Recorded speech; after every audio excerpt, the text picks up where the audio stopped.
And we are live. What's up, ladies and gentlemen? Canadian Guy here, and we are back. Hopefully, you guys can hear me.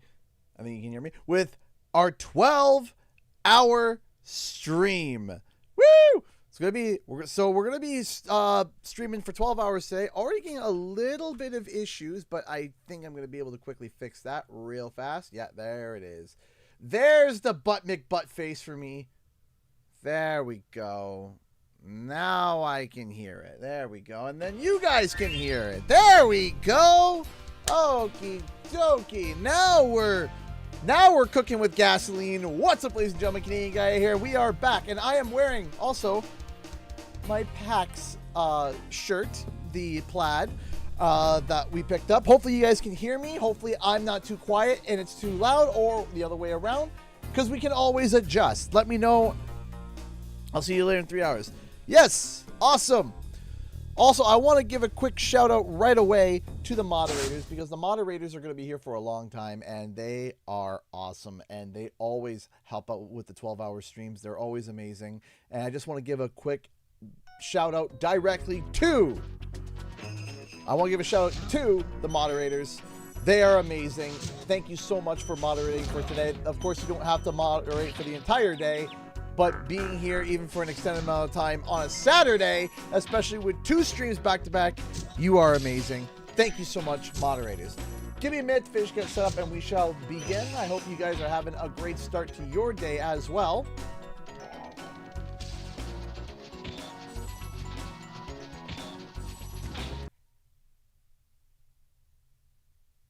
Give me a second here.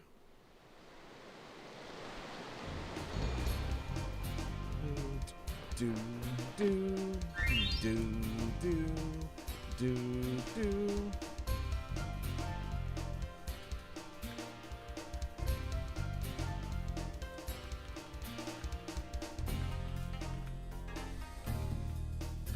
I'll explain everything in a second.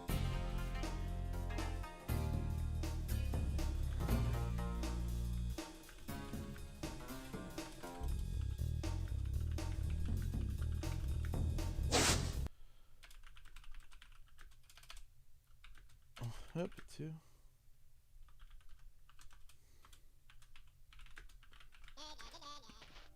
the Spyro Trilogy today.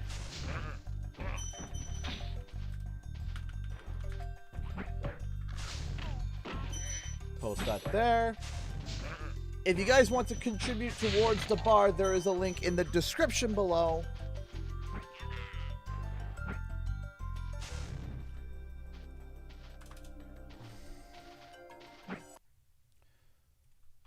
If you guys want to help out, all funds today go towards my trip to PAX, which I will be doing a Spyro panel there. So my mom is getting better. Things have gotten more complicated, but also more clear at the same time. So one of the issues that it became is that we found out that it's a autoimmune issue as well. So when she's better, we're going to be doing an update video to show everybody who donated as a thank you for helping out. So here we go.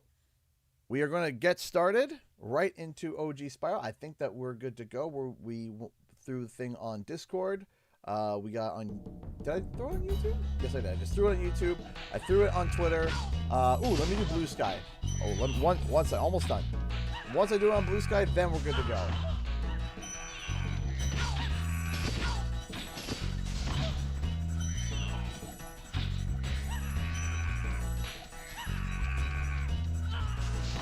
Ah! Oh!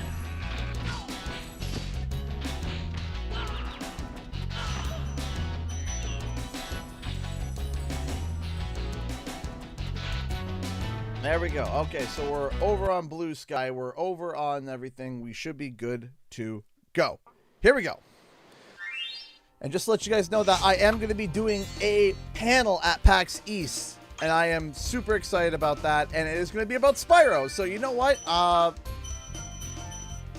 From Pete to Spyro. Yeah, we'll overwrite that one. Why not? Hi, DJ Donnelly. How's it going?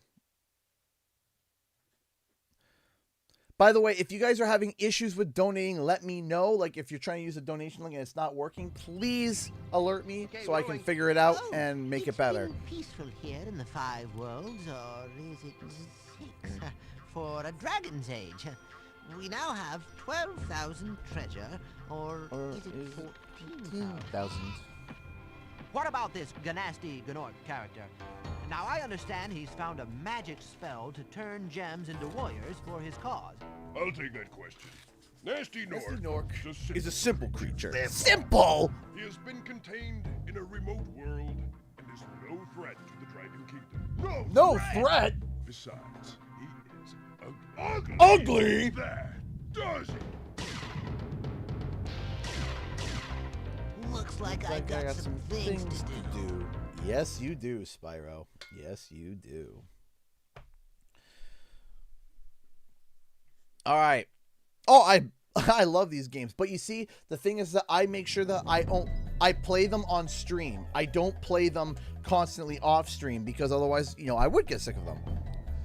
But I make sure that I enjoy myself, you know? Thank you for releasing me, Spyro. Free 10 dragons in the artisan world. Then find the balloonist. He'll transport you to the next world. What about Nasty Nork? I'm going after him. Find dragons first. That's all I can tell you.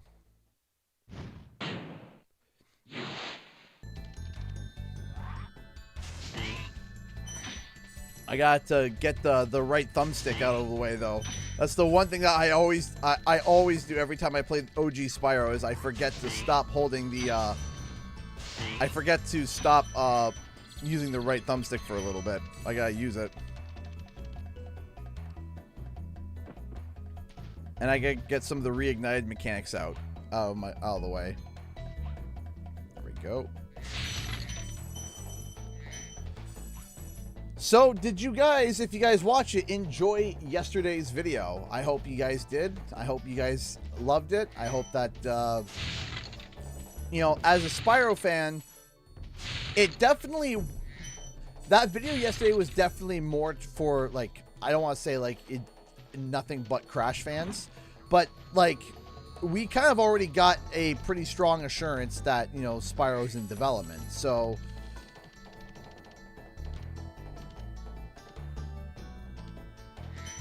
it's not so much of a shock for us, right? But it's nice to be able to get that reassurance. It's nice to get that, you know, also, you know, learning a little bit more about what we're going to be, learning a little bit more about what we're probably going to be getting as a product is something that's also interesting as well. Yeah, you would think that Freezy the hero, but there are people in my comments section that still believe that everything that I brought up was me grasping at straws, even though there's a job listing. Like, the majority of people are now starting to get convinced. The majority of people are starting to be like, yeah, this is getting, like, as that video yesterday was kind of like a giant, like, hole through a lot of people saying that, oh, it's not real. It's kind of like, well, it's kind of hard to refute this. Yet some people still do.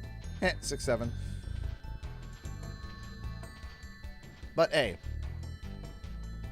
So I don't think the new leadership at Xbox is going to turn around and can a game that I think is going to be relatively ready to launch probably this year or next year.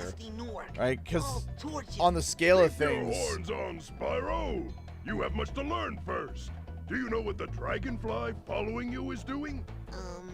His name is Sparks. And he's helping and protecting you. Keep an eye on him and see what I mean. I didn't even find all these informations. Digging deep. You have to, so you have to know where to look and how to look, and certain websites, right? Certain websites, like LinkedIn is a big one, but LinkedIn also isn't as easy to navigate as it once was. And there are backdoors and channels that you can get access to. Not backdoors and channels, let me clarify that. There are Google routes that you can do to be able to get looking at profiles that are public, but LinkedIn very much is like, oh, it's public, but you have to be in a related field or whatever to be able to look at profiles. You have to be and there's a lot of really weird filters, but at the same token of time, you also can find it publicly without having any sort of connection. Sometimes you don't even need a LinkedIn account. And so it's maneuvering that way. There's different websites, and it's also thinking, right? It's a lot of thinking, Spyro, a lot of theories that press work the and don't jump work. button twice to glide, and don't be afraid. Afraid of what? Falling from high mountain peaks, plummeting into prehistoric glaciers. Oh, that.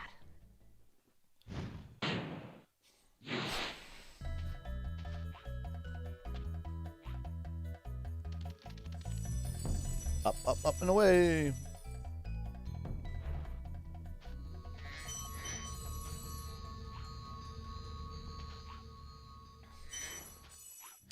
But yeah, the basically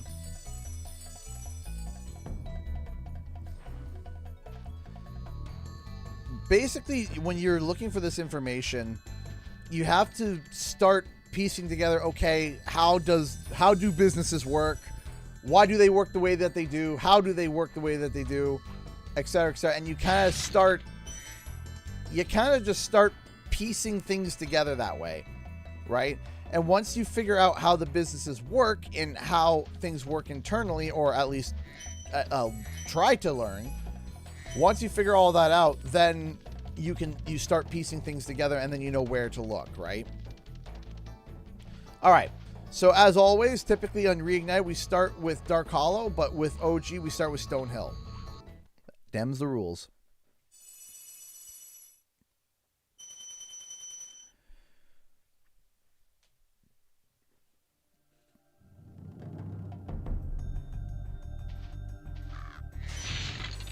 But I'll be honest with you, finding the key that kind of turned the latch on the whole video was finding that job listing. I stumbled upon it by accident, actually by happenstance. I accidentally came across it. I'll say this, and it's kind of funny. I accidentally came across the link to that through a Google AI search. I don't like Google AI. I'm not a fan of it. Every time I've used it, it's always been a mess. And I accidentally punched in my request in there. I was looking for stuff within emerging franchises, and the AI thing popped up. I was like, oh, great. Right? And I waited for it to load to be curious, and then it was like, oh yeah, here's this, and then there's one here, down here, when you in free a dragon or Blizzard, step on one of for their Blizzard. platforms, you're I was saving like, your progress. huh? Blizzard? That could be useful if you run into It was trouble. like, yeah, Not that you ever run into trouble, Spyro. the AI was like, even though this was kind of posted on the Blizzard area, it's actually for Activision. I was like, oh, okay. So I checked out the link and I verified it. And yes, it was a job. It wasn't an AI generated thing. It was a job. That I was like, oh, okay. Let me check it out. And then it was posted over on the Blizzard side of things, which I wouldn't think to look. I wouldn't think to go and look on Blizzard because, yeah, Blizzard has their own ecosystem. And I found the emerging franchises job for it was because it's Activision Blizzard. And found the direct mention of Crash and Spyro. The one that explicitly said Crash and Spyro was crazy. Yeah. Pass through this fancy vortex thingamajigger. It'll take you back to the artisan home. But first, let me tell you a story. No thanks. No thanks. See ya. Yeah, so that's the thing that I'm like super psyched about. Is that the fact that the job listing specifically says the words Crash and Spyro. It's kind of... Because I remember there was somebody who was refuting my previous video that I said that the job listing flat out said Spyro. somebody had made a video or something. I'm not sure. I didn't actually watch the video. I just saw the thumbnail, and someone DM'd me about it, and I didn't bother, saying like, oh, they talked to the original guy that on that video, and allegedly, and said, oh yeah, it was a mistake. And I was like, okay, no offense, I don't know how you can make a mistake like that. Like, I don't know how you can accidentally write Spyro down and not actually no, I didn't work on Spyro. It didn't make sense to me. So whatever. And then I found that, and then I'm sitting there, I'm like, okay, at this point, like, what, like, the job listing literally says handling Crash and Spyro. His color indicates his power. When he eats butterflies, he stays strong. Like me. Sure. And the thing is that if it said to cover emerging franchises titles, and then it said bracket, Crash, Spyro, Tony Hawk, etc., then the meaning would have been brought down significantly less. Hey! Our first donation of the stream goes to Mr. Benadorm, who donated 10 pounds through Super Chat. Thank you so much. Just letting you guys know, if you want to help contribute to the bar, I'll see if I can maybe adjust for Super Chat later. But having said it, Mr. Benadorm donated 10 pounds through Super Chat. Thank you so much. Hi, CG. Hope you enjoy PAX. Hopefully not long now for Spyro's reveal in the summer. Loved your jokes towards the haters in your video. Those jobs are definitive confirmations. Thank you so much, Mr. Benadorm. Thank you. Thank you. Thank you so much. 1 second. Let me just do the pound sign. Perfect. I mean, when you're usually streaming in my time zone's 1 a.m. All right, here's now. Yeah, so I do the 12-hour streams actually specifically for people in time zones that are not great, because I'm not expecting people to be here for the full 12 hours. You know, some people will, which, again, shout out to you guys. You guys are awesome as well. But the whole point is that anybody from around the world could tune in at any point for an hour or two, right? Doesn't matter what, doesn't matter, you know.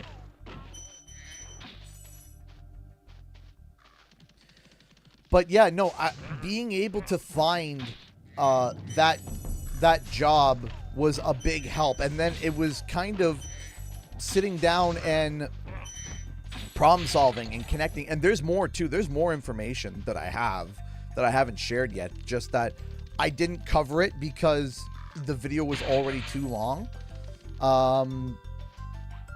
The video was already too long. I was already worried about getting in the weeds talking about association of Iron Galaxy and Spyro and emerging franchises. I already was. So when is PAX? PAX is at the end of March. March 26th to the 29th. Oh, my friend, how about a hint on gliding? You bet. For the longest glide, press the X button at the top of a jump, and try pressing the triangle button to drop down in mid-flight.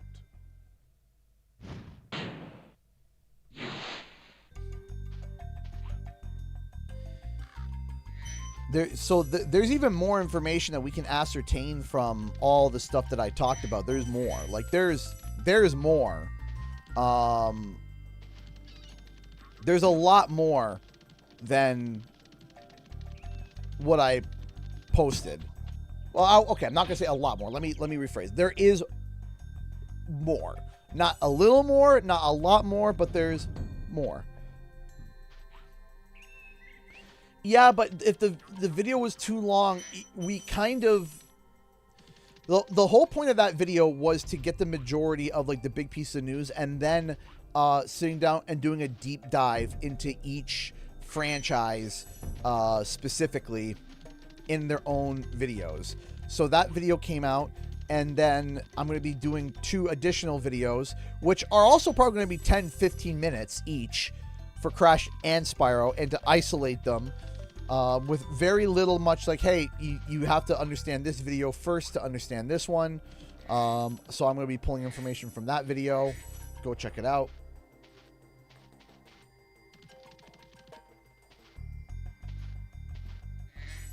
Oh yeah, I've streamed KO. I've streamed KO on the stream in the past, both the classic and the new one. I think I've finished the new one a few times, at least once or twice. Yeah, no, it was a lot of information.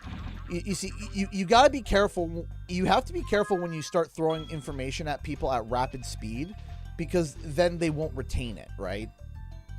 And also, too, the video's got to come out in a good amount of time. If I made it another 30 minutes long, it would take me another week and a half to get it edited down, right? And that takes a long time. That takes a long time. And also, too, people who are there for just the Spyro news just want to hear about the Spyro stuff, and the people who are there for the Crash news just want to hear the Crash stuff. That's why I did the chapters. I don't typically chapter my videos, but for that one, I was like, yeah, I'm chaptering this one because this one's big.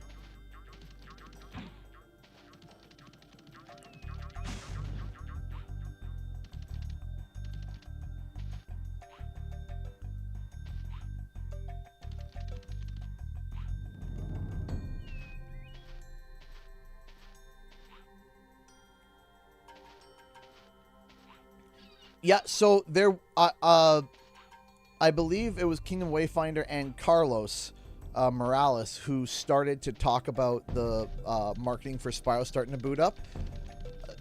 Yeah, I mean, I'm inclined. I'm looking for a 2-gem. Where is it? Where are you? Let me check up here to make sure it's not up here. I'm inclined to lean into the thought of it doesn't disprove anything. I wouldn't know, though, if it necessarily proved. It's a... How do I say this? It's a nice addition to something that we kind of already know is happening, if that makes sense. Did I get all the dragons here? I think I did. I believe I got all the dragons. I got the Egg Thief, I got the dragons, I got Aster, I got the... that one. Yeah, I believe I got all the dragons.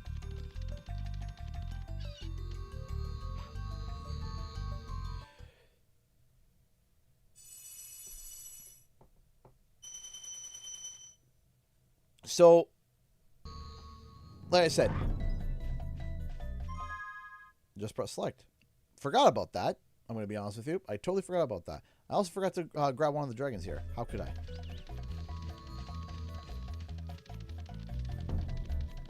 I? We get different text from this guy anyway, so. Are you using the emulator? Yes. Yes, I am. Cool, Flash. Do that again. The artisan's boss is through a portal behind me. You can challenge him now, if you feel you are ready. I am not ready yet.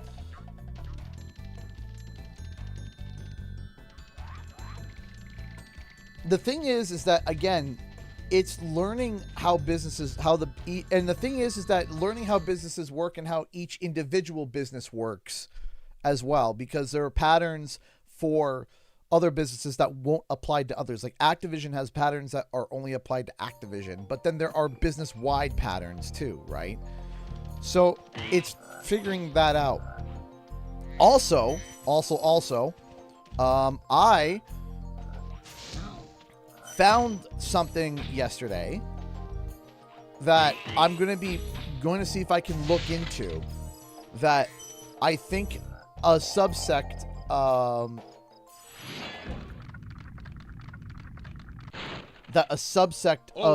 Spyro fans are going to be really interested. And actually, I think just the subsect of fans. I think a lot of fans would actually be excited for this too. But a charge attack will take care of them.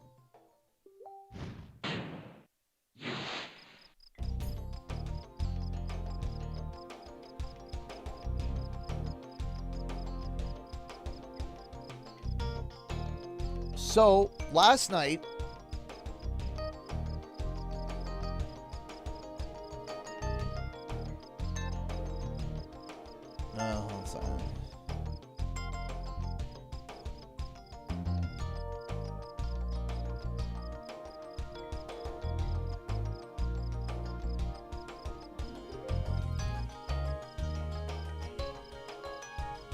back here. So anyway,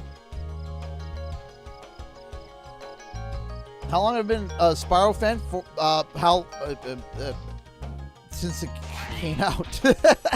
I've shared my origin story with Spyro numerous times. I can talk about it again if you guys are interested. But basically, so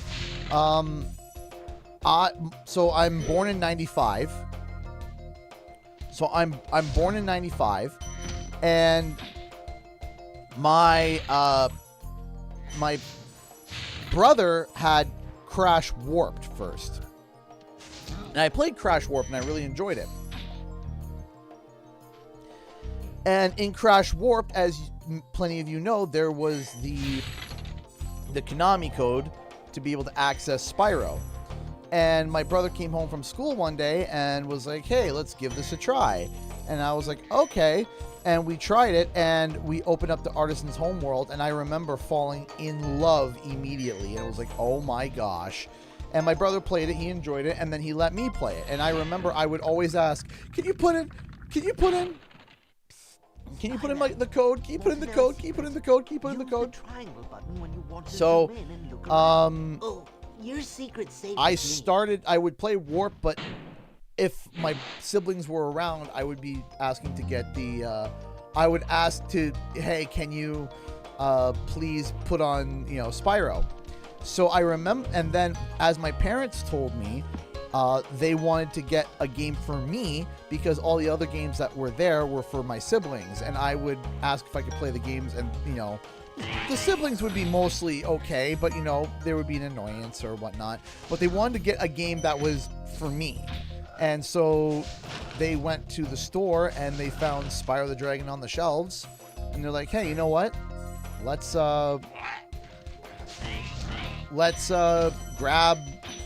grab that. And they gave it to me for either Easter or for my birthday. I can't remember, but I remember getting it, and I remember losing my mind, and I remember being able to go more than just Stonehill and Town Square, which are, I believe, the only ones in the demo was Stonehill and Town Square. And I remember just running around and playing and just thoroughly enjoying myself. And then I got Ripto's Rage, and I got Year of the Dragon, and then I got the Dragonfly. And then after Enter the Dragonfly, I took a break. I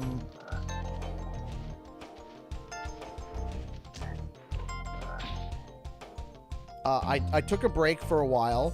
Almost got back into it with Dawn of the Dragon, but didn't. I took a break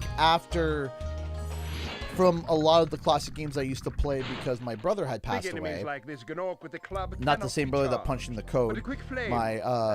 My other brother, because I would always play in his room because his room was kind of like a shared space. And after he passed away, I kind of stopped playing a lot of the classic games. And when the Insane Trilogy was announced, I was like, man, I was able to get back into gaming again, the classic games that I used to play, without feeling the big sad. And I started to explore the classic games I used to play all the time, like Spyro, and then that's when I actually started to I tried the Legend of Spyro series, and I went through and played that, and I went and I played some of the Skylander series, and I started to get more affiliated with the Spyro franchise as the channel started to grow. And I made sure that I was like, okay, let me play through A Hero's Tale. So as far as I'm aware, I have played every single main line and beaten every mainline console Spyro game. Mobile games, or like the Game Boy games, Game Boy Advance games, I did have one of those when I was a kid. I wasn't a fan of it as a kid because I'm not a big fan of 2D like top-down games. I still have my original copy of Spyro I got for that. That's awesome. Yeah, I still have my original Spyro as well. And the funny thing is, I opened it up, and remember in the 90s, we used to put our names on everything. And so my mom had put my name on my disc. And you open it up and you can see her handwriting of my name when she did it with a Sharpie marker. I have not been live for 12 hours. I've been live for less than an hour. I'm going to be live for 12 hours. I've been live for about 40 minutes now. Are still running in Australia. My local EB is anyway. You'd think the AU stores would also close down. You would think.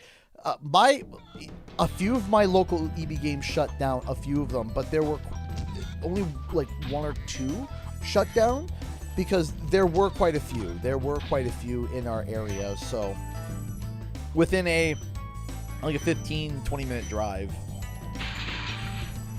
the closest EB Games to me is about 15 minute drive, 10-15 minute drive.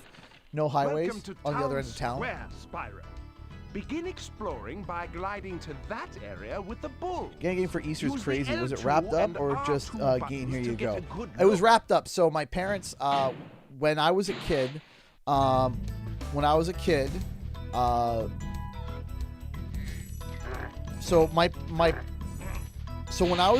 I didn't have, unfortunately.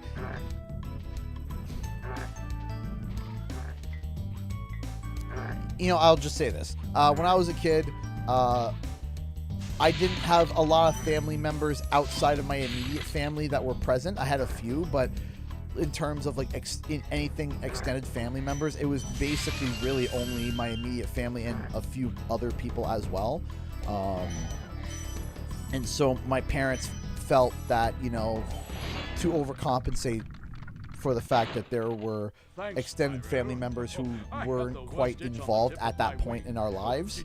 So my parents, for all of us, went a bit above and beyond. Fishing for 24 hours. No! Why? Why? That wouldn't be fair to my mods. 2, that wouldn't be fair to my family. 3, that wouldn't be fair to my limbs or body or existence.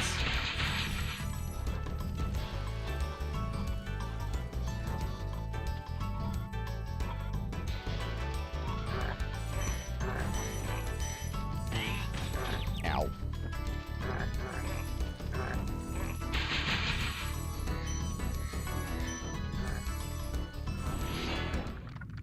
Yes, and good morning to everyone tuning in. Spyro. Sorry. Best and worst game I've played. I mean, I have a hard time answering that because it's also subjective. Because, I think I would have to say, like, one of the most influential games. Oh, shoot. I'm cooked! I'm cooked! So the 3 most influential games in my life that I've played the most, that I've been obsessed with the most, would be Crash, Spyro, and Pokemon. In terms of like those 3 are kind of like the core. Crash, Spyro, and Pokemon. Hey, Dylan J. Fox, how's it going, my friend?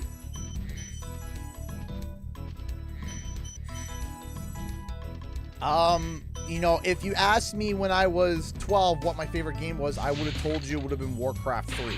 And I still love, Warcraft 3. Spyro, Warcraft, Pokemon, Crash Bandicoot. A lot of these games are simply just dependent on the time. For a while there, God of War 4 was a favorite game of mine, right? And it still is. I'm not saying like it's not. Just, I go through favorites.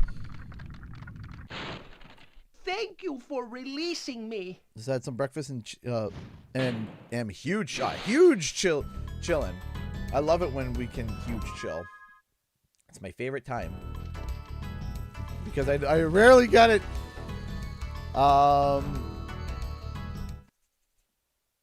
And then the worst, so I think the worst game that I've played in a long time was, I genuinely do say Balan Wonderworld. Balan Wonderworld, or we call Balan Wonder Bread, was genuinely terrible. In terms of, there was no resemblance of story. The gameplay was odd. The graphics were strange. Every animation was like direct mocap. How's OG treating you? Oh, it's treating me great. Of course, as you know me, I love playing Reignited, so it always takes about, an hour. It takes about half an hour for me to get back into tune of things, but the muscle memory comes back. Balan Wonderworld was genuinely a game where it was like incomprehensible in terms of like the music was terrible. The gameplay was awful. The story made no sense. The animation looked like direct to mocap. Like it wasn't even like refined or tuned. It was genuinely awful. Genuinely awful in all ways of the word. It was a mess, right? Enter the Dragonfly is up there for being pretty bleh. I try to find fun in a lot of games. I try. And because of that, if I can't find fun, I'll make my own fun. But there's just some games that are just like Balan Wonderworld is probably in the category of the worst game I've ever played. Especially like in the modern sense, where games in the modern world and all of the features that we have and all the ease of developments that we have and the decisions made in that game were just baffling in the worst sense of the word. I haven't played many games that are categorical. Yeah, I haven't either. Balan Wonderworld's one of them. It's not even like, oh, it's not bad. No, it's the one shining star is the character design of Balan. That's it. It's a good character design. The character design for that game, top tier for Balan. Whoever designed the character for Balan Wonderworld, top tier. Top tier. The way that it's what shipped the game was the way that Balan looked. Has put one of his most devious henchmen in charge of the artisan world. Bring him on. I think I smell a barbecue. Be careful, Spyro. This boss has many tricks up his sleeve.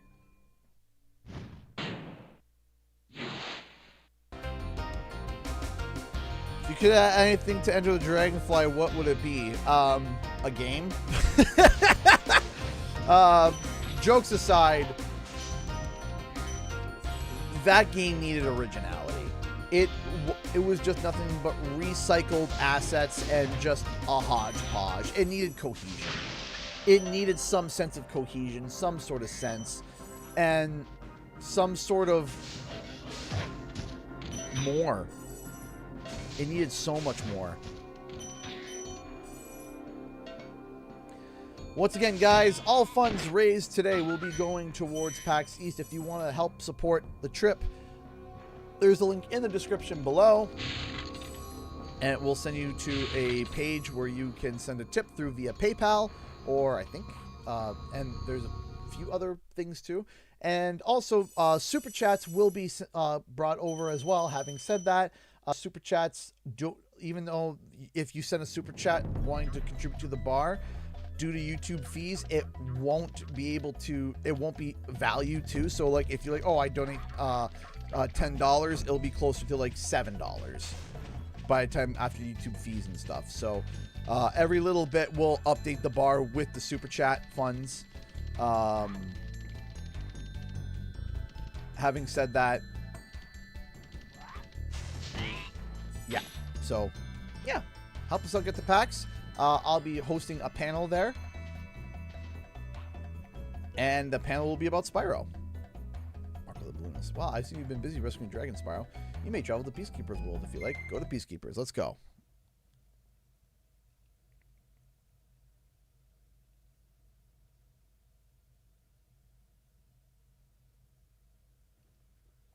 Oh yeah, it reused assets. Hang on.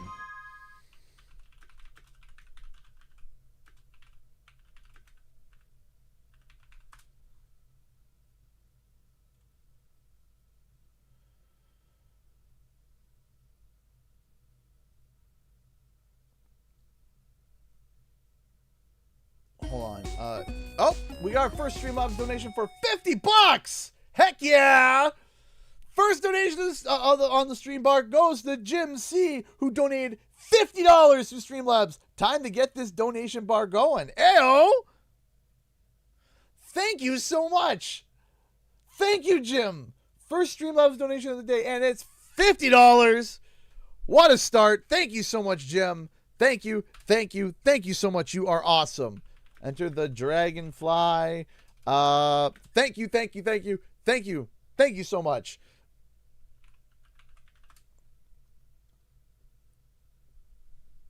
You are amazing. I remember in the tropical island they used the Tiki characters from Spyro 2. Where are they?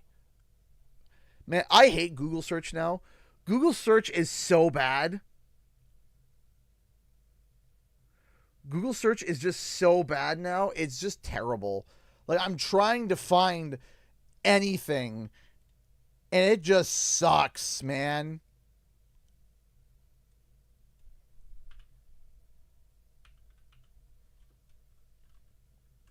Yeah, Lulu Island. That's right, yeah.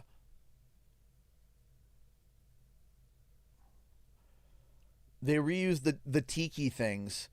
I also believe they used the farmers from one of the what's it called? From one of what's the best search engine today? Welcome to Peacekeeper, Spyro. Look how our treasure has been turned against us and stolen. Recover our treasure, Spyro. You able to show? Let me see. Yeah, hold on. Let me see for a second. I'm trying to find it.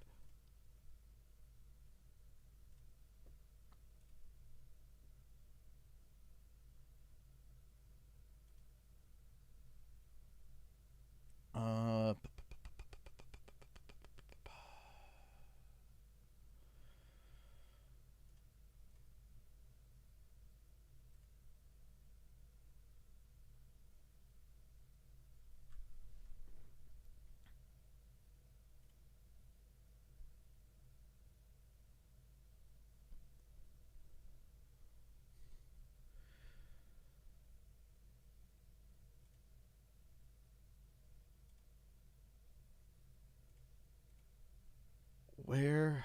Okay, Luau Island enemies.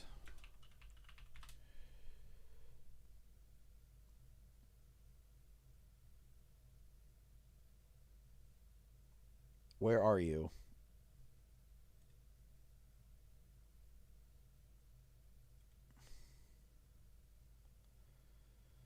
Enemies, spiral into the Dragonfly. Okay, so there were the...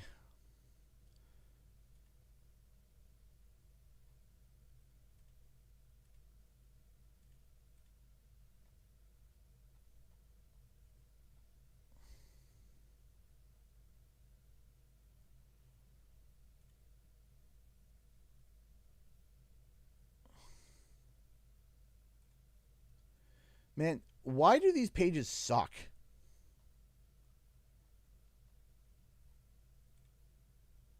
Okay, here. So I can look at the models resource here. So you can see here, if we go to, we gotta go to spot under the Dragonfly all the way to like a model resource page to look and see. So you can see already, like, these guys. These guys are extracted from Enter the Dragonfly, and these are clearly the same tikis from these are the same tikis from 2.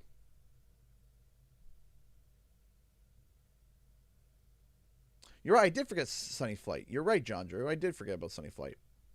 But yeah, these guys. Those guys are recycled.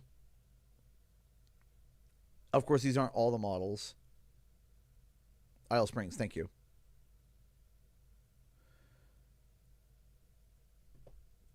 But yeah. I forgot. Now I gotta run all the way back. I forgot to do Sunny Flight.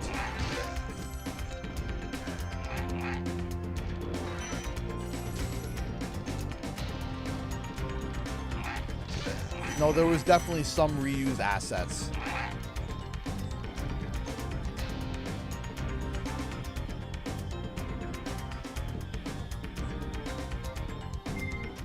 We're going back to artisans.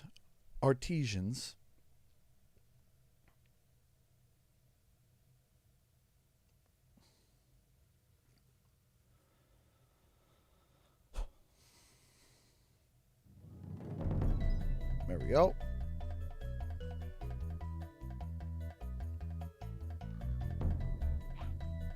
All right, let's go to over to here. No, Enter the Dragonfly was a mess. Oh yeah, Deo plays it way fast. I mean, he's a speedrunner, of course. He should be playing it way faster than me. I'm the la la la la la. I'm the I'm like the SpongeBob running through jellyfish fields type of player. But mad respect, again, I got nothing but respect for Deo. We've sat down and had a conversation a while back. I believe it was last year, or maybe the year before. Time is blurring together. But no, mad respect for Deo, and especially what he's done to help with the Spyro speedrun community and everything around it.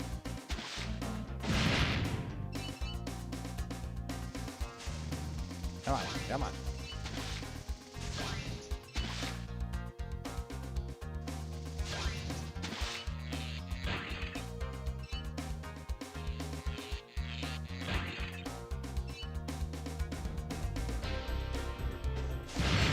Go. Okay, we got the barrels. The barrels have been completed.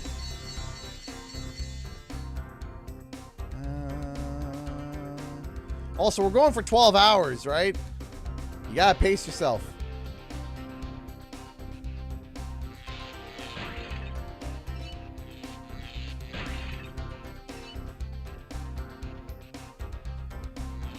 Also, I'm kind of excited because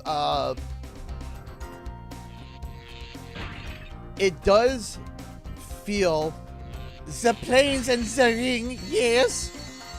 The planes and the rings.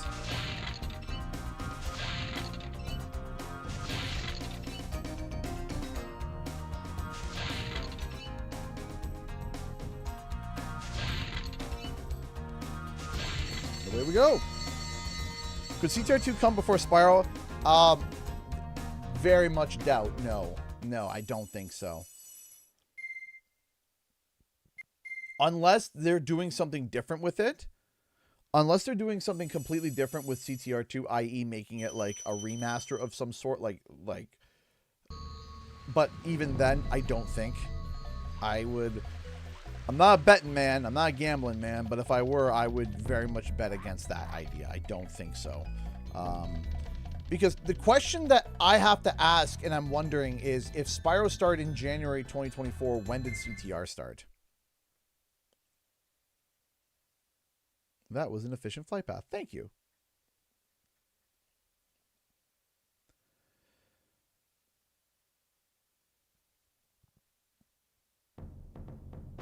Enter Dragonfly weren't just brand new to make games and a hard time crunch. They would have gotten the models from Insomniac, right?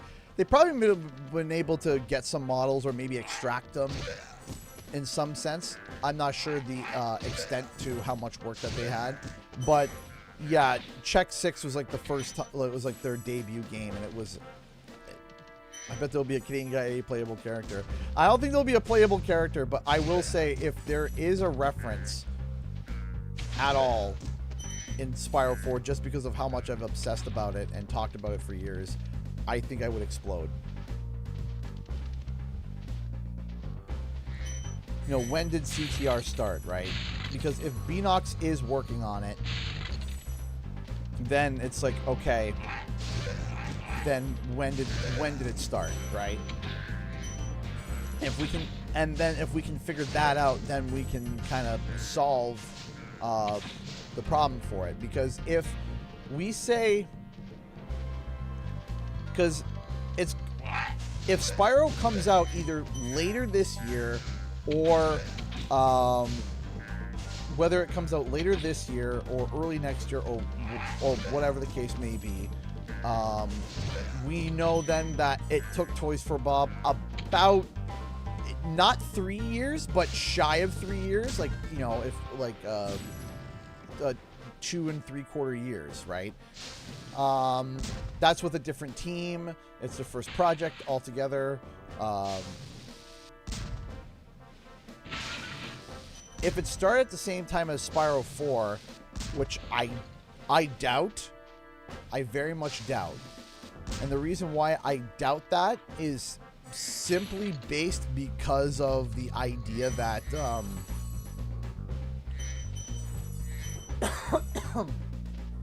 I very much doubt it, because if they started at the same time, I don't think you need 3 years to do a CTR.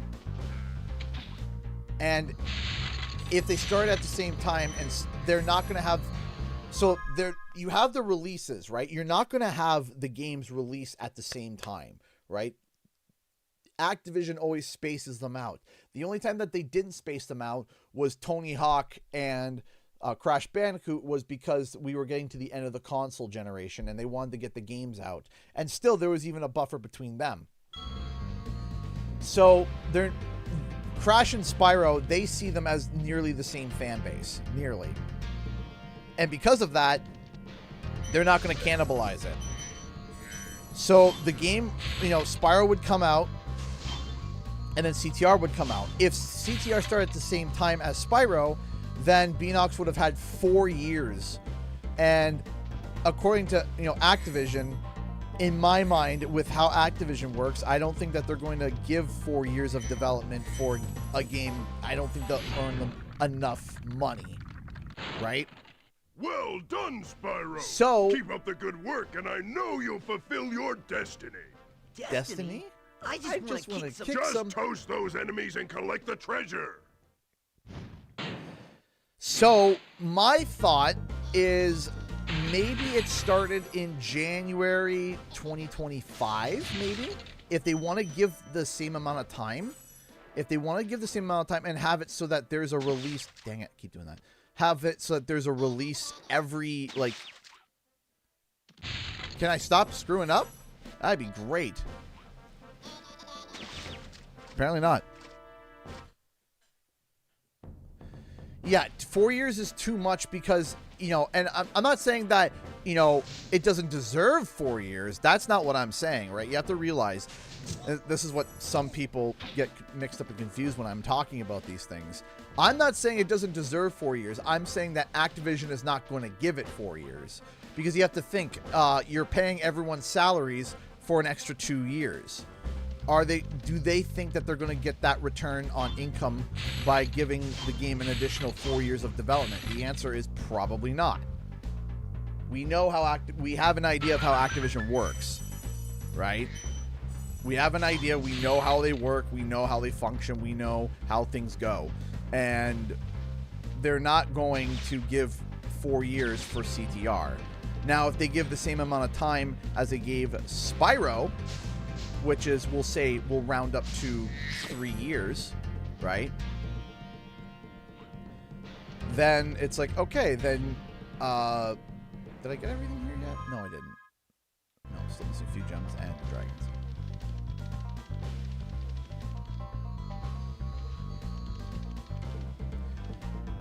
Yes, but that's also following a pattern of what's been going on with Crash the past 3 projects. The leaking of a piece of concept art nonchalantly has been a pattern for Crash and not Spyro. Having said that, there's also hasn't been enough for pattern recognition for Spyro. Having said that, there is enough precedent to sit back and say, hey, this is a marketing beat for Crash, but not Spyro.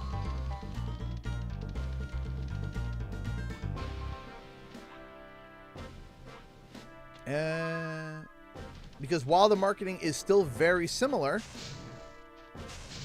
they're not exact.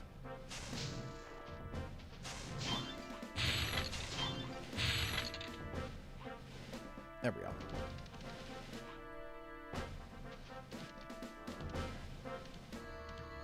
Hey! Vince Genix, I'm very sorry if I'm mispronouncing it, became a $2 member. Thank you so much for becoming a member. You now have access to a bunch of emojis. And your name is highlighted in green, and it makes it easier for me to see. Speaking of... Hey, Sunny Lindar, how's it going? Welcome, welcome, welcome. We're going to be going for 12 hours today. 12 hours.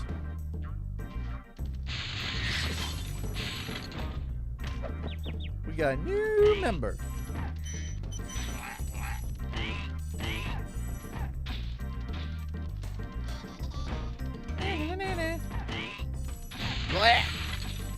Also, because I'm smart, I forgot to charge my headphones. So it says that my headphones are only at 60%. I think it should last the stream. If not, we might we might have to take a few breaks in between to let the headphones charge up. Could Spyro 4 come in the fall? Yes. Yes.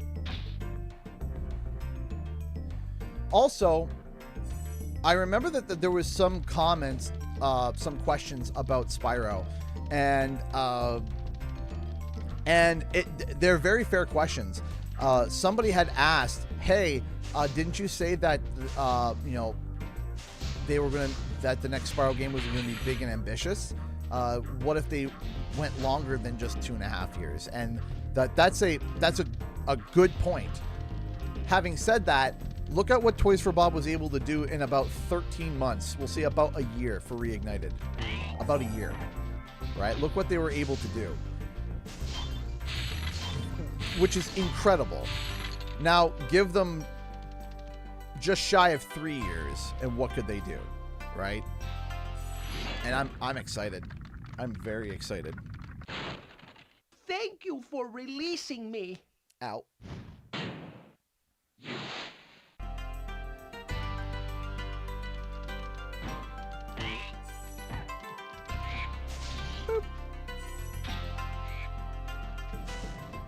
I thought that was ridiculous. Then I saw DK had a skill tree as well, and I think it could work. Yes, exactly. It's not, you know, there are ways to use skill trees that are still within the realm of platforming, right? You know, if Bonanza could do it, why couldn't Spyro, right? It's a skill tree, right? We could have Spyro get different forms, similar to, like, you know, not necessarily like exactly like Bonanza form, but you could get some interesting stuff. Good gliders. You are a good glider, eh, Spyro? I was born to glide. If Spyro 4 comes out in 2027, it'd be early 2027, probably. I'm curious about the marketing and how they're going to do it. I hope for a bit of a longer marketing stint. I thought that Crash 4 was pretty short. Crash 4 was too short. It was just like, you know, there wasn't really enough time to be like, oh man, you know, like I said, I thought the Crash 4 marketing stint was too short, way too short. Incredible glide, Spyro. I thought I'd be stuck here forever with those. Yeah, I haven't 100% standing on my Bonanza head. yet. Those birds might look tough, but they're pretty tasty. Flame broiled with a pinch of salt.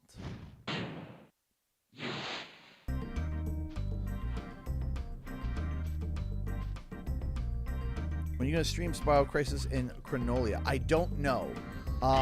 Though that is something that is on like the list. I do want to keep an eye out for that.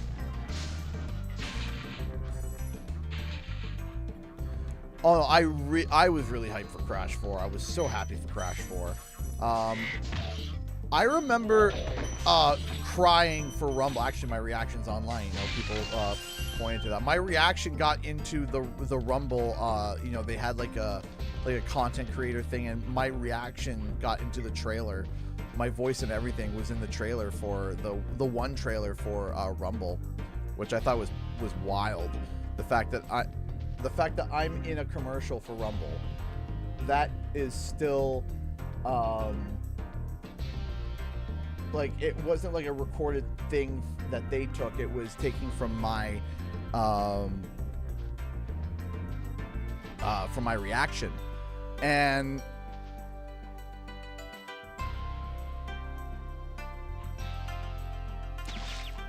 so I know it sounds silly, but also the person who's been really good at covering fan games is Crystal Fisher. Fissure is amazing at that. He does such a great job. Like, Fissure does a great job at that, right? And he's been doing that since before even I started doing YouTubing. He was covering fan games and covering all those things, and you know, he is really, really like in tune with the fan communities over there. Fissure is so good at that, and I commend him for it.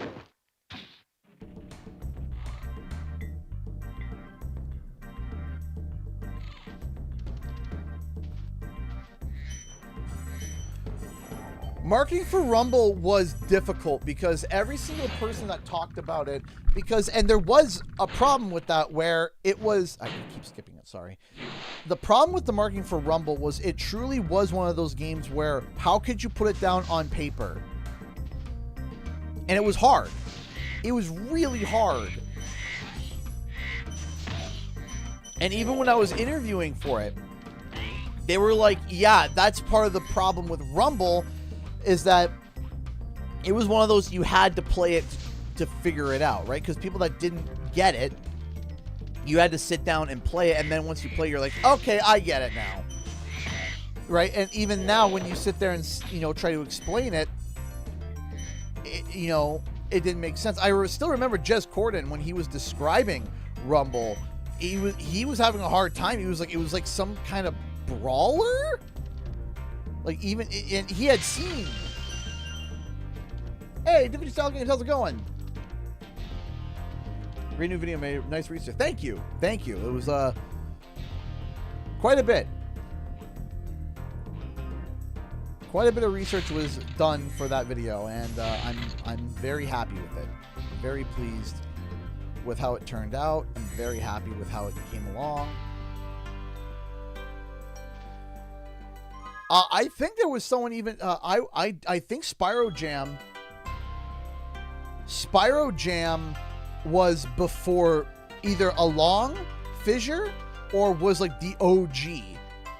Either was along Fissure or was just before Fissure. I think Spyro Jam, and no disrespect to Fissure, and I might be wrong, but I think Spyro Jam was the OG.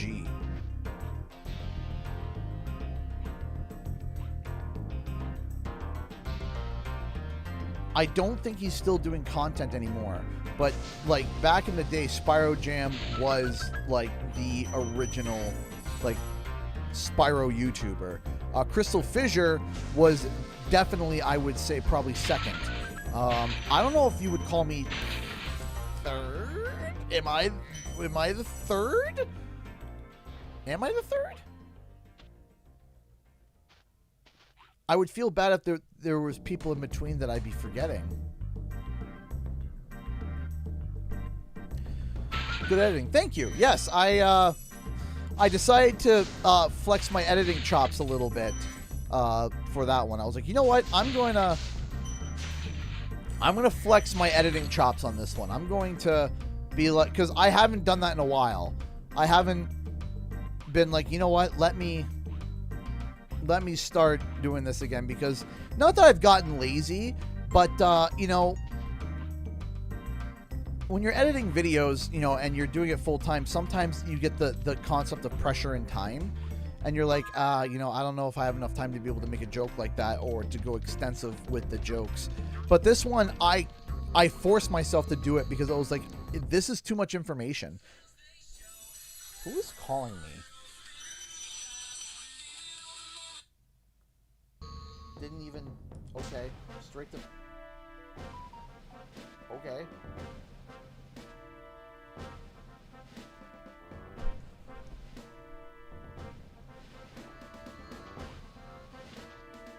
The fire ringtone. Yes, yes, I made that my ringtone.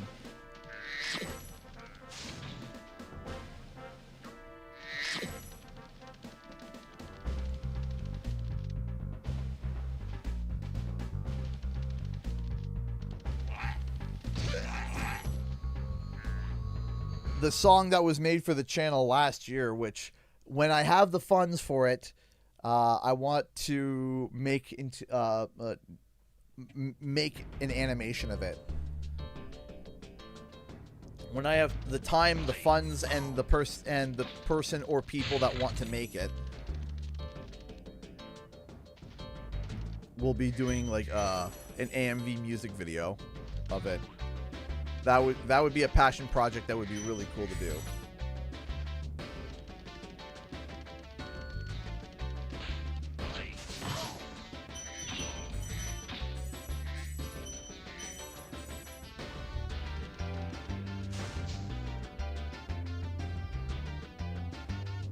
I'm not doing it for 24 hours. I'm doing it for once I'm done Spyro the Dragon, I'm moving on to Ricto's Rage.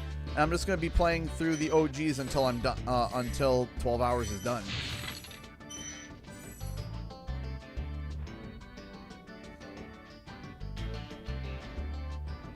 Honestly, you're one of my main inspirations for video. Well, I appreciate that. Thank you.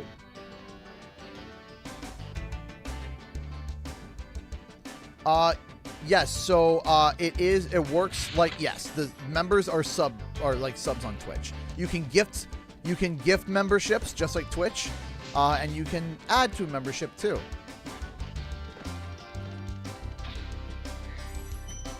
Just a reminder, yes, if you want to help CJ have a fun trip to PAX, you can send CJ a donation. Yes, so there's a link in the description below or through there if you want to help out with the trip to PAX. I'm going to be doing a panel at PAX about Spyro, where for 1 hour I'm going to be talking about how the development of the original Spyro games, and then from like the creation of Spyro, and then from onwards from there, and then all the way to Reignited, and then the potential future afterwards.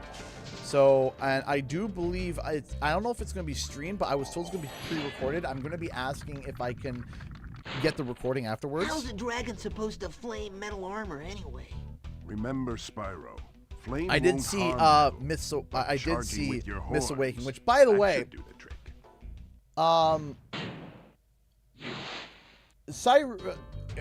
Cyrides and I, we've been pretty, like, I haven't spoken to him in years, so let me preface with that. I wish nothing but the best for Cyrides. But what, I don't want to say but, because, you know, it would be like as if it's being contrary to what I'm saying. What has happened, if you guys don't know, there is somebody that stole his game, Zera Myths Awaken, which is a heavy, of course, inspiration of, because he was making, you know, Myths Awaken before, and now he turned it into a different, like, his own brand of game. And somebody took the build, like, data mined it, stole it, reskinned it, and put it on the eShop. Hey, Amir Kadim, how's it going? And that's something that's going on right now. And I haven't, I found out about it last night.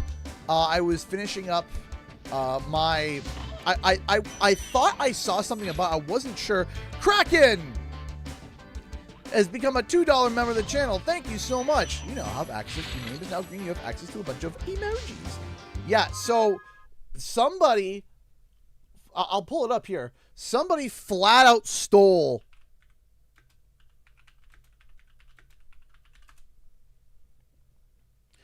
Lotso and the Ray of Light.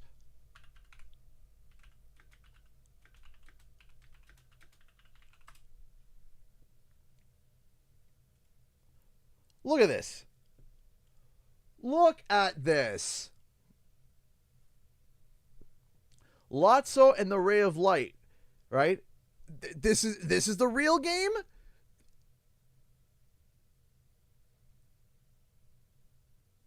And I'm sitting here and I'm just like, what do you mean? And it is nuts.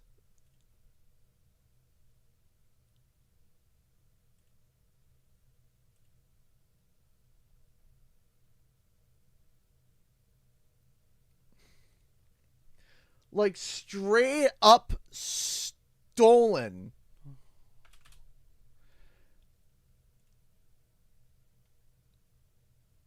And look, it's all over.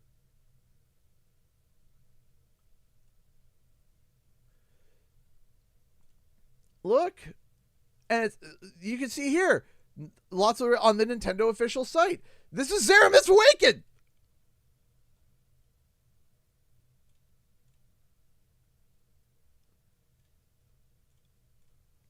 Like, look.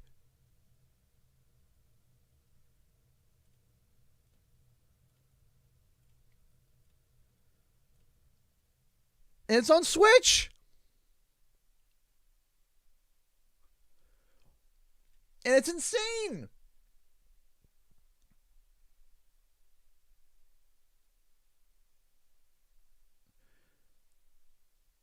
Like, how is...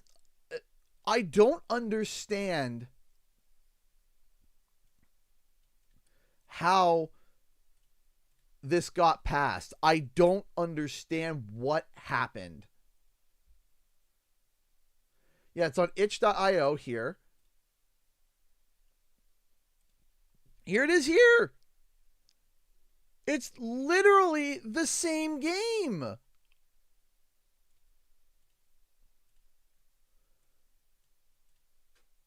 Just straight up stolen. Like, what are we doing here, man?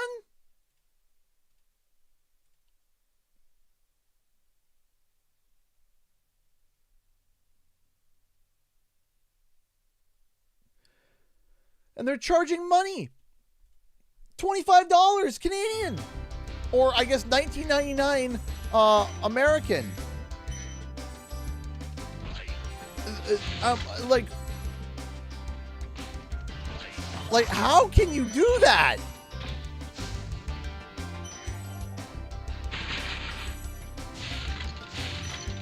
They essentially just like stripped it, reskinned it, they downloaded it, broke into the file, so data mined it or decompiled it, and then reskinned it, and then released it as their own thing.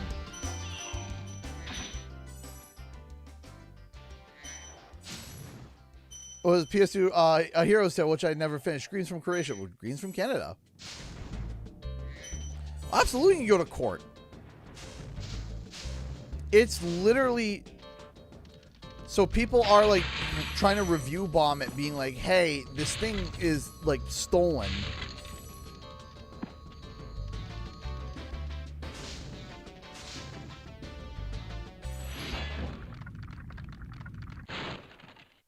Hey, what's on the other side of that river?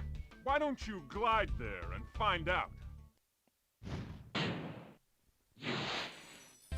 Hey, Octi Gamer, how's it going? Well, it's still up right now, so, you know, I hope that Nintendo eventually catches on and catches wind. All right. Hey, Jay, how's it going?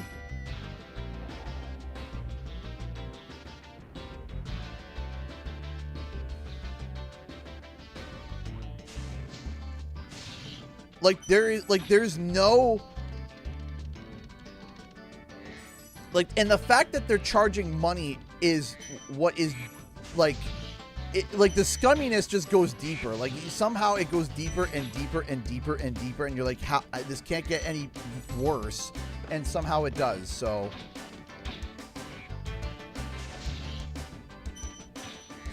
And that's ridiculous. It's ridiculous.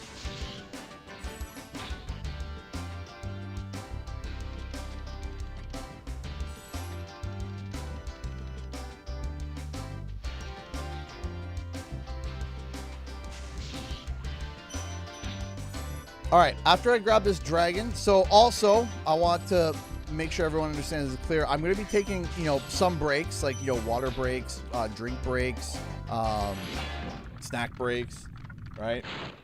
So I'm probably going to be coming up to my first break you can get to almost in a few minutes. I'm going to finish up Cliff Town, and then I'm going to go to the bathroom, stretch my legs.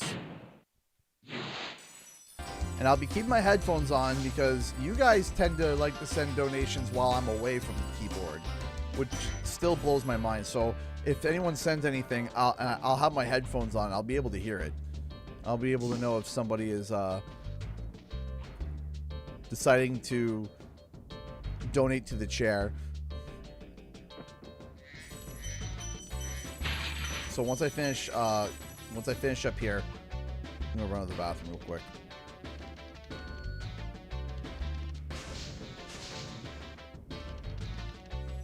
Boop, boop, boop. Up to here.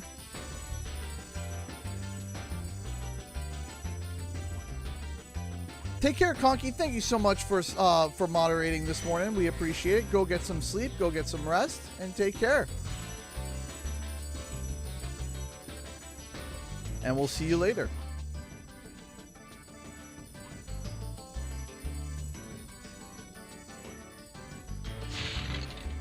Yeah, get the good sleep. The big, deep sleep.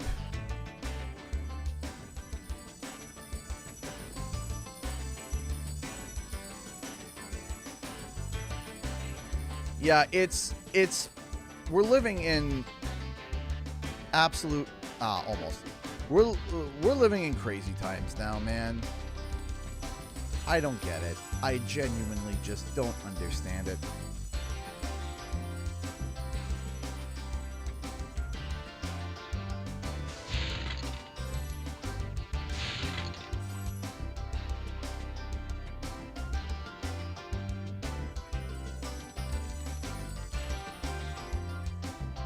Not the bad juju taco.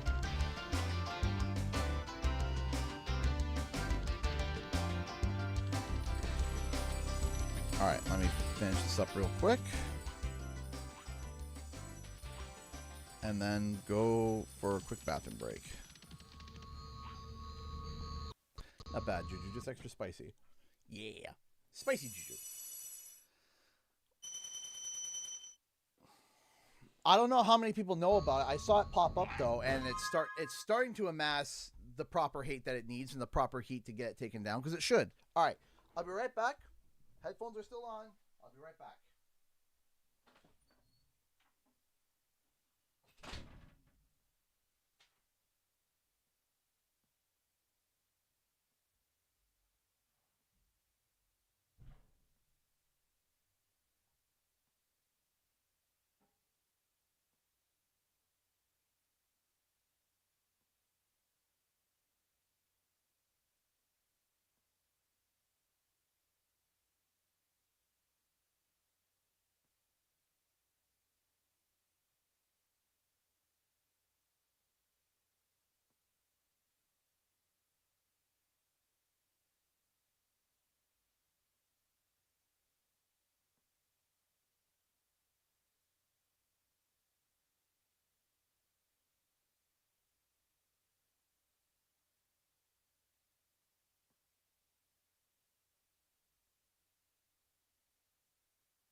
Almost went for a ride there.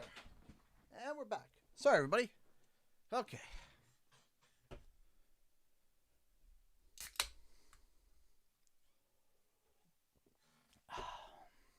All right, shall we continue?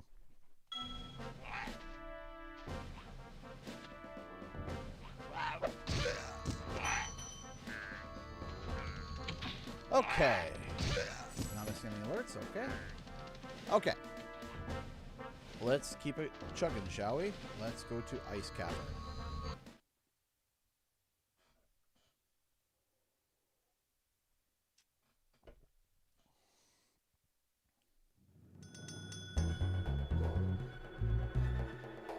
Is back.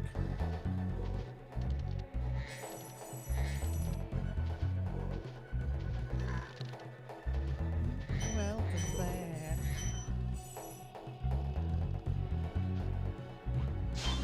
What is better, Mario Kart World or Sonic Crossroads? Doesn't matter, Uncle Ben. CTR Nitro was better. I like Crossworlds. I haven't picked up Mario Kart World, and I haven't had any interest in picking it up again. I got it, played it. I'm like, I just don't have the inner juice to play this. I don't know. It was just, it was just fine. It wasn't bad. I must say it was a terrible game. Caution, fine. Wait until you grow big, like me, before charging those large enemies.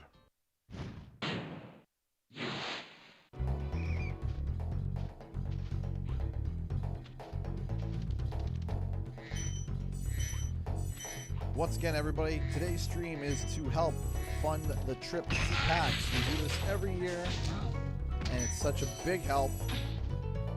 There we go. And this year is special because I'm able to, I've signed up to be going to a panel, and the panel I'll be able to present stuff about Spyro at the panel, which I believe is going to be recorded. I'm going to ask if I could get the recording at least afterwards. I'll ask if it's streamed and or if it'll be recorded. And if it's recorded, I'll be able to upload the final recording on the channel to be able to show you guys.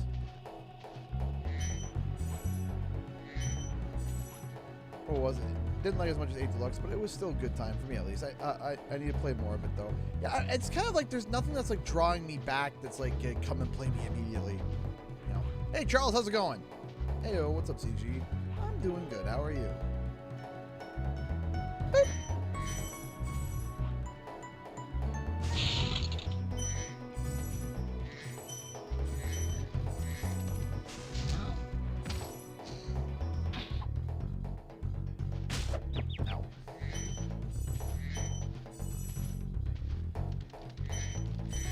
Here, get this, go.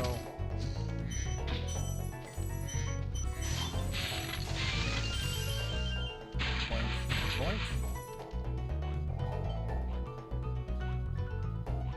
Here.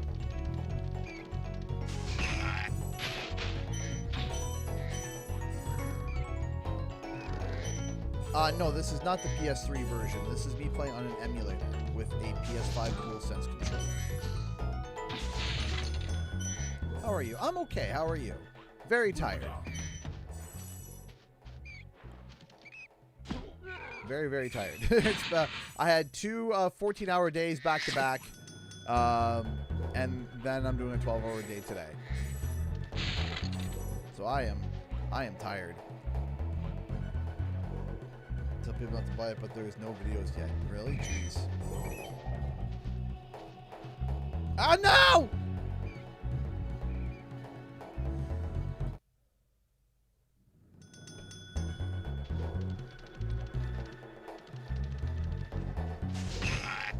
See what I mean? What I said earlier about, you know, trying to get the reignited gameplay out of my hands because I keep playing. My brain defaults to reignited because I haven't. It's the version I play the most. It's the version I play the most. I play reignited the most. Ease of access and You know, I love Reunited.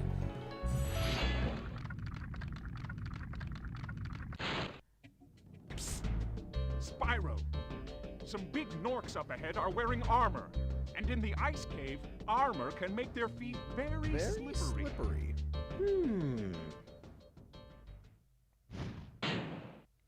See, I never got the PS3 versions of the game, and I know that a lot of people have like stood firm on stating that like the PS3 version is like some of the best, like the PS3 ports. Some of them are like the best ports just because of like the additional stuff that they've added. I've heard some people like stand there and be like, "Yes, that's amazing."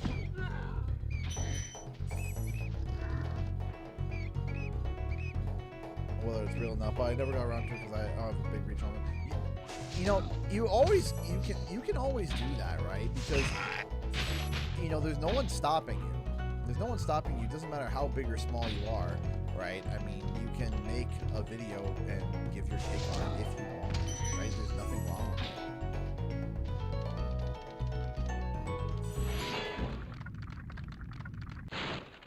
Thank you for releasing me. Hi, dude. My mom can't play Spyro because after a while it makes her nauseous. Oh, that sucks.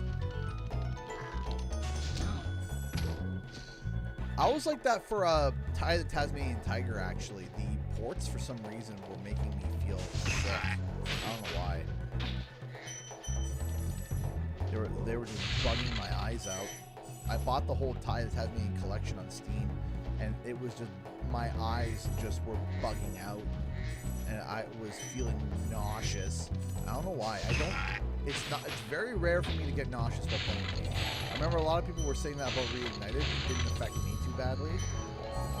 But for some reason, the Tasmanian Tiger was hurting my existence.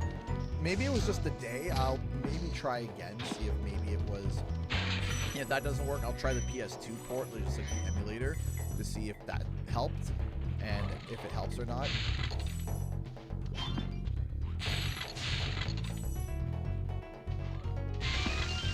So, Gem Finder is not in the original game. Gem Finder is in Spyro 2 and 3, and Spyro 2, it's unlocked at the beginning. Spyro 3, you have to unlock it after one of the Sparks missions. Thank you for releasing me. Yeah, some people get nauseous over it. Some people get nauseous. Some people don't. My wife is very sensitive to that kind of stuff. My wife is very sensitive to, like, if the camera is moving too fast and stuff. Like, she can't do first-person shooters, for example. She can't do first-person shooters. It makes her all messed up. The VR games that she does, she's got to be, if she ever played VR, she had to be careful which games specifically. You know, because my wife has one eye that's really bad. It has a shifting stigmatism. 12 hours. I typically get to partway through 3 because if I sat down and didn't talk or do anything and engage with the audience, I think I could probably rip through all 3 games in 12 hours. But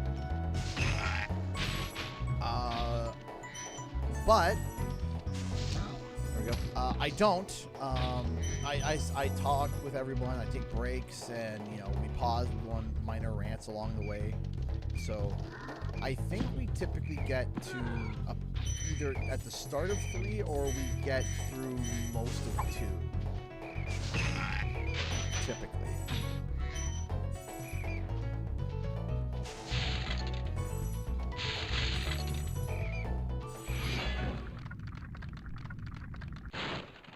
You've done well, Spyro. Some dragons thought you weren't ready, but I knew they were wrong. I'm ready, all right. Ready for what? Ready for what? I'm ready for what? I don't know. Did I get everything? No, I did not. I am missing 30 gems. I have thought about it. I don't know if there's going to be enough of an interest I don't know if there would be enough of an interest in it. I mean, there might be. I just, you know, we might do a stream or two to see if people are interested.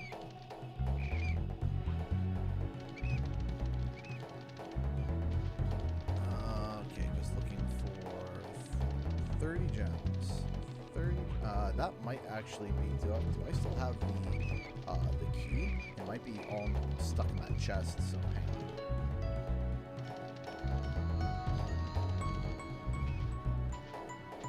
I have played Pac-Man World 1 Repack. I'm not crazy about Pac-Man World 1. When I was a kid, I really enjoyed Pac-Man World 2, so I might stream World 2. Pac-Man World Repack 1 was fine.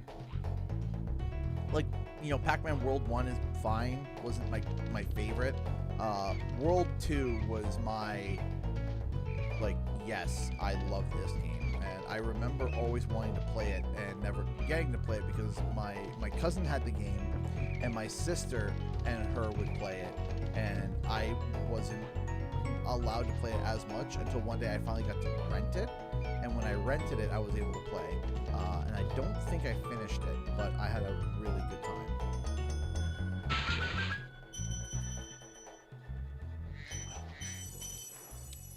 Was that everything? Might be close. Yeah, that was everything. Sweet. That's what I was missing. Hot shot! How's it going, my friend? Finally made it home. You were away? How's it going, my friend?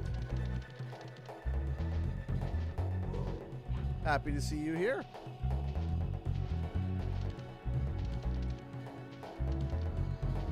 And let's return home.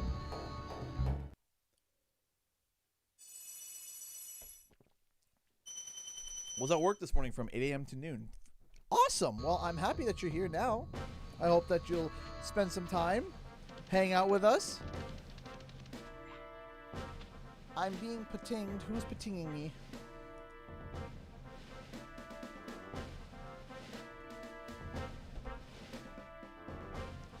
Okie dokie. So we did, that's the plant. Awesome.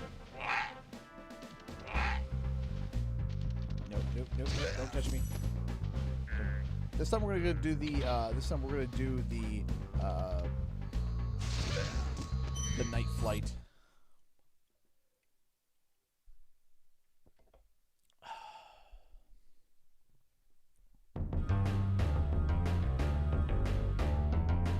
This way. Boink.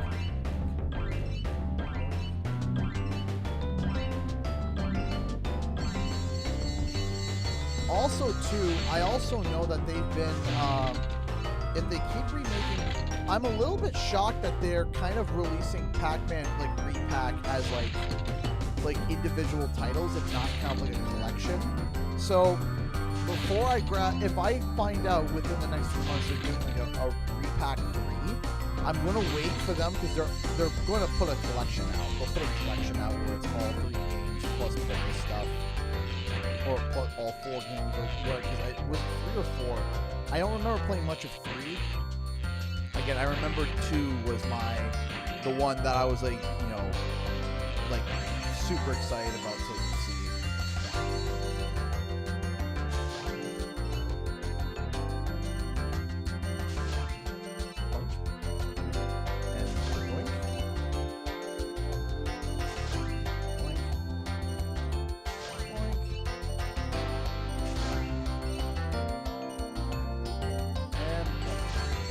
Really something, but hold a special place in my heart.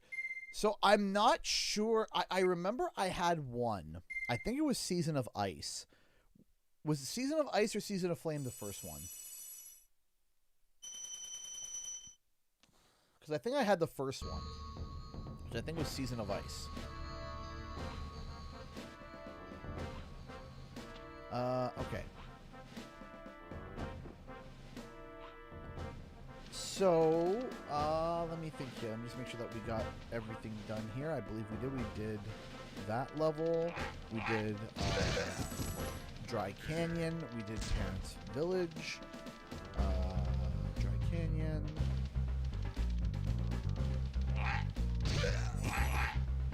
Let's Collecting of all the gems is something I really miss from Green Knight Trailer. Sorry, not Terrence Vision, Cliff Down. Sorry, I got mixed up between Terrence Vision.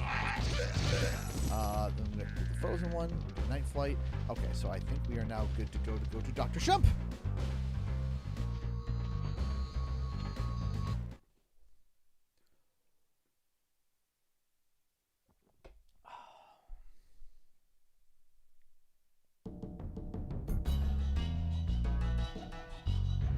What is PAX apart from Live Speed? So PAX. So we're raising money. All funds today are going to go towards the PAX trip. PAX is a convention that happens in Boston that is short form the Penny Arcade Expo, and it's where it's literally a convention where a bunch of gamers come together, and a bunch of either indie companies or even AAA companies sometimes go, and they put their games on display. But that's also where people can meet game developers. That's where they can meet friends and try out some of the upcoming games, etc., etc. But not just that. This year is special because this year I am hosting a panel, which is kind of similar to a it's kind of like a fun, not lesson, but like a fun thing where I stand up and I present, right? And I present and I do a presentation, and I'm going to be doing it's special this year because I actually was approved to do a panel this year for 1 hour on Sunday. I am going to be presenting a presentation about Spyro, and I'm going to be asking for the recording afterwards because apparently it is recorded. And I'm going to ask if I can have the recording so that I can post it on my channel afterwards so that everybody can see it. And I'm excited because I've never done a panel before, and apparently it's a big deal. I didn't realize how big of a deal it was, and today's funds will help me be able to go and do a panel and be able to present and be able to get that video out. And that's what the funds are dedicated to today, is to help me with the PAX, because we're going to be there for a week. So it's to help me get the PAX, help me be able to get to that panel, buy any additional things I need for the presentation, whether it be equipment or whatnot. And if we hit our goal today, there's a stretch goal or two that I have. But yeah, we're aiming for $1,600, which would be a huge help. Allows me to be able to go there, be able to present, and also again, then of course we're rewarded afterwards with getting a panel recorded. The panel's recorded for everybody to see, and I can do more panels like that in the future, and I'm super excited. And every year I do it, I ask for help for funding, and it helps a lot. It helps a lot to do it. So again, so far we've raised on the bar is so far $50. We also got a £10 super chat as well. And if anybody wants to help out, I'd be more than appreciative of that. And if you can't, that's okay. Can't really hear you over the music. Is it that loud? Hold on. Here, we can adjust that. The game did get a little bit louder for some reason. I don't know why. How's that? Is that a bit better? Is that a little bit better? This guy I can adjust more. So cool. You don't know what it's been like listening to him over and over. But I'll tell you one thing. He should watch his back. That's perfect for me. Better. Okay, great. Awesome. I don't know why the game suddenly got loud. Well, we've adjusted now. But yeah, hopefully you guys heard enough of me explaining it. But yes. Rough summary: PAX is a gamers convention with announcements, meet and greets, and a big deal for gamers in general. Yes. Thank you.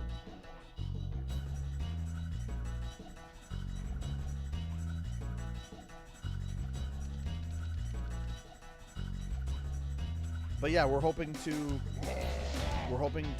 raise $1,600, And yeah. And if you can't, that's okay. You can kick back, chill, enjoy the stream.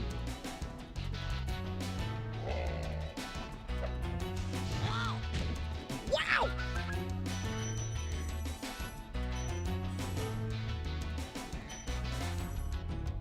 But yes. Oh yeah, and if anyone's trying to donate and there's something weird going on with it, let me know. Because I can try to see if there's something wrong with it and fix it. Because I know some people have reported in the past sometimes things go squirrely.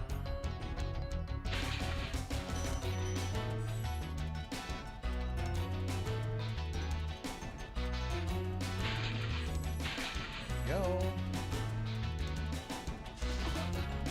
There we go. I believe that's 100%. That is 100%. Let's go.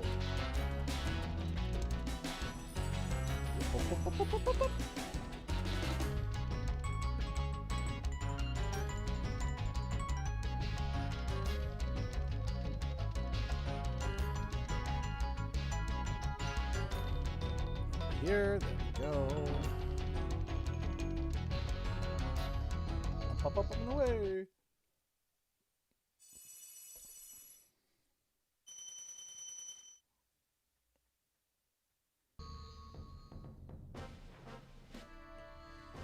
Okay, let's go over to here.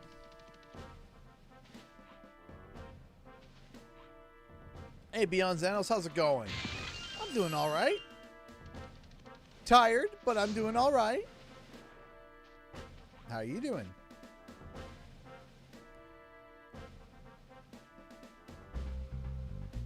Go to Magic Crafters. Let's go.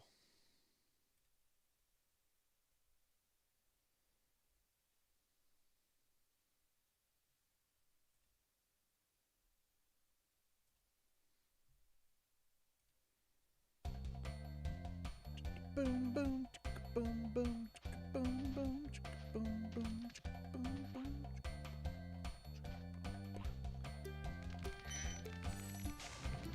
Come on. Got it. Hey, Tana B, how's it going? Welcome to the stream, everybody.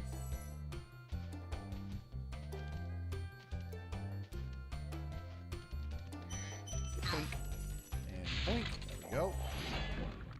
Cosmos! Welcome to Magic Crafters. I want you to release the dragons, reclaim our treasure, and recover the eggs from those pesky blue thieves.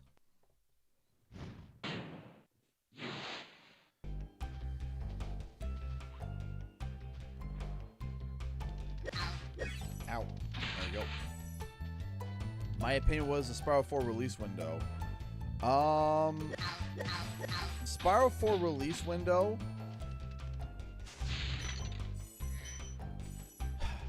Release or announce? Because I do think this year will be announcement. I do think it'll be announced this year. Bonk.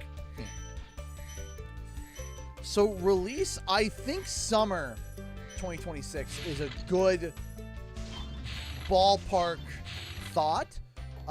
Perhaps even with a heavy-handed, unannounced tease, maybe in April. That is possible. And I'm talking like a heavy-handed tease where it's like everybody knows that it's like a pseudo announcement, but not a full like trailer. And then 2 months later they announce it. That would be my, you know, June is a good when you see arrows like good these, area. you can charge along with them to begin a supercharge. Supercharge? Excellent. Go ahead, try it. Hey, Nick Animations, how's it going? This is a very wild idea, but hear me out. What if they announce Spyro 4 and then Shadow drop it the same day? Absolutely not. Please don't do that. Like, not saying it's impossible. Let me start with this. Not saying it's impossible. I think it's a terrible idea. It's a terrible idea. Shadow drops typically are not great for, like,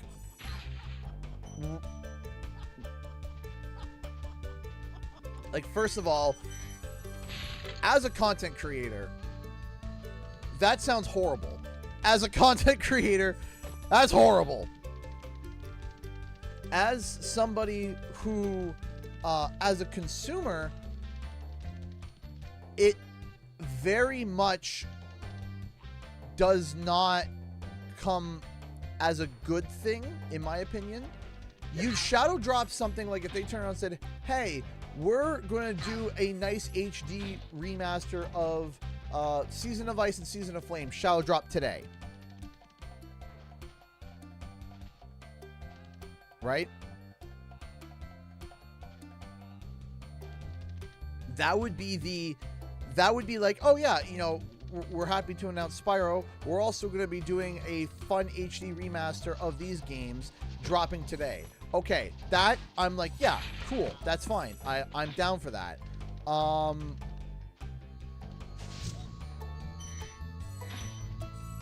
A demo, yes, that is much better. Yes, a demo would be fine. I would even say a shadow drop demo would be fine, but I would even say like a pseudo shadow drop where it's like, hey, demo this weekend, so that there's at least a little bit of marketing to go, right? I think a shadow drop demo would be a really, really, really fun idea. Also, as a content creator, that would help a lot, because then I would be able to have B-roll. This portal leads to a special place where you can learn to fly. I remember when I was a young dragon, earning my wings. Learn to fly. Got it. See, like, the way that they did the God of War announcement worked because it was the scale of that game was a lot smaller, but they announced the God of War trilogy, like, hey, we're doing the Greek trilogy, we're bringing it back, we got the original guy back, here's the announcement, but we're not going to walk away with nothing. Here is something, right? Oh, trust me, that idea came to my mind too, and it's more of a nightmare. Should we expect anything? I mean, that's where Spyro Reignited was announced. Spyro Reignited was announced at PAX, so you never know. I haven't heard anything. I haven't been, nothing's been implied to me as of yet that it would be at PAX or not at PAX. I don't know. It could be. It's possible that it might not be planned now and then planned last second, because that's happened before. I remember I had gotten the contact about CTR at PAX East. It wasn't long. It was like, if my memory serves correct, it was only like 4 or 5 days before I was going to PAX that they said, hey, we're going to be at PAX. Do you want to come in for a demo? And I was like, yes. Yes. So I do remember that. So, you know, sometimes these companies, they plan a spot, but they don't publicly tell everybody until like, hey, we're going to go and do this. So it's like, okay, cool.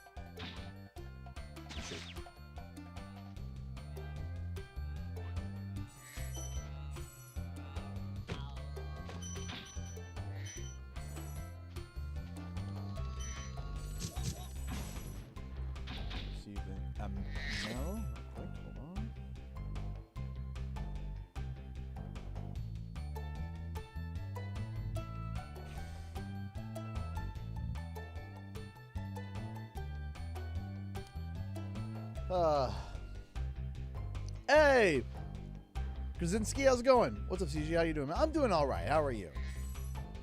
Playing some OG Spyro. Life is swell. We're raising some funds for PAX. All right, let's keep going.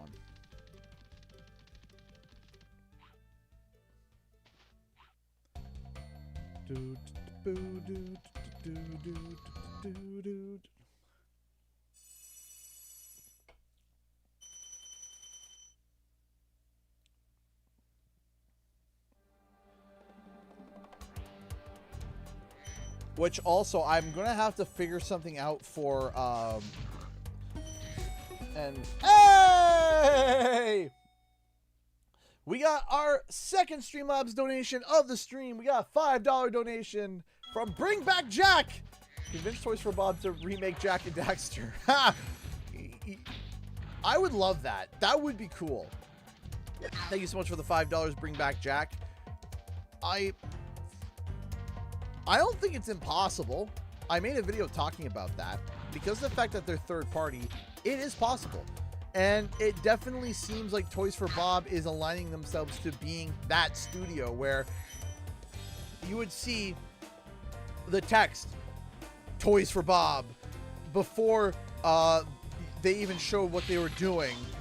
And you would already know, oh, it's a remake for a great game that from the past that we already know. And I'm already excited, right? So I don't think it's impossible. I would love for Toys for Bob to be able to be that team. I would love it. And how about this? I'll ask the next time I am having a conversation with Spyro, anybody at Toys for Bob. Big, noisy, gigantic, awful beasts, are you? Of course not. I didn't think so.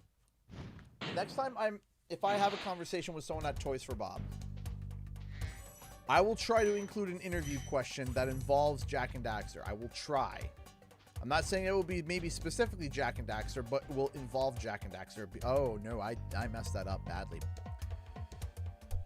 Because what I kind of want to do is I want to kind of directly ask and be like, hey, does Toys for Bob want to become known as the studio to bring back legendary franchises? Like, is this a part of your action plan?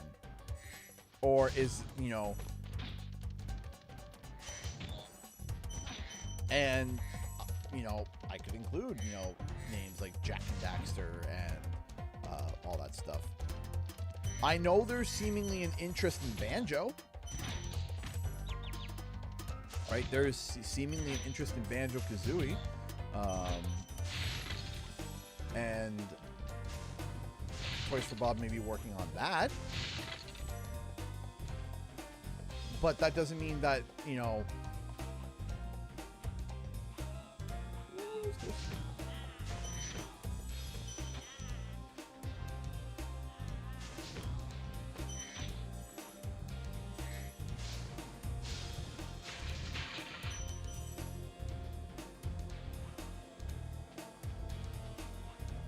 So here's the funny thing about game development. So Lily Lampshade says, hold on. Lily Lampshade says, my theory is they've been low-key working on Spyro since 2019, but then life happened pretty hard. The developers always have been working on it. New people equals new ideas. Piecing it all together could be the hard part, so that also explains the job listings to help fit the puzzle pieces together. So here's my thinking on this. Is that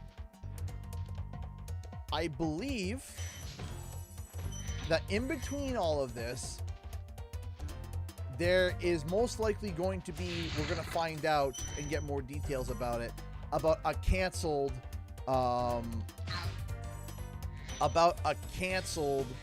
Spyro project.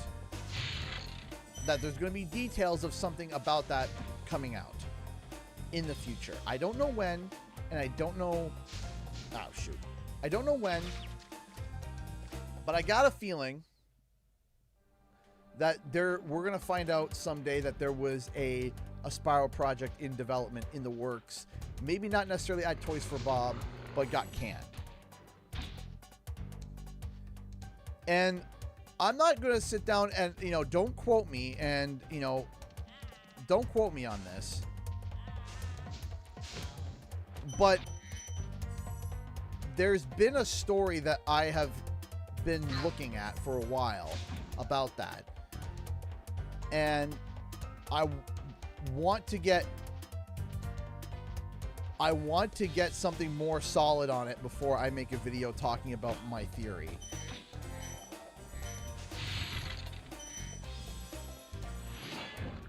So I got a feeling that somewhere out there was going to be planned a new Spyro title. And then something went wrong. Had to get canned. After it got canned,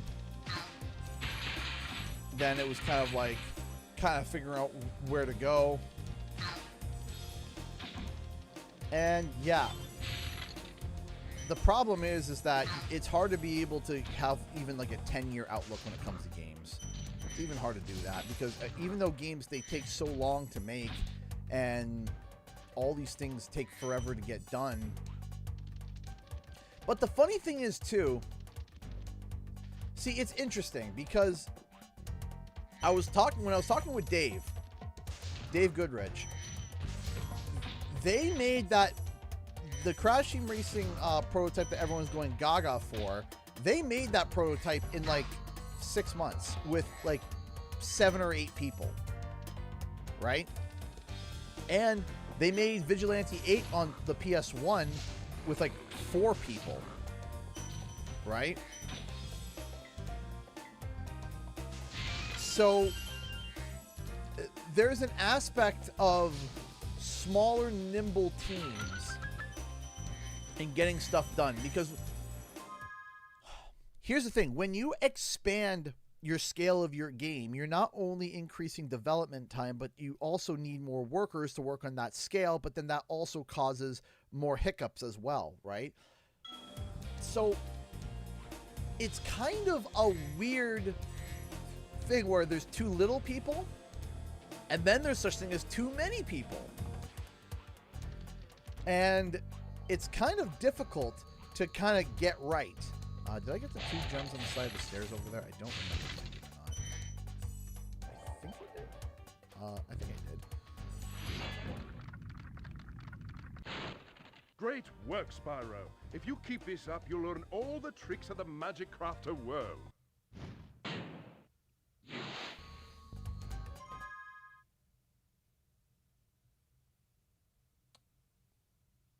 Hang on.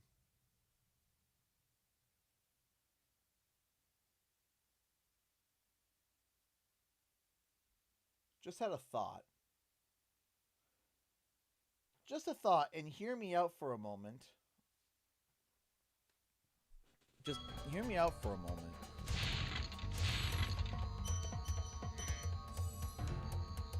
We were asking earlier about when we thought this CTR game went into development, right?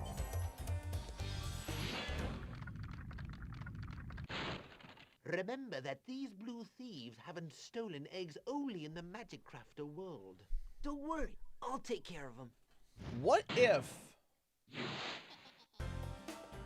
something happened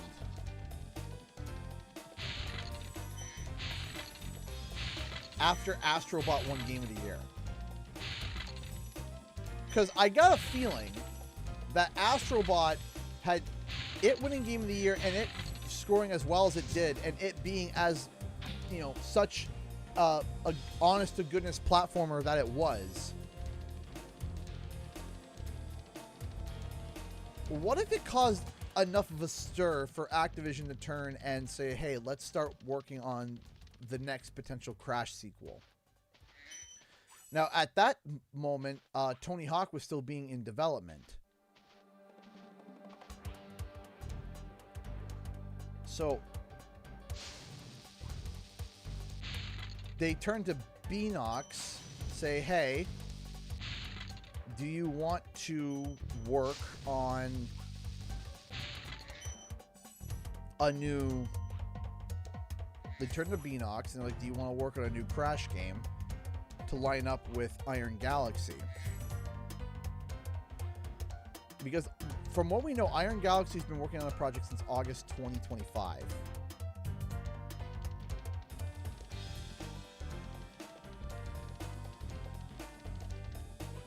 I think Astrobot...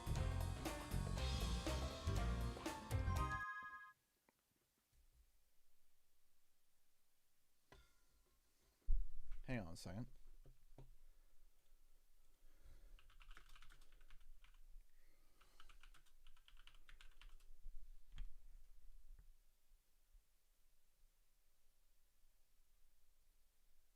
Astrobot released in September 2024. Got one Game of the Year for Game Awards 2024. 2025 rolls around. Iron Galaxy is working on Tony Hawk at that moment. But they turn and look at Beanox and say, hey, do you want to work on this?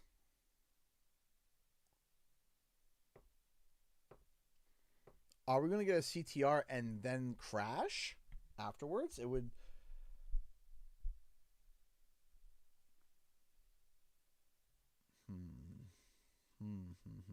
Just a thought. Just thinking out loud for a moment. That's all.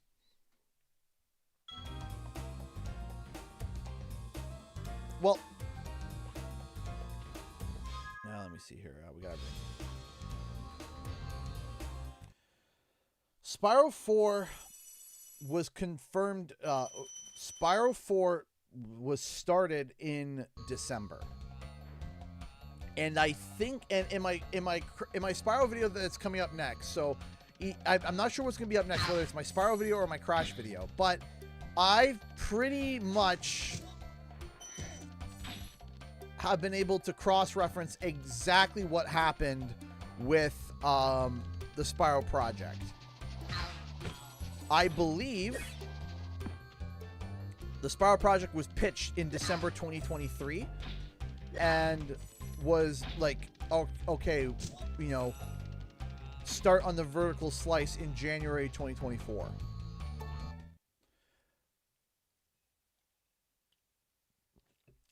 Because when I was talking with my sources, it was like, oh yeah, it was December, or oh, we were chatting about it November, or oh, we were, it was January, and I was just like, okay, so it's like so that's why in my video I was like December to January, because the people that I spoke with privately, it was like a ballpark area.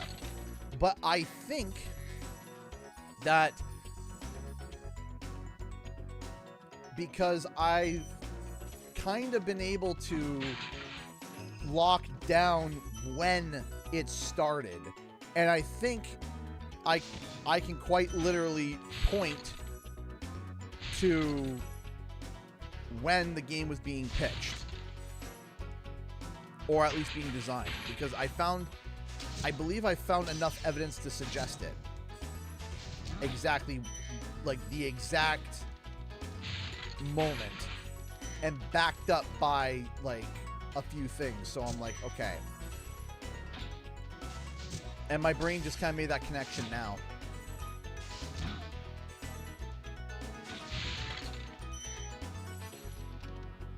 No.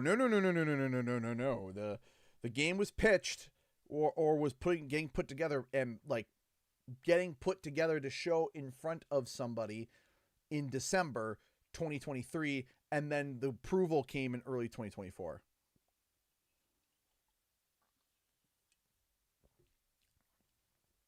How does your sources feel about the corporate shakeup at Microsoft? It seems like Sarah Bond getting snubbed from her position at Microsoft Gaming CEO. It seems like it was not planned. So, I haven't heard much from my sources on that, and I've heard from one source where the one source, it wasn't even someone directly involved, but someone who's involved adjacent, and gave their opinion. And they're not sure about how they feel either, but they think it's leaning towards negative. They're not sure yet either. They're not sure. They're undecided. It's kind of like a wait and see, but so far it's kind of like, uh-oh. It's a little bit of a like, uh-oh. So I've only heard from one source about it. so far. Whether or not I'll hear more about it in the coming days, we'll find out.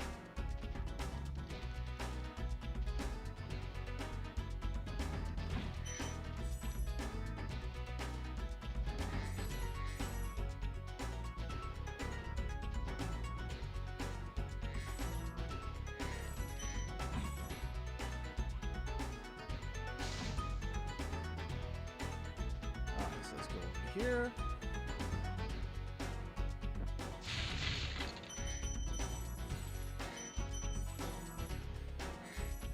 Hey, Florina, how's it going?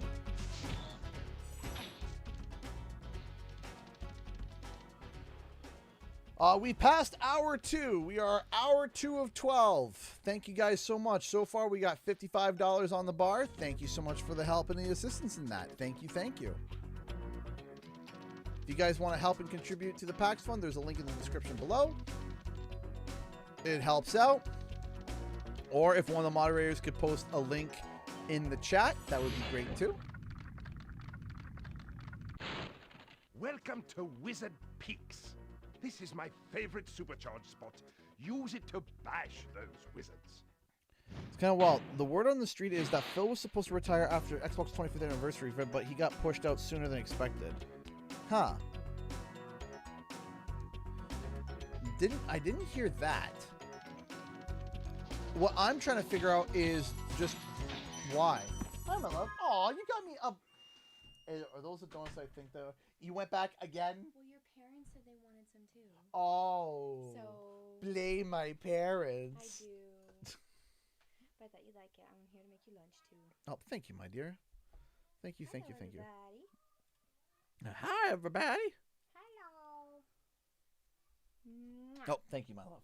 You're welcome. I was waiting for a kiss. I Sorry. gotta do a screaming. All right. Bye. Thank you. Thank you. I got coffee. Gonna need it. And a donut, too. My wife got me a coconut donut. Coconut.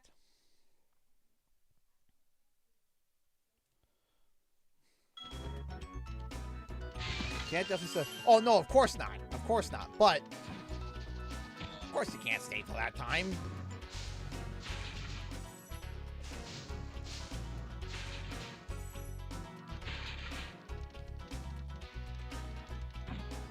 Go. Down this way. Boop, boop, boop. Shibuya.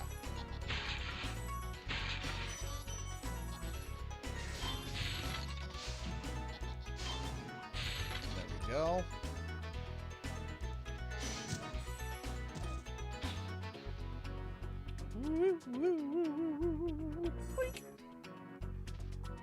Yeah, I'm not sure why it was so abrupt, because typically you would hear about people like stepping down or retiring relatively early, like, oh yeah,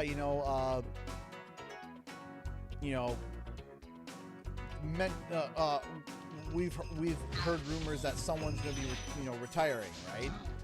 And yeah, you typically hear a little bit of an alert. It was just kind of like, boom, that's it, he's retiring. It was like, what? How, who, what, when, how, why, whomst, housed, etc. Like, it's just like, what happened? Where did this come from?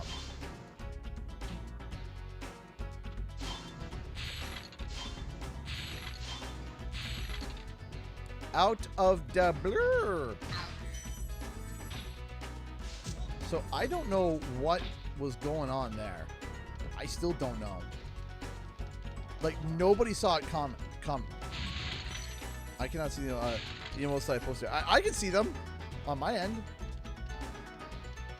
I can see the CGE poggers with the donut. Thank you for releasing me.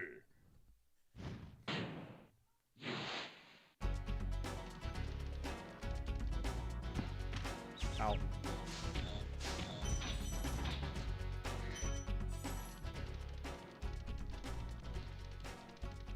Any updates on the collab? Haven't heard any updates. Listen, the collab could be at any point, right? It could be later this year. It could be no idea. Perhaps society was not happy with Xbox's performance last quarter and made him pull the trigger. Well, the question is right now is that here's my take on Phil Spencer, okay? Because I had a brief discussion about it in my Discord the other day. Some people were like, "Oh, I'm so happy that he's gone." Here's the thing about Phil. Xbox had the Xbox 360, and it was the perfect stepping stone. You went from the Xbox, which was like, okay, this is fine. You have Halo and a few other games, and Fable, you know, good, okay start. And then they turned around, they had the Xbox 360.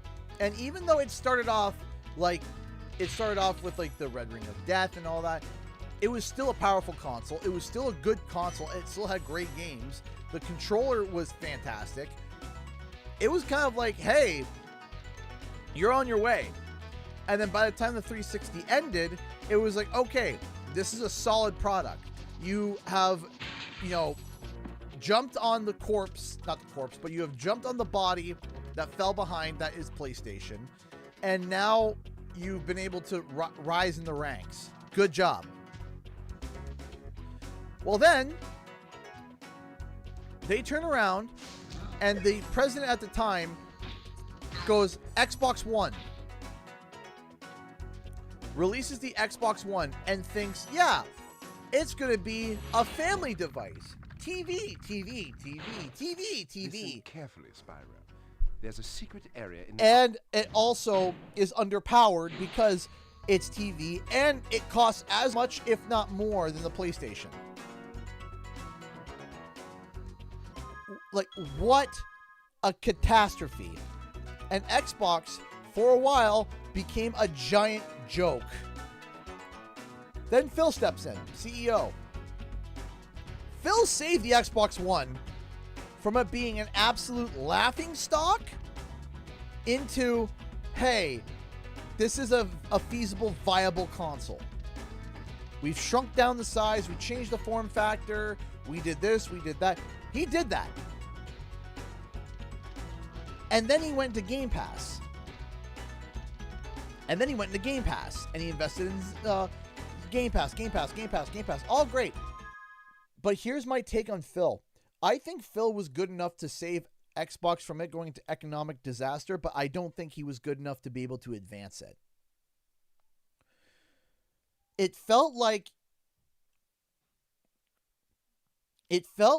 Phil was more of a firefighter saving the child from the burning building, but the child now needed a father to raise it. And I know that sounds like a terrible analogy, but that's kind of how it felt. Because when it was in the danger zone, Phil pulled Xbox out of the hole and started it on a good path. And then it kind of just sat there and did nothing. It was like, okay, yes, you saved it from it becoming a giant joke, but now you need to grow. And Xbox kind of just felt like it was just Game Pass. And let's change our UI menu again. Game Pass. Yeah, Don Matrick left that child in the building. Oh, no. Don Matrick left the child in the building and set it on fire. Like, what on earth was happening? That was a disaster. And then Phil was able to save that child from the burning building. Great. Awesome. But now it's, okay, now what? And I think it was just stagnant. I think Phil being the leader was stagnant because I don't think there was anything terribly bad about him. Hey! Zealand NZ64 donated £5 through Super Chat. Thank you so much. What's your favorite Spyro hub world? Autumn Plains is Artisan's homeworld. Autumn Plains. And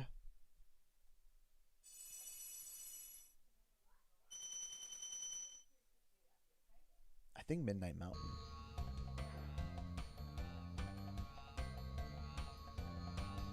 Arson's Homeworld, Autumn Plains, Midnight Mountain.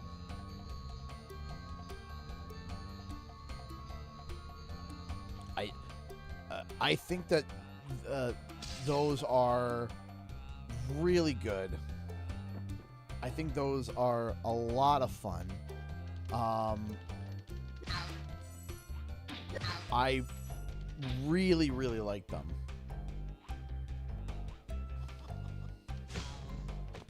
Arson's Homeworld has such a... While I will say Phil wasn't great, he is far from the worst. No, far from it. No, far from it.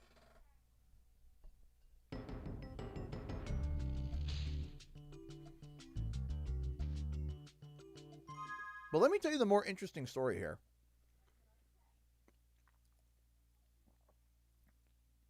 What happened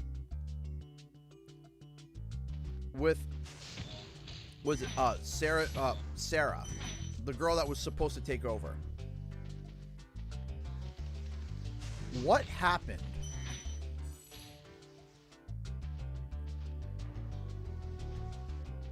Like, she was supposed to take over,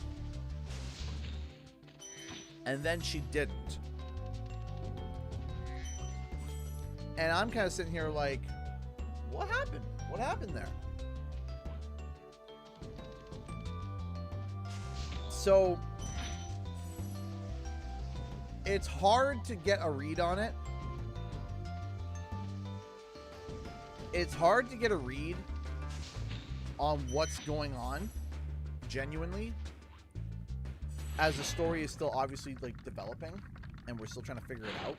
Please do something about these green druids. They insist on moving everything in sight. Yeah, Sarah Bond even made a public statement about leaving. She did afterwards. She did afterwards, after the announcement had been broken for like 4 or 5 hours. She made an announcement. And that was just strange to me.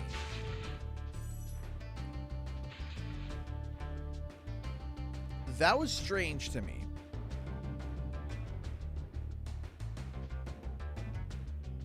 Wink? Wink at what? What am I winking at? Am I winking at you guys?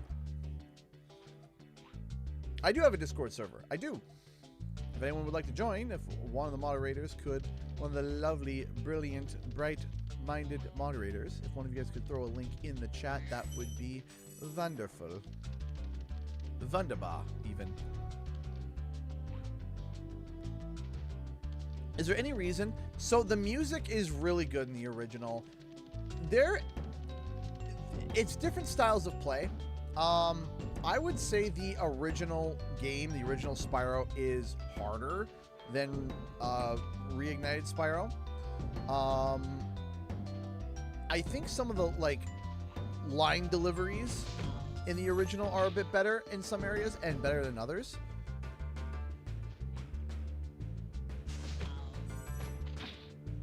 Have a more lively world, like dragons actually roaming around doing dragon things? Yes. That is one of the main... My thing that I want, that I said that I would like to do, is I would love Toys for Bob to have a more lively home world, and in fact, for the home world to be the last thing that you 100% before you move on to the next home world. And the thing that I want is I want a home world that's disheveled and destroyed, and as you complete each level and get more things, more of the homeworld is revealed and more of it is healed and more of it is open to explore. And when you've completed every level and you've 100%ed all of them, then the homeworld reaches its full completion and it's revealed as this gorgeous, beautiful, amazing place that feels worth it. Like, oh my gosh. Because one of the things that I remember when I was playing Reignited was constantly thinking, what's this world gonna look like? Because the environments in Spyro Reignited are spectacular.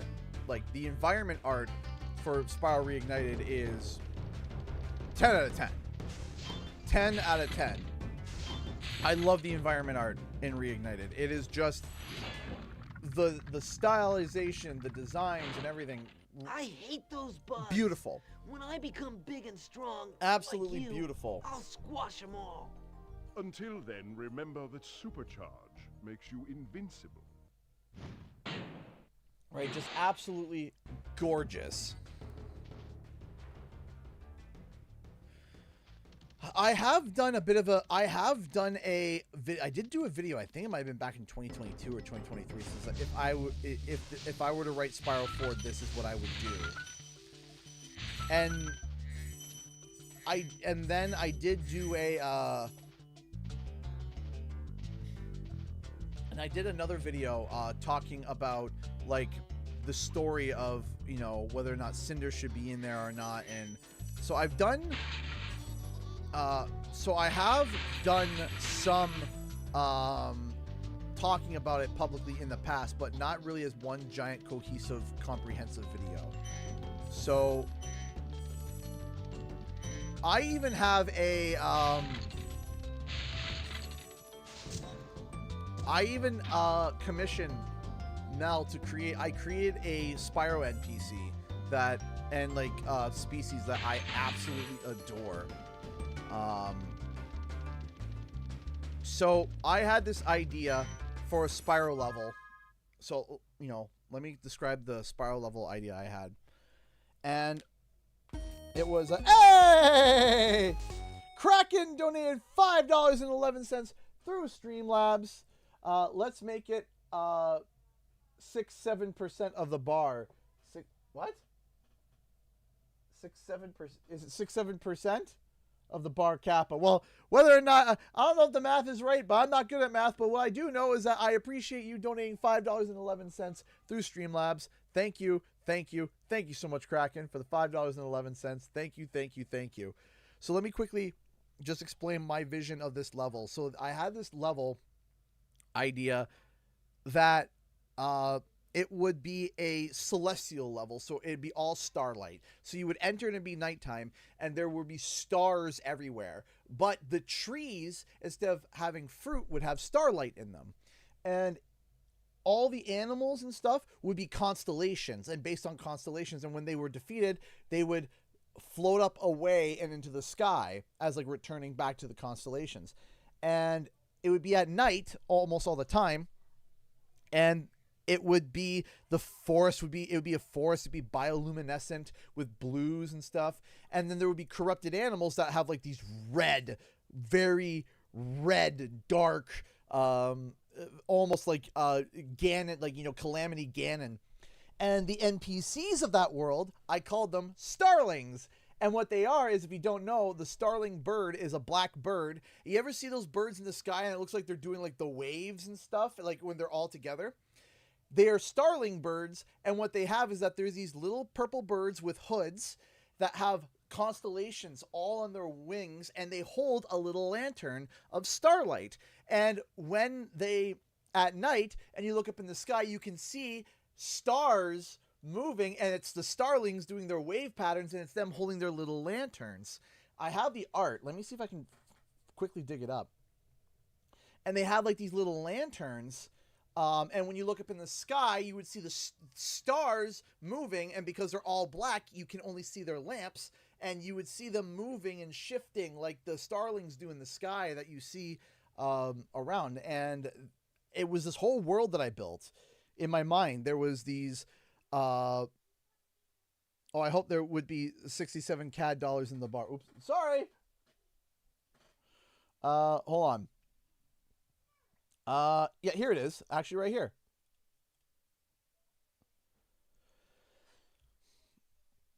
So here they are, and I got it commissioned and I got it done, and I love it. It's this is my starling NPC, and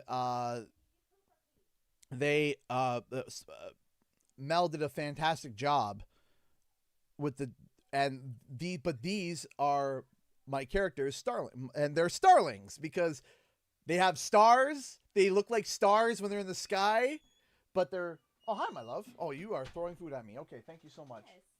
Thank you, my dear. I'll clear you of these cans. Yeah, here. These from last night? No. Oh, Gosh, okay. no. Could you take that? I'll have it after. I can't have too much food around me because I'll get overwhelmed. Be like, I don't know what to eat. I'll have it after, though. Always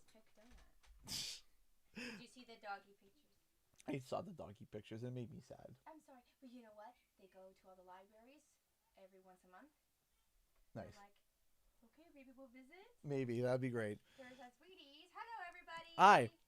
So, but yeah, this. There's someone on our front porch. I gotta look. Okay, but yeah, and the idea was when you got there, the starlings would have had their lanterns removed, and you needed to help get their lanterns, but then you also need to help get them relit. I had 3 enemies in my mind. I had a deer, which was a skittish enemy. I had a deer that looked like a stag. It was a skittish enemy. It was more like it saw Spyro and it would run away. And if Spyro got too close to its back, it would buck him. So you had to kind of come from the side or the front to be able to actually take it out. There was a wolf that worked very similar actually to the dogs in Spyro 1 in Toasty. And then there was a boar, and the boar was like, but the boar was like jacked up and angry, and it was all red constellations and like, you know, smoke coming off of it. It was corrupted and angry, and it saw Spyro and it would charge, and Spyro, it was like a mini boss, and Spyro would have to dodge to the side, and flame wouldn't work. You had to get him to charge. There would be trees in the surrounding area, and Spyro actually would have to line up on the trees again to charge and hit him and smash into him and sidestep to get him to smash into him and make it dazed, and then Spyro would be able to do some damage on him, right? And when they die, they would like they would almost like lift up and like turn into constellations and go back into the sky, right? And I had like a whole plot and story for these characters, right? Yeah, and I call them starlings because they were actual, like the starling bird, but they were stars.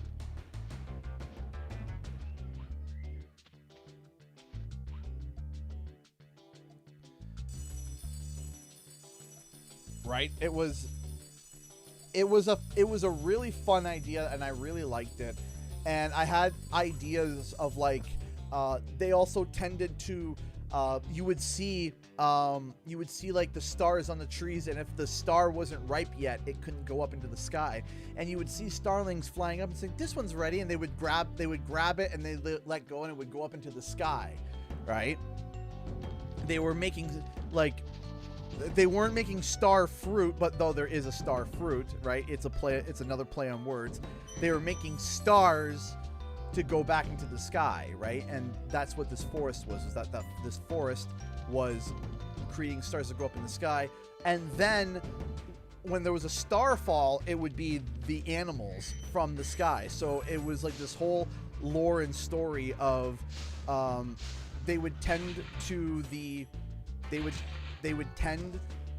trees, and when a tree had a ripe star, they let it go into the sky, and then when there was enough stars in the sky, there would be a star shower, and it would be where the wolves, the deer, and the would spawn.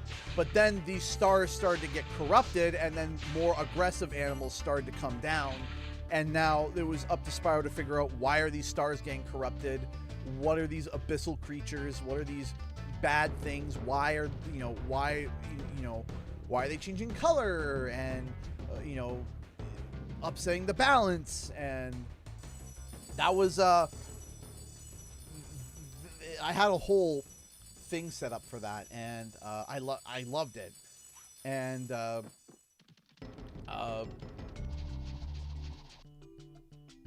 I said, I have a whole premise of the game all set up. I have a whole bunch of stuff that I wanted to do. And yeah. Try combining supercharge with jumping and gliding, and really explore the high caves.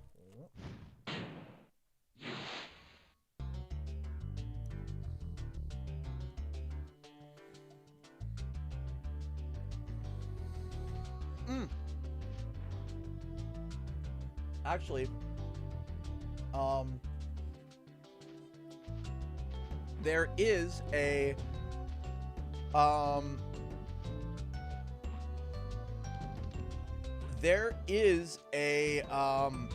game that I've spotted that I've reached out to them about, and hopefully they'll get back to me. What was it called again? And I think a very specific niche of fans would be interested. And the reason why is because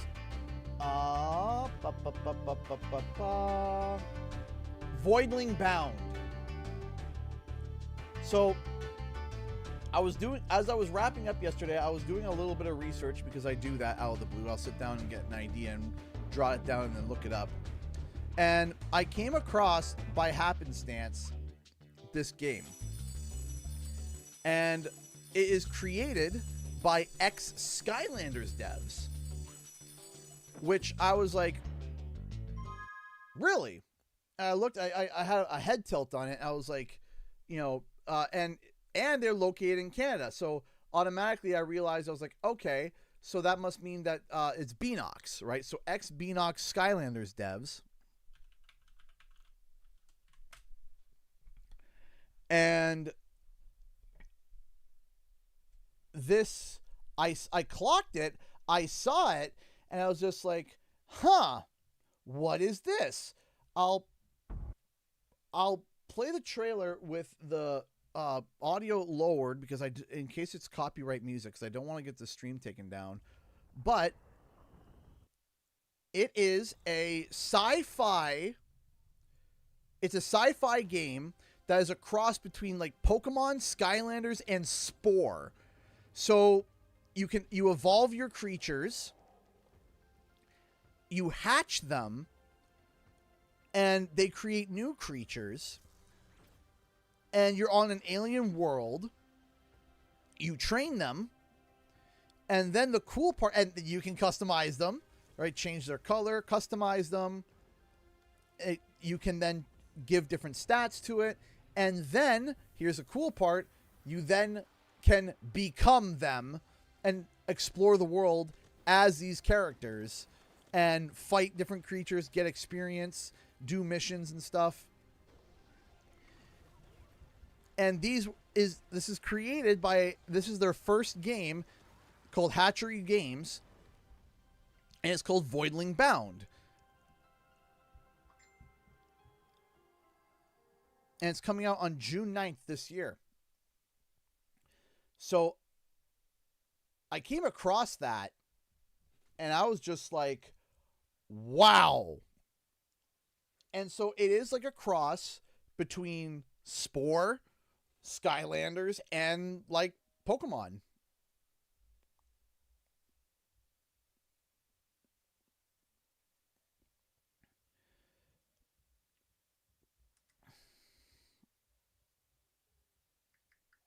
Hold on a second.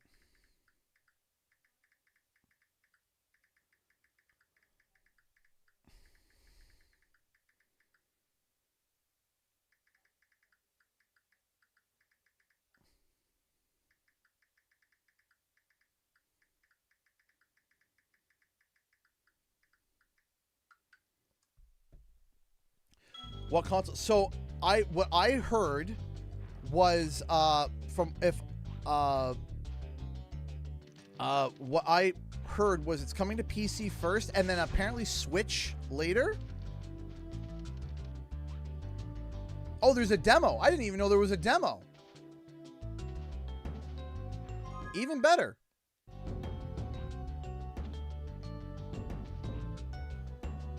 I didn't even know there was a demo.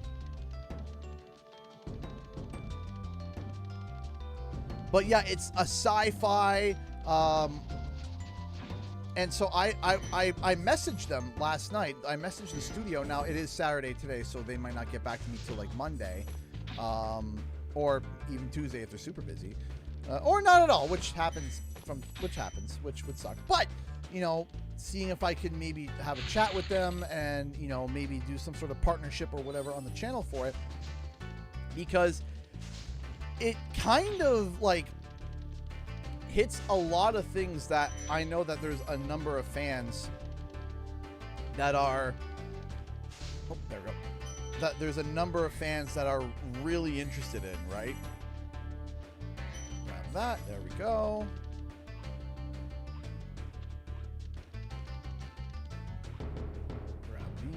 we go.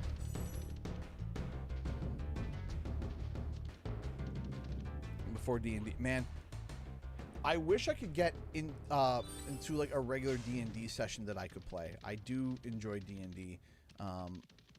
We were playing D&D to Lord of the Rings when we were in Ohio, and that was a bunch of fun. Yeah, there was we had like an expansion.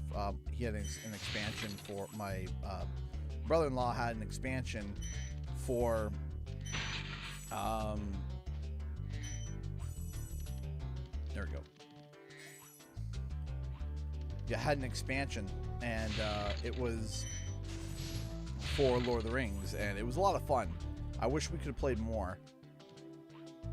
We didn't have the time, though. Up here, there we go. Up here, there we go.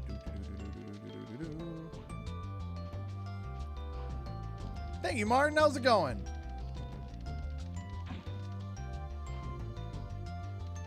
Okay, so now it's the thing I'm missing. Yeah, I think I'm missing perhaps a spider. Is there a spider around here that I'm missing? Yeah, I believe it's right over here by the entrance, which... Yep, there he is. So instead of taking the long way around, we're going to do this. I'm going to go over here. Go to here, go to here, go to here, go to here. And then we're going to go do a big ol' wraparound route. Go over to here. Oh yeah, I love the OG throwback too. Sometimes you gotta go back to the original. Reignited's great. Sometimes you gotta enjoy the original.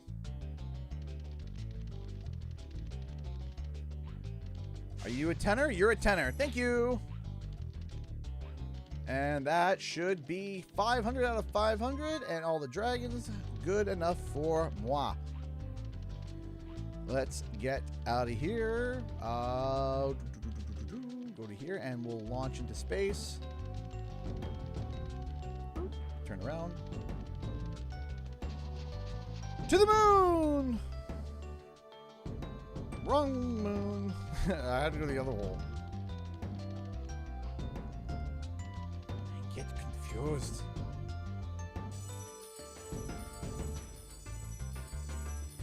Let's try this again. Take numero 2.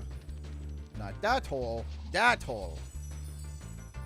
Georgia the... Oh, I thought for sure I was going to do a big bonk. Once again, guys, today we are raising funds for PAX, the trip to PAX East at the end of March. I had the opportunity to do a Spyro panel, which I'm going to be asking for them to record. That's what I was told that it would be recorded, but I'm going to ask if I can get the original file and be able to post on the channel. And we're raising funds to help get there while I eat this sandwich. There's a link in the description below and at the top of the chat if you're interested. We need a Spyro 4 live stream. Yeah, I agree.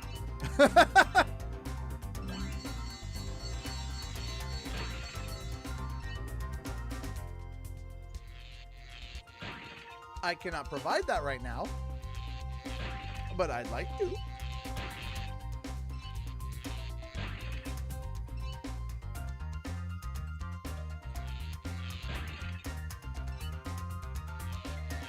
Go this way.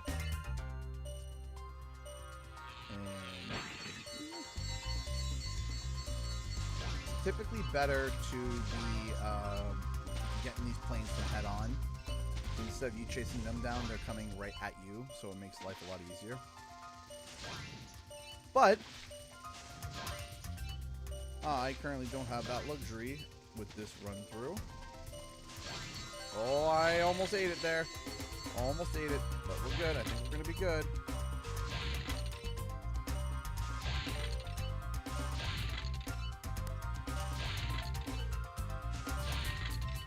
And Dunzo.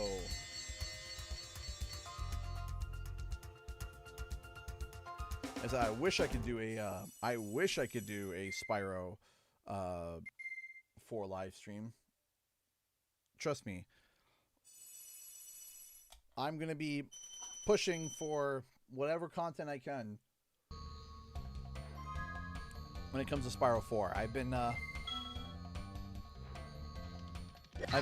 talking about it for a long time. I'm going to be trying to get the most access that out of any other creator. I'm going to try. Will I achieve it? Hey! Jay just donated $5 through Streamlabs. Thank you so much, increasing our total to $60.11 through Streamlabs. Jay, with the $5, bring Spyro 4 back with you. Boy, howdy.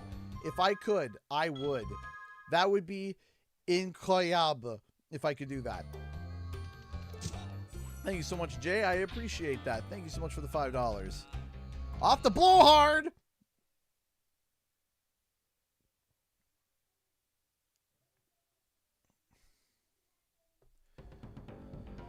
Man, it's almost already 2 o'clock.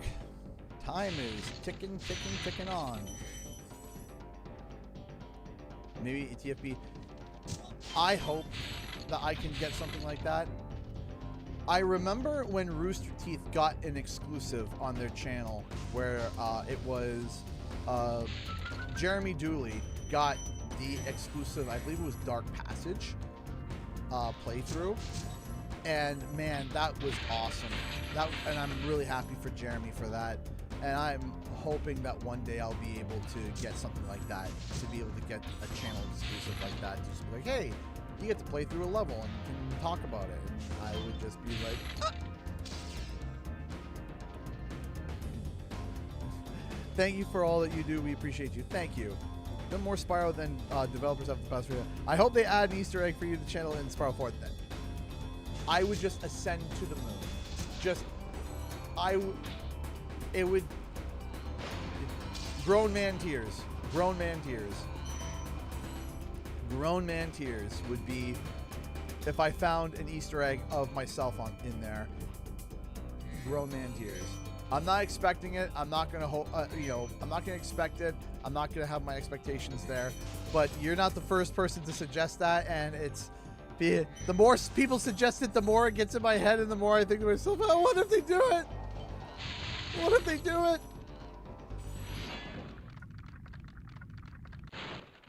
Thanks for releasing me, Spyro. You have no idea how long I've been trapped in crystal. And neither do I. Who are you again? I'm out of here. Who are you again? You know, you literally just said his name. We are now at 65.11 on the bar. Thank you guys so much. We're trying to get to $1,600. If we don't make it, though, that is okay. Whether or not we make it, I still appreciate it nonetheless. Probably when I finish Spyro 1, I'll add in super chats as well, because we have 15 pounds of donations thus far for super chats. Hit him. Hit him.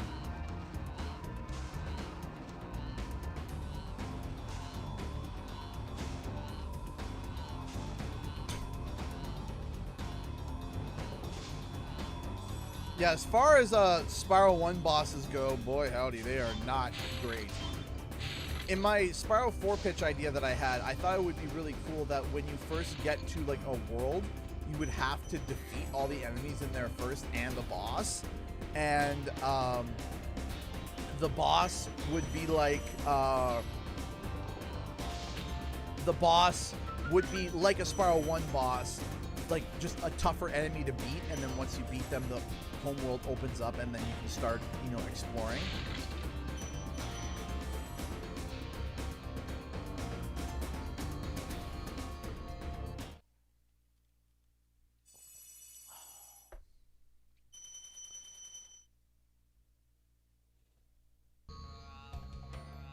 I always thought the metal chests looked like anvils when I was a kid. I can see that. I can see that. Ow. Tuco the Balloonist, thank you for recovering so many of our dragon eggs. Hop aboard for the Beastmakers. Well, if you're ready, let's go to Beastmakers. This is the world that got the biggest glow up and reignited. in Reignited, it's like night and day. This is the only world in Spyro 1 that I'm like, yeah, this place is kind of stinky.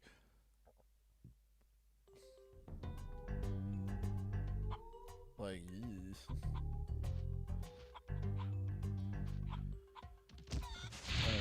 but yellow, brown, green, and black. What a color combination. The only time you see that color coordination is in places you don't want to go or see or do. It's like not a great color combo. And they're like, what if we just made it like a nice swamp?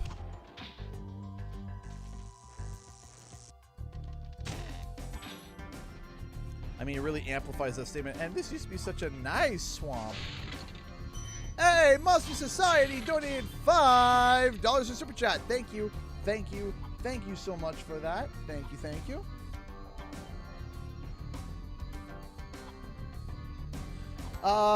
There's a... Oh, boy. There's a Guinness World Record for largest Funko Pop collection. Bro had 8,002 Funkos at last count. How's it feel to be the second to that guy?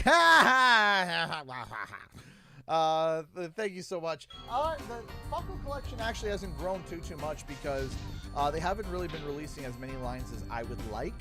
Not only that, I don't have the space for them anymore, and I've started to take a few of them down to make room for others. I might actually downsize some of them too. Into an electrified junkie. And it used to be so beautiful. I'm sure it was.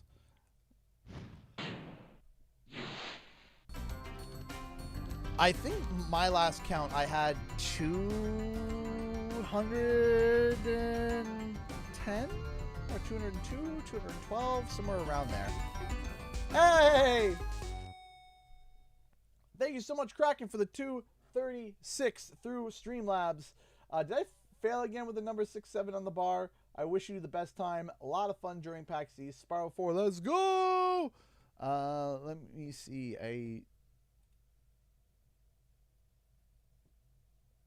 No, you got it. 6747. You got it.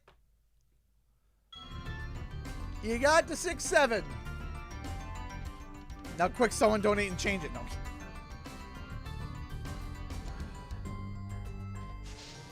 Yeah. Don't touch, don't touch, don't touch. Kablooey.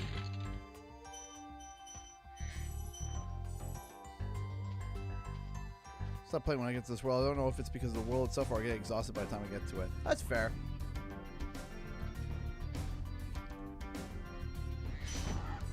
I actually like the music of this world, though. I do like it's like an owl sound effect. That's the best way I can describe it. It's kind of like a night bird sound effect. Would anybody else describe it as anything else? Like I said, it sounds kind of like an owl to me. I mean, I think Spyro 1 has the best soundtrack in, like, one of the best soundtracks in, like, gaming, period. Like, I love Crash Bandicoot, don't get me wrong, but the original Spyro soundtracks are just...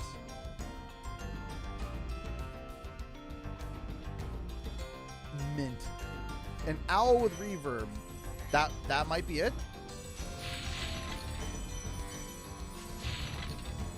And I'm not saying oh, I hate, you know, the Crash Bandicoot OST. I love the Crash Bandicoot OST, but Spyro is just, I don't know, something about it just,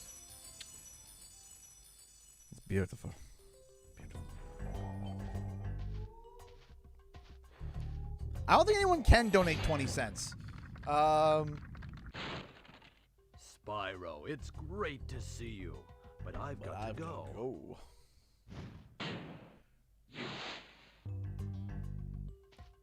Is Goatman Piper's a fractured? I love fractured hills. I love the satyrs and their accents.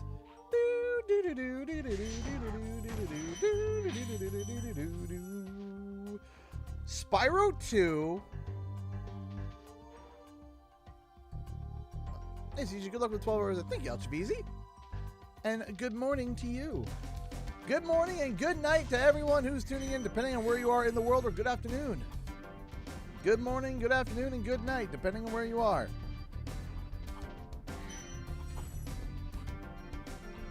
I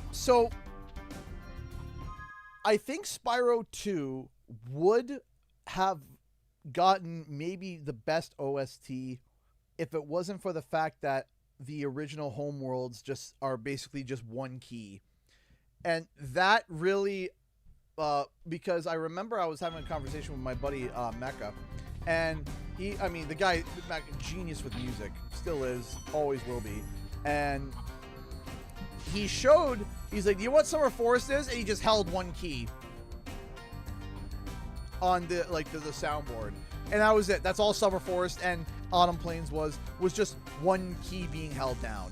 That was it. That was it. He was just holding one key, and I started laughing. He's like, that's literally all Summer Forest and all the homeworlds in Spyro 2 are, just one key held down for the sound, the sound font that they had. And I started laughing. I was like, that's hilarious. So, if it wasn't for that, I canceled bowling for a different bowling tournament and didn't inform me or my parents. Oh, I'm sorry to hear that, Jessica. I'm sorry.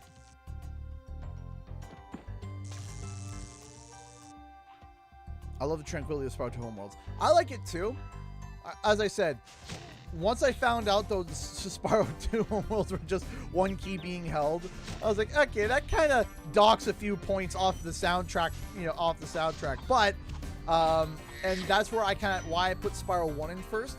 But if Spyro 2 had the homeworlds be a little bit more than one key, I think Spyro 2 would probably have the best soundtrack. I think Spyro 3 is good too, but I think Spyro 3 has the only tracks in the Spyro world that I don't like, that I genuinely listen to, and I'm like, I genuinely do not like it. I don't hate it, but I don't like it. It's the worst track in Spyro is Spyro 3. I think Desert Ruins. The one with you guys save the Tara Croft.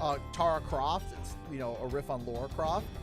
I believe it's Desert Ruins. I do not like that track. I do not like it. That is the only track in the entire Spyro trilogy that I sit there and say I actively do not like this track. I don't like the reignited version. I don't like the original version. I don't like it, period.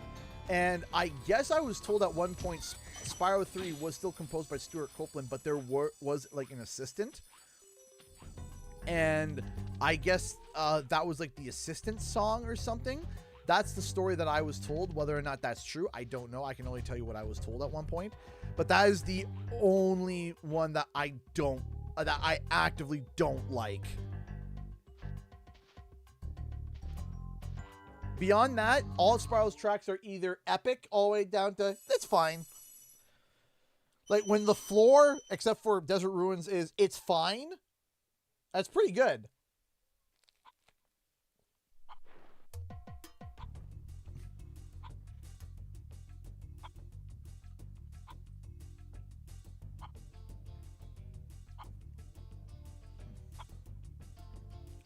Yeah, I feel that too. I feel that the upbeat tracks work better in Spyro 1 hub worlds than Spyro 2. Because Spyro 1 hub world are more chill. Yep, I understand that. Now I'm not gonna sit here and be like, oh yeah, Summer Forest and Autumn Plains are bad tracks. No, they're not bad tracks. But at the same token of time, if we wanted to go by trying to be as objective as possible, when I found out it was just one keynote being held down, I was like, okay, well, it works. And if you ask me, would you have changed it? No, because it works. But, I like all three soundtracks, but the first game has the most amount of feeling and personality to me. Yeah. Yeah, it's, something about Spyro 1's OST is just so good.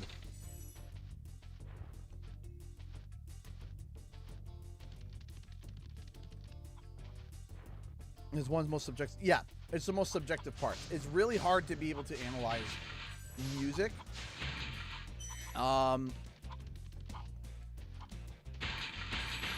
it's hard to determine what's better, right? Because it also depends on the vibe. There's also some tracks that are like unused. There's some unused tracks floating around, and I remember I sat down and listened to some of them. When I think of objective, that would mean there's a metric I can measure by. Yeah, and as objective as you can get with music, which is very much a subjective thing, right? Right? You're trying to find objectivity within a very subjective thing, right? But you can say objectively that, you know, the Spyro soundtrack is a good soundtrack, you know, objectively. Ow.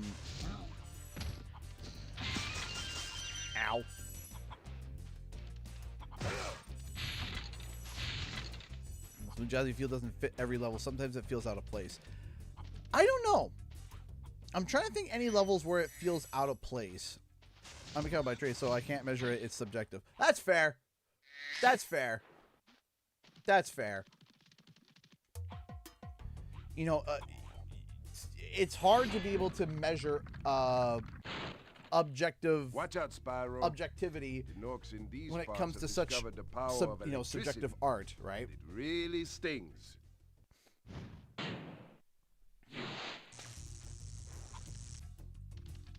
There we go. I think after this level, I'm going to take a quick break. Stretch my legs. Have a chat with my wife. See how the kids were at the library. Go from there.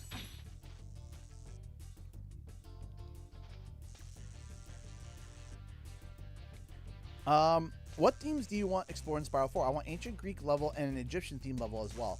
I think that would be fun. I was saying earlier, I want like the thing about Spyro that I love so much is the fact that its themes are so just wildly out there that it's, especially in future games, right? The themes are just so wild and broad, and I was talking about this earlier, but I want something to do with like starlight, right? An exploration of galaxies and stars, and not necessarily like space, but yes, like space is involved. But I was saying earlier, like my Forest of Twilight fan idea I had earlier, right? Stuff like that. You know, but also if there were like a theme that was like, because if you think about it, Spyro 3 does have like the lions, like the Greek lions, where they're all wearing togas and stuff. I think that would be cool. Or something in the lines of that, and then you get your Egyptian, like you got your the dogs from the Egyptian level from Spyro 3. I'm trying to think of what has. Then you kind of got a little bit of a Scotland. You kind of got like medieval Scotland a little bit in Spyro 2 with Fracture Hills.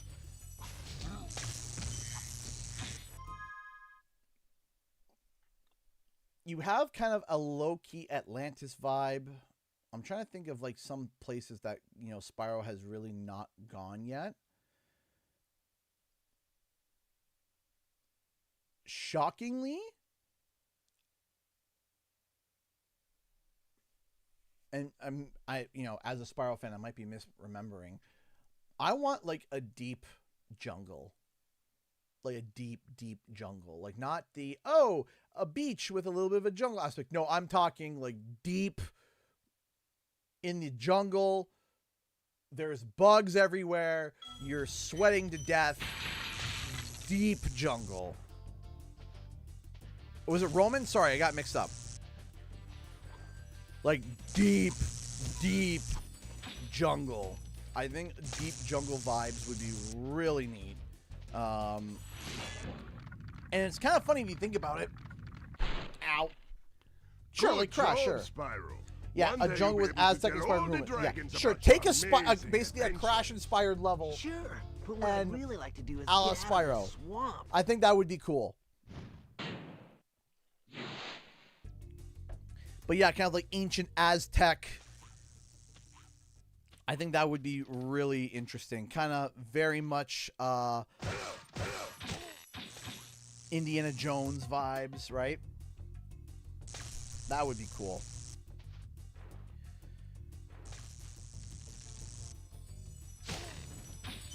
There we go. Move. Also, rainforest. Sure, yeah, rainforest. Yeah, nah, no. Take two.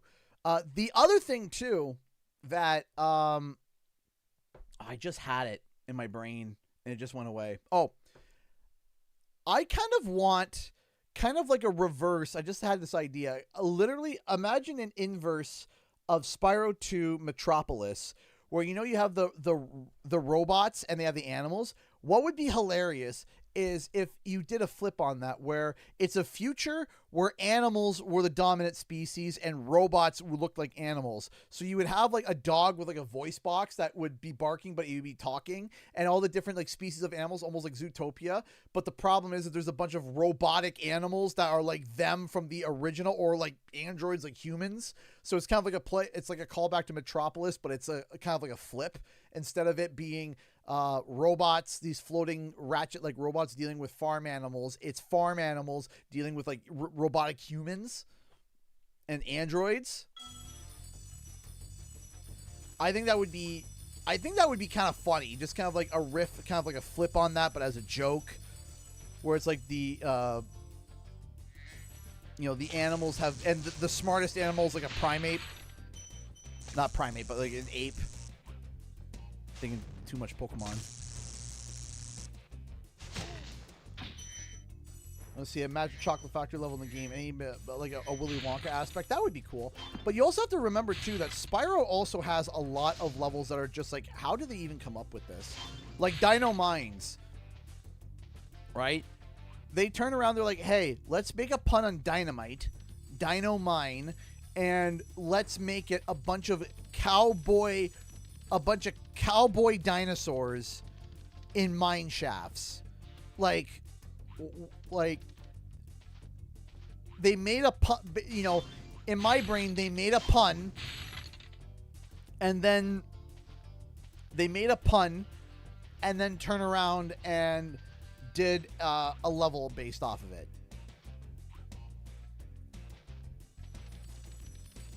Right? Like they come up with a silly name idea, and then from that silly name idea, they then just flesh out a world. That was kind of like the inspiration of like my Starling, because I thought to myself, it'd be cool if there were these birds that are stars. They'd be cool if these birds, but what if these birds were literally stars, right? And that's where I started to develop the idea of the Starlings. And I use that idea of, can we make a pun off of this? Can we make a joke about this? Can we kind of make this like a aha badoon? Because there are starling birds, but these are birds that hold stars. Right? So, that's where some of the ideas come from when it comes for Spyro, is that they just come up with these wacky, wild, and weird ideas that just come out of like, that you wouldn't even think of.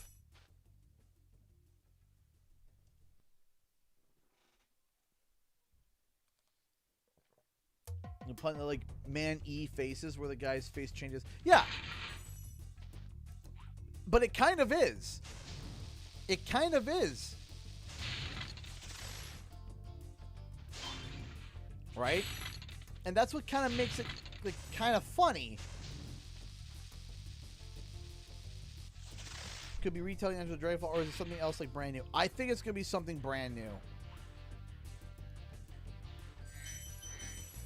I think it's going to be something brand new. I don't think it's going to be, hey, because I had a conversation with a buddy of mine, and he put it out really well. He was like, hey, Crash Bandicoot 4 was kind of like, hey, what if we made, tried to do the old Crash Bandicoot style today? And, I don't think Spyro 4 is going to be, oh yeah, a la, Spyro 4 is going to be Spyro 1, 2, and 3 a la 4 like Crash 4. No, I don't think it's going to be like that. I think they're going to be like, hey, let's try to do something a little bit different. Let's try to do something a little bit more expansive. Let's try to do something a little bit more, but without alienating the core audience, right? And I think that's going to be the task of just making just enough of a difference so that it doesn't alienate the core audience, but also evolves the franchise and not sit there and, not sit there and do nothing. Okay, I will be right back, taking a quick break, stretching my legs, going to the bathroom, having a chat with my wife. I'll have the headphones on, so if anyone causes any trouble, I'll hear it. I'll be right back.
And we're back.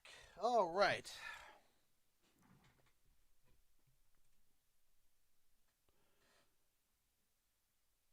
Okay, just making sure I didn't miss anything. I don't think I did. Okay. All right. Let's get back to it.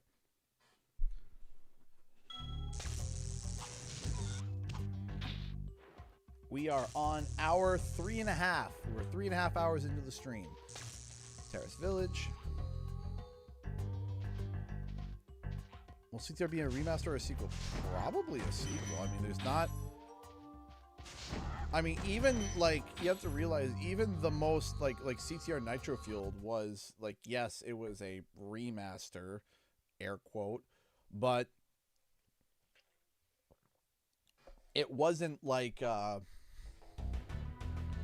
was a remaster, but it wasn't,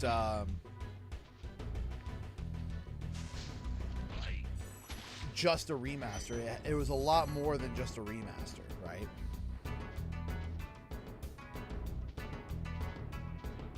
It had so many more levels. It had stuff from, you know, different eras, and it was really good. So I think that they would do a new CTR.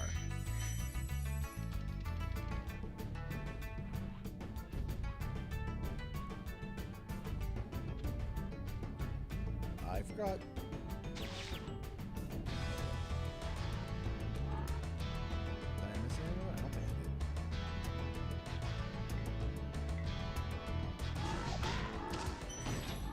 I don't think I did. I think Spyro 4 should come to Switch 2 day one. I think it should. Would it? I don't know. I hope it does. Because the Nintendo side of things has always been a big boon for Spyro. It always has been. And the Switch 2, I think, is strong enough to be able to handle it.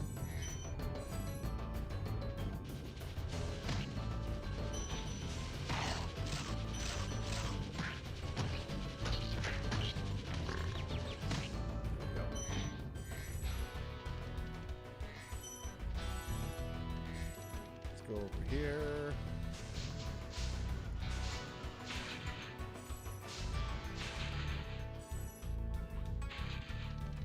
Hi, BL Raven Wizard. How's it going?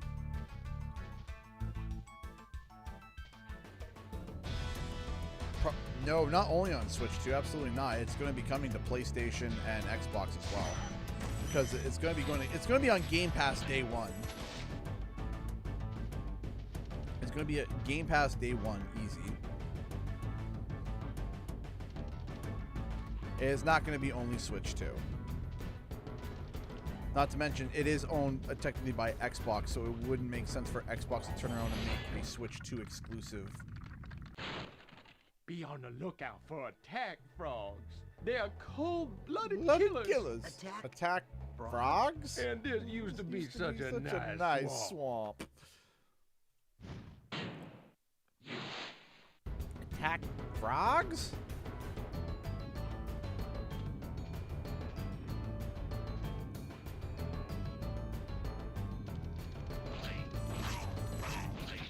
Yeah, it wouldn't make sense if it was a Switch 2 exclusive.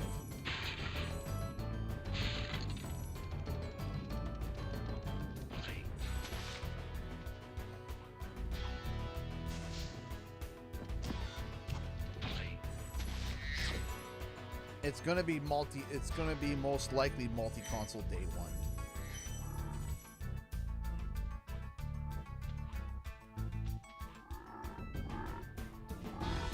I don't think it'll come for the Switch 1. I don't think it'll go for the Switch 1. I think that we've started to move out of the Switch 1 era, and now we're gonna be, because the Switch 1 is just too anemic. It's too anemic. It's way too anemic. It's not. It doesn't have the juice. It just doesn't. There have been, like, I think, like, the stake in the heart was,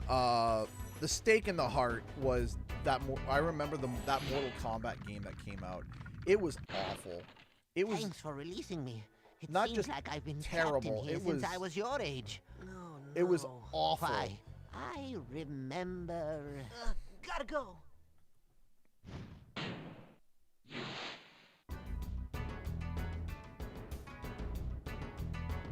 Could GTA 6 overshadow Spyro? Yes and no. Like, they're not even in the same... It's not really even the same, like, audience. Like, the demographic is so different. But also, too, I'll say this, too. If the reports and rumors are true that they're going to be charging more than the base price for of games for what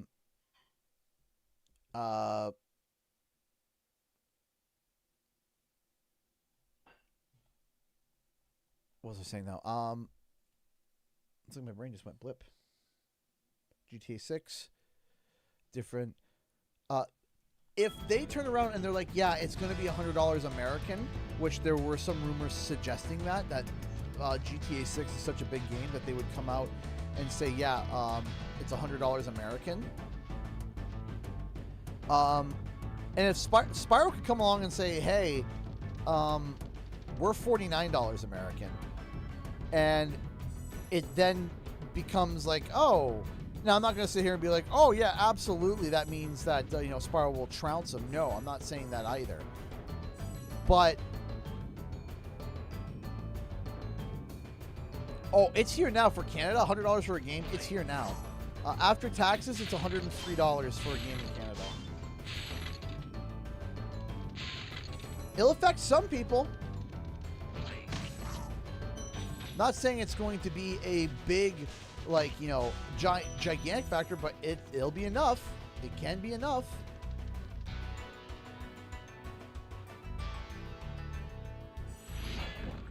Depending on how the economic state of America is in, and families, $100 for a game, maybe like not so loved and appreciated by a lot of people. But I'm not saying, oh, they should release on the same day and it wouldn't affect anything. Absolutely not. No, not releasing the same day. But if you're like 2 weeks apart, 2 weeks apart, I don't think that that's going to be too bad.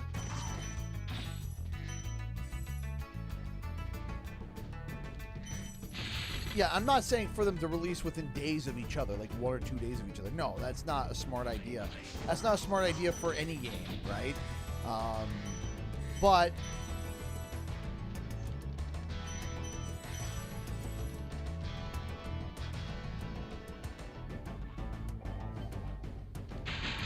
here's the thing too, is that because I remember the story that there was going around for like God of War 4. It released in one of the worst months for gaming. How about charge them and flame them? We are dragons after all. Which I think was April.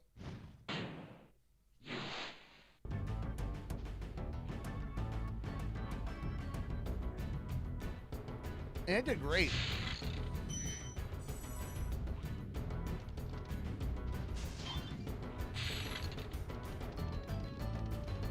It did great because there was no other game to release at that time, right?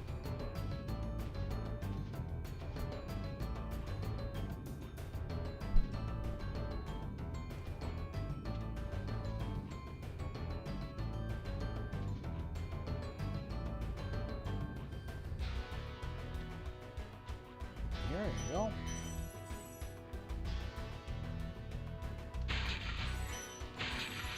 But they're already reporting that GTA is probably going to get delayed again anyway. Like, they're already reporting that.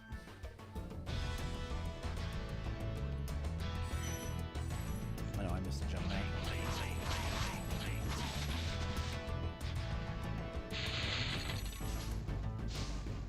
So, like, you know,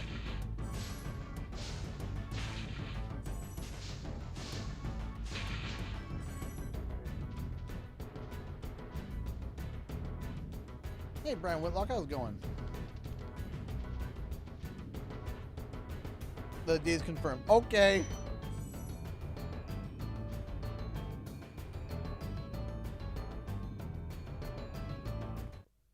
They've been saying the date's been confirmed for a while. Like, there's, like, to give you an idea, we were 10 days out from Spyro launching before they delayed it. Right? Like, it was, we were like 10 days out.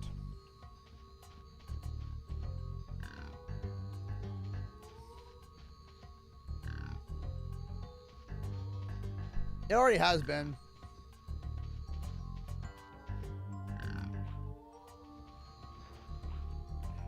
Oh no, Spyro is never gonna be able to trounce GTA 6. There is almost no game right now that has as much power as GTA. Period. I'm trying to think of what other game franchise right now that would be able to go toe to toe with GTA 6.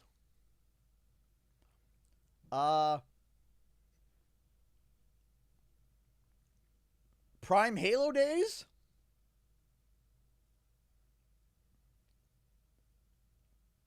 Like Prime Halo days? Like the launch of like Halo 3? No, I don't think a new Fortnite would be able to compete with it. Overwatch? Nah.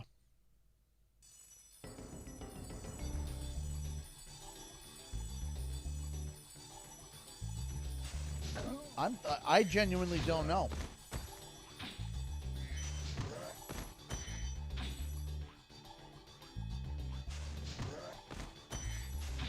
Maybe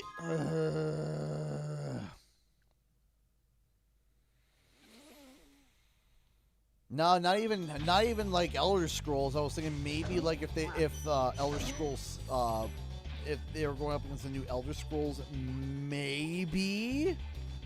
But even then, if you had GTA 6 for $100 and you had Elder Scrolls for the regular entry game price, you might have a fight for day one. But beyond that,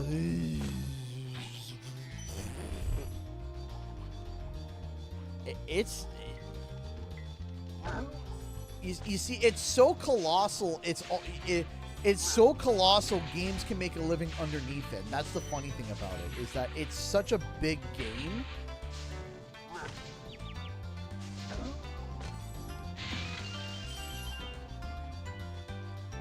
But in my brain, too, it's been delayed so many times. It's like, it's kind of like, there's an aspect of, like, not like who cares, but like, see, because I don't play Grand Theft Auto. I don't play Grand Theft Auto. That's just me. I know that there are millions of people that do. There are content creators that make a living off of Grand Theft Auto. There are people still playing it like crazy today, over and over and over again, and sure. But Greetings, Spyro. For an amazing tour of the treetops. Don't just stop at one supercharge. You know, I think a lot of people really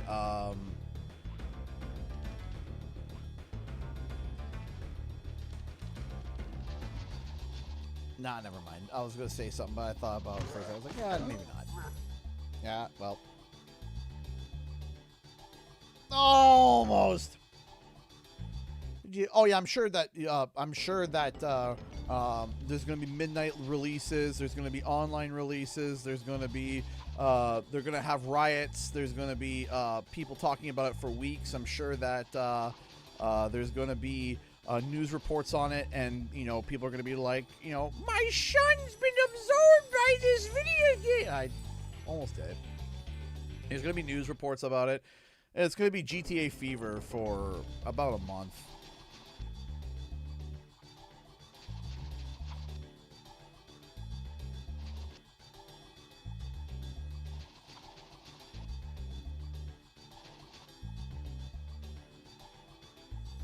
think I got it this time. Yeah, that time, yep.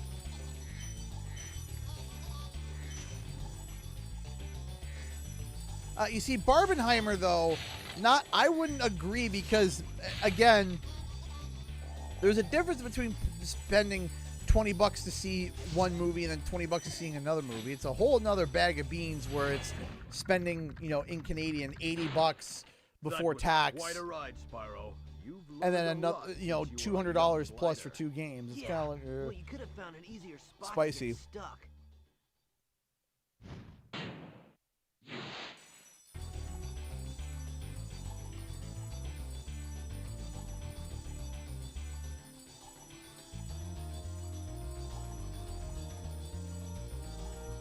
Once again, ladies and gents, I've had trouble with the trolley, but never trouble with the super jump. I have a lot easier time with the jumping in Reignited. The Reignited momentum is a lot more forgiving.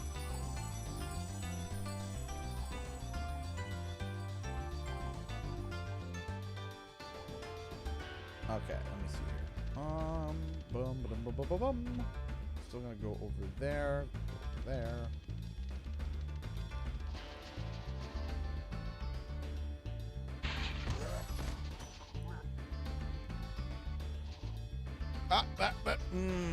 Overshot it.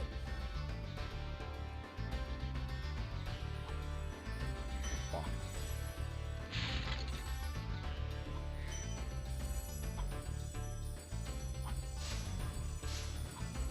Yeah, Reignited allows, like, the charge jump in this game is butt, right? Like, you know, it doesn't work. It works in Reignited. And it works in, like, Spyro 2 and 3, but, Spyro 1, no.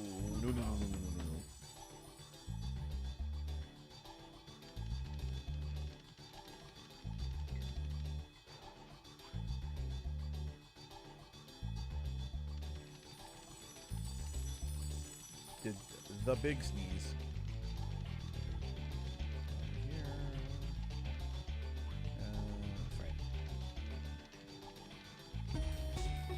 Hey, we received a Streamlabs donation. Hey! New donation of the stream. Hotshot just donated $100 through Streamlabs. No comment, but Hotshot, I know you're here and I feel the love. Thank you. Thank you, thank you, thank you. Yes, yes, yes, yes. We are now $167. We are now officially over 10% of the way over the bar. That is incredible. Thank you, Hotshot. Thank you, thank you, thank you so much. Still, yeah, 160. Yeah, still 167. Thank you, thank you, thank you. Thank you all so much. That is incredible. We are now at $167.47. Donation of the stream so far, MVP, is now in Hotshot's corner. Will anyone dethrone them? Or will anybody contribute? We appreciate it. Thank you so much. Thank you, thank you, thank you, thank you, Hotshot. You are amazing.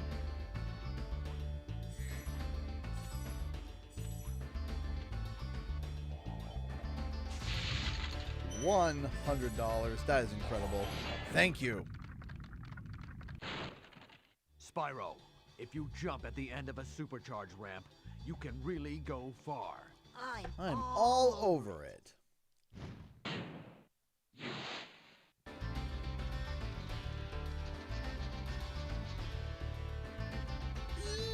Boom! Boom! Boom!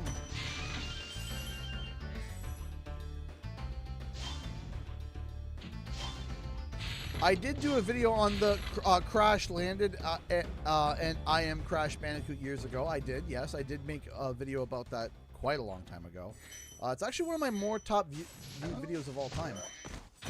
And we also, I just recently did the interview with David Goodrich. That was that.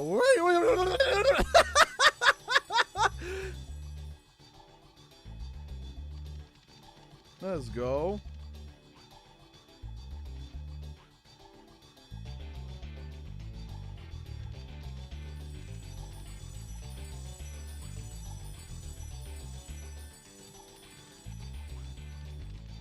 All right, up here, up here, up here, up here, here.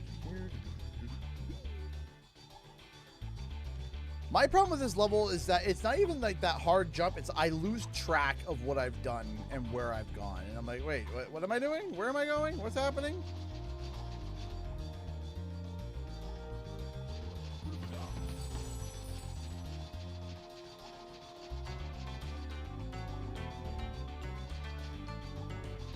To the moon! We're good.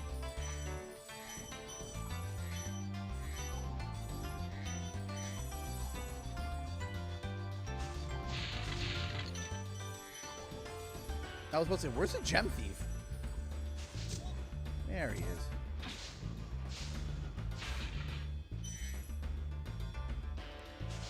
I would love to get that David Attenborough pitch video. I asked if he had it, and he said no. And I wish that I did. I wish I could get my hands on it. That would be so funny. Na na na na.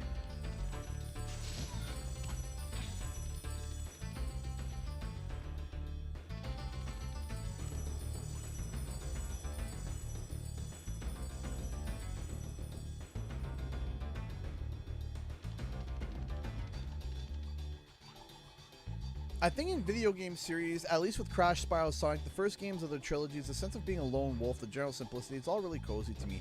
Yeah, it's very much PS1 adventures with, you know, these characters. And it's a lot of fun. And it's kind of hard to... It's definitely more difficult to emulate that nowadays. Alright, so... that way, gotta go... this way. Let's go this way. Run to the hills.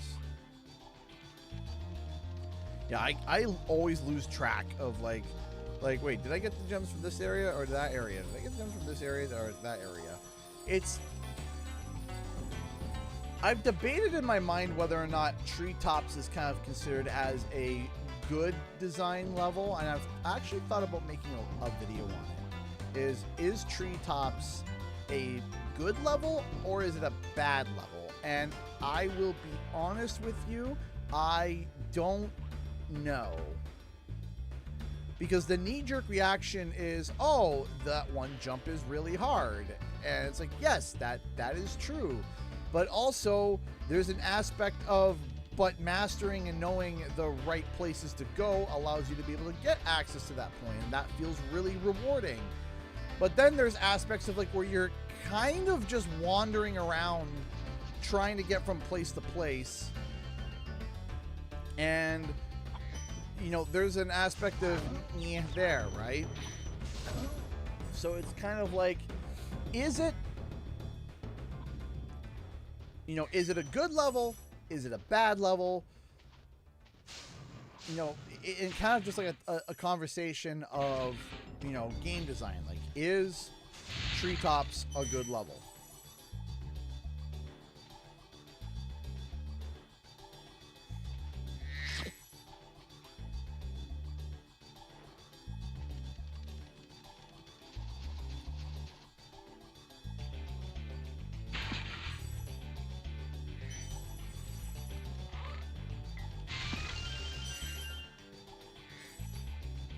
And boop. If you didn't do any of the chain jumps, it's a really short and straight forward level design. Yes. I think I'll give you my take. If this was like a Sonic level where the idea is to just get to the end of the level, or like, but you have to get to the secrets, I think it's good. But as for collecting, I don't think it's great as for like a collectathon, because of the fact of like, okay, you have to go back and you have to go and do this and you have to run up in here and go down back to here and do this all again and do that all again. And I am missing like a bunch of gems here. Which ones did I forget? Did I not open this one up? Did I not crack this open?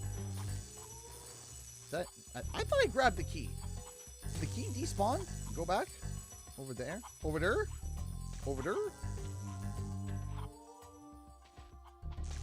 It did. Okay.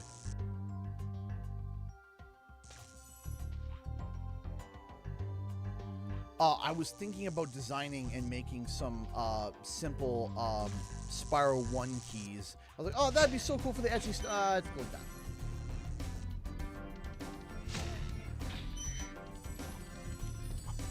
Because I want to start selling stuff again, but especially recently, not to you know, trying to not talk about political climates at all, which we try to do. But boy howdy, has the past 24 hours when it comes to trying to ship stuff has been a gigantic pain in the derriere. Boy howdy.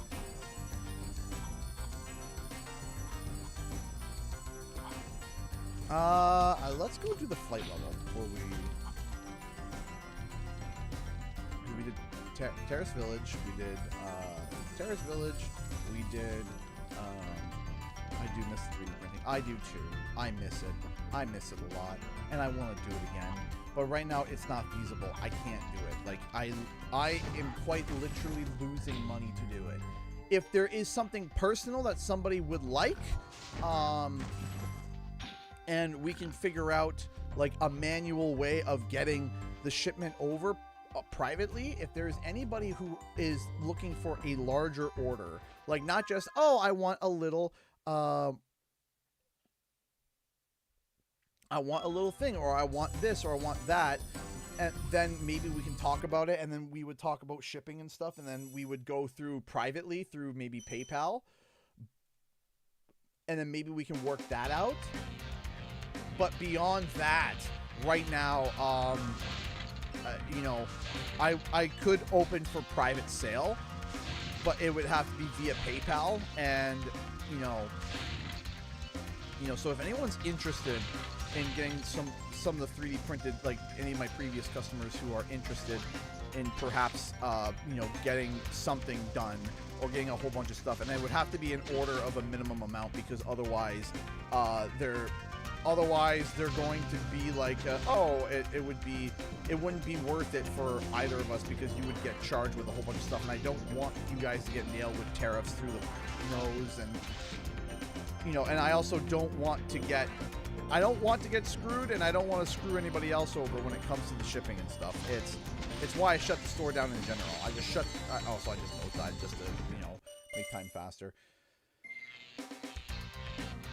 I don't want anybody to get absolutely destroyed. So if there is something that you want done, DM me on Discord or Twitter, and we can work something out. And the shipping would be private. I mean, it would have to be, right? Oh my gosh, I'm wasting time again. The shipping would have to be through via private courier, and you know, we would make sure that your tariffs were covered or whatever.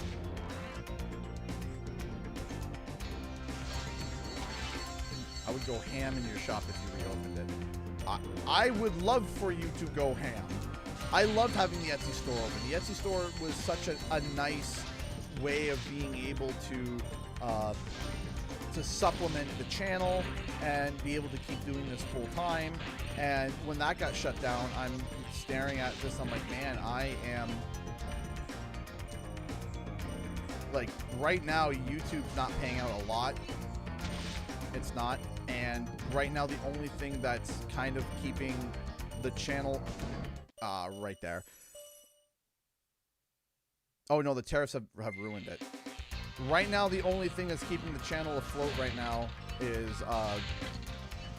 donations from you guys. that's what's keeping the channel afloat. Because, you know, right now it's once we hit like 100,000 subscribers, I do believe that things are going to get a lot easier, because that will allow for more potential sponsors, that will allow for more potential brand deals and stuff where we can stabilize, and also then content can start coming out a lot more consistently, because then I could pay someone a living wage to be able to work on my content. Is ad revenue good money? No. No, it's not. It is not. And also, it's good at certain parts of the year, and then other times it's bad. It's bad. Like right now, it's terrible. Like the worst that I've ever seen in a long time. Yes, sub check. Check to see if you're a subscriber.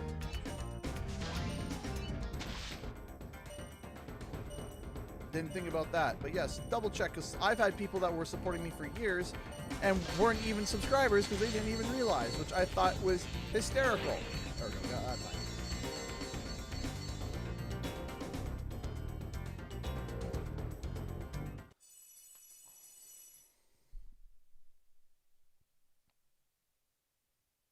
Like, yeah, like, genuinely, I don't know if I've seen the ad revenue be as bad as it is right now. Yeah, I do YouTube full time.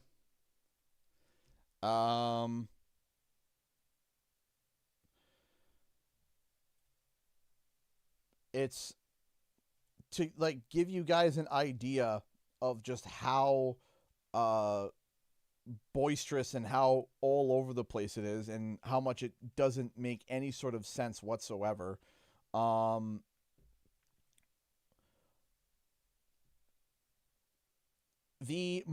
9.5 minute video, Toys for Bob's Secret Plan Revealed, got almost 19,000 views. Earned me almost 19,000 views, almost earned me $110. Okay. But then my 30,000 view video, Spyro was just low key revealed, earned me $88. So 19,000 versus 30,000. The 19,000 earned me more money, which makes 0 sense. But then my 11-minute video, 34,000, earned me $150 in ad revenue, right? So, and to give you an idea, right now, I was shocked. The video that I made, the deep dive into Crash Team Racing's game, currently is performing fantastic. It's performing fantastic. It's sitting at, it's 35 minutes long. It's sitting at 21,000 views, and it's earned me $56. Which I'm sitting there and I'm doing the math in my head. I'm like, that isn't what? So yeah, welcome to YouTube, and yeah, this is what I do full time, and that's why the live streams are so important. And your guys' support is so important, because otherwise it would be like, well, back to do live streams on YouTube do well. It's the reason why I'm full time. And then Etsy was also a nice supplement for that too, and they shut that down for me. So I'm stuck. Outside donations, not very well, but there's so many people that enjoy them. I leave them up.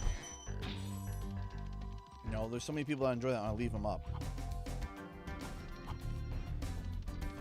That's why donations are always appreciated and never taken lightly. People are, some people, I still remember when I was reading at one point, somebody was making fun of me because I was excited for a $20 donation. And I sat there and I was like, you saying that tells me that you don't understand what it's like out here. Like, the ad revenue is awful. Just straight awful.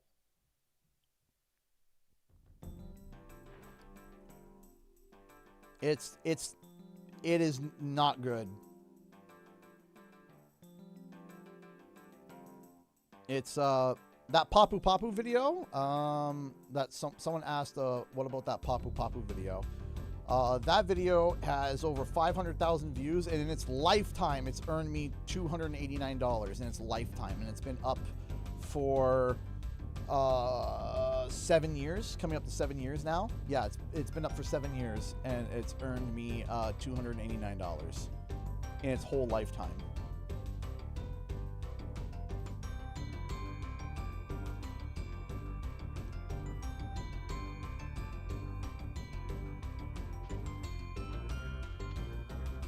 Is that because it's short? It's 3 minutes long.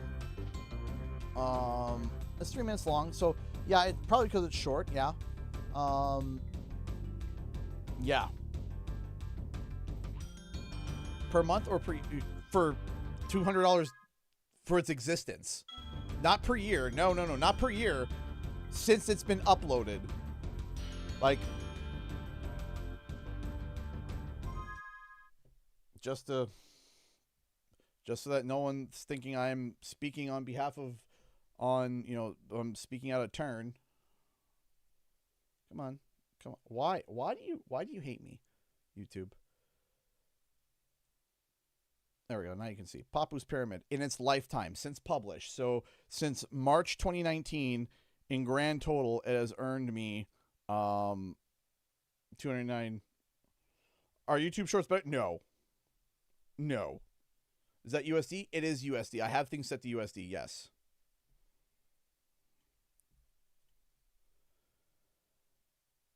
Oh, 500,000 is nothing for views, absolutely. But so I have my first short almost approaching 1 million views, which was the Crash Bandicoot McDonald's Happy Meal ad. It's got 916,000 views, and it has earned me $87 since it was released in December 6, 2023, right? So one short is, you could ballpark it about, you get $100 per million views for YouTube Shorts. So here's the thing. When someone like Hotshot, shout out to them again, donates $100, it's huge, because that is sometimes more than a video that I work a week and a half on. Right? Like, it's incredible. So I have never taken those comments lightly. Never. I never take donations lightly. I don't, because to me it is the reason why I'm able to keep going. And the day that you start not taking it serious, I believe would be the day that, the day that it's not taken seriously is just, I don't even know. I can't even imagine it.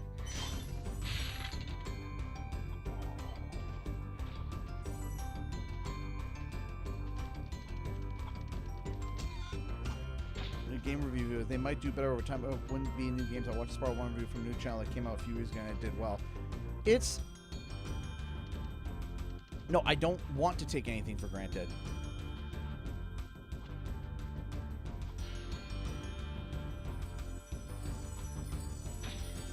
I never want to take anything for granted that way. But you see, Etsy was a good way to supplement. It was a good way to help, and it was fun and it was nice, and it was also good for me because it was a break from doing YouTube work, right? I could sit down and I could make merch, and it was a good break for my brain, right? Because when you sit down and you're doing the same kind of content over and over again, and your hobbies are kind of beginning to get thinned out, it's kind of like, geez, it's when you've heard about oh yeah, the YouTube grind, it's true. It's true. There's a reason why it's called that.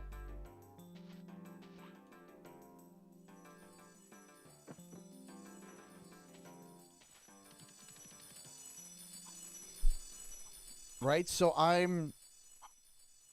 try my best. I absolutely try, and I try my best. I don't always succeed, but I try each day that when I put my head down to pillow, I can say to myself, hey, you tried your best today. Maybe you didn't win. Maybe you didn't get the goals that you wanted to get done. Maybe you didn't plant your feet the way you wanted to, but you tried.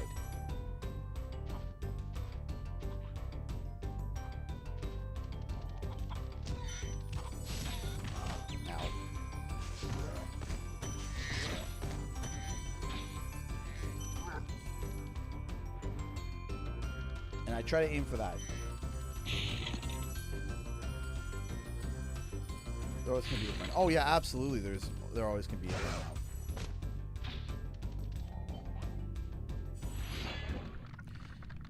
Also, too, if you this big robot is all charged up to meet you.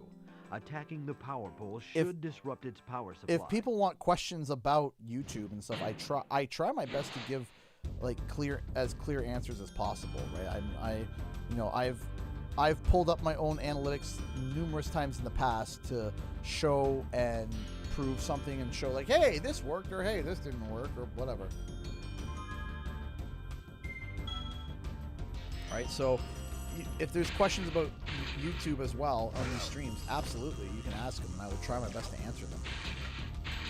I've been doing this full time now for, we're coming up now to 8 years. Do you make money off of YouTube? Do you make money off of YouTube per month? Yes. Yes, that's I get I get a check every month based on my views and whatever from YouTube. And isn't compatible with region pair. Okay, Boba Fett, can you try if you want to try, you can try through super chats, because I believe super chat would work. And if not, did you try the because if you do a super chat, I write it down, and at the end of each of the games I'm going to be tallying up and adding, because we got 3 super chat donations already. And if that doesn't work, did you try the link in the description? If that doesn't work, I'm sorry.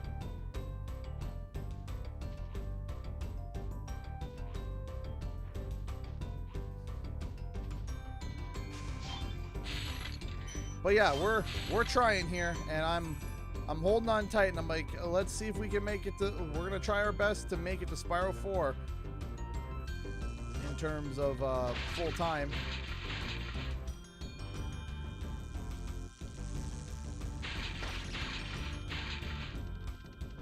We're trying. I love it. Just.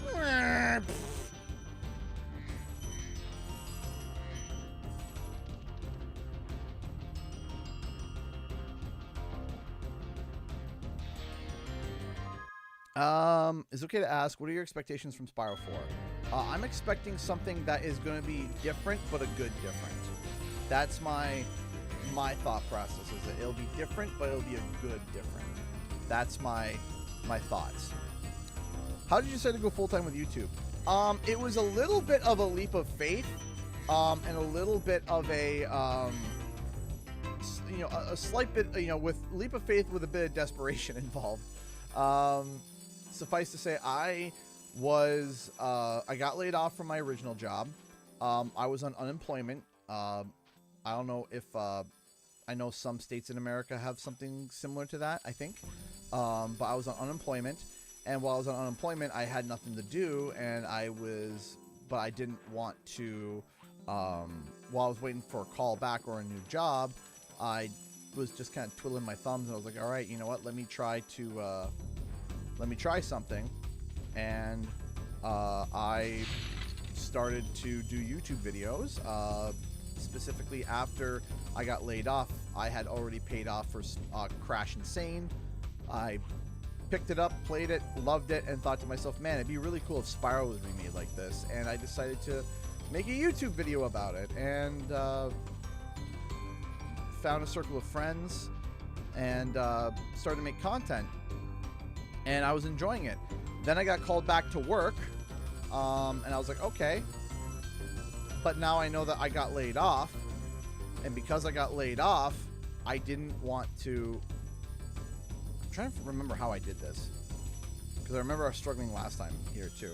I got laid off, and I realized I didn't want to get laid off again, so I continued to work on YouTube as a means to try and, you know, survive. And I would work at my full-time job, which was an animation editor. And then after, there we go, that's how we do it. And then after my day of work at animation editing, I would then go home, eat dinner, work on YouTube. And I did that for a while. Then Spyro Reignited got announced, which was super cool, and I was releasing content then as well. And then before my son was born, 2 days before my son was born, I got laid off again. And I kind of said to myself, I don't really got a chance.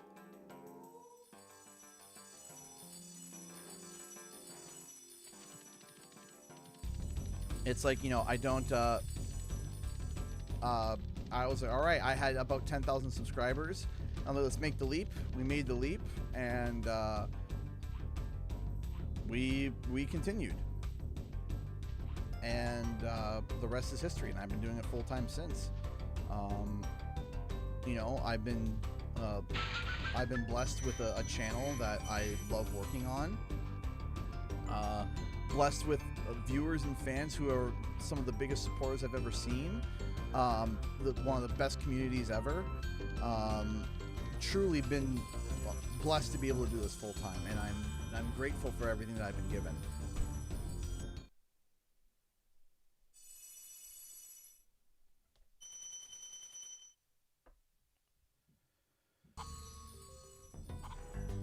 And yeah, that's where I have been, and it's been great. I've been, you know, lately it's been a little bit of a struggle because, you know, things have been like, you know, things have been a little bit hectic and stuff, but and the winds, whenever the winds don't always blow my way, I also know that my viewers help course correct too. My fans, my viewers,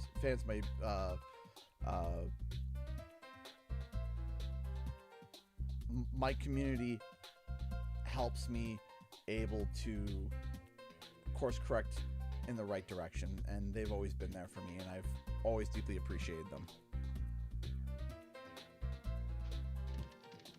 Always. And never take any one of them for granted. And PAX, one of the reasons why PAX is important to me too is that PAX is a great time to also meet up with fans, to meet with fans, to hear their story and say hi, and you know, every year we meet some fans, and it's always a blast. It always, you know, getting recognized out in public and then having a conversation sometimes is the highlight of my entire trip. Genuinely, sometimes it just makes me grin ear to ear. Thank you, Warden. I appreciate that. So I'm going to 100% this level. I appreciate that, Warden. Thank you. Boink, boink, boink.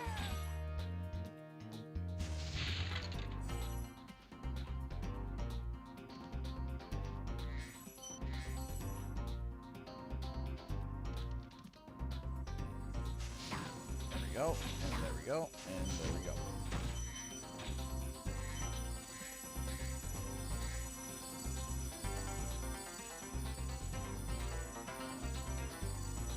And away we go. Away we go. Away we go. Up, up, and away we go.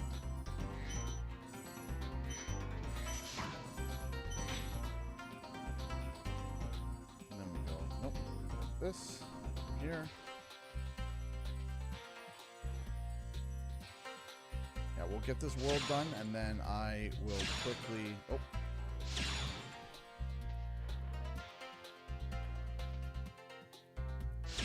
There we go.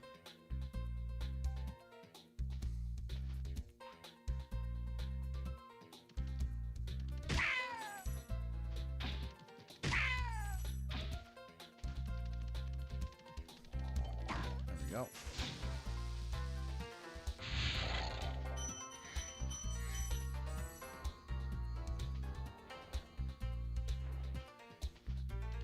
So, I kind of miss Spyro in my childhood, to be honest. Luckily, I spent my first university playing the first games during break, so that's cool. Welcome to the Dreamweavers, young one. While chasing Nasty's minions in this world, you must expect the unexpected and prepare for what is not there. 1 second. I'm just going to look something up real quick.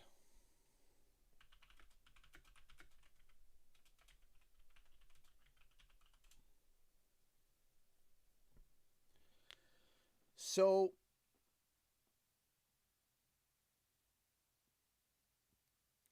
oh, my elbows. So, let me try to answer this as carefully as I can. What do you think about the odds that Crash 5 will be made at all? Honestly, after Toys for Bob's pitch got shelved by Activision, I'm a little worried about the franchise personally. So, let me try to give you guys a perspective and a point of view on that. That I was talking with somebody who was knowledgeable on the subject, and I was talking to them about it, and they didn't confirm or deny anything to me, but they did ask me a question. They said, after they kind of put me through a thought thought exercise with me, and they said, okay, they said, when did Crash 4 launch? I said 2020. And they said, what else launched that year? And I said Tony Hawk. They said, no, what else? Like, yes, Tony Hawk, but what else? And I didn't know. They said Warzone. They said they're post-pandemic Warzone, and the player base for Warzone, especially during peak pandemic, was huge. So the idea was suggested to me. I said, was it that it wasn't that Crash 5 wasn't good? It was that, or wouldn't have been good. It's just that Warzone was just too big to deny. And they were like, just like shrugged their shoulders, like, just a thought. Now, this isn't somebody who I would say is directly affiliated with Activision anymore, or, but, someone who's very knowledgeable on the subject. Were like, it's not that they shelved Crash 5, and I don't think it was because the game would have been bad or whatnot. I don't think so. I think it's that Warzone was just too big. Too big of a success, and a success that Crash Bandicoot couldn't achieve. Right? Now, I'm not sitting here, let me be clear, I'm not sitting here and being like, yes, that's exactly what happened. No, I'm not stating that. I am not stating that. It's that there was a conversation I had with somebody who was far smarter than me and far more knowledgeable about the gaming industry than me. Pointed that out to me, and I was like,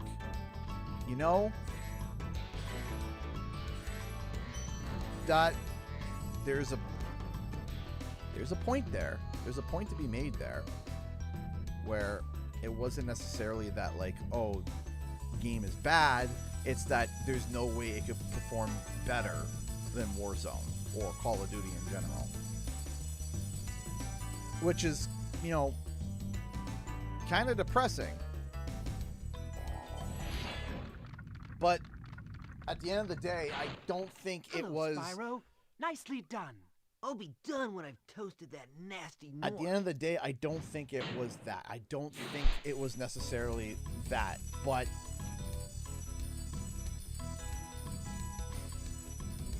is it true that it's illegal to refuse maple syrup in Canada? While you wouldn't be arrested, you certainly would get threatening glances. My first Crash and Spyro experiences was the demo of... so my brother owned Warped, so I played Crash Bandicoot Warped quite a bit.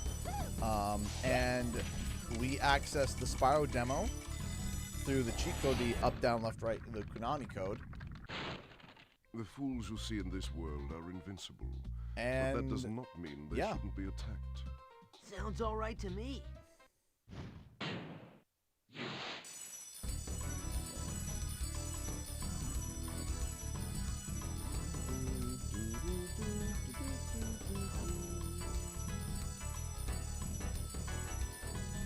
How are you going to travel to Boston? So we fly in. If I were to drive, it's about a 6-hour drive. But if we fly in, it's just shy of 2 hours. And I don't got to deal with traffic. Or finding a place to park my car. And worried about it being damaged in some way, shape, or form.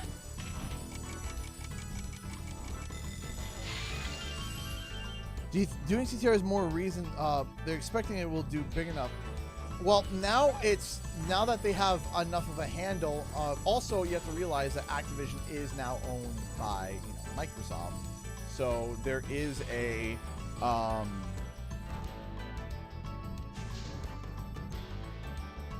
second. I'm gonna do something real quick. Hold on. If you guys can just give me a moment. I has an idea. I has an idea that I want to do. About a project.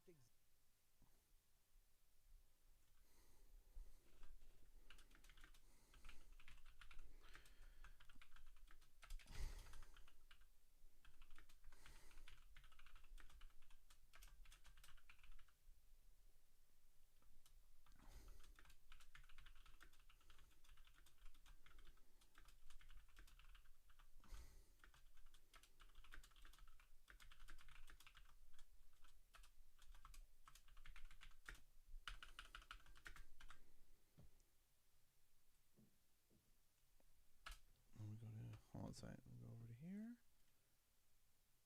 Grab that.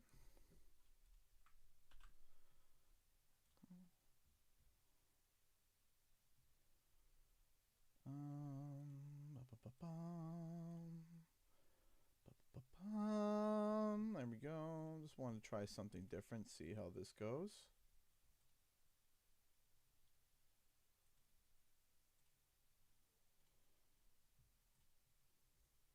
There we go. All right.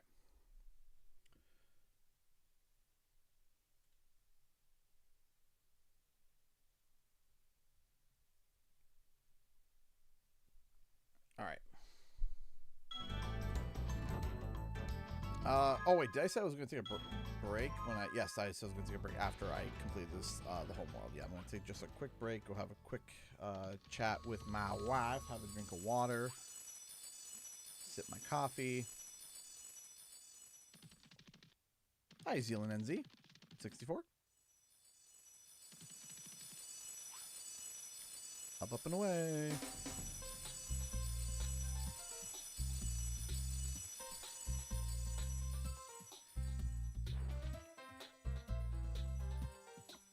I don't want to spoil too much for my next Spyro video, but I do think that there is going to be, we're going to be seeing Spyro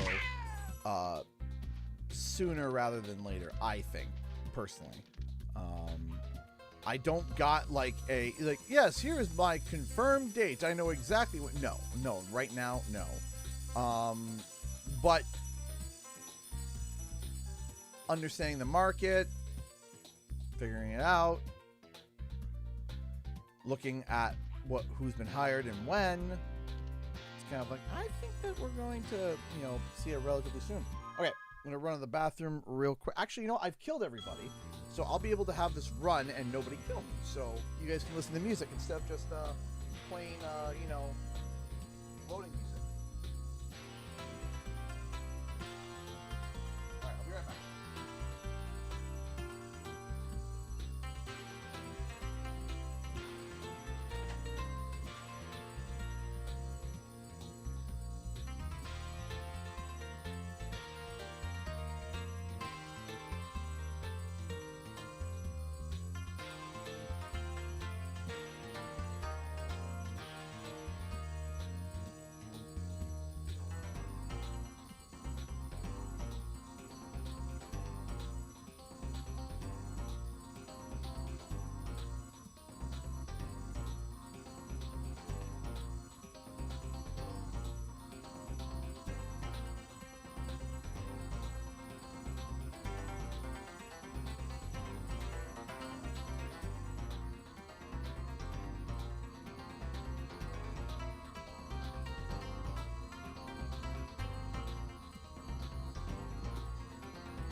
Wait.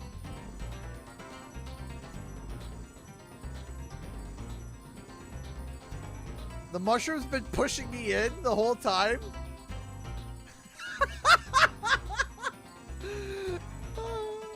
Is that what's been happening?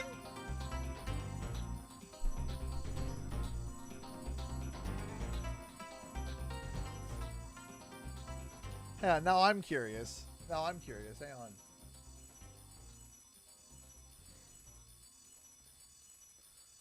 Oh, now I'm curious.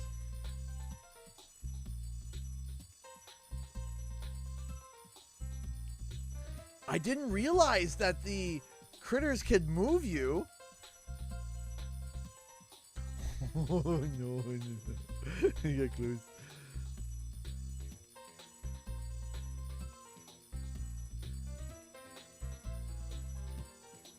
It's like watching the DVD menu thing.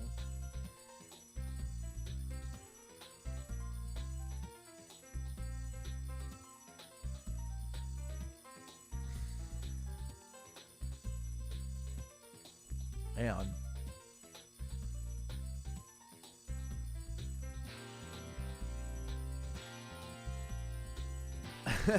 I'll give it another minute. I'll give it another minute.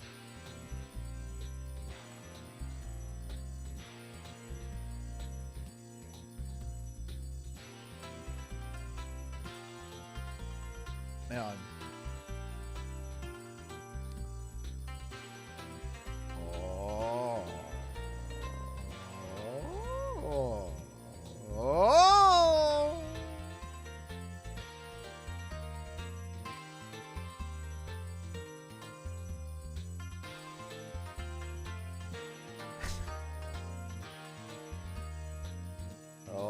Every time it's like, oh, okay, hold on.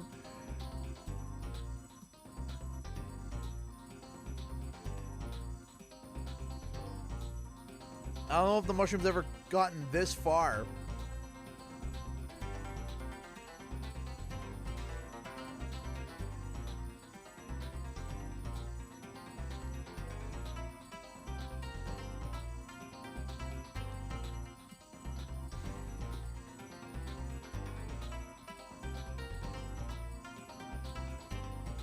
I think I'm out of its range now.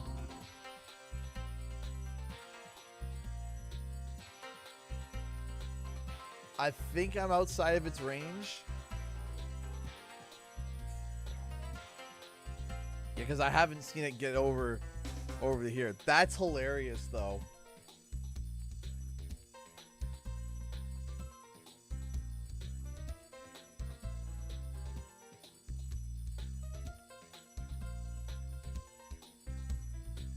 Let's just see. If it gets stuck in the portal again, we'll stop.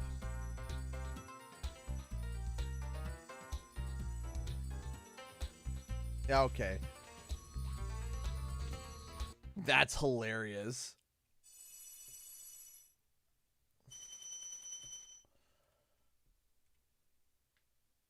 Had no idea that the had no idea that those things could actually move you around.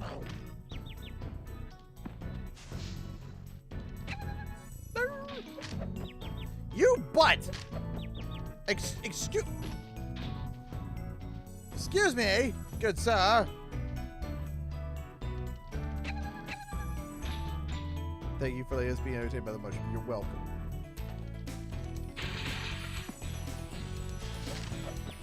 Ah, dang. Boop, boop. Take that. Can we test collision on the other critters as well? I think that would unfortunately be left with a very boring stream. Collision testing critters in Spyro 4. Or Spyro 4, in Spyro 1.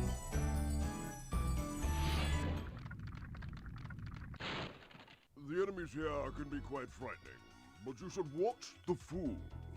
I'd rather flame the fools. Now you're thinking.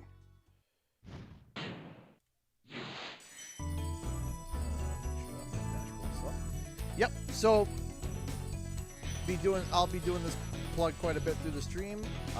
Today's stream, we are raising funds for PAX East. It's a trip that allows me to be able to go to a convention, and we'll be making some content there.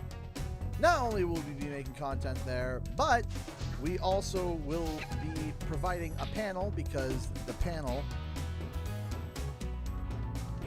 I'm going to be doing a panel on Spyro, and I do believe that I'll be able to, I was told it'll be recorded, so I will ask for the recording afterwards and then upload it on the channel. If you guys want to help out, I would deeply appreciate it. If not, that's okay as well.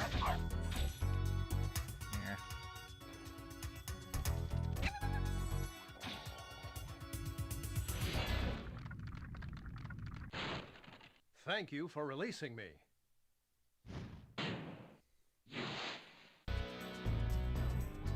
If you want to help out, there is a link, a donation link in the description below, and pinned to the chat.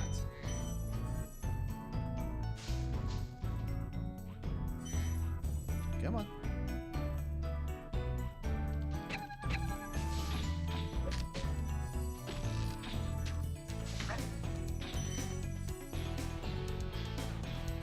Okay.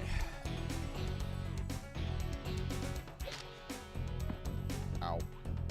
Ow. These turtles, man. The dogs, easy. The turtles, pains in the butt.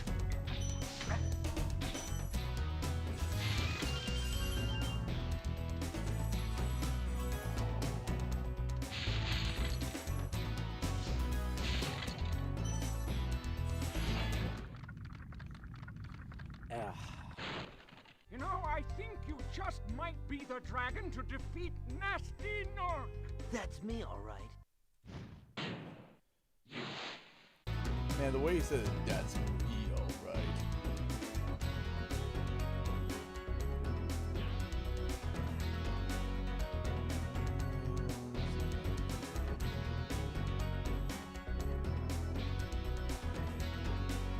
All right.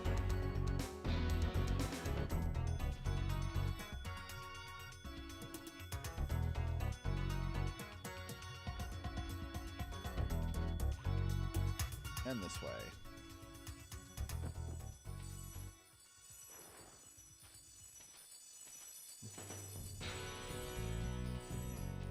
You know, when I need them, I need the mushrooms now, and the game's like, no.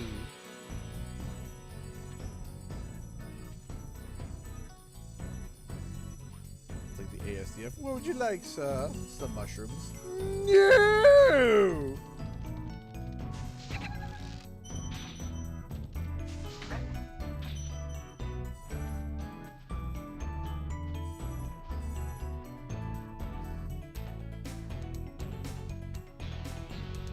Mushrooms! Why is my phone doing the alerts? Detonation. There we go.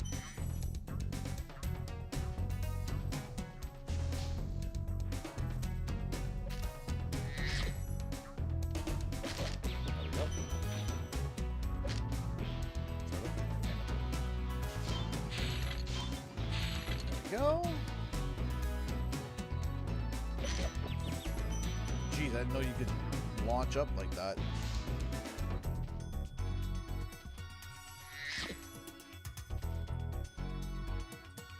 Not like this.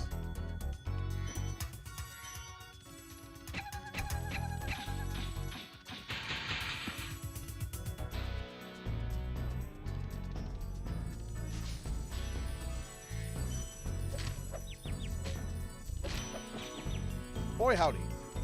There. Of course, the proper reference. You gotta believe.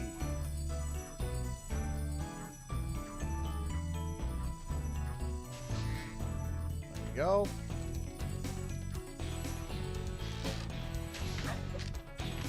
Ah!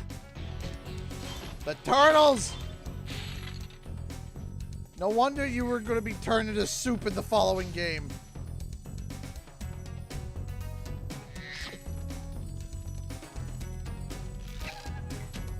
There we go.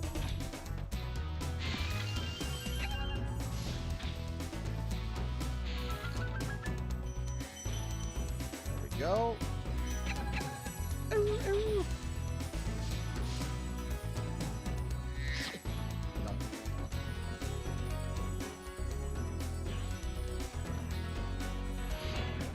Go. Thanks, Spyro. I'd love to help you catch Nasty, but I'd really hate being trapped in Crystal again.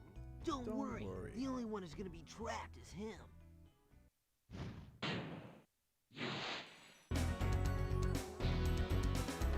We are currently over 10% of the way through the bar, and we are in 1 hour. Is that my math correct? An hour and 20 minutes. We're going to be 50% of the way through the stream. Thank you so much for everyone who's donated and donated their time and effort and everything. Thank you. I will be adding the super chats that we have gotten to the bar, which I believe, if I remember correctly, yeah, see? Still love how this is an area that was supposed to be danger, and now it's not.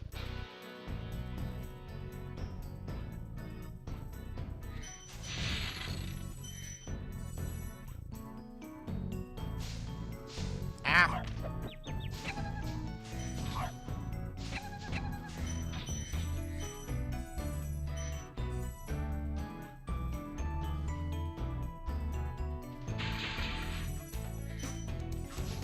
There we go. Nope. Oh, bossy. Thank you for releasing me. Thank you for releasing me. Take care.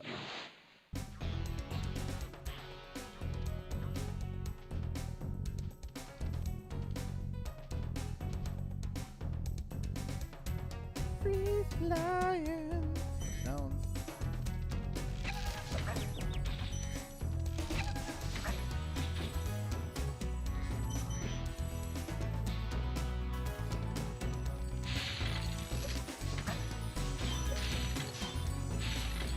Go. Ow, don't touch me. There we go. I believe I can fly. I am just getting wrecked. Rickety, rickety wrecked.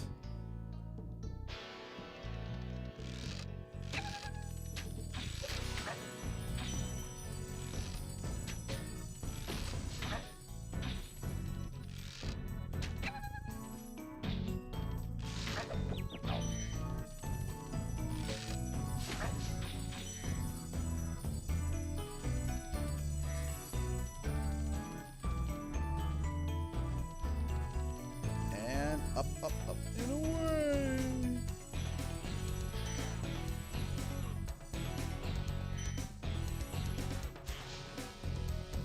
They barking. Bark! Bark, bark! Hit it. And booyah.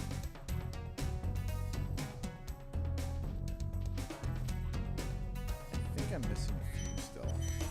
Or maybe not. I might have gotten it. Yeah, I think we're good now. Rainy.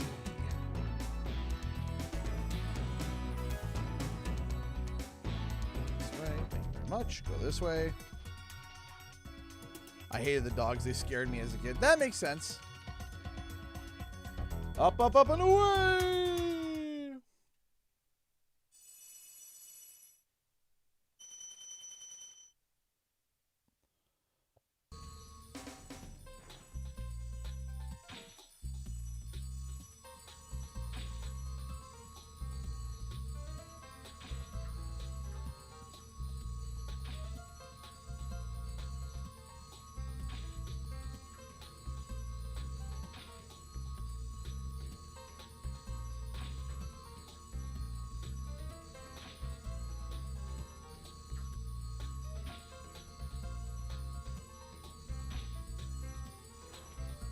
I was reading some. That mushroom almost assassinated me again.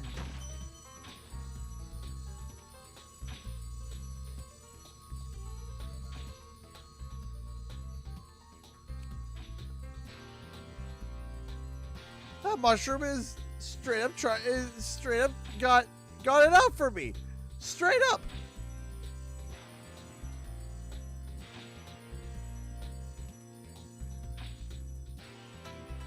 I wonder if there's a spot where you can stand, which, you know, you basically will guarantee it to knock you into. Hold on. Let's try it right here. Let's just see. Can it do it?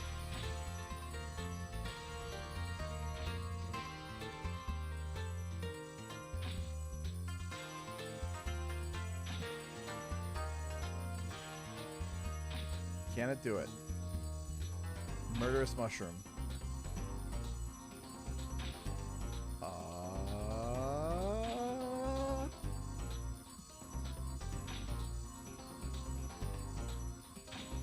Oh, it's close.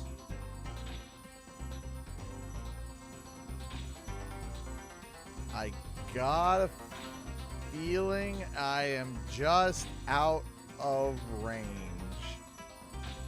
I think I am just out of range of the murderous mushroom. Is it gonna do it? If it gets stuck in the portal, I'm not. Come on. Come on. Come on. Come on. You know you want to kill me. Come on.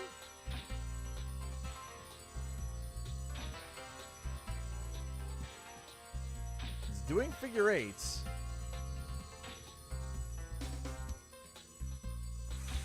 Ooh, close.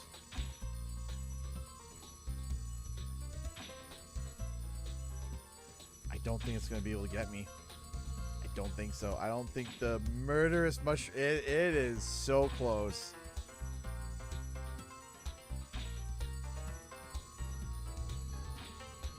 Alright.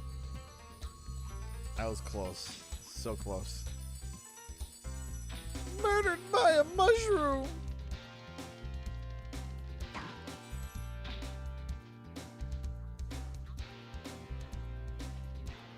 Yeah, can I mess with it to throw it off of its track? Or is it on a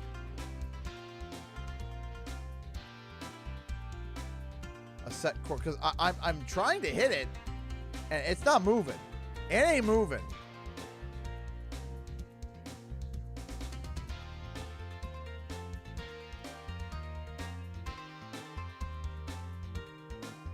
But these two do collide with each other. Wonder if that's enough to throw it off.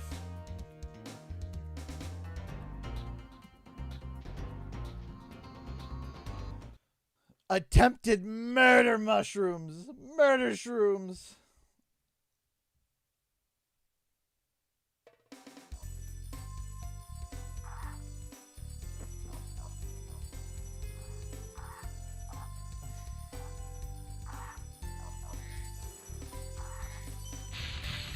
The most cold-hearted critters in the world.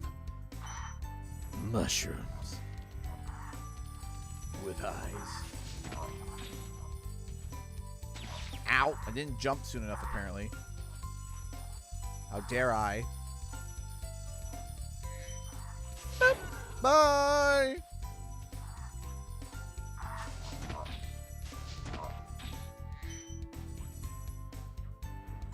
Maybe it's just that one mushroom.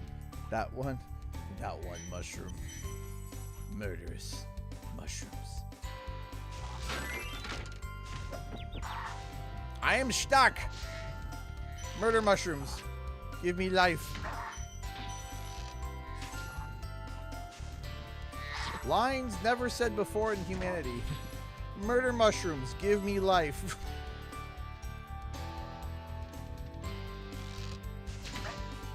What do you mean? I'm playing Spyro. What does it look like I'm doing?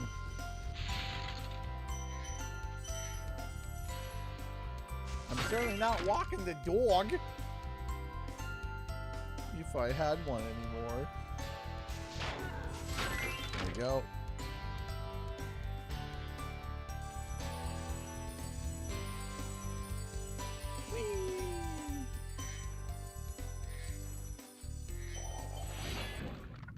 Mudada.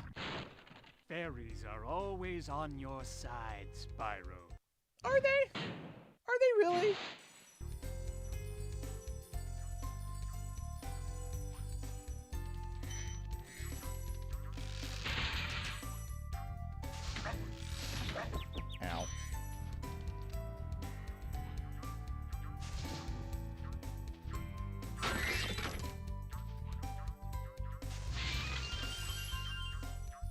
But in my previous video, one of the people that I spoke with, or not that I spoke with, geez, yeah, but let me start that sentence again because that was incorrect and inaccurate.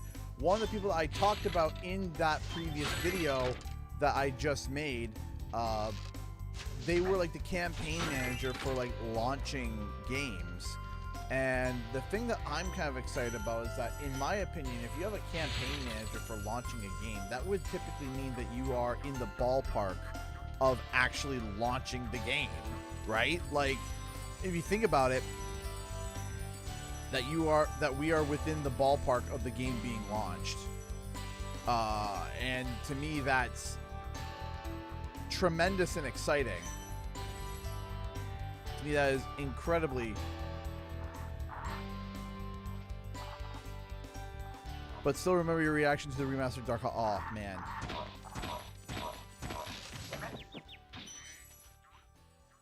I still remember playing through Spyro Reignited and just being emotional. Like, that was just such an emotional time for me, was playing Spyro Reignited.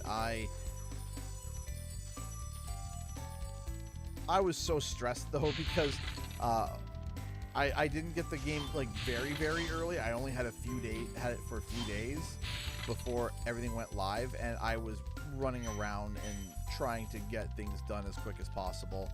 I remember feeling dead exhausted and tired, but man, I just remember playing through Spyro Reignited just afterwards, like after all the hype and everything, and just playing it like regularly, and just loved it. And I genuinely hope that this time I'm able to get a good amount of time with Spyro 4. I hope I can. I hope I can get a good amount of time with it. I hope I can,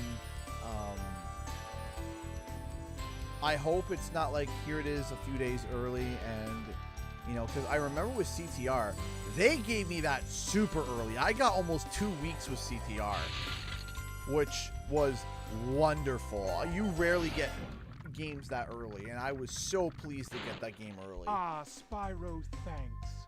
Supercharge will get you to new places here in Lofty Castle, too.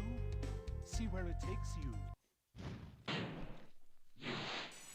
Like, just having that build and being able to play CTR that early and be able to make content for it.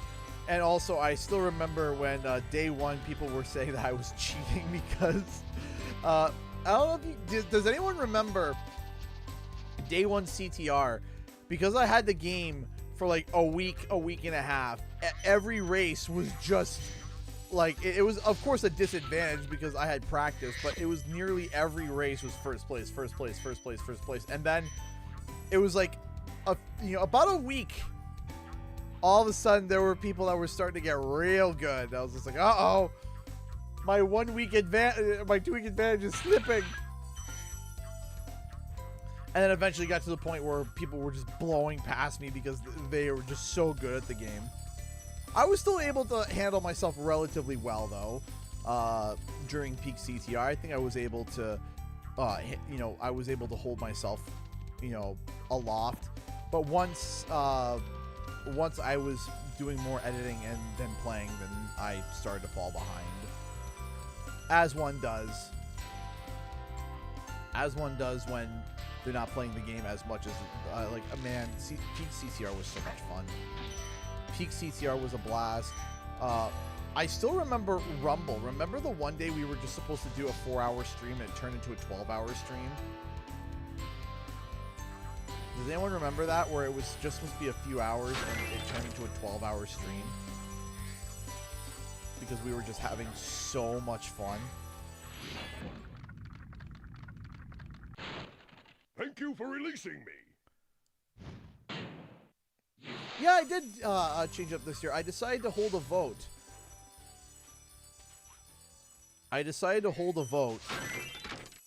This year where I said, hey, OG Spyro or Reignited Spyro.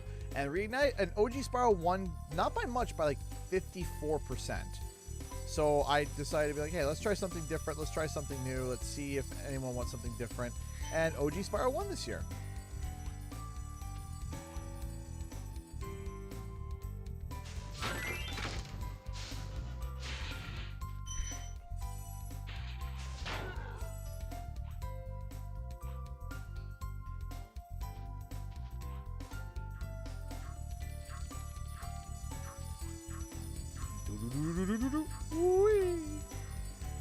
I am thinking that when Spyro 4 gets announced, I'm going to restart the entire mainline Spyro game playthrough. I think we're going to start from Spyro 1, 2, 3, not Enter the Dragonfly, because I had made a promise about that one, A Hero's Tale, and the Legend of Spyro series again. Doing like just a whole series playthrough once Spyro 4 is announced. Eternal Suffering, yeah. Thank you, Rennie. I appreciate that.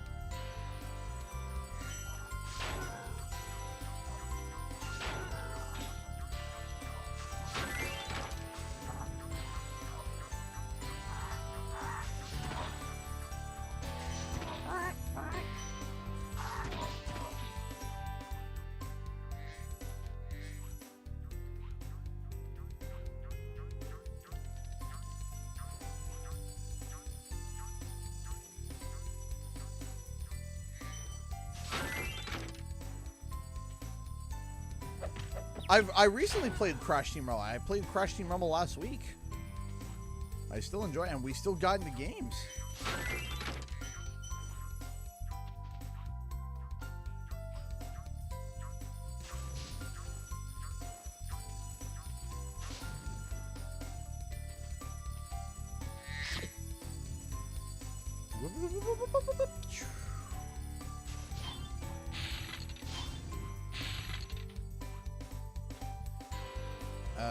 Did I get? Yeah, got it all. And I got the last dragon too. Yep, we're all good to go. Away we go! Whoa! I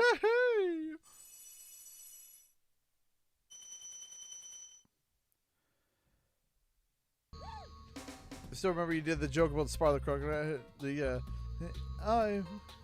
I'm the chronicler. Yeah, I like to read books.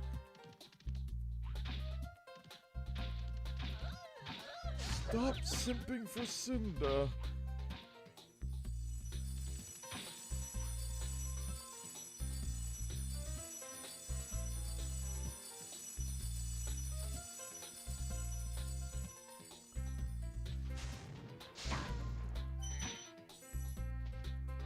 But tell me I'm wrong. Tell me that's not how it went. Like, that's basically how the conversation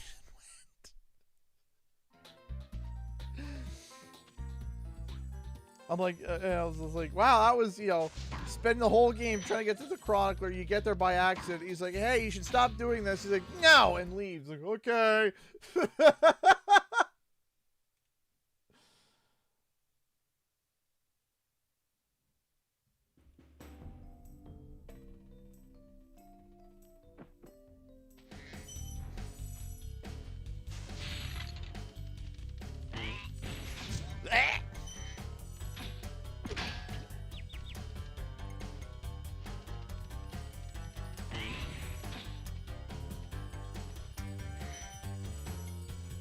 Hey, Newt, how's it going? Also, I am hoping that, no! There we go. Perish. I am also hoping that, we hit, it'd be nice if we hit 100k subs, like, Spyro 4 gets announced, and then we hit 100k subs before it launches. That would be amazing! We're digging away. We're chugging away. We're actually we gained a good amount of subs yesterday. Give me 1 second.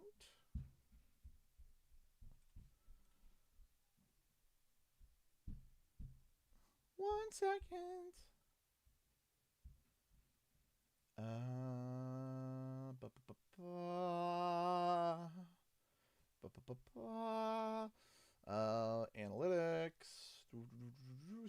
live count. Boop. So from yesterday to today, we gained, if my math is correct, 78 subs. Yeah.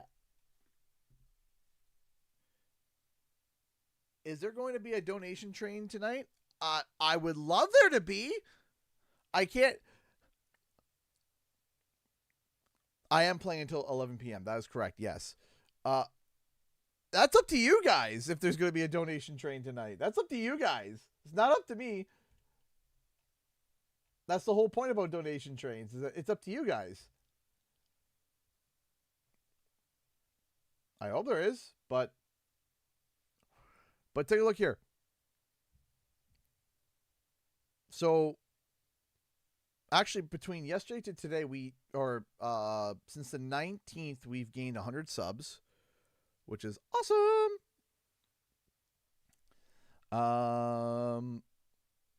We're on our way to 87,000 subscribers.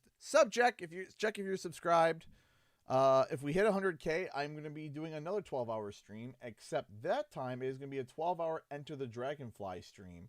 And even if I beat the game, and there's still time left on the clock, I have to keep playing.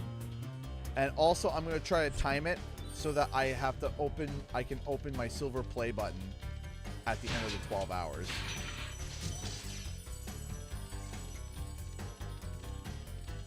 YouTuber? Yes, I'm a YouTuber. I'm not sure.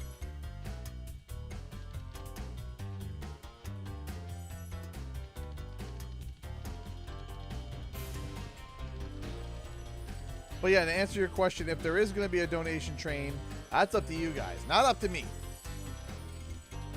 Would I love a donation train? I've loved every single donation train that's ever happened, of course. But that's not for me to decide.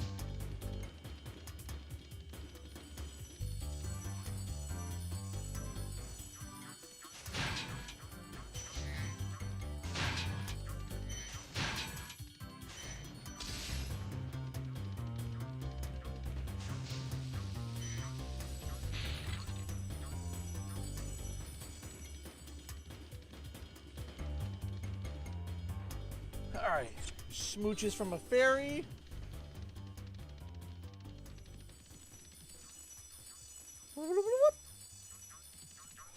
Almost perished.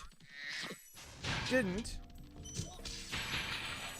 Got it, there we go.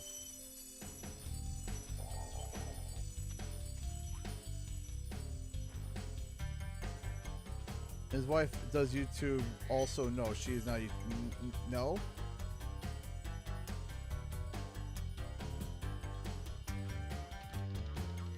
No, you know, if you are asking about my wife, is she a YouTuber? No, she is.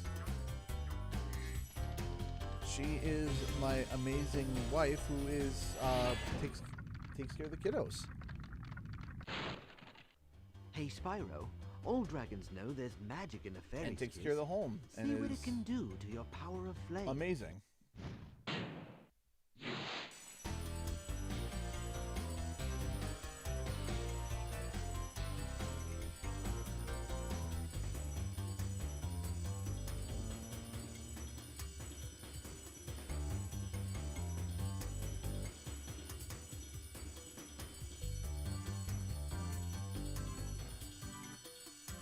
All right. There we go. Though my wife has expressed interest in getting into some aspect of content creation, if she did, she is not going to be in the video game space.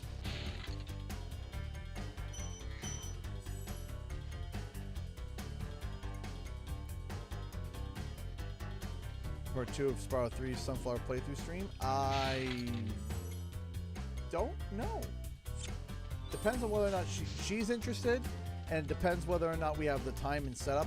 As the kids get older too, it'll be easier for us to do more duo streams together, because right now, you know, the kids have a bedtime, of course, but Daniel's still very young, right? Daniel is still he'll be 2 in April, and so he still very much wakes up, you know, it doesn't have a set bedtime like we have a ballpark bedtime, but that doesn't necessarily mean he goes to sleep at that point. And we try. The other kids have a set bedtime, and they go to bed when it's time. And they're pretty good about it.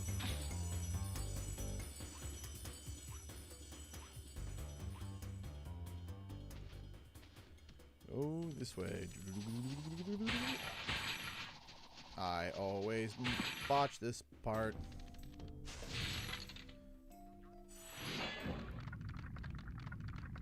Hold your horns! Here comes Spyro! A family streaming would be fun one day. It would be. You'll soon have the opportunity to battle the one who matters most, Nasty Nork.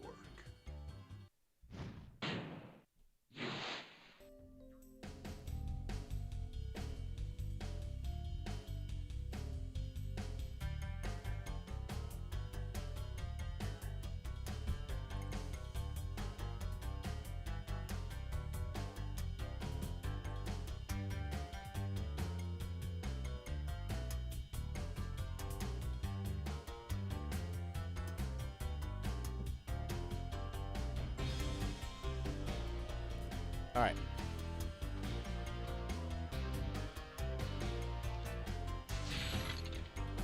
Oh dear. Nope, don't touch that. Ah, come on. Bless me with a kiss! Bless me with a kiss! Thank you.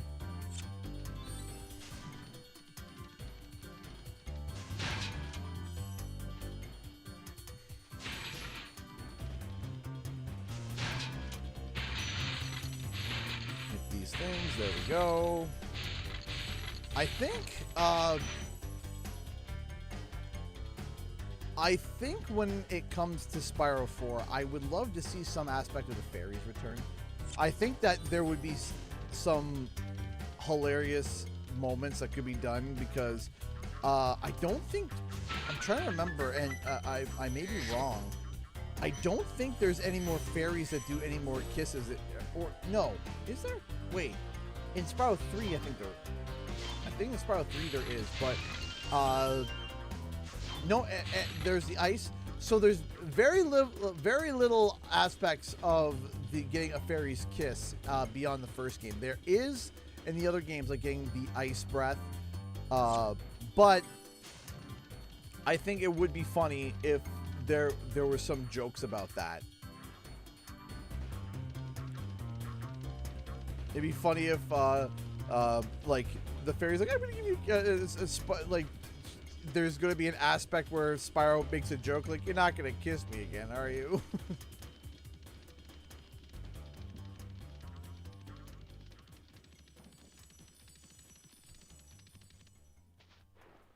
I think that would be kind of hilarious, because the concept of it, of just walking up to a dragon and giving it a smooch and all of a sudden it has super firepower is hilarious. So I would give you a blessing. You're not gonna kiss me, are you?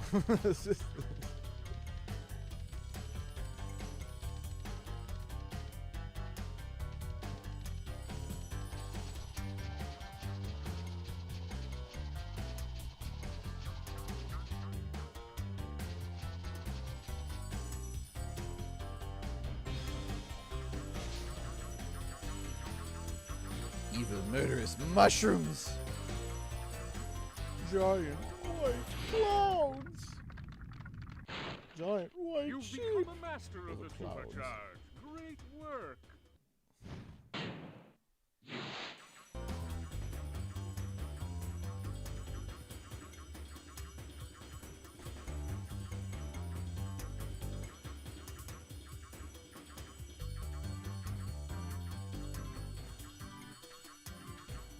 All right, let's keep going.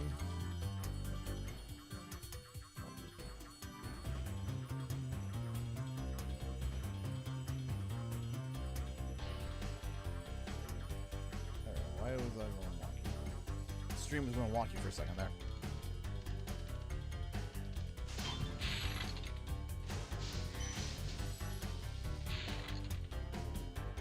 Boop. Boop.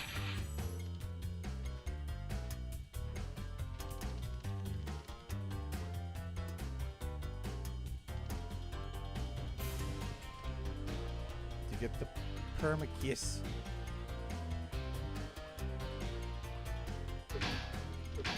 You butt! I almost had it. Almost. Took too much time on the one corner.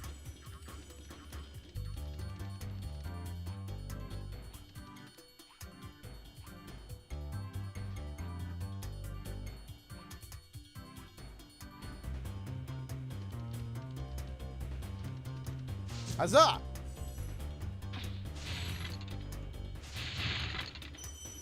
Permanent kiss!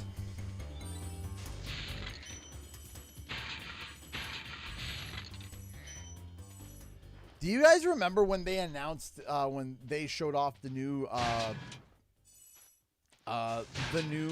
when they were announcing stuff for Reignited, where he got the Super Flame and you saw Spyro with the, like, the tiger stripes going down his back for the Super Flame, and I think there was like a giant collective freak out over that. I remember like being, it looks so cool!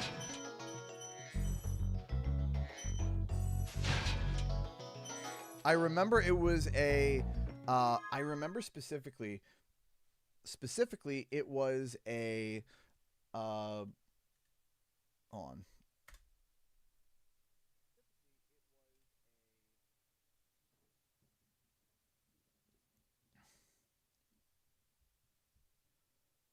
There we go. Also, make sure to leave a like if you could.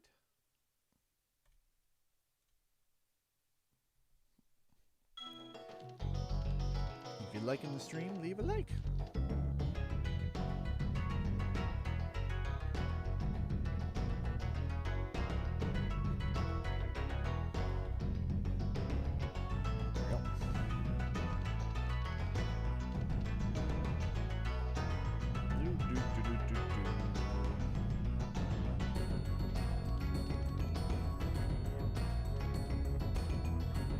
Yeah, I would absolutely love to see, like, different stuff. Braxton Richens donated $10 through Super Chat. Thank you so much. There's no comment, but Braxton, I feel the love. Thank you, thank you, thank you so much. How are you doing? Thank you for the support.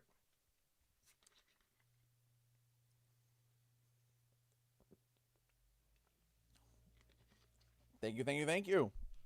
Thank you so much. Going right into the PAX fund.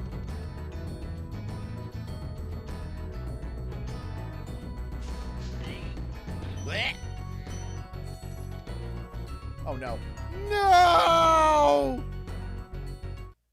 Do I still have the Super Fairy Flame? No, I don't. Okay, I gotta. Plus, I gotta go back and get that anyway. Jeez, I totally blanked out and forgot about that part.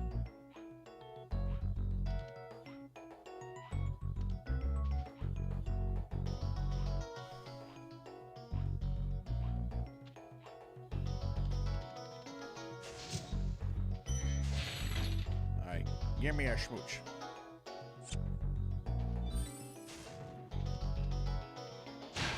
Get that. Go back down here. I forgot to get the chest. Got it now.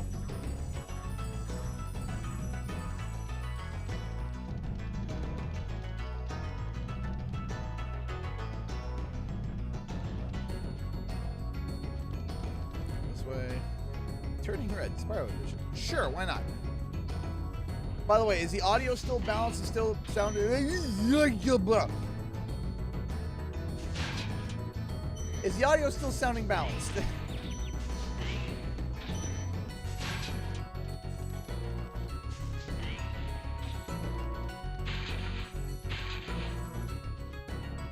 That's fine. Good. Good.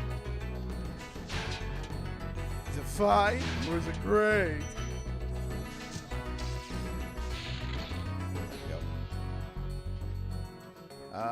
And Shibuya, and we got all the dragoons. All dragoons collected. It's dandy. Oh, well, thank you. It's fine, dandy. It's fabulous! Alright. Let's go...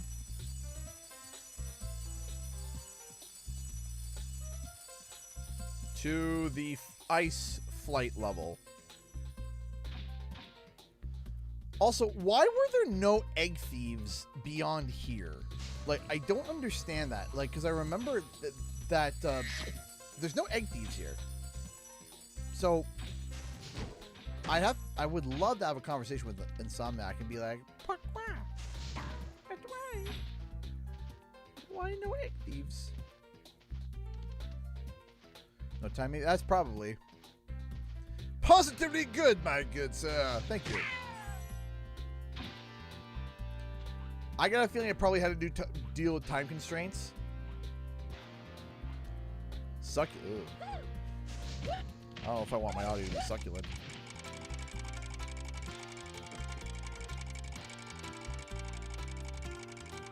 Yeah, I wonder if like the egg thieves idea came in at one point at like the end of development. They're like, maybe we should introduce one more collectible, egg thieves, and then they start implementing them. They're like, we're running out of time.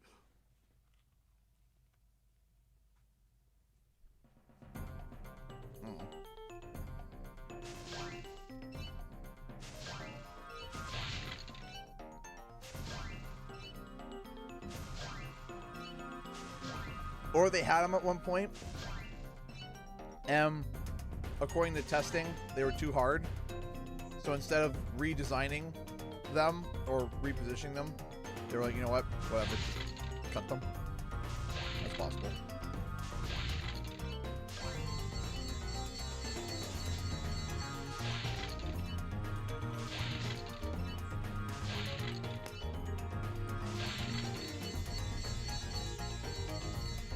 Time to go for trains. I like trains.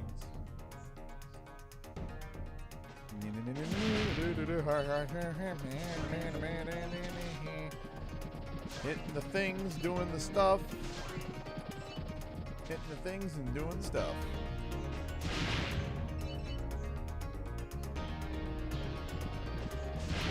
There's the last set of trains. There's that.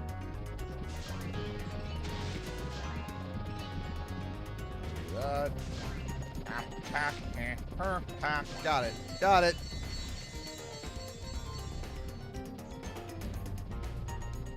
And you were playing the same level I went. Well, that's awesome.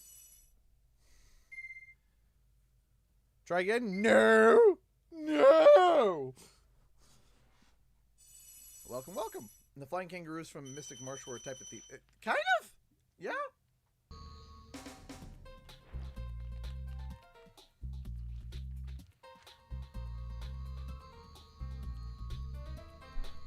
Yeah, sure, but they had egg thieves, or they had the one egg thief literally just standing there doing nothing, going nah, nah, nah, nah, nah, standing there with his thumb firmly placed up his bum and doing nothing. So, I mean, they could have stuck an egg thief, you know, doing exactly that somewhere.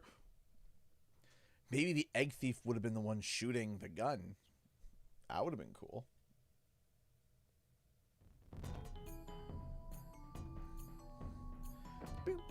Ah, yes. These things, oh, jeez, even when I was a kid, I got to this section and I just did a nice, firm, ah! I was terrified. Oh, well, see, even now. No, when I was a kid, I saw these things, I was just like panic! I don't like it! I don't like it!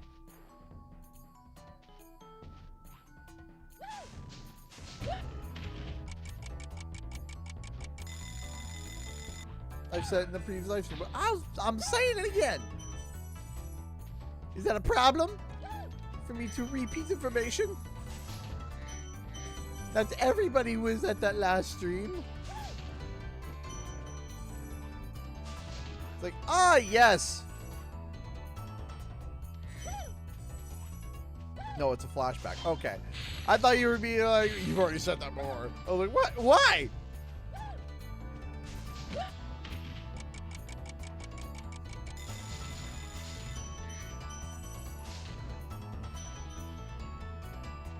nightmares beyond human comprehension. You gotta love Spyro sometimes. It's like, fun time, nightmares. It's like, okay, okay.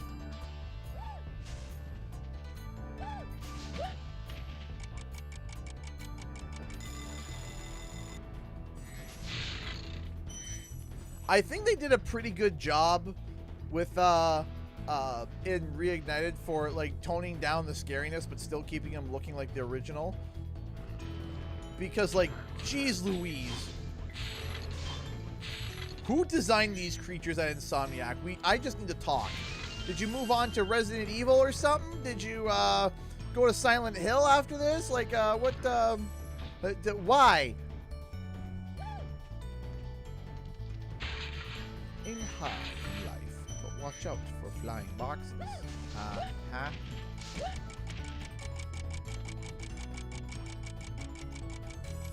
It's a great line.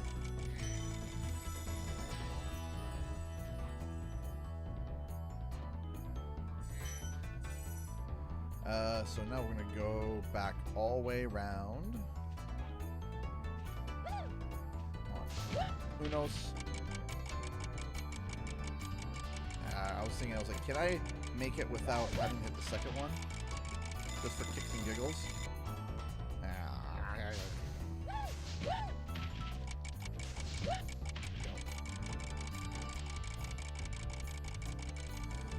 Whew, I was like, don't perish!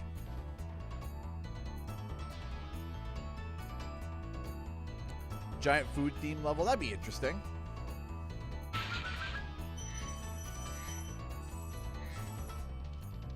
Go this way.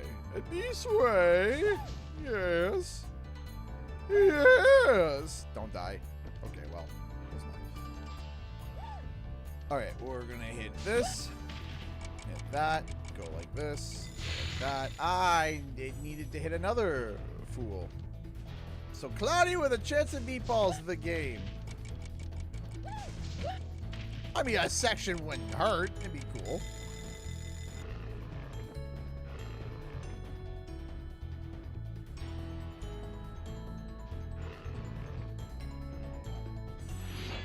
A Candyland in Spyro.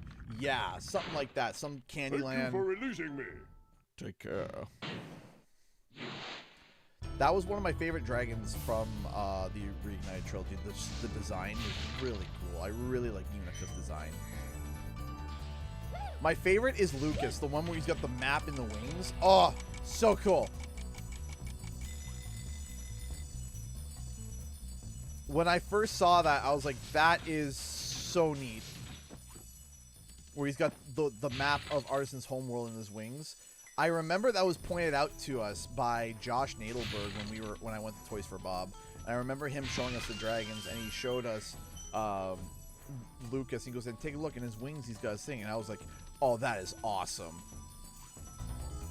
We need a new Spyro. Yes, we do. And one is, as long as nothing gets canned, going is happening. It's on its way. It's gonna happen.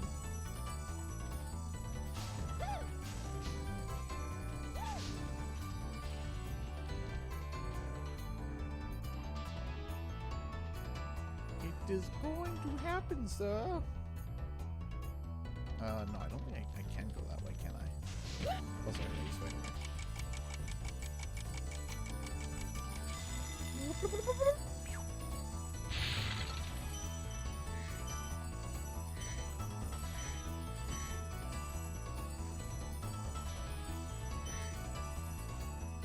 I'm thinking about making a joke video, but it's a half joke video where literally like the day after Spyro 4 releases, make a video saying, so Spyro 5 guys? I've learned my lesson. I'm not going to be speculating about Spyro 5 immediately. Not like that. No.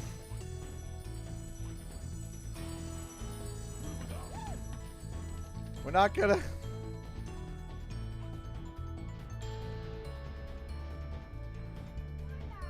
Hi, sweetie.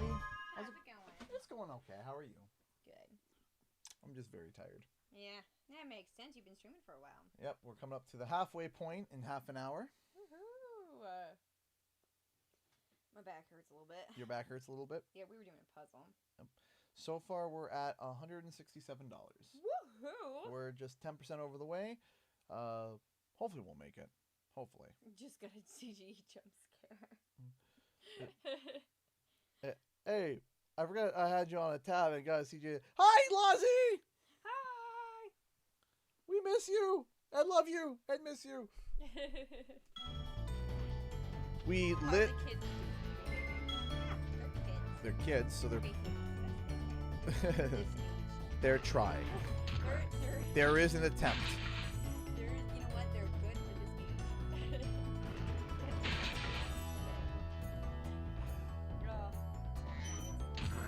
Ah! Ah! Why? Do a week before release, Big Board Spyro 5 conspiracy. Do a whole Spyro 5 conspiracy board a week before 4 launches. Oh yeah. Like just oh, you know what would be great? What? April Fools, April 1st. Say, are we gonna see? When are we gonna see Spyro 5? No, you gotta make some sort of video out of it as a joke. No. Get all the big names together. Yes, about like, you know, figuring out how to get Spyro 5. Have Crystal Fit, that would be hysterical. That would be funny. Just be like, so let's talk about Spyro 5, guys. It's like, Spyro 4 is not even out yet!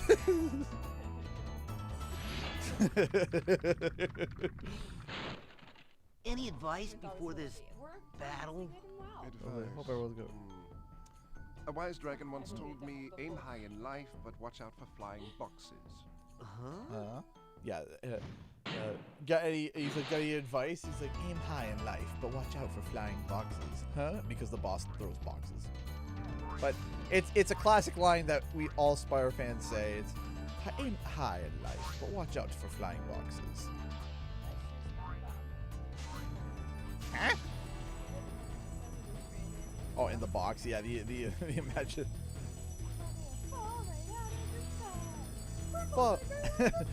Fall right out of the sky. Hey, you know what? If there's an obvious, you know what? You just inspired me something for a joke. Yay! If there is a Spyro 4 blatant like leak, like it comes out like ESRB rated it, and it came out, and I'm gonna make it. It's not like, you know, confirmation of Spyro 4 will come right out of the sky, and then it's the ESRB rating confirming that Spyro 4. That'd be a funny gag. Oh, water. Sounds good. Well, ow. Ow, I worry. But I love you!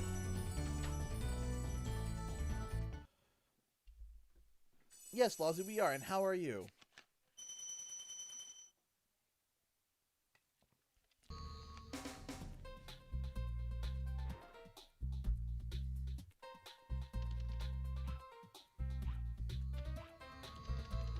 Or maybe we somehow do a video of like sneaking into Toys for Bob. And the whole gag is that the Toys for Bob building. It would be way too expensive. But if, like, you know, you take a trip out to California, you find the building that Toys for Bob was at before, and it's doing like a whole like reconnaissance mission. Like, you get there and you just walk in, there's a guy cleaning and sweeping. Where's Toys for Bob? They sold the building 2 years ago. You're like, oh. You're just like, oh. The whole joke is, you know, sneaking in to finally get the reveal for Spyro, and Toys for Bob isn't even there anymore because they're a remote studio now. It's like, aw.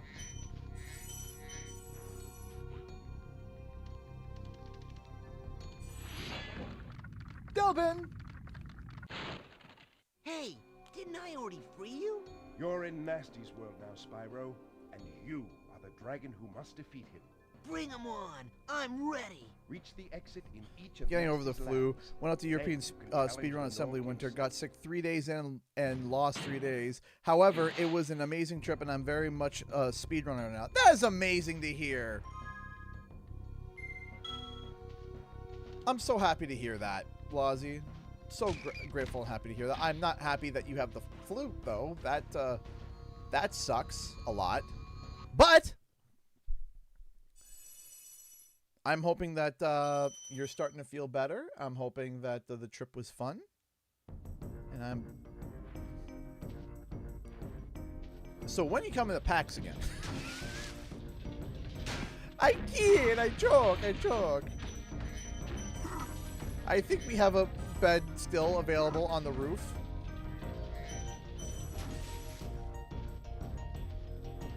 What am I gonna do after I beat this game? Gonna start the next one.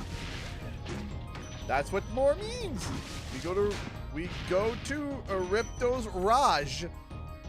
Ripto's Rajay.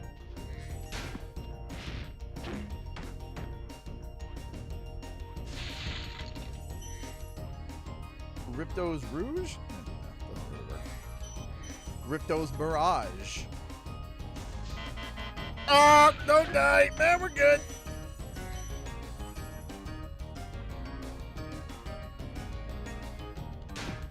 Bonk.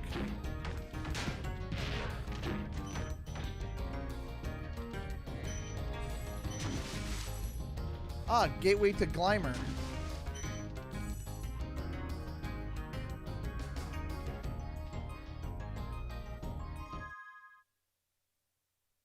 Ooh, I need to dox you some important information for any point later in life. My new home. Ooh, we got the keys yesterday. Yay! Congratulations! New home, new home, new home.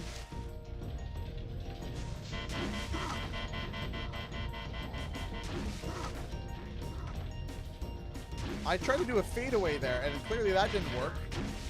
Perish!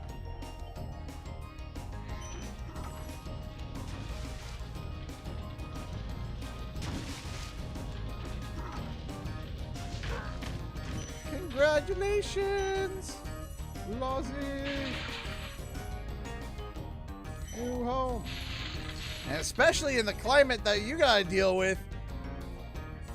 Woof! Congrats. That's tough. Keep up the good work, Spyro. I expect Nasty's really starting to worry about you. I'd be shaking in my Nork And just boots booked if I flights were for you. Denmark to go to Legoland. Lol, my Danish friends have told me they are taking me. Well, man, that sounds like a boatload of fun. I still need to book my flights to PAX because I wanted to wait till after the stream to be able to get it. I wanted to know... Basically, I wanted to be able to know if I could afford the one flight or not. Because it's like, oh, seat choice is like $50 more. And I was like, oh, okay. Well, poop. Well, I'll see after the stream then if I can afford the seat choice before I book it.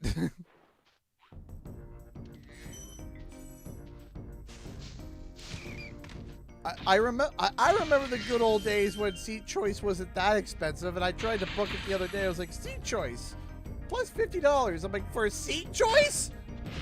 I was like, okay, well, first let me do my stream and then see if I can afford seat choice, or if I just gotta deal with being strapped to the roof of the plane.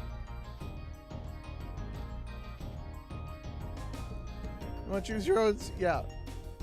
Oh, you want leg room? An extra $55. You know, you know what? They were like, you want leg room? We expected you to sit cross-legged. What? Leg room? We expected you to sit like a Buddhist monk through the whole flight. We expected you to neatly fold in half into the glove compartment. You want space?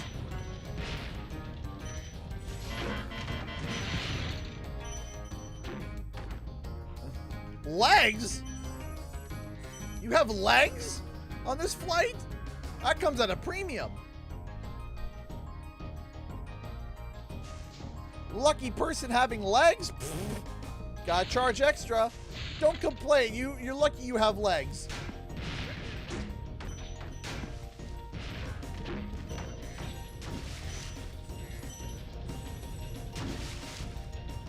You want to call it air? Oh yeah, air conditioning or just air breathing? What do you think this is?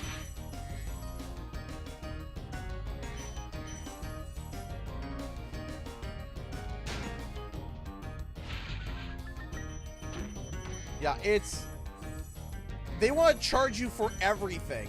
They're like, personal items only, no carry-on. I'm like, well, what's a personal item?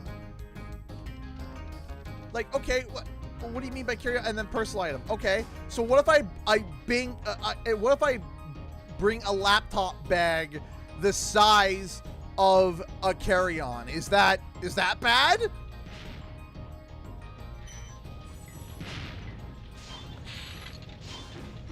And here's the funny thing too. So for my carry-on, I will bring my my CPAP machine, right? And they're like, oh, there's too many people on the plane. We'll do free checked bags. I walk up with my bag and say, oh, you want your bag checked? Yes, please. What do you have in there? Oh, I have a CPAP machine. Oh, we can't check that. And I'm like, but okay. So is my bag gonna fit? We don't know. It's like, Wow, I never thought I'd be rescued, especially by such a little dragon. What I mean is, I always believed in you, Spyro. You gotta believe. Affording legs in this economy is crazy. Legs?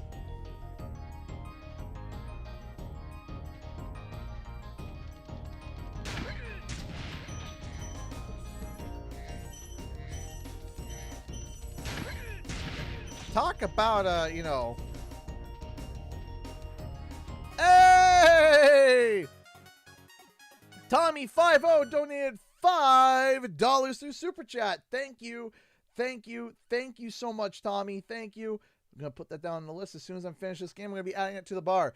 Thanks for all the Spyro content. Ignore the haters. I and many others really appreciate all that you do. Thank you. Thank you so much, Tommy50. I appreciate that. And I try. I try. Sometimes it gets to me. Sometimes it doesn't. Sometimes I get upset. Sometimes I'm like Paul Heyman in my video saying, thank you so much for your most irrelevant opinion. It's one or the other. Depends on the day. Depends on what happens. But I do appreciate the donation. Thank you so much. All funds today go towards the PAX trip. Helping afford that. Hi, Mario fan. Help me be able to choose what seat I can sit in, please, so I don't get ratchet strapped to the wing of the plane.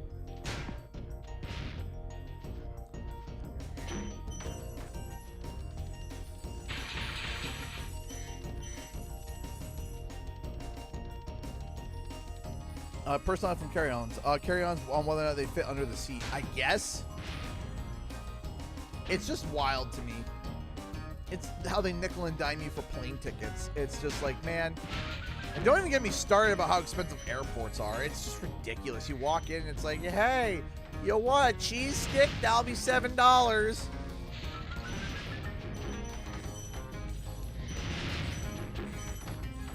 like, okay.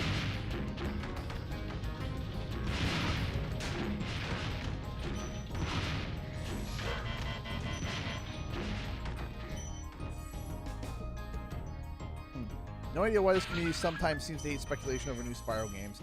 It's... people don't want to get crushed, like, to have hope and have it get crushed. And, yeah, it sucks. But, let me tell you something. The one time that you sit there, you know what? I have hope. And it pays off, it accounts for, like, the 10 other times that you had hope and it didn't work out. It feels...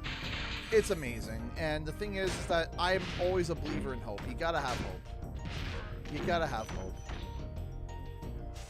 You gotta have faith. And because the line just happened, you gotta believe.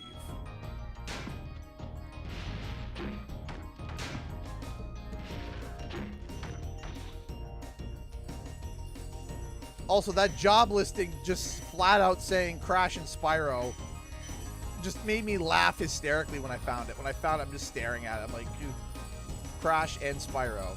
Yeah, well, yep, there it is. It's like, yeah, well, kind of hard.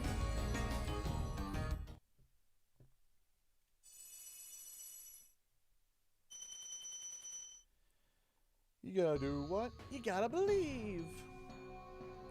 That video is almost hitting 24,000 views now. Nice! Head over to here. Get the gems that don't perish.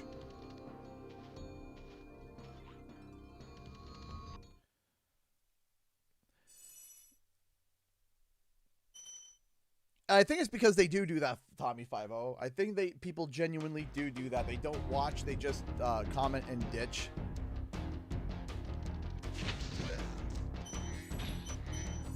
Which, yeah, it happens. But it happens with every YouTuber. Like anybody, you know, you'll get people that'll come in. Like, there we go.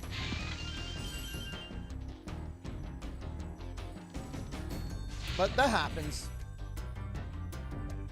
You're looking for no commandos, Spyro. Ow! Ow! I don't like the pain! Stop bringing it right to my face! 10 minutes and we'll be at the 50%. We'll be halfway through.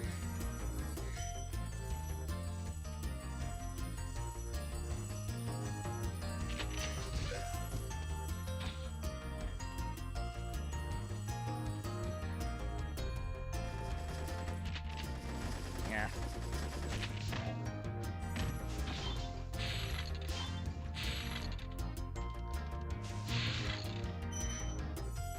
Spyro and God, no thanks. Big Ripto out again, launching his Spyro Force. Big Ripto.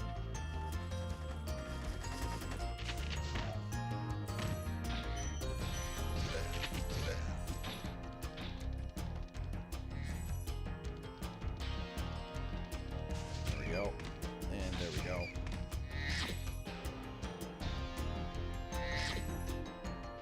I think that having some aspect of like the elemental powers and it changing Spyro's form would be really cool. Like I pictured, like, hold on. Let me pause the game for a second. What is her name? It's not Warcraft fans, help me. Ysera.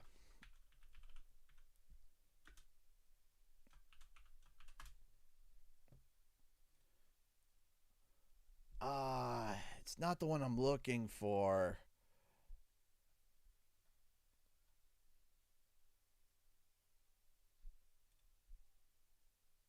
It's not quite the image I was looking for, but it will have to do.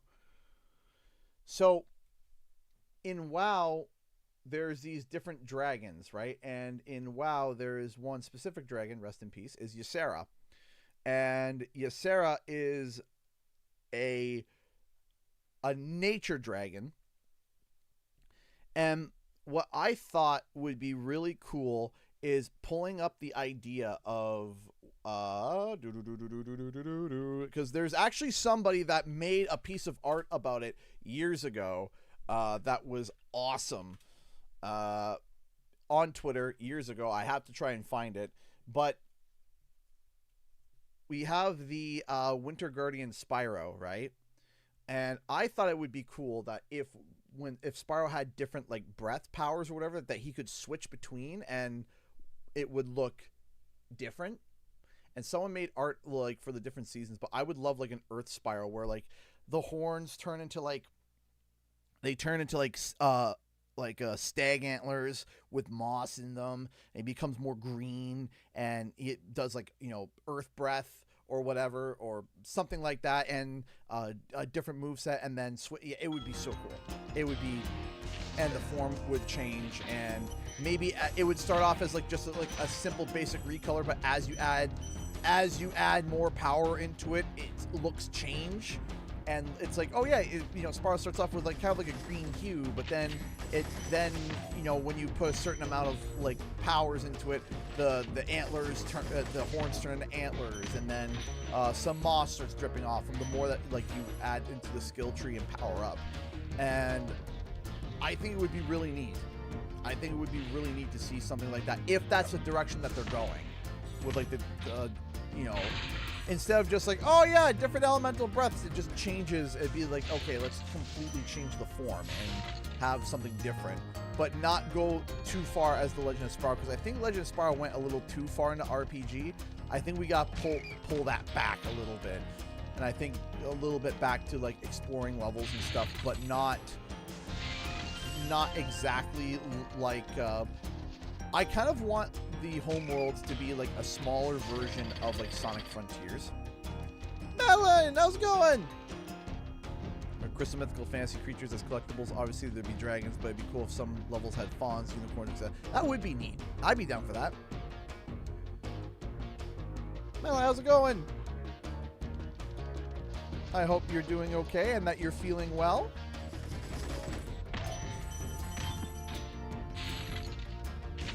My allergies decided to fight me today. I am defeated.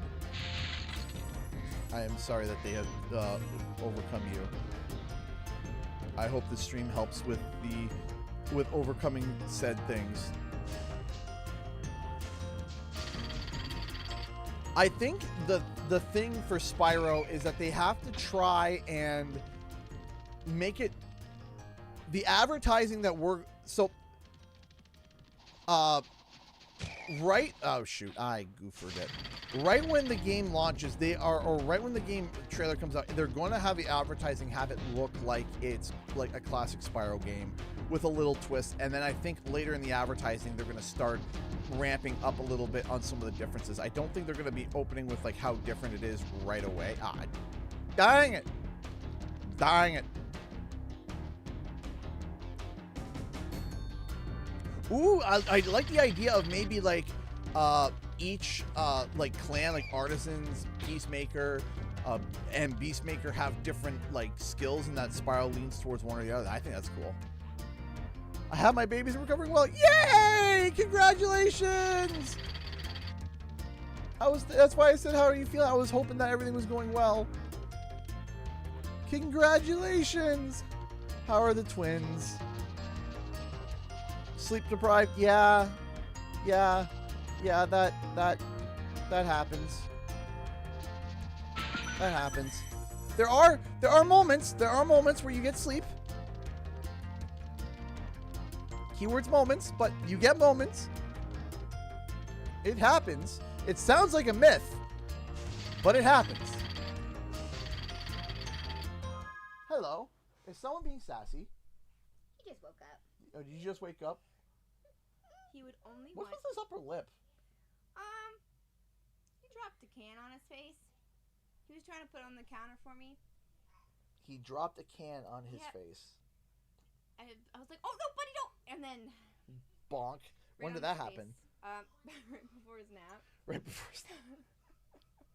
His nap didn't happen right after that, don't worry. Dirt nap? Concussed nap, no. Hi, sweetie. No, Hi. no snuggling with your face. Give a kiss. Hi. Aw, thank you, sweetie. Right. Thank you. This way. I got water.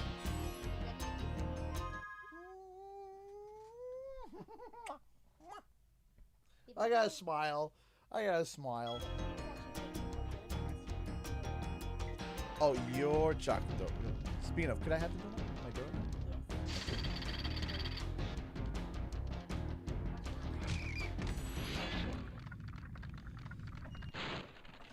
Be on the lookout for Nort Commandos, Spyro.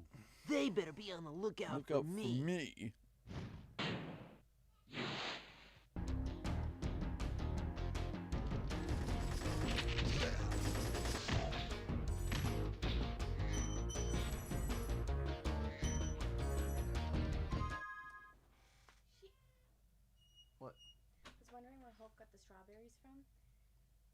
She just went into the container. And just pulled them out. Just ate them. They weren't washed. Gotta wash them. There was about 5 or 6 strawberries and then they're gone. What is happening? What? That's the coconut one. You can't just take a big bite. I can do what I want. That's fine. I'll be fine. I'm fine.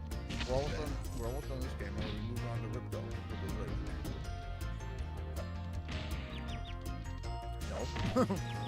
Probably this one first. Yes, Madeline. Madeline, she had twins. It's, yep. Twins!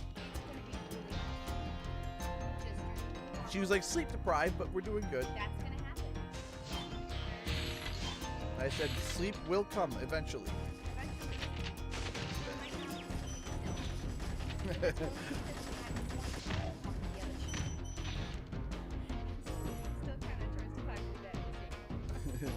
Sometimes it's like 4 in the morning and you can feel them crawling in the bed. It's like, no, please, no. My hips can't take it. My body falls apart.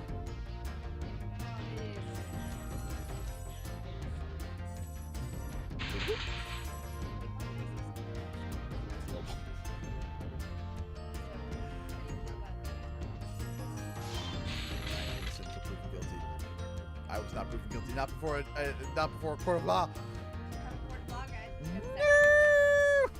o'clock now. It's a halfway point. Should you have a session of court of law? No. They'll be the jury.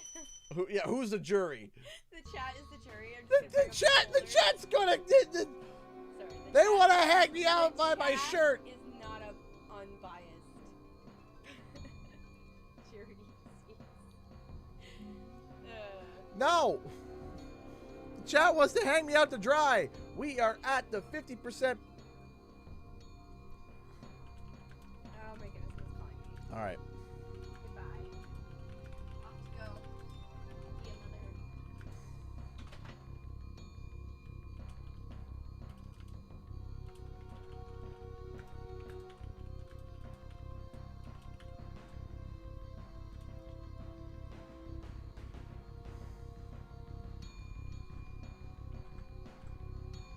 There we go.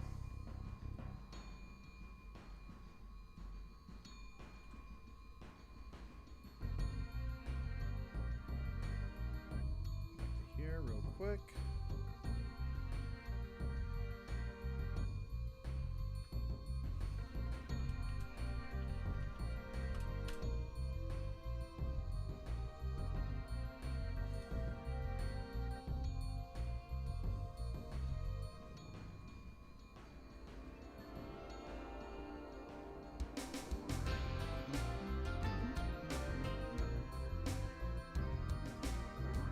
Okay.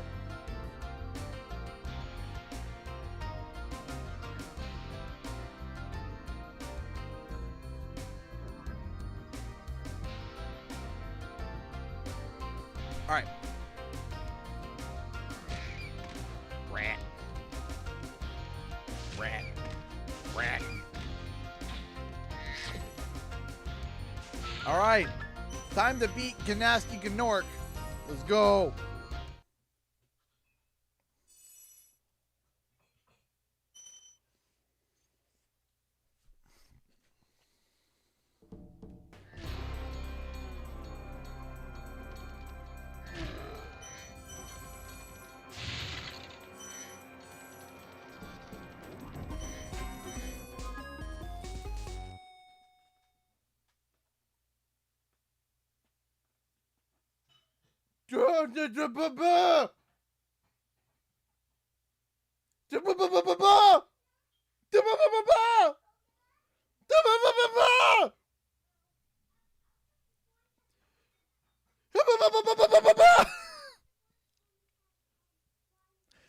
Stanley! Stanley! Just donated $777.77.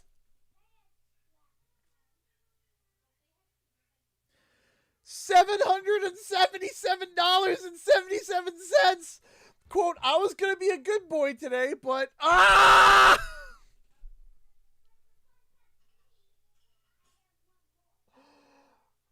Oh! My goodness!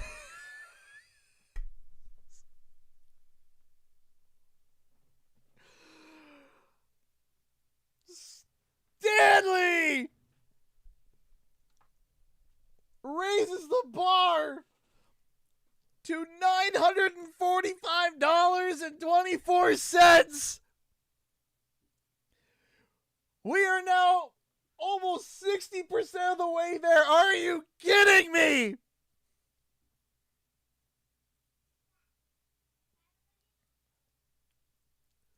Let's go! Let's go!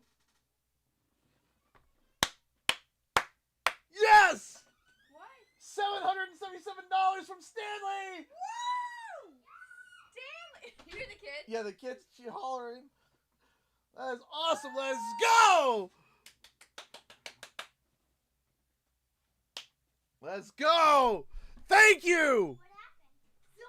Stanley doing like 700, how much? All sevens. $777.77. Let's go! Yeah, isn't that awesome? Hope this program's like, what?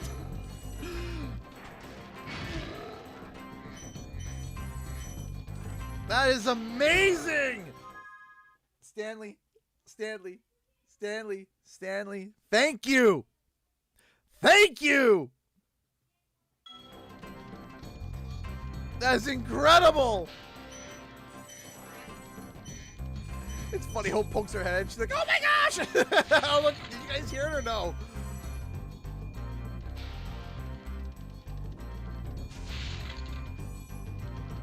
I hope you guys heard it. I was going to be a good boy today. Okay, listen. Whatever it is that you're being good now, and if it's still not considered good, keep being bad then, I guess? I don't know. I would constitute as being a quote-unquote good boy. I would constitute that as being an amazing person. Thank you!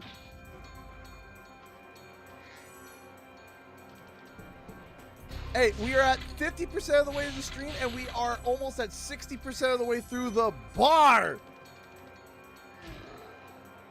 That is incredible. Thank you. Thank you. Thank you. Thank you, Stanley. Thank you. Incredible. Absolutely incredible. Thank you.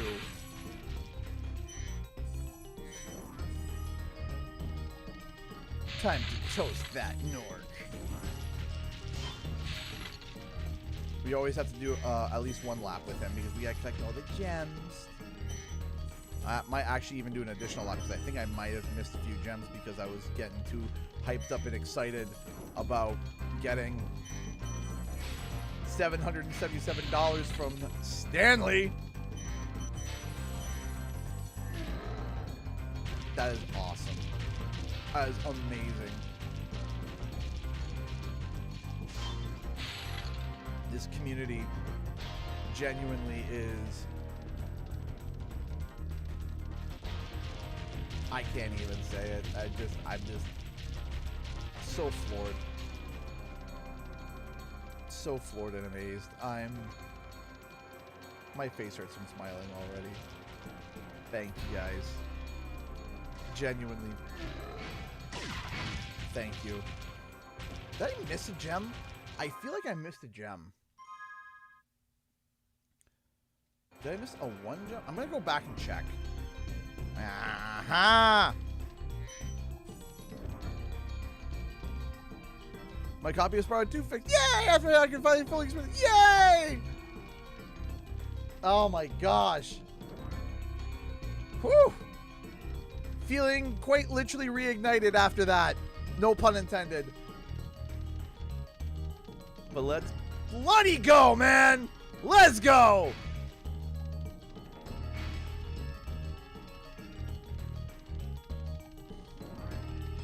If you want to join in on the support, there's a link in the description below.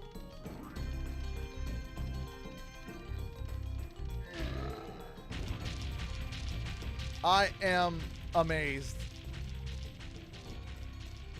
Oh, listen, Charlesy, I'm trying to make sure headphone users don't lose their marbles because I don't want people to be like, he's screaming too much.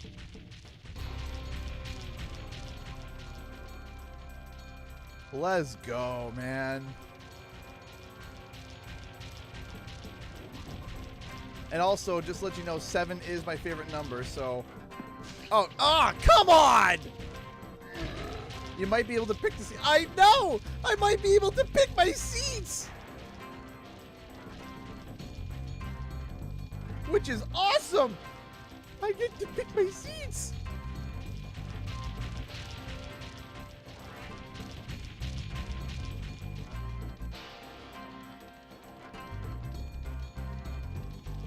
Hey, Venomous, how's it going?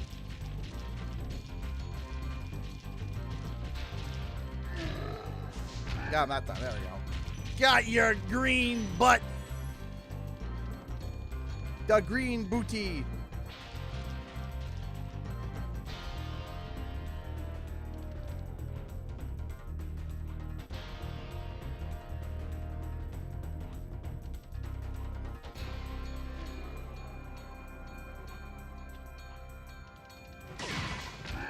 Got him. You're toast, Nork. You're toast, Nork.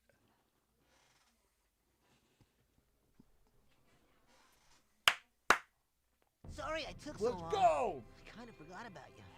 What about Ganasty Gnork? Nasty Nork is toast. So now there's order again in the Dragon Kingdom? Well, mostly. I've still got some treasure to pick up. What will you do next? I'd say the sky's the limit.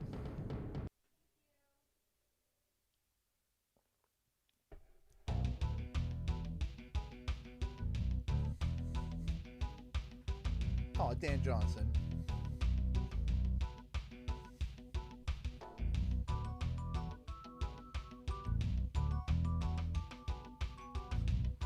Do you think Crash and Spyro will be fine under the new Microsoft CEO? Let me tell you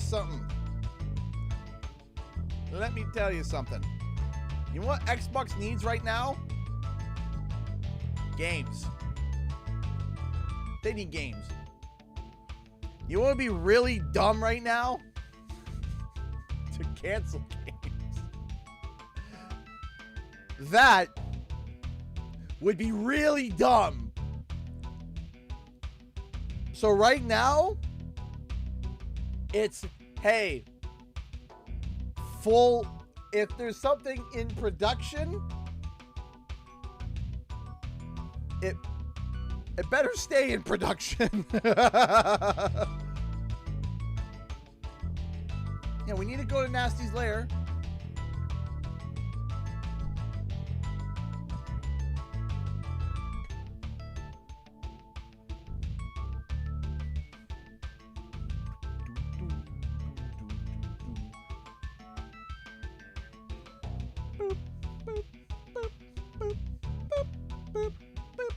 I might as well calculate these super chats while this is going on.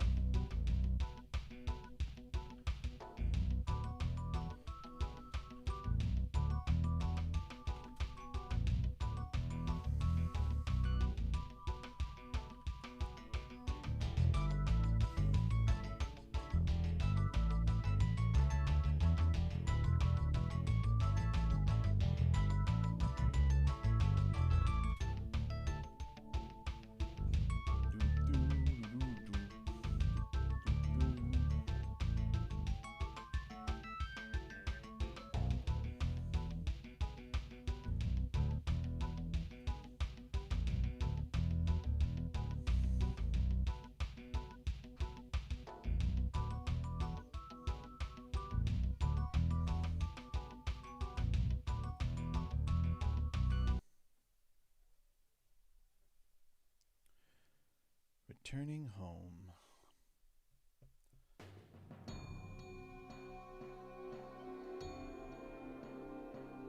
All right, give me a second here. Let me Get the Undragon here. Magnus. Nasty's ancient history now. So, what's in there? I believe this is Nasty's treasure hoard. But the gate will not open until you have found everything in the Dragon Kingdom. Come back when you have reached 100%.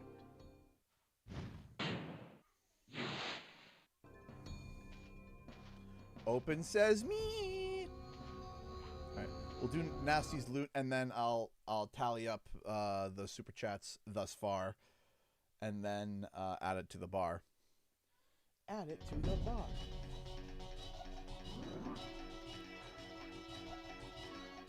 Let's go.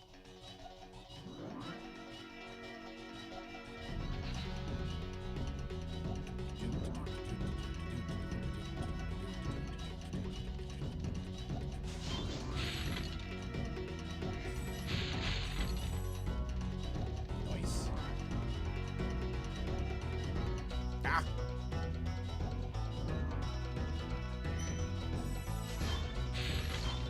There we go. Unlimited flight power! Na. Get back here, you fool!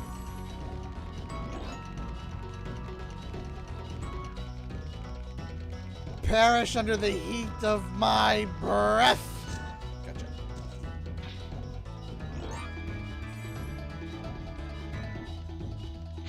Hey, T-Tail Gamer, how's it going?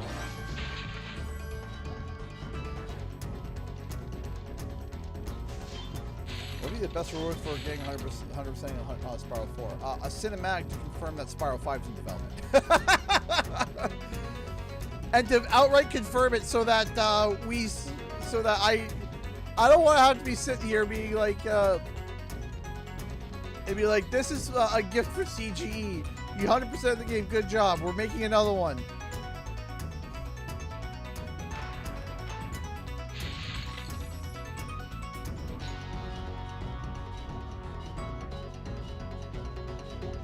I'd be like, yay!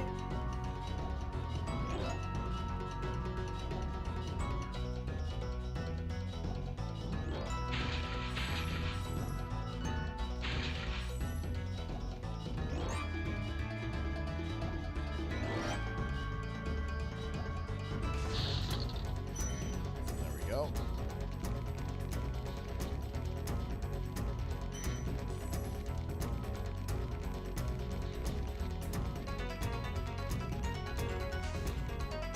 Oh yeah, I forgot. It was Team Canada versus Team USA, wasn't it?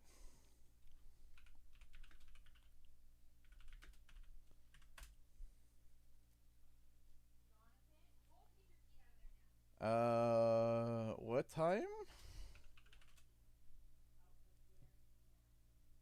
It's on Sunday at 8:10. Oof.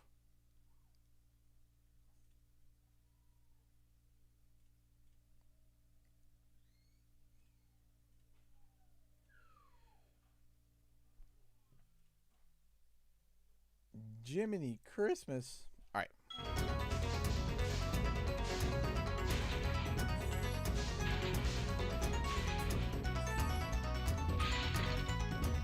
Come here. Gotcha. What's tomorrow? The Olympic ice hockey game. It's going to be Team Canada versus Team Merkel. I know the majority of you guys are I'm probably American, but of course I have to cheer on my Canucks. My Canuckers.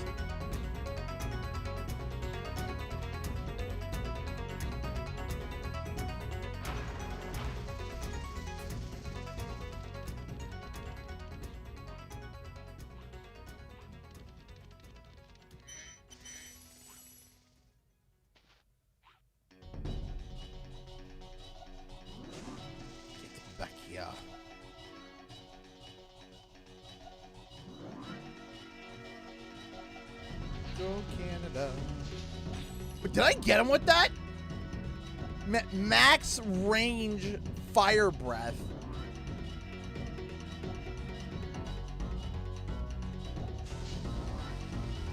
Like, geez Louise. I was like, man.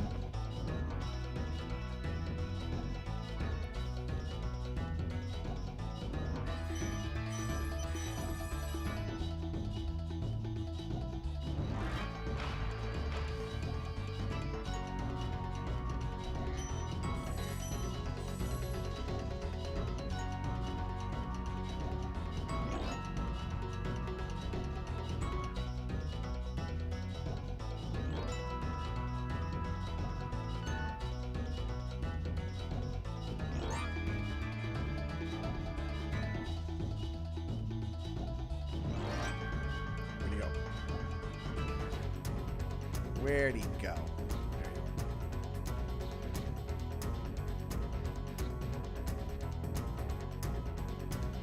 Oh.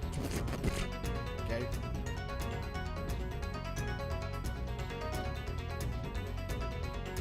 Is there a reason? So essentially, I lost track of myself. Essentially, from what I remember having a conversation actually with somebody about this. I remember specifically having a conversation with somebody who sat down with the devs in private and talked about it. So, in terms of the level, in terms of like the level, it's escaping me. Stormy Ascent. That level was already almost completed by Naughty Dog. And so they were just like, hey, why don't we complete this and release this DLC? So it was kind of just like, why don't we just, you know, finish it? Future Tense was kind of a way for... I'm trying to remember if... I remember hearing something about that where there was conversation about them just kind of like experimenting to see if they could do it. Just to see like, hey, could we experiment and make a decent level?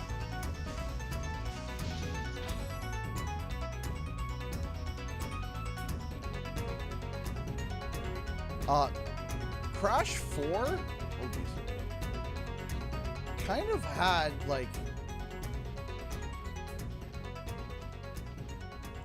Crash 4 kind of just had everything kind of, you know, wrapped up and done.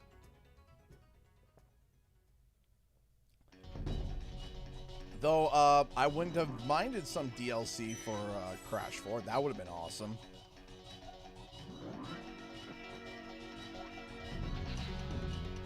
Elena donated $50 through Super Chat. Thank you so much, Elena. Thank you, thank you, thank you. $5 from Grandma. She's watching. Please say hi, everyone. Laptop / flight souvenir. Fun. Have fun at PAX. Elena, thank you. That is incredibly sweet. Thank you, thank you, thank you, thank you, thank you, thank you. And once again, thank you. You are amazing. Thank you so much, Elena, for your contribution. Thank you. Thank you so much. Let's bloody go, man.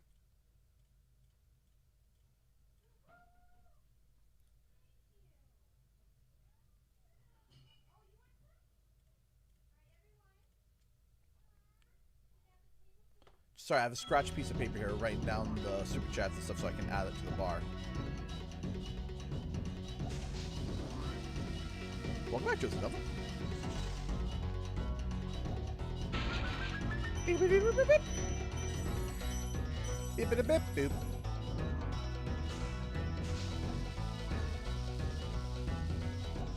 Cause I'm free, flying. Thank you, Elena. Again, thank you so much.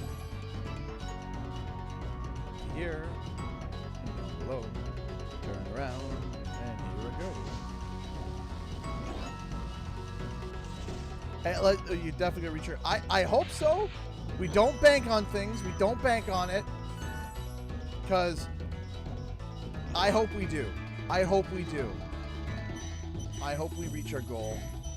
But either way, I am so thankful for everybody. To everybody for contributing tonight. I feel like this right now.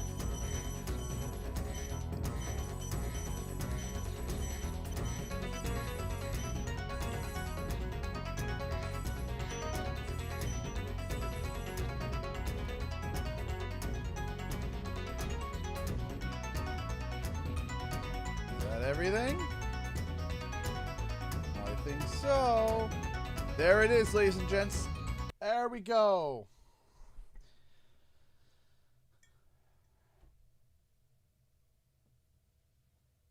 Spyro the Dragon, I was like, you've defeated Ganasty Ganort, collected the dragon eggs, saved all the dragons, and recovered every bit of treasure in the Dragon Kingdom. How do you feel?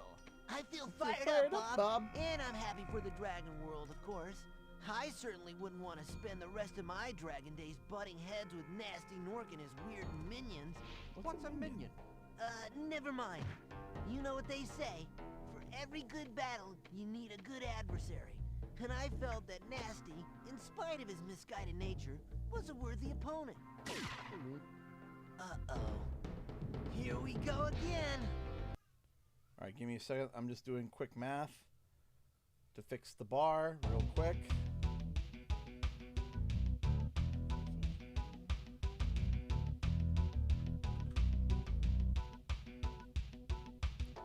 Hey! Mr. Bandorf just added 20 pounds to that. Thank you. Thank you so much. Just a little more. That is amazing. Okay, now we got a bit of a donation train going. As someone asked earlier, thank you so much. Thank you, thank you, thank you so much.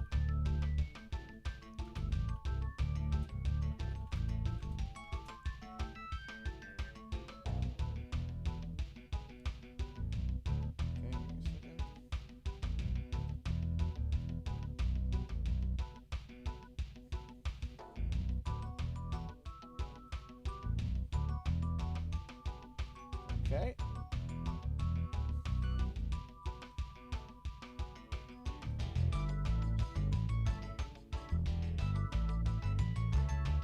Okay.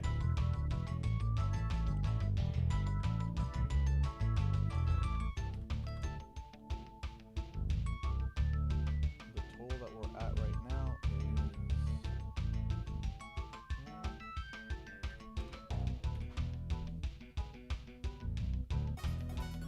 is... Two-Tail Gamer just adds 13. Thank you so much. Just a little more.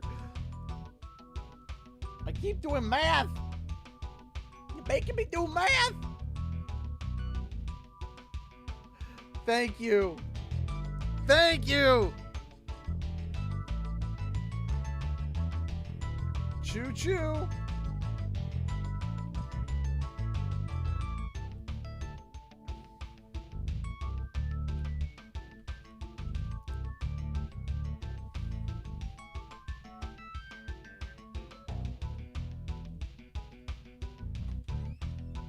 Hi.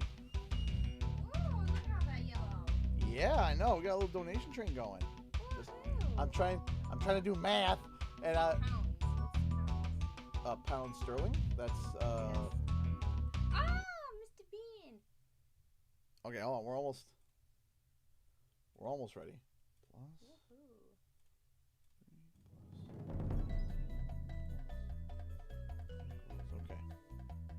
Okay. But math is not fun. But math is fun. Not. I thought that math is not. Thank you so much. This type of math. It can be fun. Yes, it can be fun. Thank you so much. Okay, so then that equals that. Oh my goodness! What? What? That's the exchange. Yes. Throws up a game. Okay. I keep doing math. Hold on. Plus. Okay. Okay, I was gonna walk in and ask you, are you okay with bacon and an omelet / scrambled eggs? Sure, sounds great to me. Depends on if the omelet works out. I'm making an omelet. I'm making scrambled eggs. Well, hopefully it'll be an omelet. Okay, I love you. And then the date, whatever, 22nd. Okay, there we go. We got it working now. We're going to go to Spyro 2 now. We are at 10:36:74. 10:36:74, which means we are 10:36. No.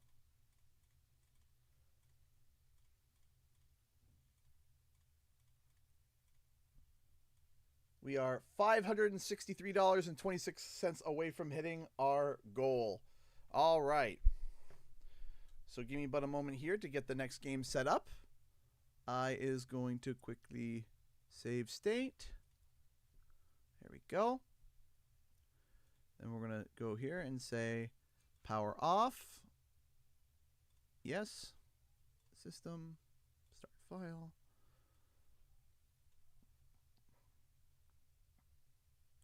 Ripto's Rage. Ripto's Rage. Ripto's Rage. Sure. We'll load state just to make it easier.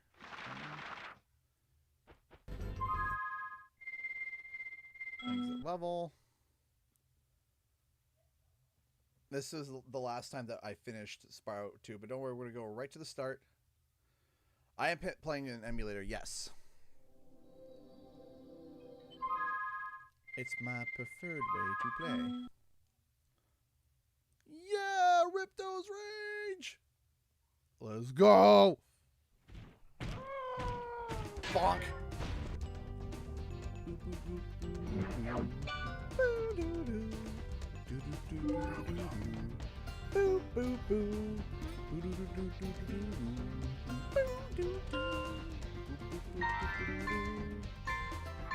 New game.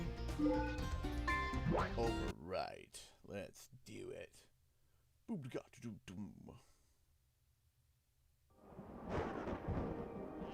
Is this rain ever gonna stop?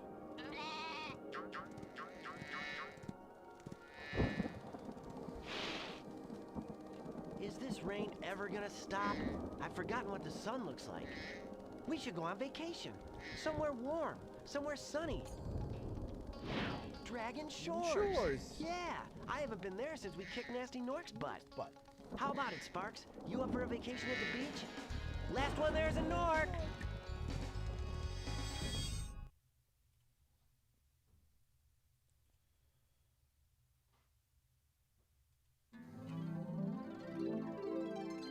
I have no idea how many hours I dubbed this yet, seriously.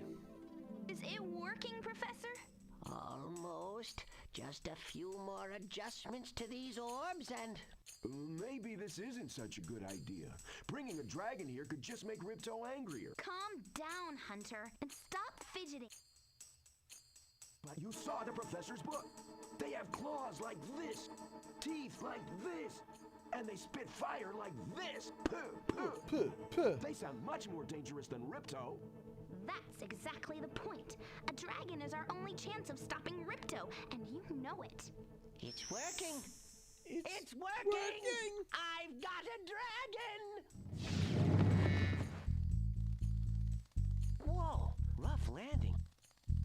Hi, which way's the beach? Beach?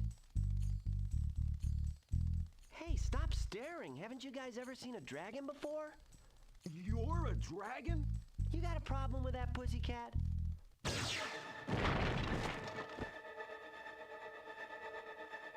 Well, someone forgot to invite me to the party.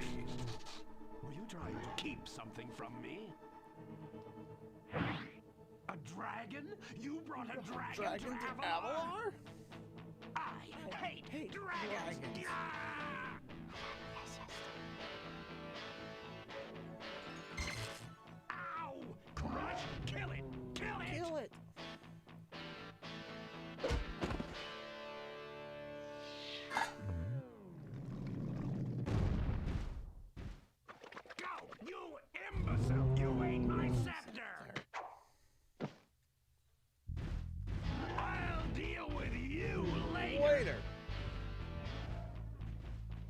that jerk?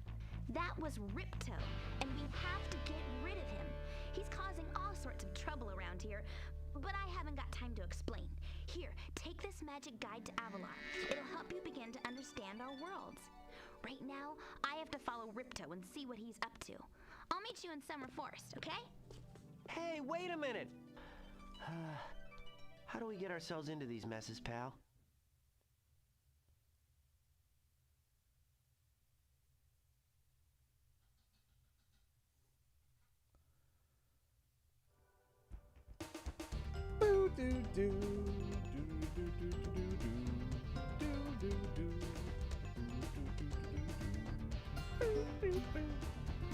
Here. Shut the dashboard up. All right. 50% of the way there. Let's go. Nah, no mini map. No mini map.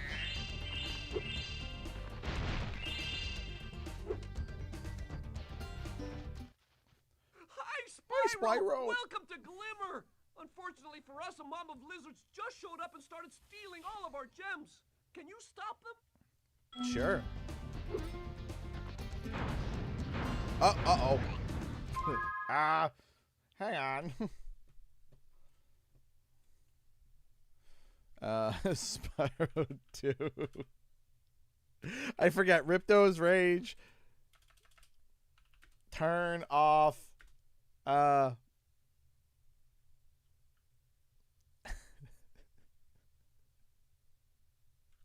Super flame.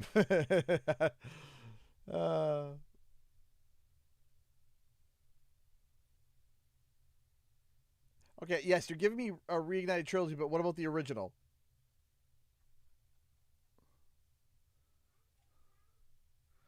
Super Flame Run?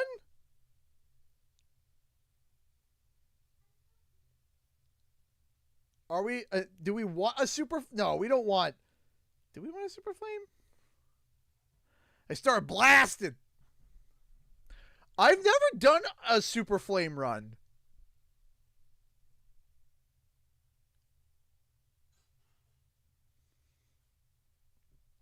Okay, how about this? We will do a poll.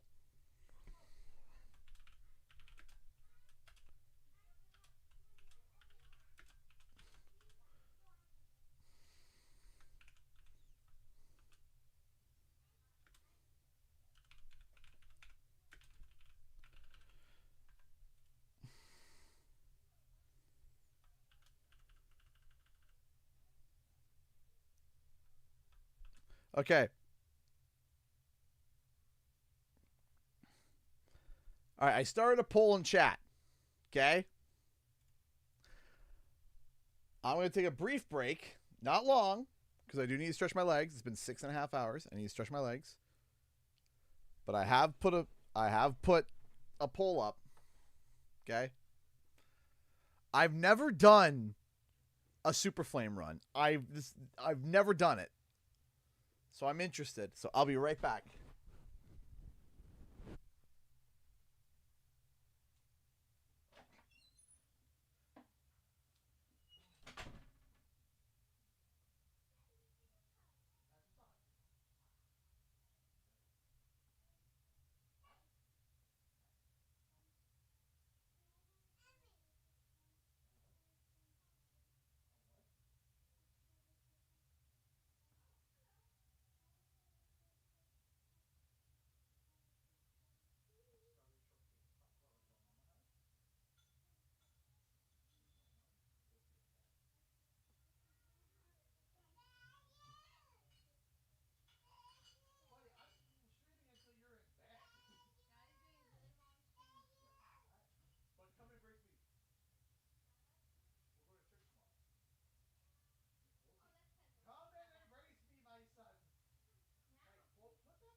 back.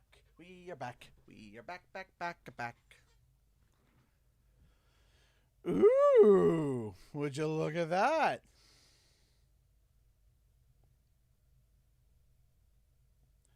Well, poll dictates destroy everything. So, ladies and gents, for the first time ever, we'll be doing a Super Flame run, which I have never done before, which, kind of, now that I think about it, it's kind of exciting because out of all the years of playing Spyro, I have never done a Super Flame run. Burn it all! Burn it! Burn, baby! Burn!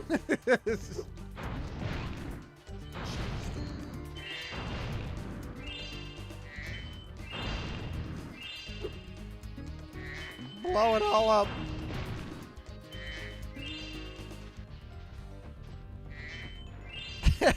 The elbow fire beam's alive and well here. Burn it down.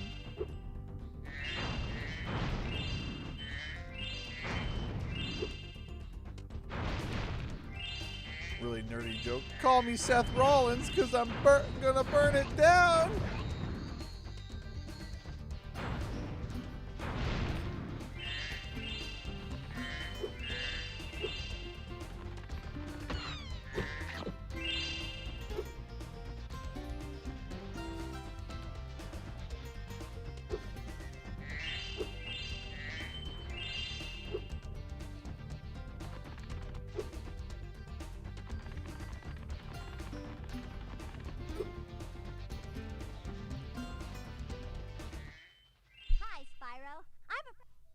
Let's go. That zap means that if you get...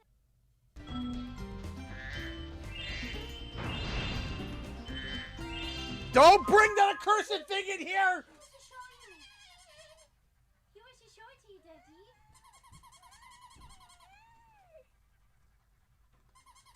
Oh, Daddy. Hold on. Oh.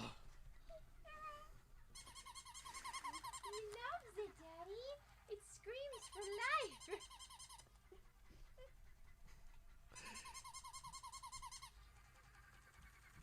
This toy.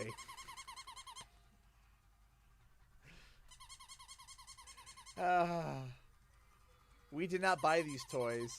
My mother did. Yeah, okay. It doesn't stop. It doesn't stop. It just keeps going. It doesn't end. Curious. Let me see something. Does this work?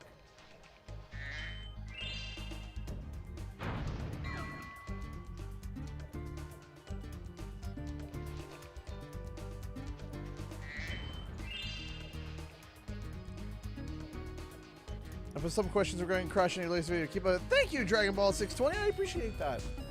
Komodo donated $2.99 through Streamlabs, $3. I wish you to play as a Fury like Spyro Revolution. Thank you so much. Thank you so much for the support. Thank you, Komodo. So what happens? What happens if I...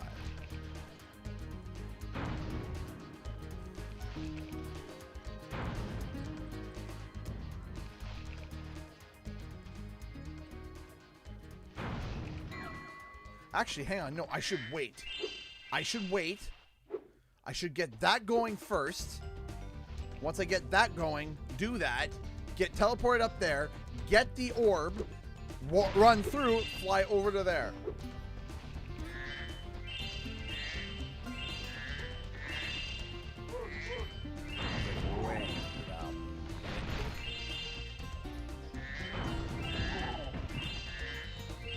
My donut was originally $2, £2. Okay, I see. I appreciate that. Come on, Dragon. 2 pounds, 22 pence. Is that the word? Because I know it's not. Is it pence?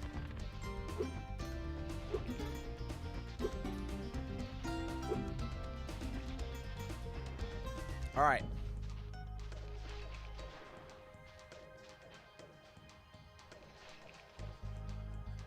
All right, here we go.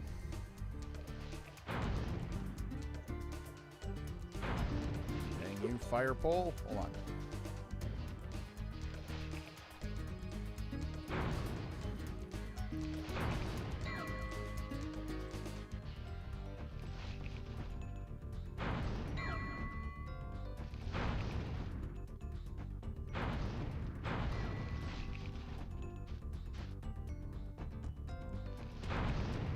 No!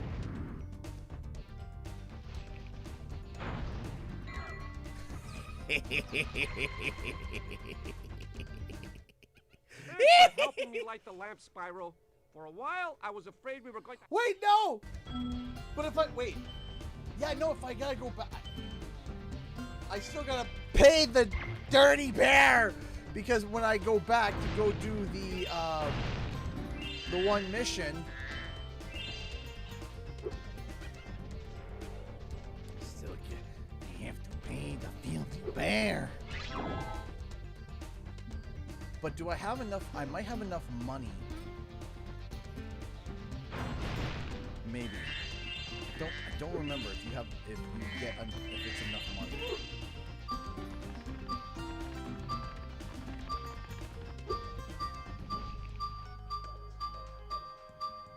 Well. Money bags.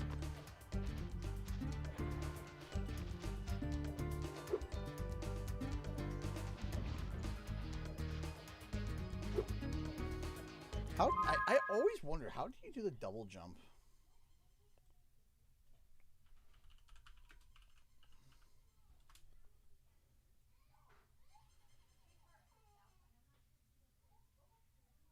Make sure you press X a little bit before you hit square, okay?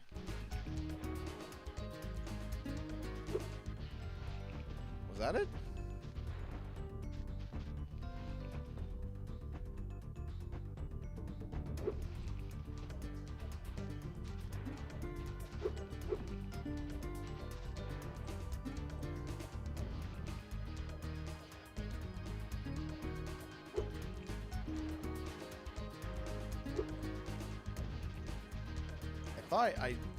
I think I did it by accident. Is that it? Ah,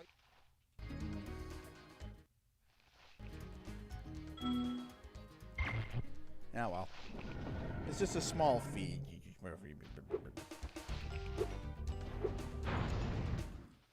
To get a good look.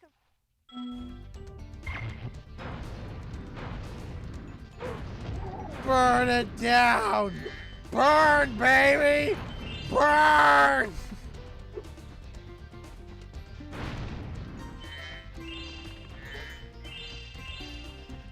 Do do do do do do do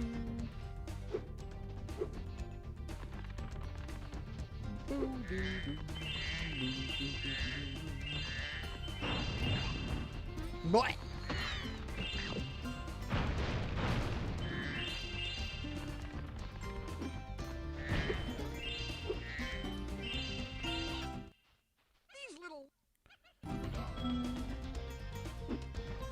Be like, oh, could you maybe just, use... It's like, rocks? I don't need rocks. Perish. I'm shooting.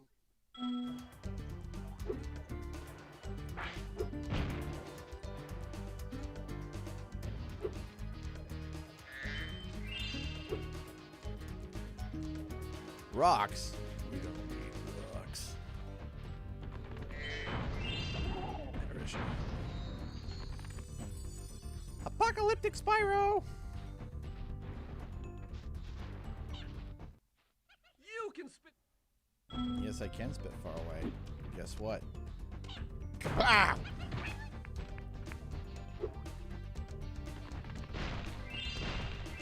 Did they get the original voice actor back? Hey, no problem, Mr. Big. Take care. To hit that. Oh, I know how to hit that lizard. I know what to do. Right in mouth kisser! I mean, Spyro 4 has been happening since, you know, the start of 2024. But, yes, it's on its way. It's on its way. It's on its way.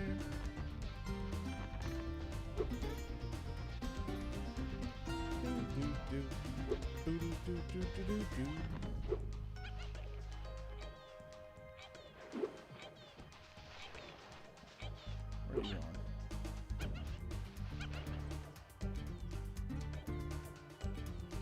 I did see that. I remember, and I remember Chris Fisher talking to me about it, that how cool it was.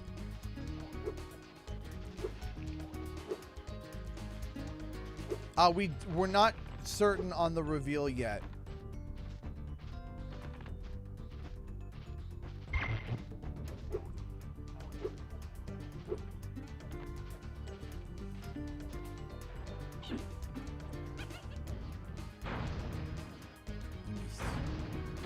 Got him. Ha! Got it!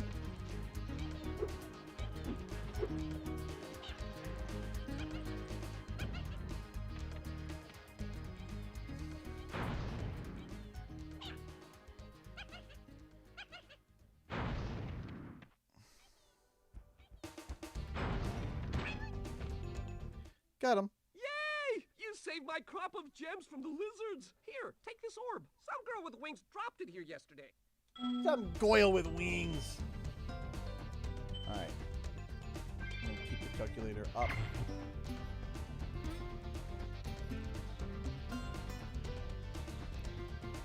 $560.27, according to my calculator. We're getting there. We are raising funds to going to PAX East. We are coming up to hour 8, 7, 8, one of those. We're coming up to, we're over halfway. 5 o'clock was halfway. We're coming up to 6 o'clock. We're going to 11. And we are 64.98, almost 65% of the way there of our goal, which again, thank you all so much for your kindness and generosity. I do appreciate it. Right now, donation of the stream goes to Stanley, followed by Hotshot. Thank you, thank you, thank you so much. And Tide, Jim, and Elena. Thank you, thank you, thank you guys so much. I really do appreciate it.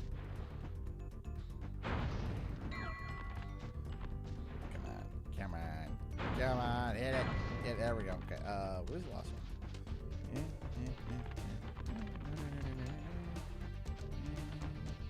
There it is. That green one. Got it. Thanks for helping me light the lamp, Spyro. A fairy gave me this orb, but I like gems better. You take it instead. Sure. Sweetly.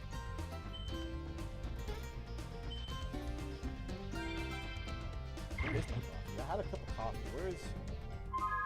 Hang on a second.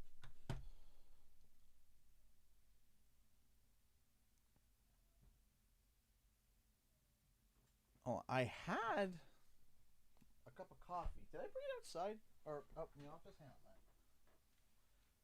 My coffee! Did I bring my cup of coffee out here? Why are you...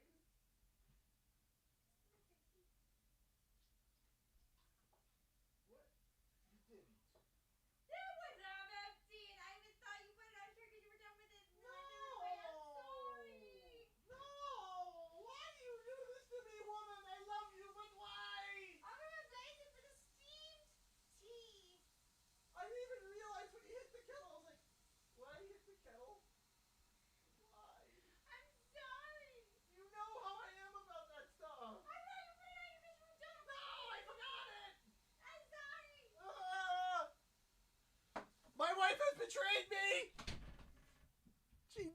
my coffee out.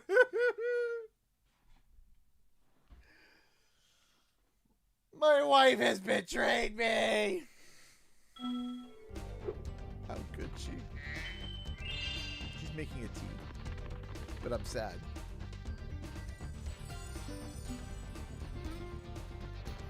No, that's a no-no. He has no. You don't dump the coffee.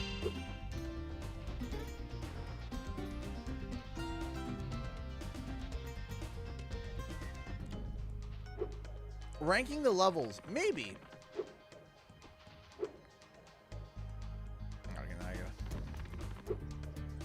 Yeah, I'd be freaking out. No, we're jumping. I was over jumping. Oh, what'd she do? She dumped my coffee down the drain.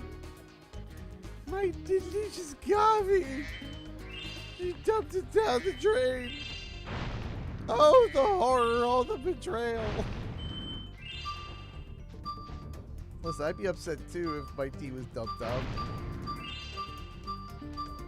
My coffee.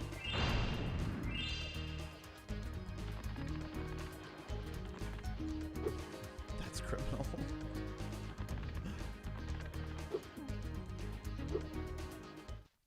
Spyro, thanks for helping us fight off the lizards. Please take this talisman of glimmer as a sign of our gratitude.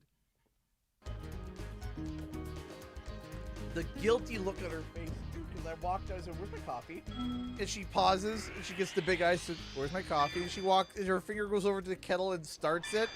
I was like, why are you so? She's like, I'll make you a tea. I'm like, did you throw it out? Summer Forest, one of the homeworlds of Avalar.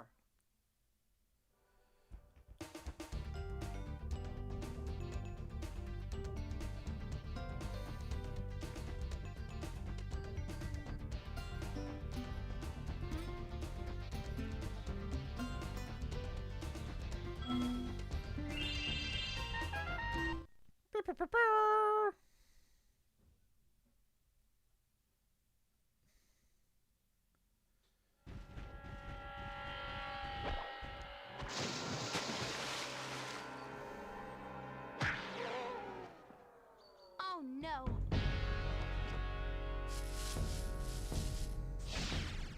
Oh, hello. We didn't get a chance to introduce ourselves before. My name is Alora. Hi, I'm Spyro. What are you, some kind of goat? I'm a fawn, you dork. Oh, sorry. Did you meet the gym cutters in Glimmer? Yeah, they gave me a souvenir too. They called it a talisman. They gave you a talisman? What? Is it special? I just stuck it in the guidebook you gave me. There are 14 talismans in Avalar, and they are all magical. If you can collect enough of them, they can be used to defeat Ripto. Hunter, where have you been? I got a little lost. Spyro's going to help us collect the talismans. I am? He is. Spyro, look. There's no way you can get to Dragon Shores right now. Ripto and his monsters have taken over the castle here in the Summer Forest. You're going to have to go to Avalar's worlds and convince the inhabitants to give you their talisman. You can keep them in your guidebook. Hey, I could do that. Why doesn't the dragon just torch Ripto? Hunter, you can't even keep track of your running shoes. How can we trust you with 14 talisman? If you come across any orbs, they're important too, but I'll tell you about them later. Okay, no problem. I'll collect a few talismans, give Ripto the old hot foot, and be in Dragon Shores by lunchtime. Yeah.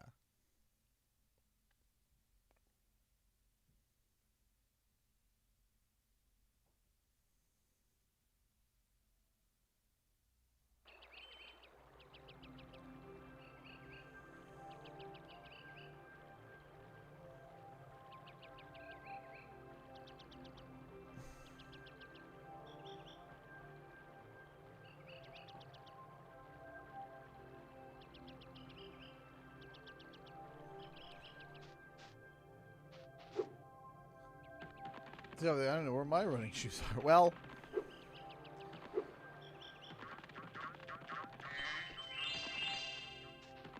boink.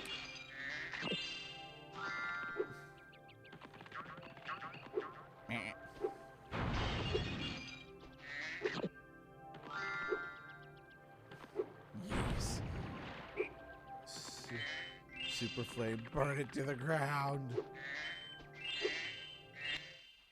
Spyro, this is the homeworld called Summer Forest. There are portals to many of the Avalar worlds around here. Unfortunately, Ripto has taken over the castle, and we need your help. Start by retrieving the talismans from each of the worlds you go to. Forgiveness tea. It's been steamed. Thank you. Welcome. I'm sorry, okay? I was cleaning off the counter and I was like, oh, he must have left this here. There's not much in there. No. Thank you.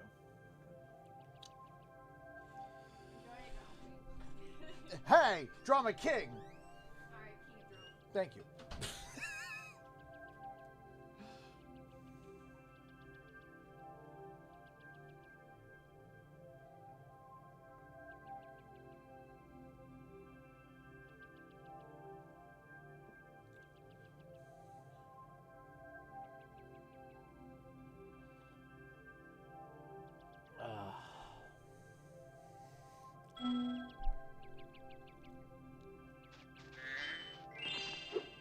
Might get some in my mustache. How much is it again to get unlocked swimming? 400? Sorry, Spyro. I'd sorry, love to teach you how to swim underwater, but not as much as I'd love to take your treasure.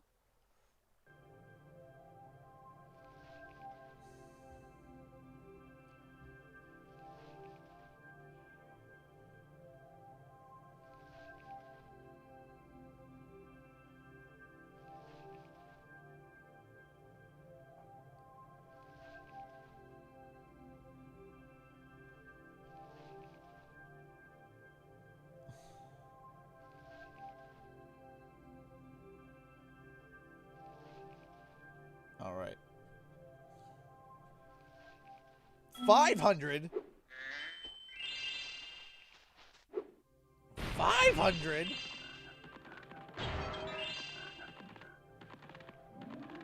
What do you think this is?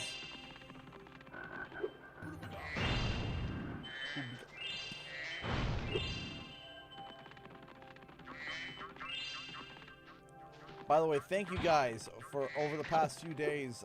Anyone who's here due to that the past two videos. Thank you, thank you, thank you so much. And there's been a lot of kind comments too. A lot of people that are like, "Oh my gosh!" Even one comment that's like, "I typically dunk on CG's videos, but this one's actually pretty good." And I was just like, "Ha! See? Ha!" Not happy that you dunk on my videos, but still, ha!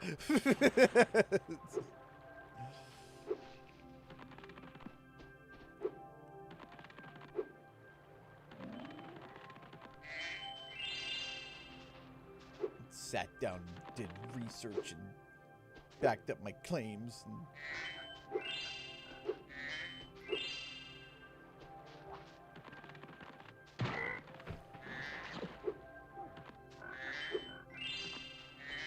And there was that one person live on stream yesterday that we just blocked because they were writing an essay. And Newt put it perfectly where he was like, I'm going to resub to you, but I'm not happy about it.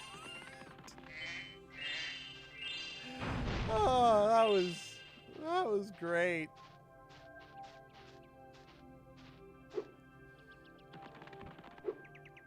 So it was like, and punt. Well, lol, bye.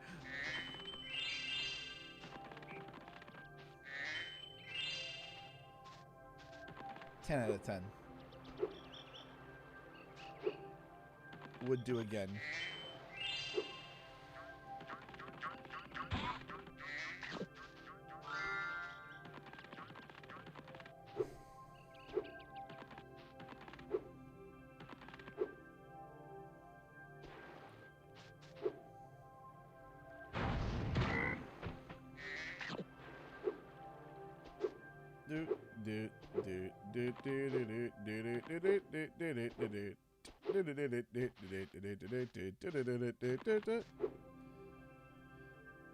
Oh no, there was somebody that was making declarations of speeches about my content and how I was conceited and how that how conceited I was in my video. You look like you're pretty agile. Let's try putting it to a test. See if you can get up this first. And that that I'm acting conceited, even like as if all this stuff was like the cherry on top of evidence. Nice. That's already out there, but that when in reality it's the only brick of evidence, and only like only the one section of my video had a brick of evidence about Spyro 4 being a thing. Wow, you're and made like a novel of text about how I need to do better. And I was like, meh, punt. And that I need to be able to take criticism, even though I didn't say anything to them. I'm like, I didn't say anything to you. Who are you? Wait a minute. Who are you? It's like they were imagining. Hey, Vincent! It's like they were picturing or imagining these like arguments I'm having with them in their mind when I haven't even spoken to them or even knew who they were. I'm like, I have no idea who you are, and they're speaking as if they're like, oh, he doesn't take criticism. You know, we try to talk with him. I'm like, who are you talking to?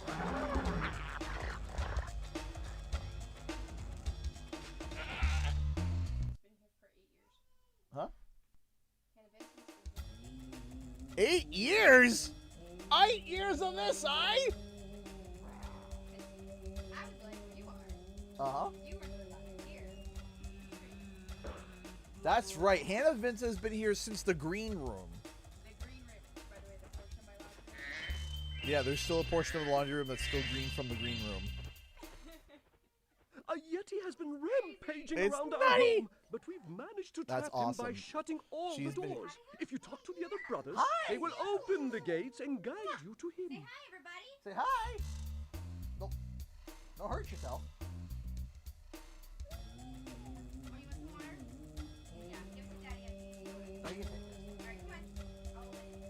Go see Mama. Oh, thank you. You want it back? Yep. That's Jonathan. No, Daniel. That's Daniel. No, that's Daniel. That's Daniel.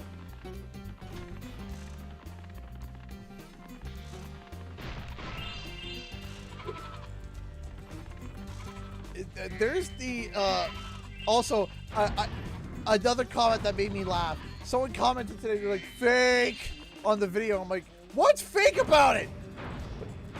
What, I manufactured the screenshots? That's hilarious. Look it up yourself. It's not like these are hidden secrets, dwellings in the bottom of Atlantis. You can type, if you were smirked, you can type it in yourself and find all the information yourself there. I should be able to. You knob.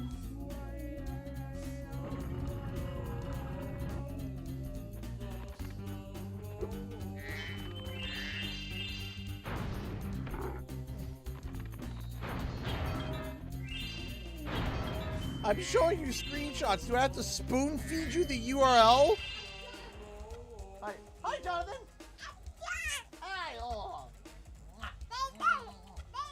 Yeah. Is that Spyro? That's Spyro. Yes. Come on, buddy. Yep. He's the biggest jump down. Oh, the biggest jump? Okay. All right. Are you putting? You know what? Sure. But you can put stuff on my door. I'm happy with that. Oh, you made a boo. Yeah, they're called boos. Yeah, they're a boo.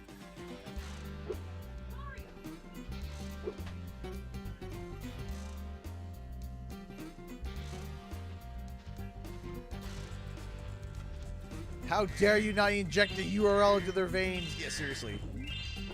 This Colossus, this is Colossus. Colossus and galoshes. Who needs a key when you...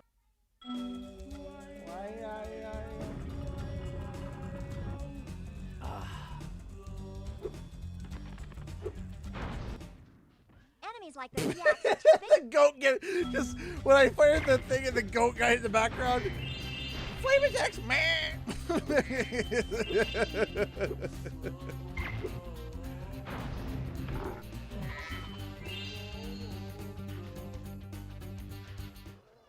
Each time you defeat an enemy, it will release a spirit. Now I am.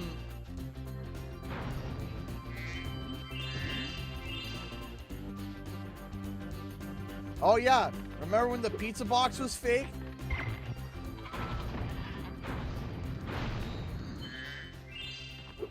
So when you get Super Flame in one of the save files in Spyro 2, the rest of the game you can get Super Flame.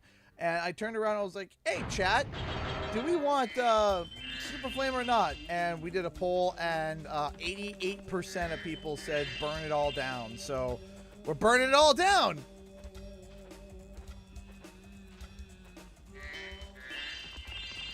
Plus, I've never done a Super Flame run because why not?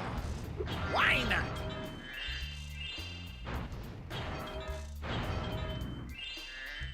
Where was the poll? It was in chat. It's ended now. Hey, look! It was about an hour or so ago.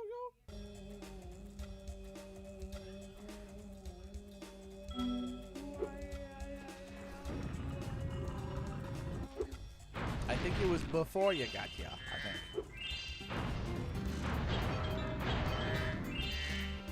Bruh. As a reminder, just to let everybody know, we are doing the stream to raise funds for PAX. We are currently sitting at $1,039.73. We are almost 65% of the way there. $1,600 is our goal.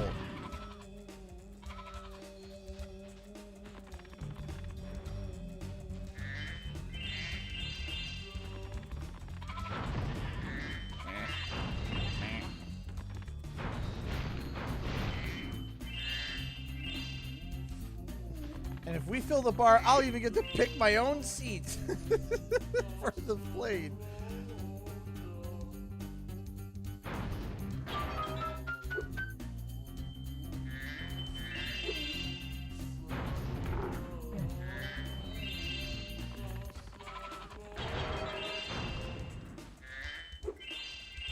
A game where you challenge a spy who screeches at like a tire if you discover you. He's like, eek!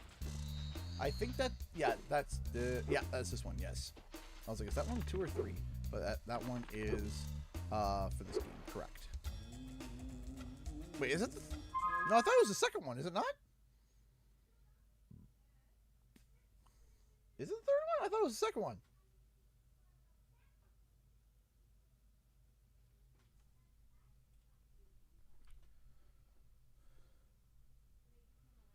Yeah, it's Spyro 2.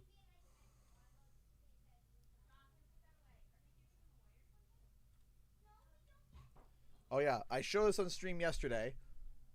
And let me double check. I did get a copyright or a thing on my stream yesterday, but I also get that on Mickey's streams. Let me just double check to make sure that it wasn't on the bit that I showed yesterday as a joke. Just give me 1 second, if you please, sir. This video can't be monetized. Yeah. Blah blah blah blah blah. Details, monetization, illegible. Why is that? See details. The Pirates of Wasteland. Okay, yeah, there we go. So that's why. This video can't be monetized. I will be paid to the claimant. Okay. So yeah. So it's not because I showed that joke. Okay. So there was a joke that. When people were complaining about because there were people, of course, complaining about me talking about Spyro again because, you know, or crashing Spyro. So I made this. I showed it on the Epic Mickey stream yesterday. I want to show it here real quick. I can only play it a few times because I don't get copyright struck, but. OMG, why does CG keep talking about crashing Spyro? Me. Quit your crying, dummy. Quit your crying, dummy. Quit your crying, dummy.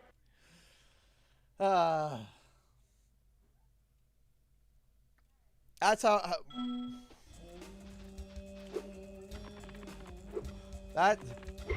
that's how I feel whenever someone gets mad at me for talking about Crash and Spyro on my channel now.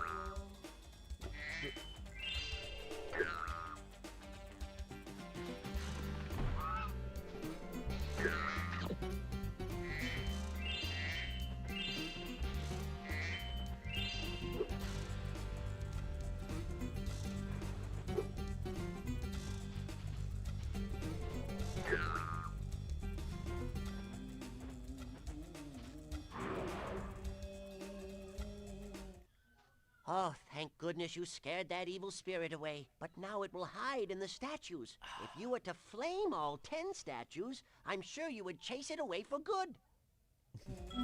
Quit your crying, dummy.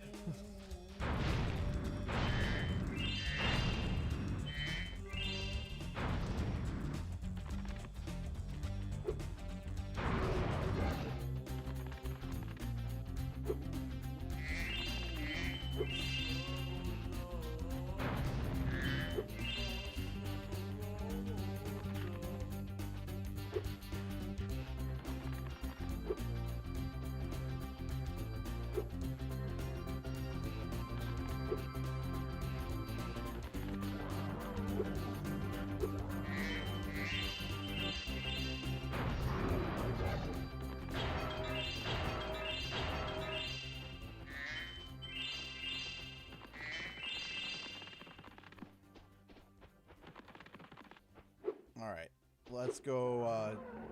I think you should kill that Yeti.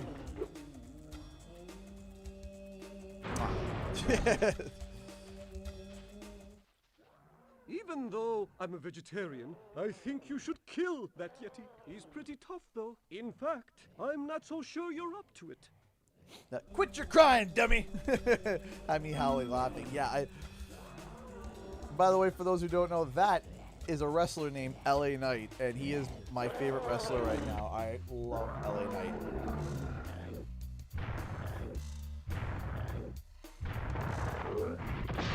You are the Crash and Spyro guy. I thought the Yeti was tougher than that. How dare How dare I, on my channel that I've established for almost a decade, that I talk about Crash and Spyro and speculate about their releases, talk about Crash and Spyro and speculate about their releases. How dare I? I think you're going to CG. I hope you have a great rest of your stream, and I hope that bar gets filled. Thank you so much, Gaming Pez. I appreciate that. I hope the bar gets filled, too. We're almost there. Garnet, how's it going, my friend? I'm doing good. We are almost 65% of the way through the bar, so I am very happy. I am happy-dappy.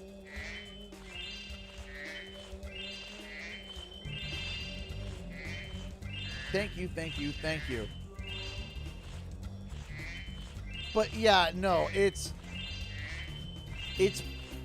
mind-boggling. It's like I talk about Crash and Spyro as my main totems. If you don't like it,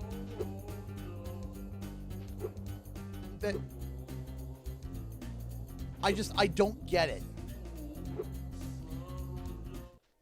Ah, Spyro, welcome. We have found that hockey is a peaceful and calming sport. Would you like to join in a match against our goalkeeper? Sure. I'm sure I'll play this very fair with my Super Flame. If you don't like it, there's the door! Basically. You don't like it, tough. It's my channel. You know what? Why don't you go and make your own channel and scream about your irrelevant points there about my channel and create your own space and do it yourself? Huh? How about you do that? No? Oh. You can disagree with it, that's fine. But don't get mad at me for talking about it. Like, brother, what are we doing?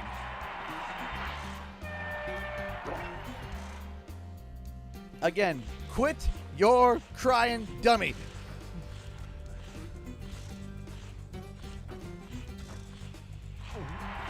Oh, yeah. Hockey, a peaceful and calming sport. Hello, my love. It's an omelet! Yay! It's not scrambled eggs! Bacon's a little greasy. I did. That's weird. Okay. That's fine. I accidentally left it in the pan, so taking it off real fast. Oh, okay. Could I get a bounty paper towel, which we will put. Delivered with your tea. Thank you. You're welcome. Thank you. Love you. Love you.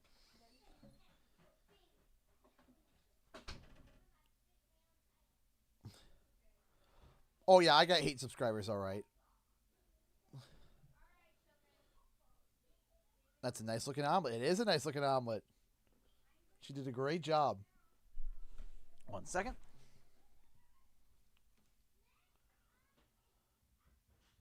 All right. Ow.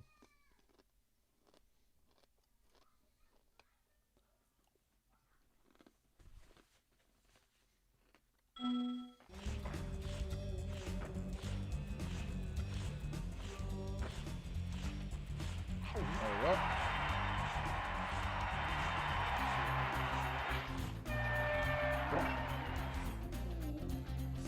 How dare Card Uploader talk about cars?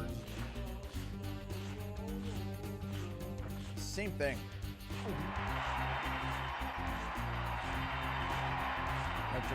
We used to have chickens too. Back in the day. Well done. Have this.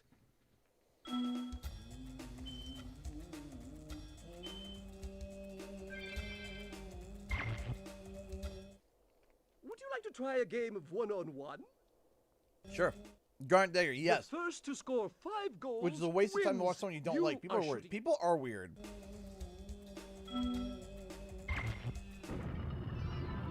You know what's the first thing I do? When I encounter a channel I dislike, or someone that I genuinely am like, you know what? I don't really like this person. I thought I liked them, but I unsubscribe. And I say, don't show me these posts again. I don't say anything. I just skip it. And I just move on. And I ignore it. I don't even think about it anymore. I don't even think about it. I don't even think about it. I don't even look at them. I don't look at any of it. Why? Because it doesn't matter. Just move on. That's the funny thing. If that is the ultimate hate that you can do, the ultimate hate you can do is ignoring.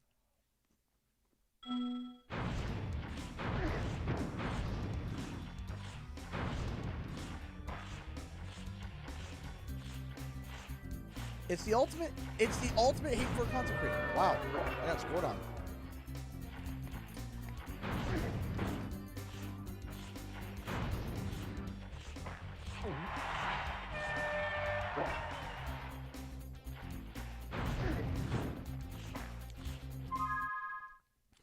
Toy World.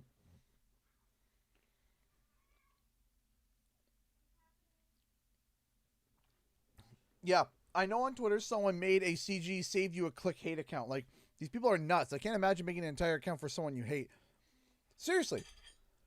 Like, the amount of effort.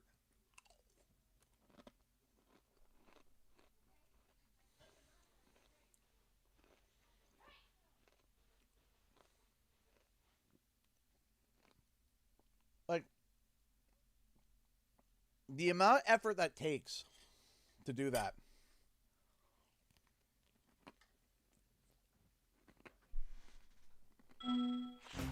I don't get it.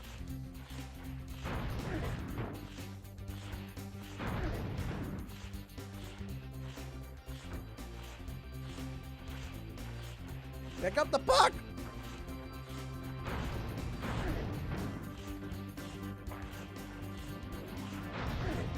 It is, you're right. It is insane.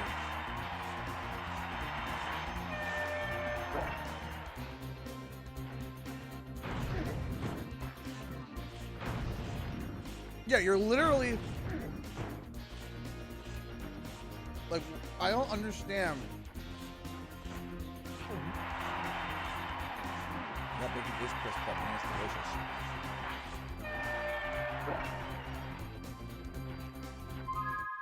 Like, that's the thing. The thing is that if there's somebody that you don't like, the best thing you can do is ignore them.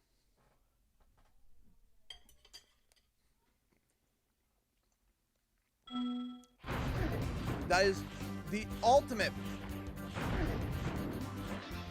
That is the ultimate thing. Ah, man.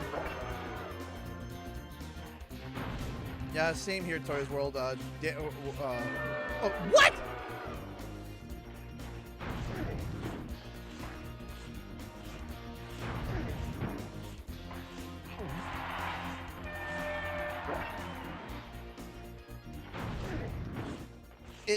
It blows my mind.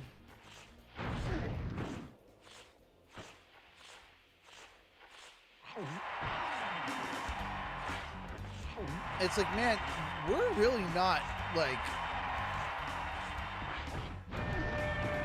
Oh, geez. Heck yeah. Well done. Have this. If you stare at it long enough, you might not see anything. Thanks. Like, what a miserable person to do that. Subject yourself to content you don't like just to hate on it. Exactly.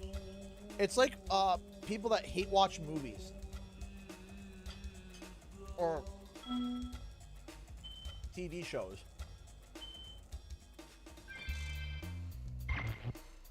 Right? Like, there are people...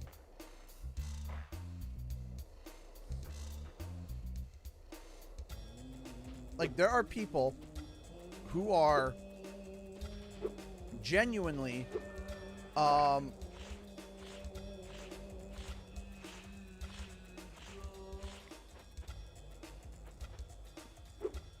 don't get it.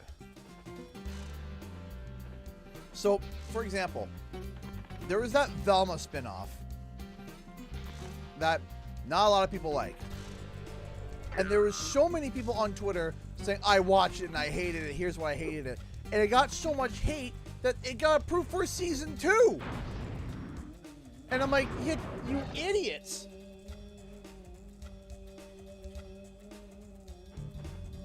You were so counterproductive. You shot yourself in the foot, and now there's a season 2.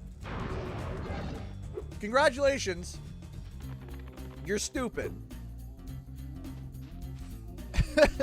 That's it. Congratulations, you stupid reptile.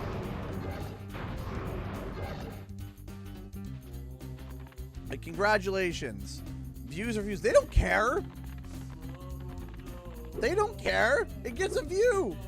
If it gets a click, it gets a, it's like, oh, they clicked it and they watched it. Wow. Wow, look at all the people that watch this. They don't care if your opinion on it is poor or not. They don't give a rip.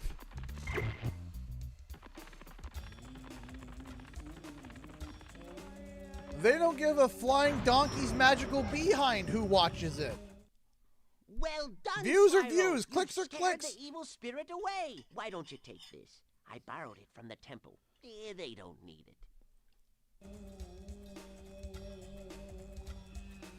Guess what? I saw that Velma spinoff. Wasn't interested. And I don't even know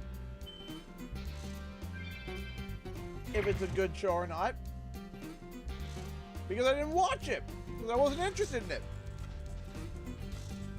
Because I'm a human with a functioning prefrontal cortex that understands don't like watch, don't watch.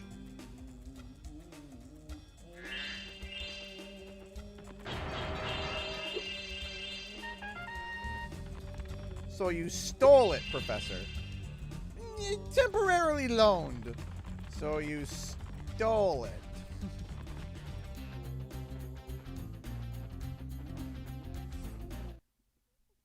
That's it. Blows my mind.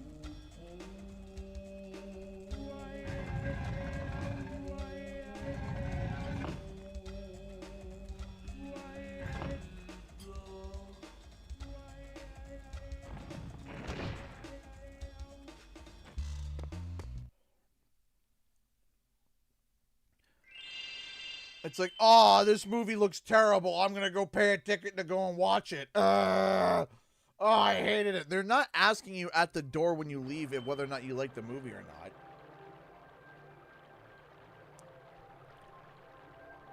If an obsessive compulsive fan or the biggest hater bought to see the same movie, the people checking for tickets or the statisticians that are looking at the different stuff wouldn't care. They can't tell the difference. They can't tell the difference if you're there, if you're an obsessive compulsive watcher, or if you're a hater, because they get the same amount money. It doesn't matter.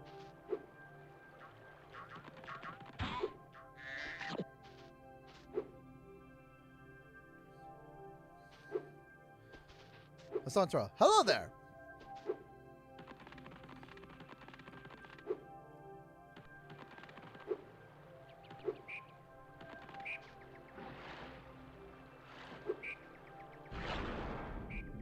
Like, you brought up Caroline, the Save You CGE click. I don't even know if that thing is still up anymore. Plus, I would love for them to try to, I would love for it to try to surmise what I said in my last video, 27 minutes. Yeah, no, it's the silent majority, yes. It is the silent majority. How you feeling tonight? I'm feeling pretty good. Feeling pretty good. We are 64% of the way through the bar. And coming up on hour 8. So I'm thrilled.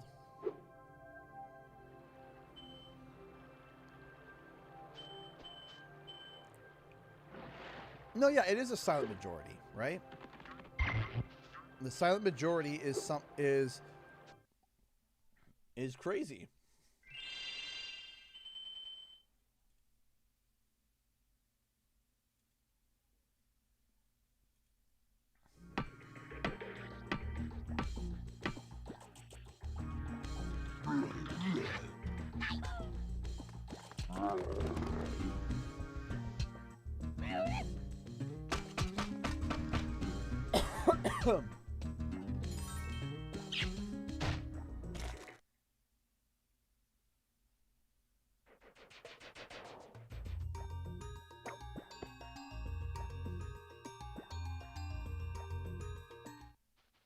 Spyro, the idols we were carving have come to life. Foreman Bob.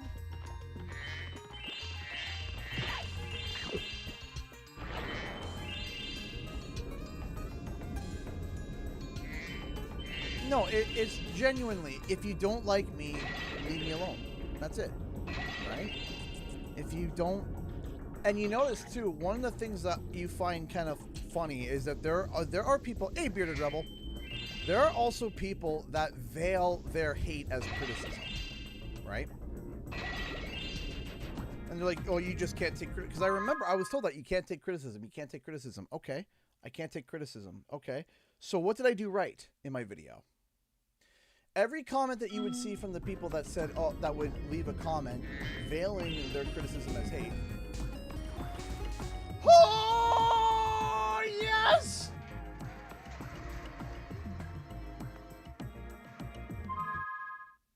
Booyah! Oh, Pickles 7809. Is that someone? Is that someone else? I'm not sure. Is it so?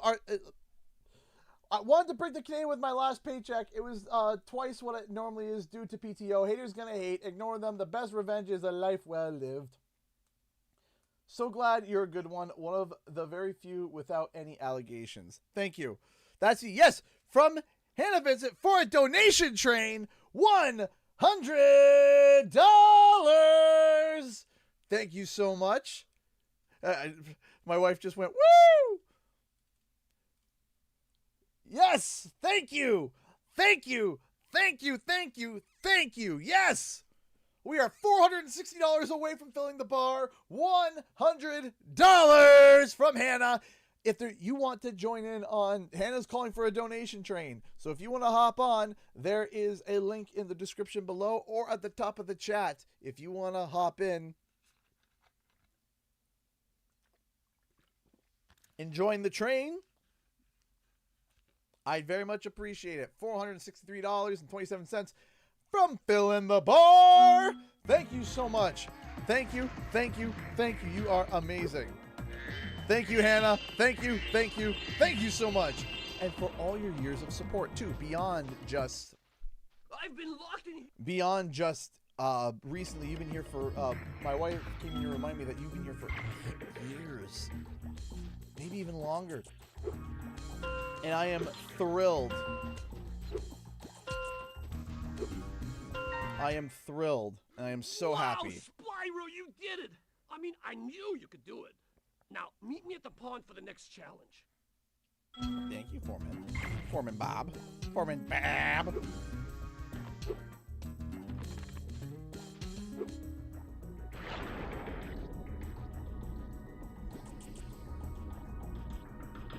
Who would you cast and who would you want writing and directing? You know what? Who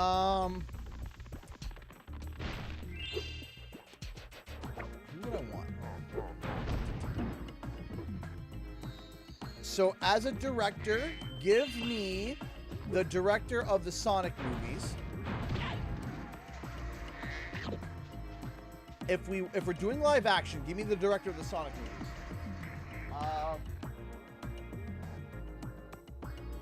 If we're doing live action, director of the Sonic movies.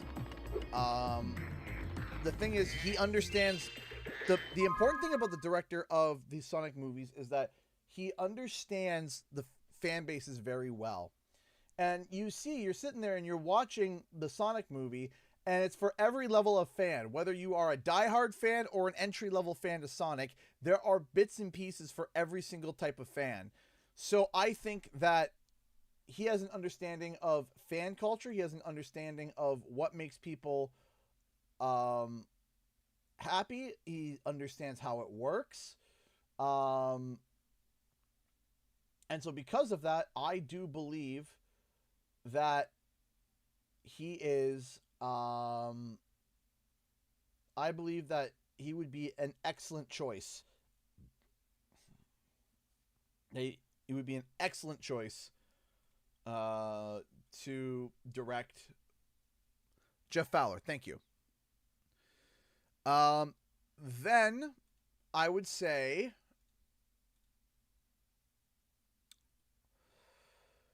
for writing. Writing's a tough one. Give me...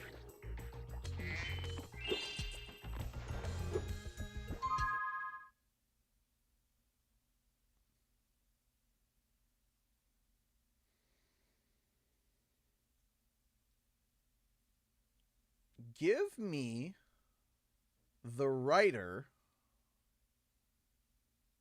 for Wreck-It Ralph.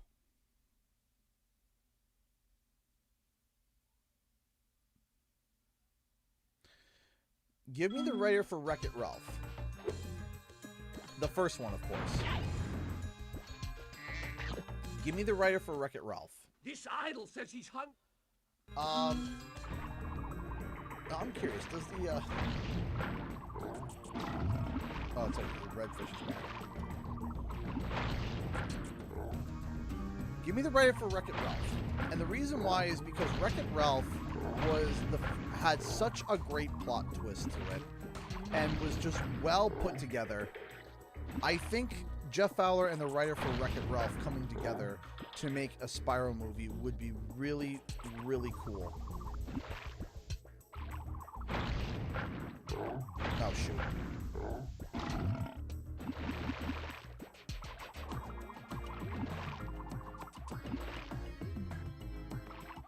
So I think the writer of the first Wreck-It Ralph would do well.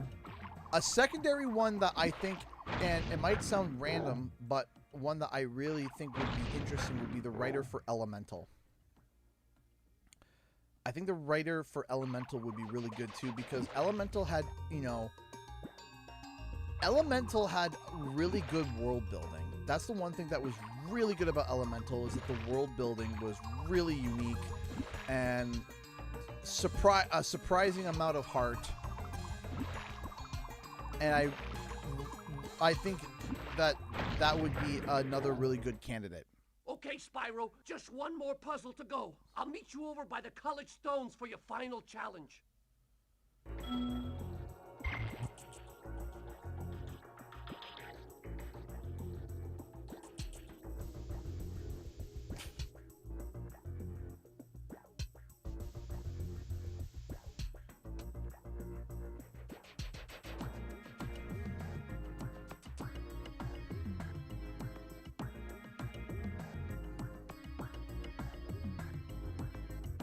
Oh man.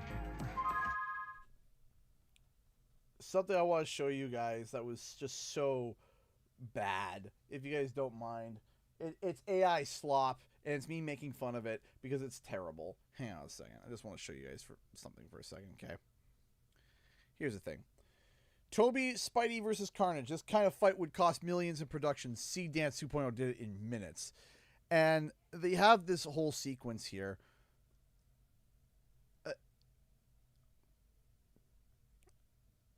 And look.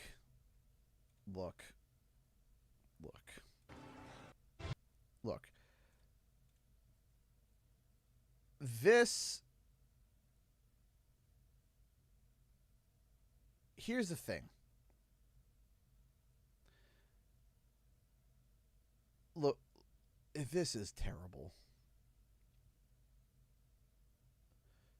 This is my favorite. Watch the impact here. Bleh. This is what I said. This genuinely looks like the cheesiest Power Rangers episode that was directed by someone who's missing 90% of their brain. The camera cuts and logic are currently on the sides of milk cartons with missing on the top. The action has the weighted impact of a wet paper bag. -2 out of 10. Let me explain something here. Okay? I can sit here and be like, yes, AI is getting stronger and getting better. But the thing is that people are like, oh, look how good this is. Going through was essentially film school, okay? None of this makes sense. So, jumps, kicks. So we're on the ground. All of a sudden, we teleport to somewhere. Where? Where are we? On the roof? Where are we? I don't know. I don't know where we are. What is it? We're on the roof now? Okay, then we're fighting. And then, then falling backwards off a screen left, landing, climbing back up onto the roof. Suddenly, then we cut to mid-punching, okay? Hits in the face. We cut the camera axis, which makes it jarring. We cut the camera axis. What even is this? What is this move? What are we doing? What is he doing here? What is that? It's the reverse of a rope pull. It's a rope push that shoves him off all of a sudden, falls down, lands, winds up. We miss the jump. We come down, lands on him like a feather, punches like this. Then the lighting changes again. Now we're like at sunset or early morning. He then throws him off. They try to fight, okay, and this is great. Look at this.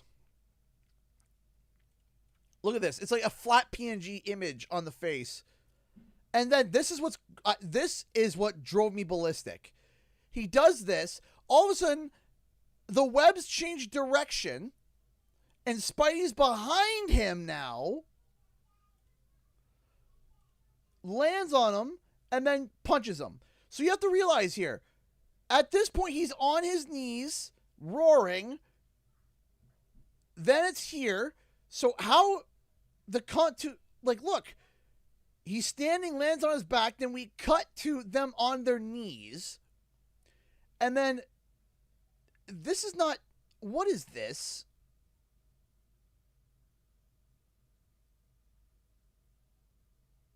Here's the thing.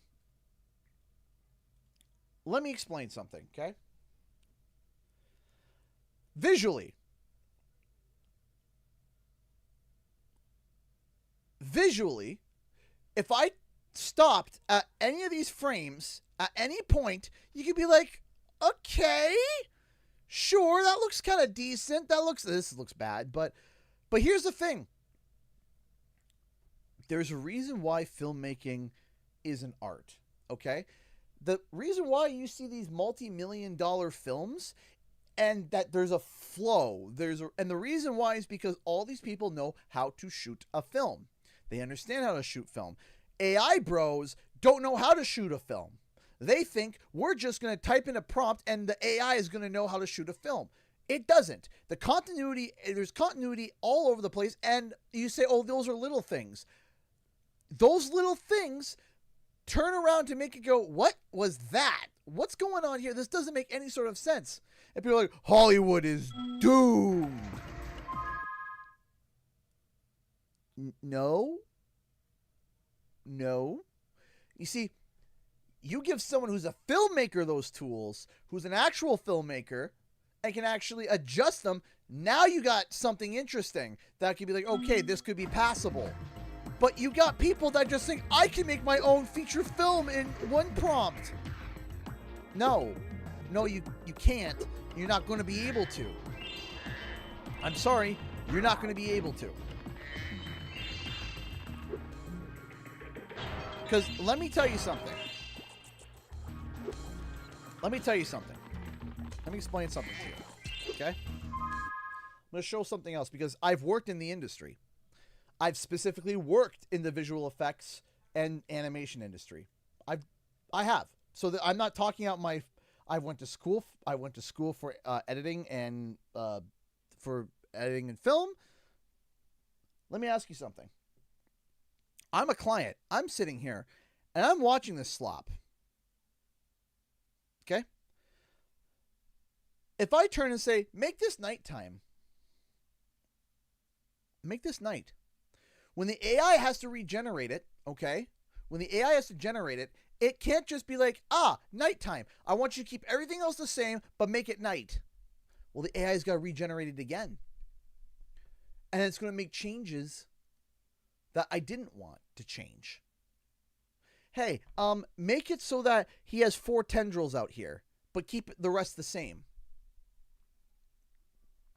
But then you generate again, and then Spider-Man all of a sudden is doing something different than what was originally done. And you're like, I didn't want you to change that. I just want you to change that thing. Oh, I want you to keep these trees the same, but make it autumn. All of a sudden, they're different trees. Why'd you make them different trees? I want you to reduce the amount of people back here. I want you... And the problem is that the whole point of filmmaking is that you have control. Could you imagine Stanley Kubrick trying to work with AI? Stanley Kubrick would go even more insane than he already was.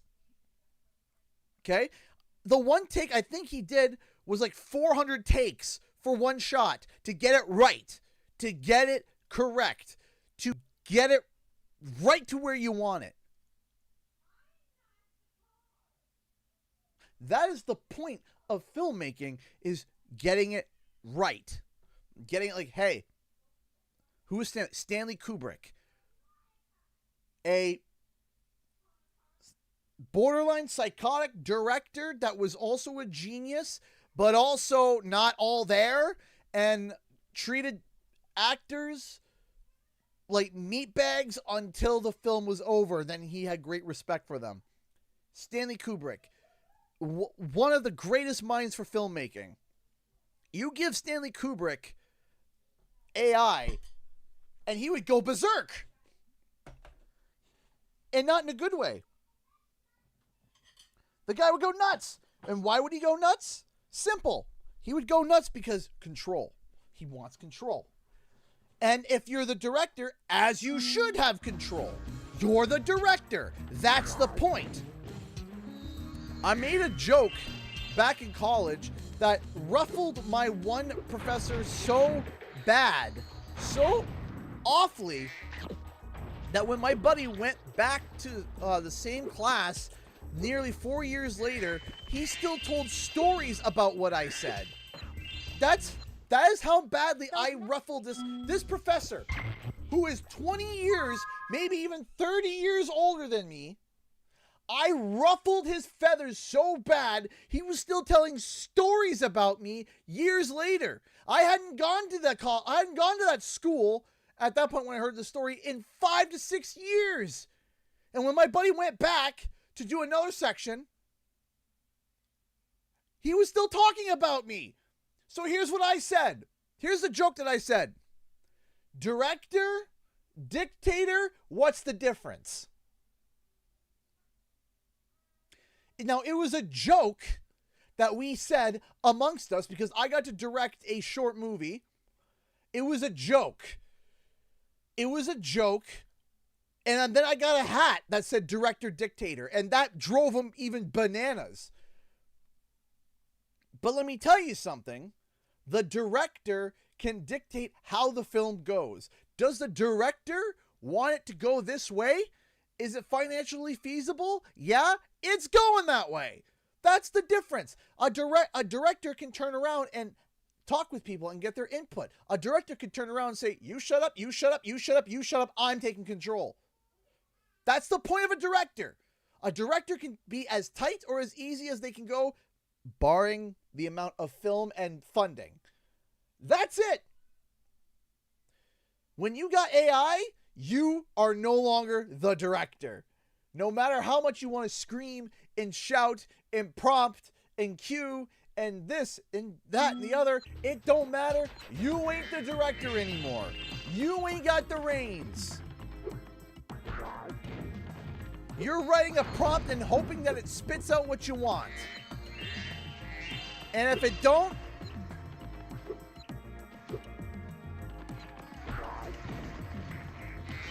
you are at the mercy of the AI.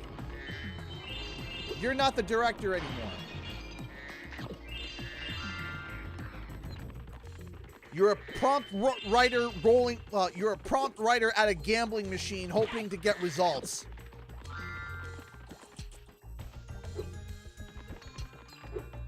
We call it, the machine that you're at, it's called the AI slot machine. Not slot machine, slot machine.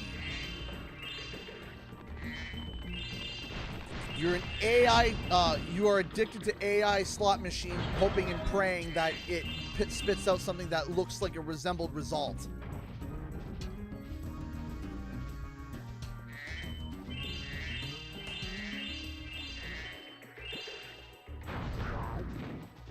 So every time, oh, Hollywood is cooked. Oh, they're so cooked. Oh. No, you don't get it. You don't understand. Nobody wants to watch that. Nobody wants to watch that.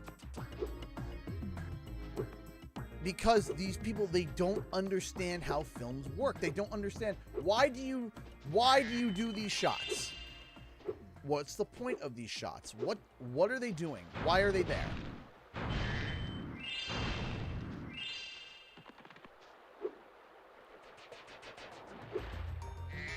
AI slot casino. Basically, yeah, that's it. Like, what are we doing?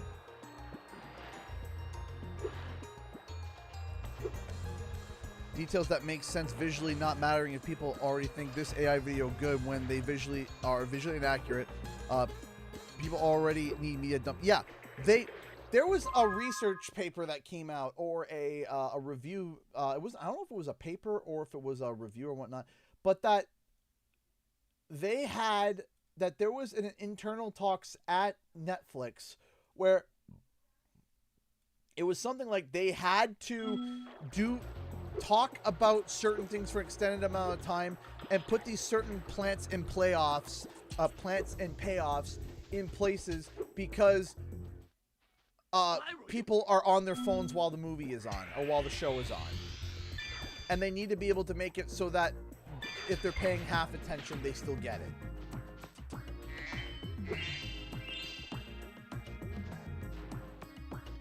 No agency. That's pretty close to pretty close to what you mean. I mean, I agree with that, but I think it's pretty close to the meaning that you are hoping that it means. We have such a media illiteracy that it's mind-blowing. People who just genuinely don't understand stories. They don't understand stories. They don't understand plants and payoff. Like, let me tell you something. Hold on. While this is happening, here we go. Oh boy, it's a CG rant time. Hang on a second. You know what time it is. It's time for me to bust out the Microsoft Paint levels in a program that I spend way too much money on. Blew up that idol like a Roman candle. Now I can pursue that dancing career I've dreamed of. Take this orb. It could help you go places. Hold on a second.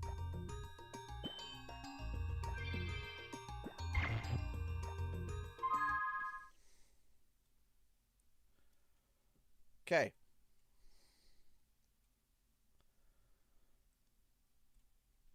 Okay, ready? Here we go.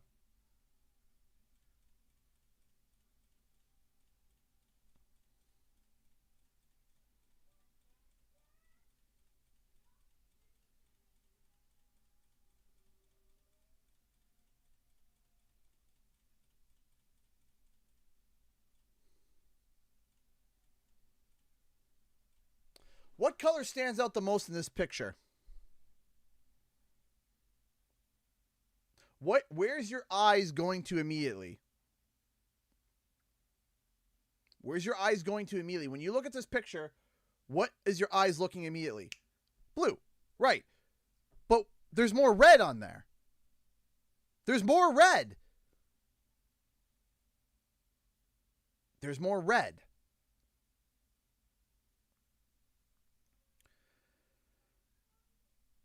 This is called contrast. Okay? This is called contrast. Okay? When you have same, different, the different stands out. Right? So when you're making a film, when you're making a movie, when you're making a TV series, okay? What you have to do is that whatever that different thing is, you want to accentuate that and you want to be able to make it better. So here we have red and blue, right? Let's do this again. Let's do it a little bit different, okay? We'll do the same thing. I'm talking about movies here for a second because I'm on a rant here. Give me a second here. Let's do something different, okay?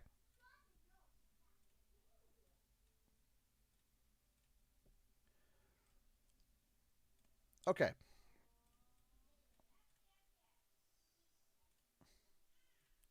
Once again, what color stands out the most here? Blue. Again, even though there's more green, when you look, boom, your eyes hit blue. Okay. If this is what the scene that you want to accentuate, this is what you're going to remember is the blue. So what do? You do you do everything you can around this moment to make it better. So, for example, if you do color theory, you have blue, and the other color that goes well with blue is orange. So what you do is that you adjust your scenes around this to complement this. The point of what I'm saying here is that when you have a bunch of scenes, you have fighting scenes. All of a sudden you have a pause, a break in the fighting scenes. You want this to complement this in the best way possible. You know what AI is doing? AI is doing this.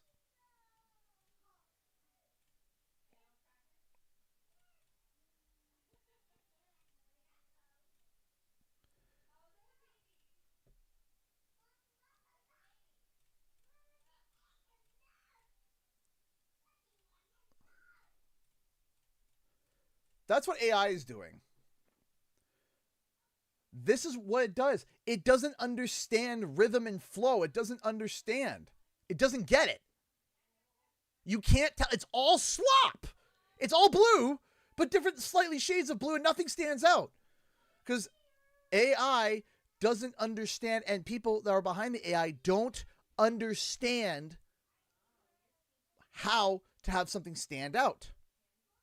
No contrast, no vibrance, no understanding. It doesn't get it. It doesn't understand. If you have a movie that's nothing but fight scenes,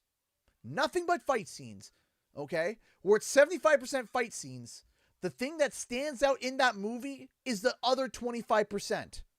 That isn't fight scenes.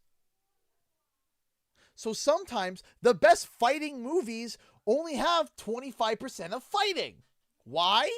Because everything around those fight scenes are built and accentuated. Everything around that. So I want everything around that accentuates it. Does that make sense? I hope what I'm saying kind of makes sense in a way. And I know it's a little bit strange, but that's called contrast. Contrast and affinity. If you have the same thing over and over and over and over again, and the thing is that filmmakers don't understand it. They don't understand. The AI filmmakers. They don't get it. They don't understand. They put scenes in for the sake of scenes.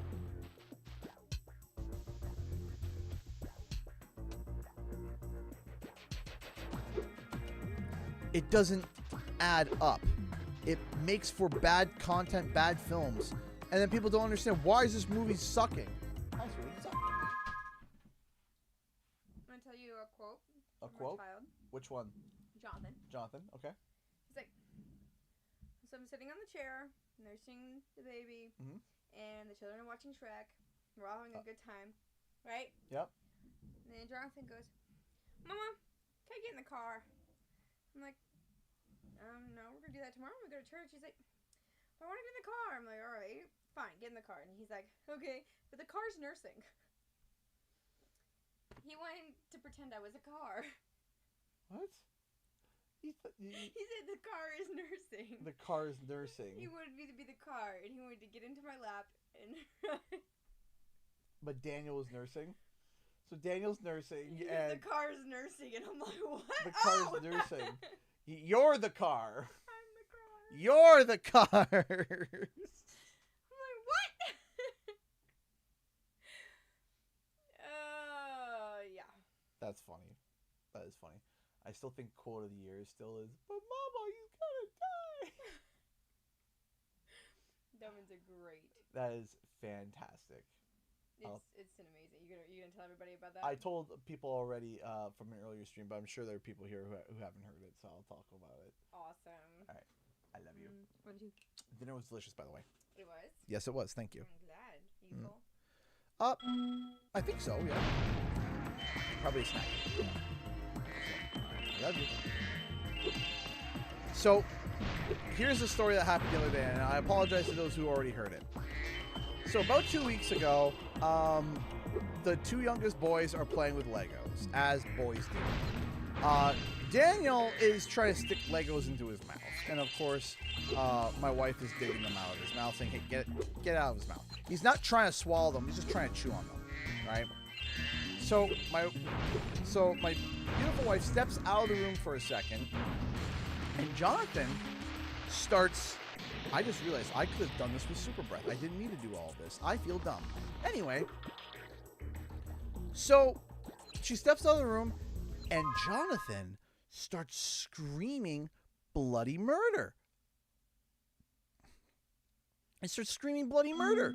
And she comes running and she's like, "What's going on?" And he's like, "He's eating the Legos!" And I was like, "No, he's not eating them, like just chewing on them." To aim the And camera, stop screaming. Jonathan looks at her with a bewildered face and goes, "But Mama, he's trying to die!"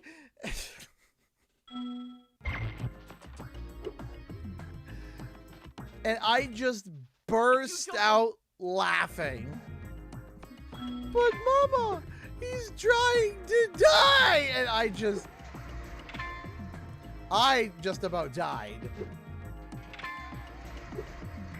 Oh, I was howling.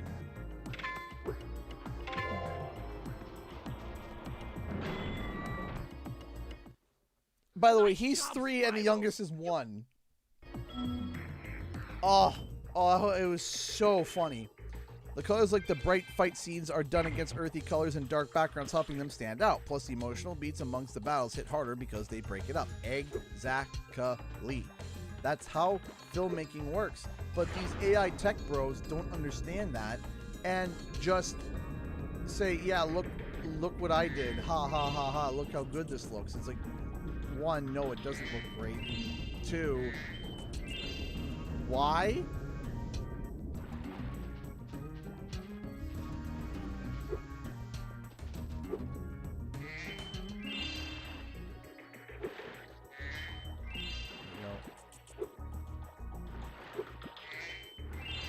Alright, the spring is complete.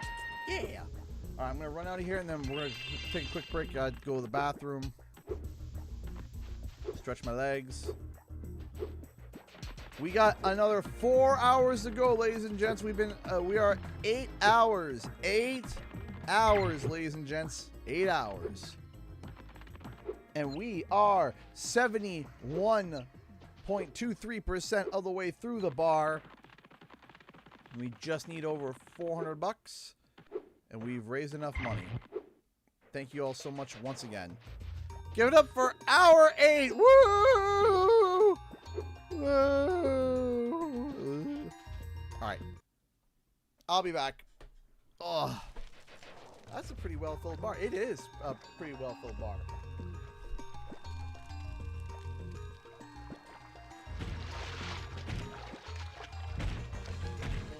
It's just super delayed due to problems and also baby such lights up. I get it. I get it. Especially baby part. I get it. Don't worry about it. We'll figure it out, alright? Now, I'm going to run the bathroom real quick. I'll be right back. Oh.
Okay.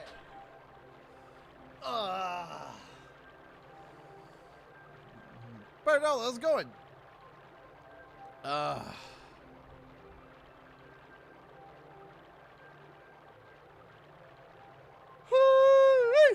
Hey, let's keep going. Okay, Idle Springs, Colossus are donezo. Let's get in the water here.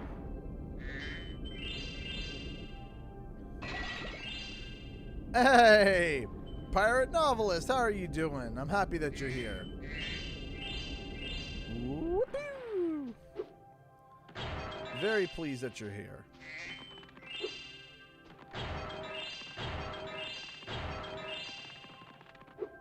Woo-hoo! And boom. We are 71% of the way through the bar. Thank you, everybody. And I am very happy with that so far. Thank you, thank you, thank you. Can we hit the goal by the end of the stream? We will see. But I appreciate it nonetheless. Whether or not we hit it, I appreciate it. Thank you so much. The support is incredible. Thank you.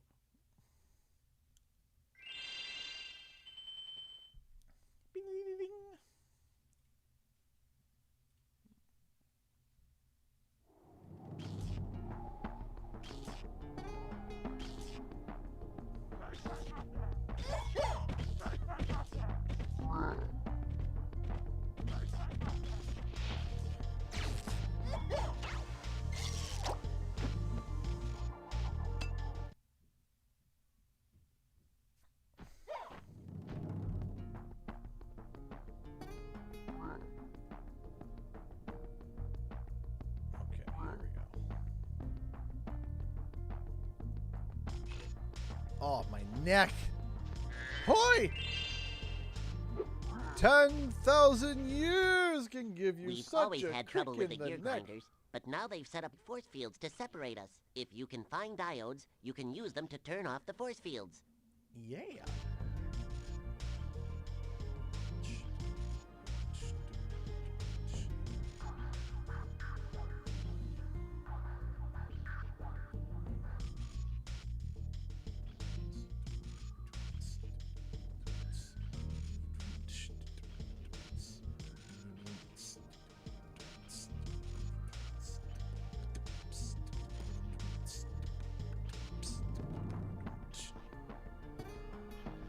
All right.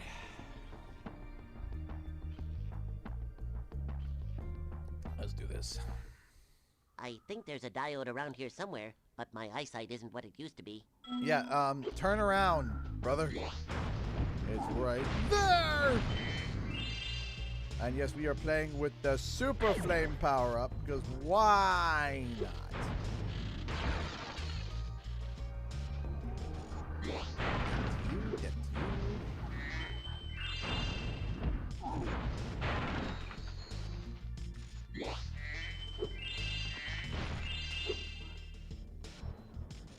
Trying to see where, like, the Super Flame... First time streaming a Super Run, yes. And first time I've streamed a Super Flame run. I'm sure there's a stream out there of someone streaming a Super Flame run, I'm sure. What would be the chances? I am so curious. Is this even possible? Is this even in the realm of possible? Just getting like the explosion to trigger the thing over there would be hysterical.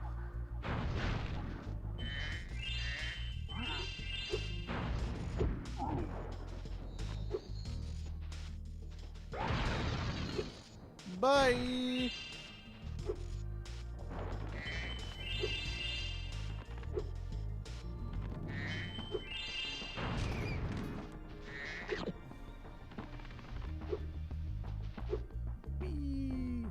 Fireball sniper, yeah. I mean, it kind of is a bit of a snipe. But I do think the width of the initial breath is shorter than the original. I might be wrong, but I think it is.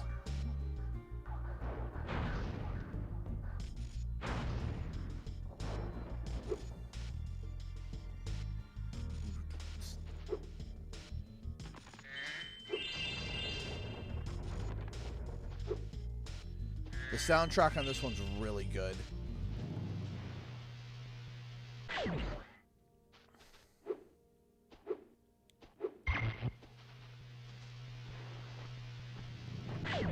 Okay.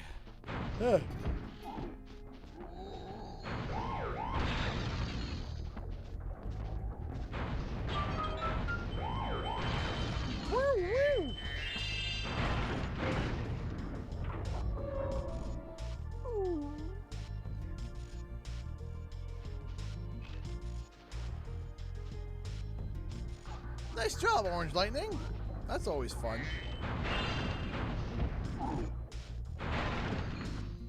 That starts eating there. I did not. I'm sorry.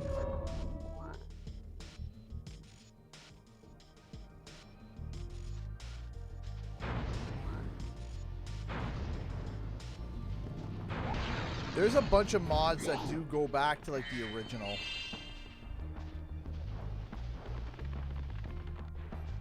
Who needs a super speed? Super speed? Who needs that? We got super flame. Super flame. Super flame.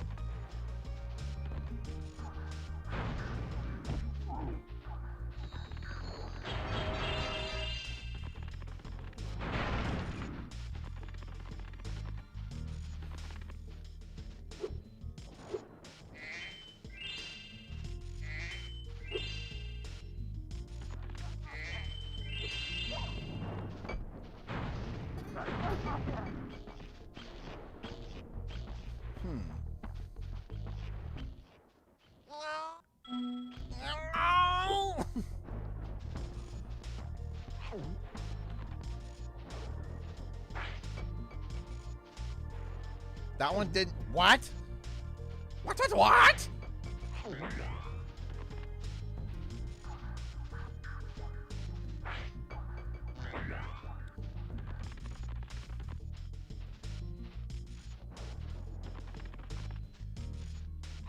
Do you feel Spyro 4 will have more playable characters to go back to style 1 and 2? Maybe some Hunter? I do think it could be possible that we could see some form of various playable characters.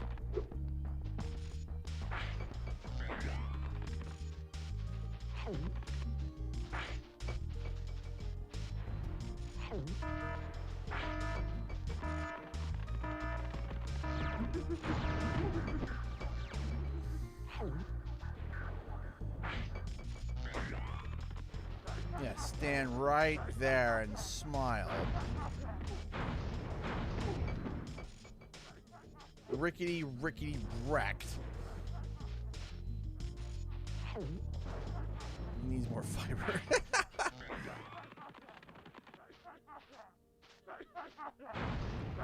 Reignited, I would say Reignited Agent 9 was, you know, significantly better. At least I think.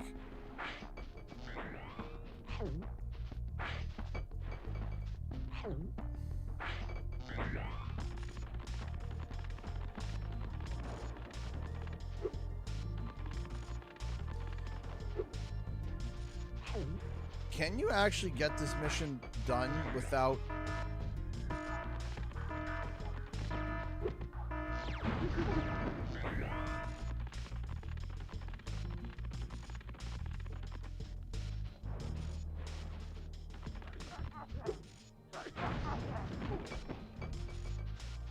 Oh boy.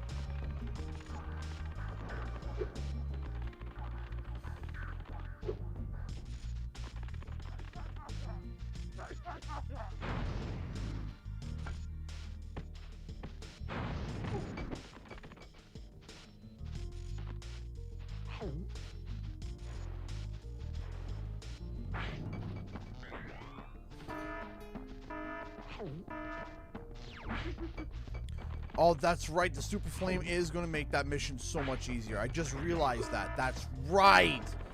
Oh, it's going to be so nice.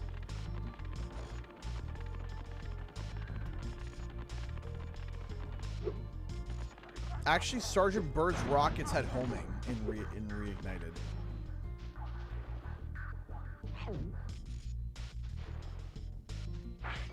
Okay, so even if you...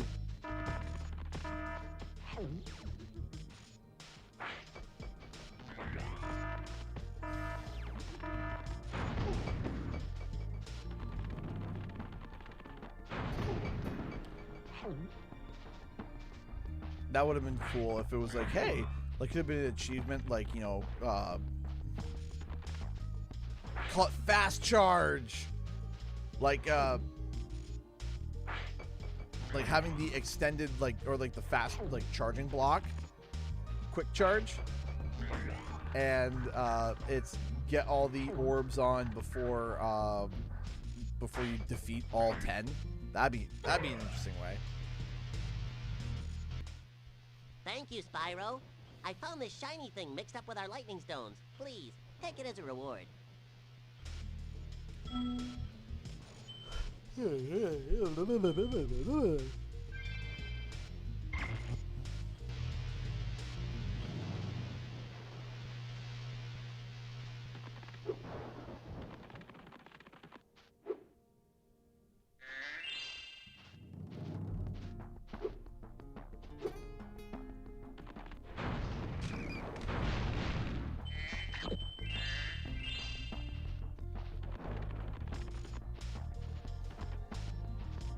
Does that sound like SpongeBob to anyone else? It is because it is SpongeBob.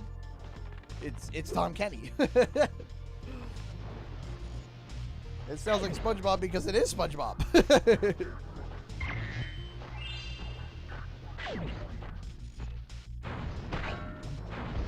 Have you seen my sandwich? I have your sandwich.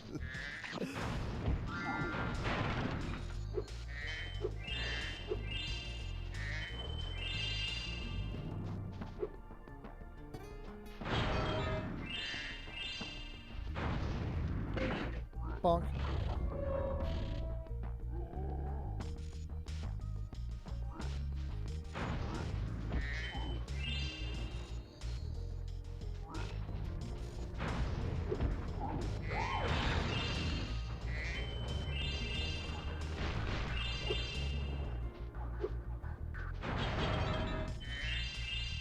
Spyro 4's gonna happen. It's gonna happen.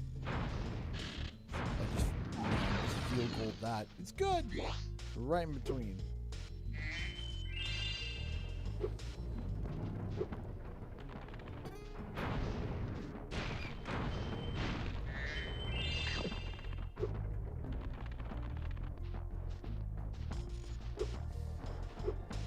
Mom plays love with me because the alarms freak me out so bad, so much for the talisman. Spyro, it does sound like. Over there? Hey, The Crafty, how's it gear grinders going? Are using it to steal.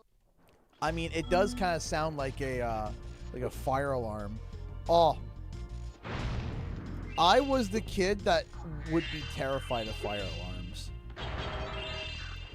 Like, if I overheard the teacher say, "Oh yeah, we're practicing a fire alarm today," my stomach would go into the constant need of panic for the rest of the day. Oh, I hated the fire alarms. And the fire alarms were so loud.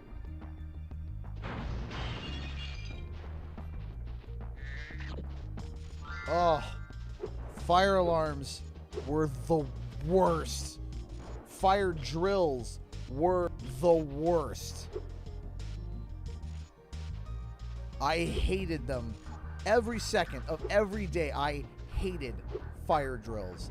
They would be so loud, and I would basically, like, when I was in grades, like, 1 to 3, it'd be instant crying. Instant.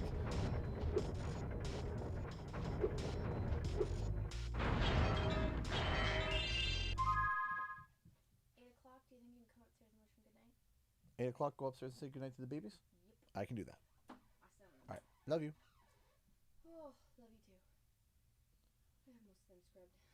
You what? I have most of them scrubbed. Most of them. Okay. The big one? Spyro, you've done well so far. You can have this little trinket for good luck. If you have any questions about shutting down the factory, just ask. No, I think I'm good so far. Why would you know?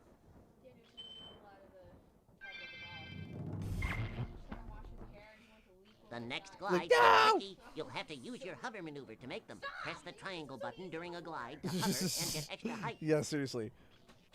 I never needed the drill because if there was a real fire, my butt would be out the door so fast to avoid the sound. Exactly.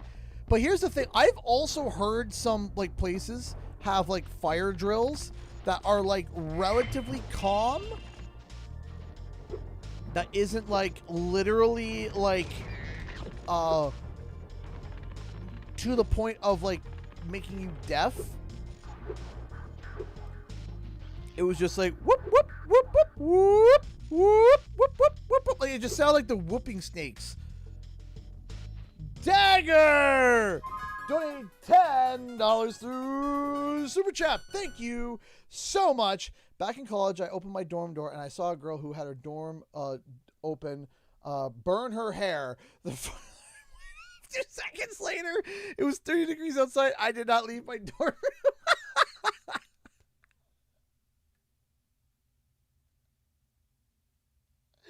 So I'm just picturing this. You open the door and you see this girl, la la la, ah! Her hair sets on fire. You're like, what is this doofus doing? Fire alarm goes off. You look up, you look at her, you look at the fire alarm, you just close the door.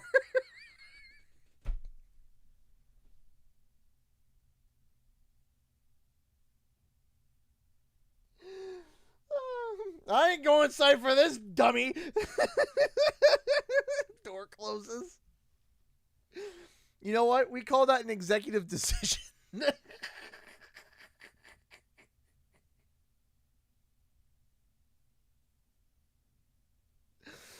Oh, you're just like, not.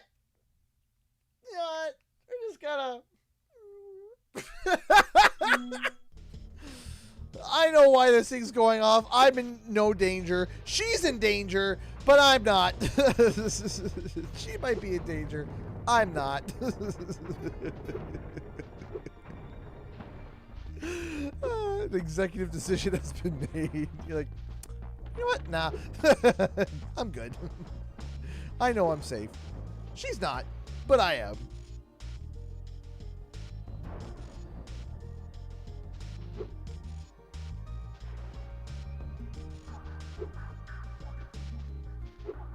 Oh, that is hilarious. Thank you for the donation, and thank you. The alarm's for you, not for me.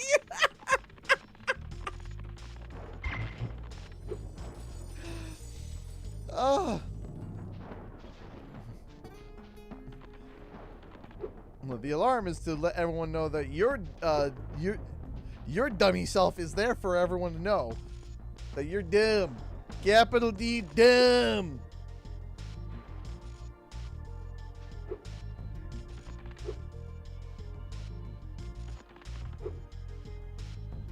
That is hilarious.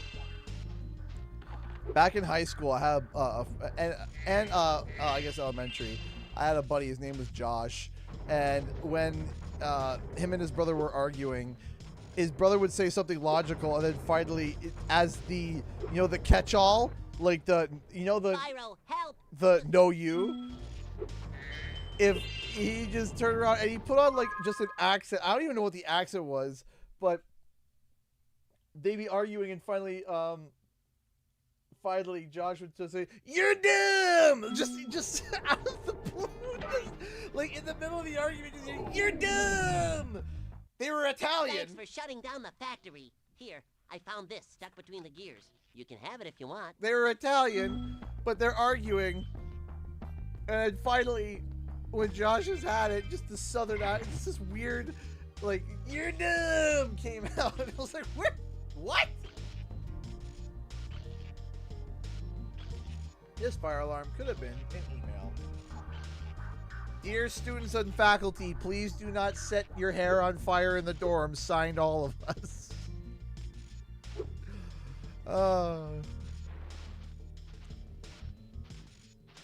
Oh man, I got some stories for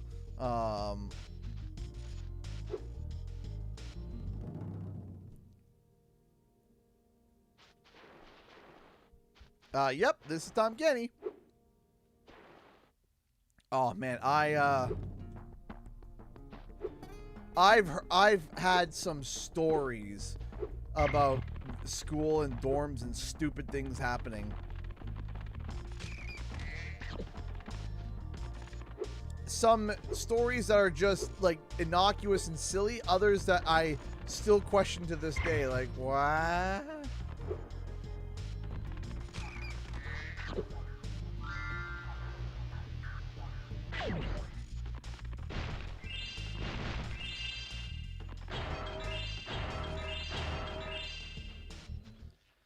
Thank you, Spyro. You've deactivated all of the electric barriers. We've been guarding this talisman from the gear grinders. Please, take it as a reward. That's okay, Crafty. I was on the bus when we hit another student on school grounds. The bus didn't get a scratch. The car wasn't great.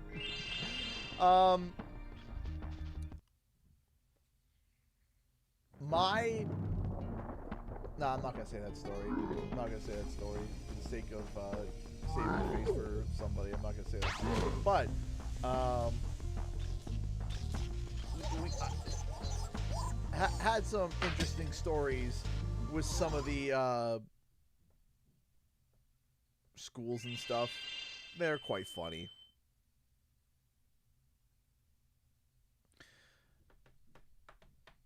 This was Tom Kenny's first video game. I don't think that was... I think SpongeBob was happening before this happened. Before Spyro 2, I believe.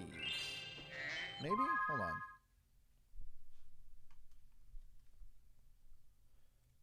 on. When did SpongeBob come... May 1st, 1999.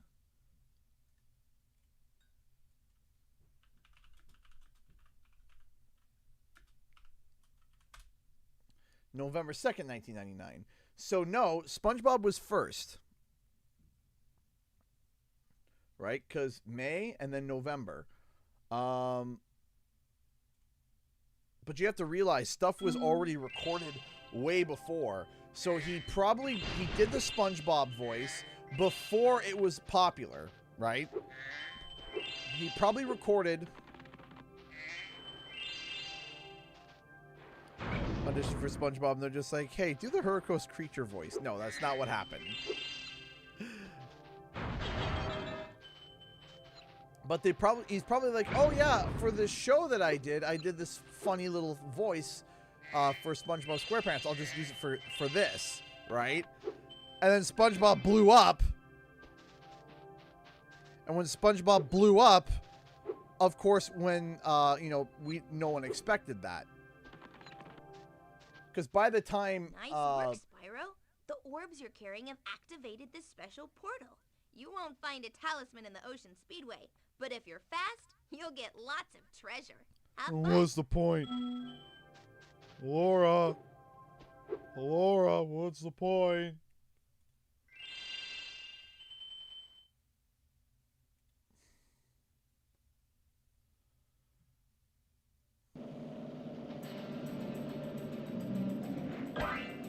All right.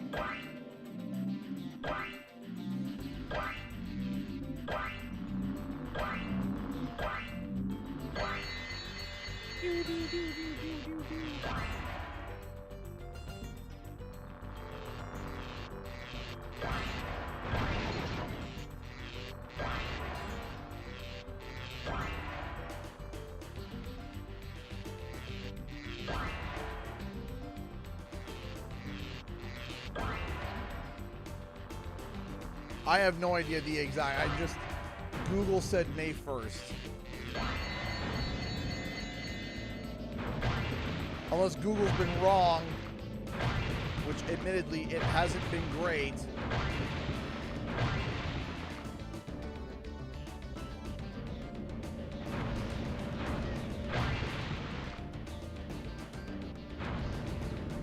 Oh, come on!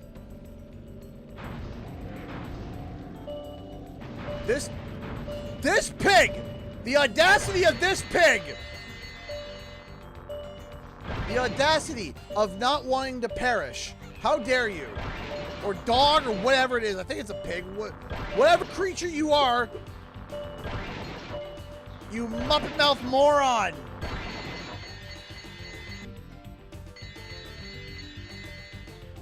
You want random video and short is still getting views? Is my characters for the Crash Bandicoot Brawl, the Squiggles McGee, Possum Magoo, Momo Crash, Tijuana Tana, Muppet Mouth Mary, Literally a Ball, whatever this is. Muppet Mouth Moron is diabolical. Hey! I guess now you think you're pretty good. Let's see if you're as good as the current champ. Alright, Spyro. Yeah, people are still commenting on that.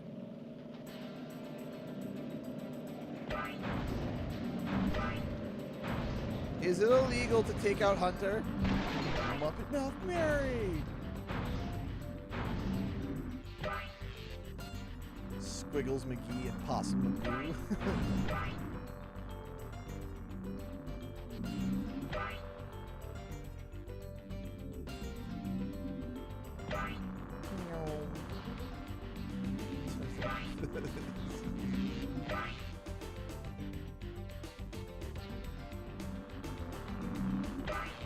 Ah! No! No! Spyro! Why hast thou betrayed me? Spyro! It's not as easy as you thought, is it? Start the race. Start it again there, Toots. Let's do it.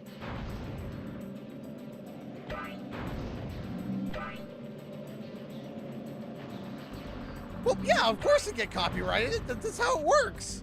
So copyrights work, you know? You get something, you own it, you're so good at it, you copyright it. So it doesn't get stolen. Oh, we got a Streamlabs donation for a grand total of $1 from Nick Joseph. Hey man, been here since the morning. Also, I know my history of SpongeBob. They actually started working on the show in 1996. After the cancellation of Rocko's Modern Life, Tom Kenny did record his voice for SpongeBob about a year or two before he voiced Spyro. Exactly, yeah. So you have to realize that some of these recordings that you hear are recorded years ago. And I do mean years ago. Sometimes it's quick, sometimes it's years. It all, you know, depends on the production of the show and stuff. But yes, you are right. And thank you, Nick Joseph, for the $1. We appreciate that. Thank you, thank you.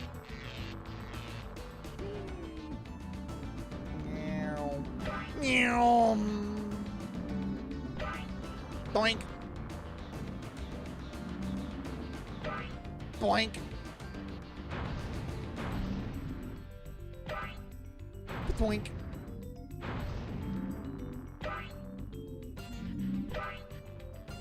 The final ring.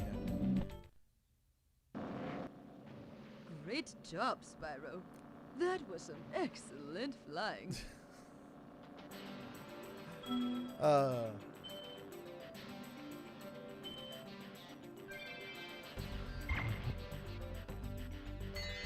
Cheetah enabled friendly fire. Die, Hunter. Die, potato.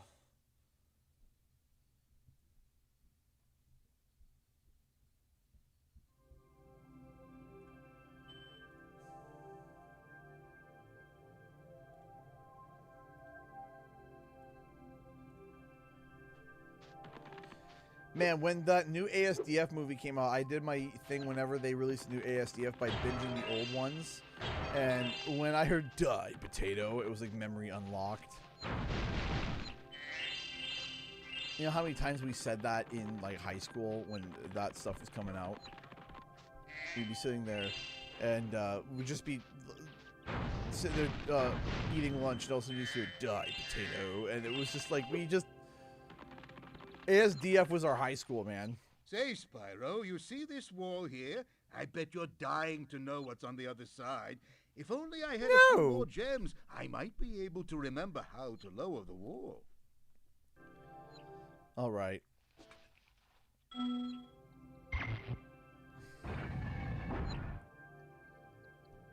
I like trains. I like trains.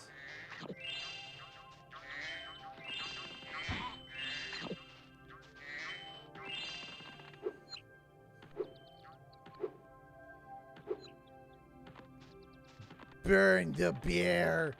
The bear. Oh, even Super Flame can't get through that thickness. Everybody do the flop. So, you know, ASDF, it has quite a bit of violence. It has quite a bit of violence in it, but I'm making a version for personal use. That's like a PG version for my kiddos. And,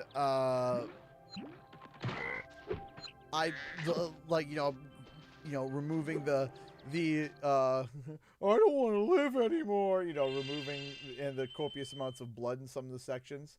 And I showed David and Hope a few bits of it, and David was just in tears. That's my boy. Oh no, my boy. Father, help.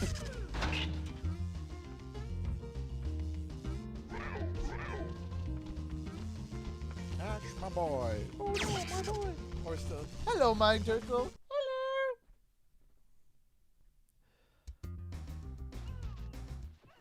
Hi, Spyro. It's a good thing you're here. The worst Marvel movie I've ever seen. Oh, hang on. Give me a second to pause and think about that for a second. The second half of I'll say for more like the modern films, the one that stands out to me that was pretty was the second half of Doctor Strange in the Multiverse of Madness. That one was, the first half was actually pretty cool. The second half was, what am I watching?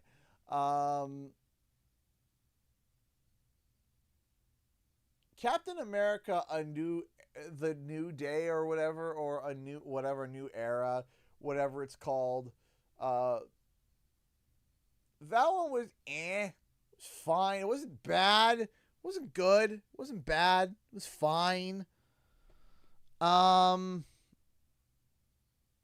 me take a look at let me take a look at all Marvel movies in chronological order.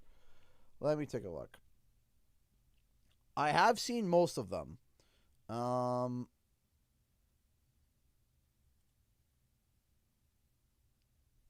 Wow, none of these have any names. Thanks. All right. Captain America, First Avenger, fine. I didn't watch Captain Marvel. Iron Man 2, both are good. The Incredible Hulk, I haven't seen it in years, so I can't tell you whether it's bad or not. Oh, no, I already know the answer. Before I even get there. Thor, Love and Thunder.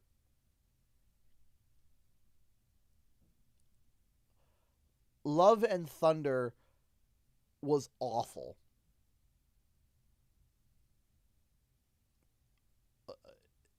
Thor, Love and Thunder was terrible. I did not like Ant-Man. I was told over and over again that Ant-Man is great. I cannot stand. I just was so bored of Ant-Man, I almost fell asleep. I saw the second one too. The second one was better. Still boring. Let me see here. Captain America: Civil War, classic. I love that one. Spider-Man: Homecoming, yeah. Doctor Strange, good. Black Panther, good. Thor: Ragnarok, good. Didn't see Black Widow. Avengers: Infinity War, good. Ant-Man and the Wasp, it was better than the original. I did not like the first Ant-Man. I didn't like the second one either. I don't know why. I just don't. Avengers: Endgame, yep. Far From Home, yep. I love Shang-Chi. That's a really good one. Didn't see Eternals. Spider-Man: No Way Home, saw that one. Doctor Strange: Multiverse Madness, did not like that. Thor: Love and Thunder, did not like that. Black Panda Wakanda Forever, I fell asleep in that one, but also that's because I had just driven for 6 hours and was falling asleep on the couch trying to stay awake for my friend. We were at an Airbnb. It was me, my friend Courtney. We were waiting for Katie, and Matt, Drad. I think that was it. And Matt and Drad were sleeping. I fell asleep on the couch, staying up for Katie to arrive to make sure that she was welcome. So I can't comment on that. What I saw of it seemed okay. I didn't see Quantumania. I enjoyed Guardians of the Galaxy Volume 3, The Marvels. I don't even remember that one. Did I watch The Marvels? I don't even know if I don't even know if I've seen The Marvels. So I don't know. Deadpool and Wolverine was actually entertaining. Had some weird moments, but it was pretty good. That one was weird because there was some moments of brilliant. I remember the ending. I did not like the ending of Deadpool and Wolverine. I thought it ended kind of like a flat fart. I remember that Deadpool and Wolverine had good moments, but yeah, Deadpool and Wolverine kind of ended like a flat fart. Captain America: Brave New World is fine. I didn't see Thunderbolts. And Fantastic Four: The First Steps. I have no idea about that last one.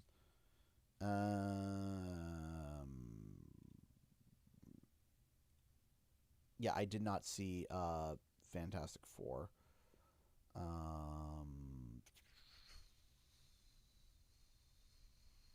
Yeah, I didn't see Fantastic Four. I didn't see Thunderbolts.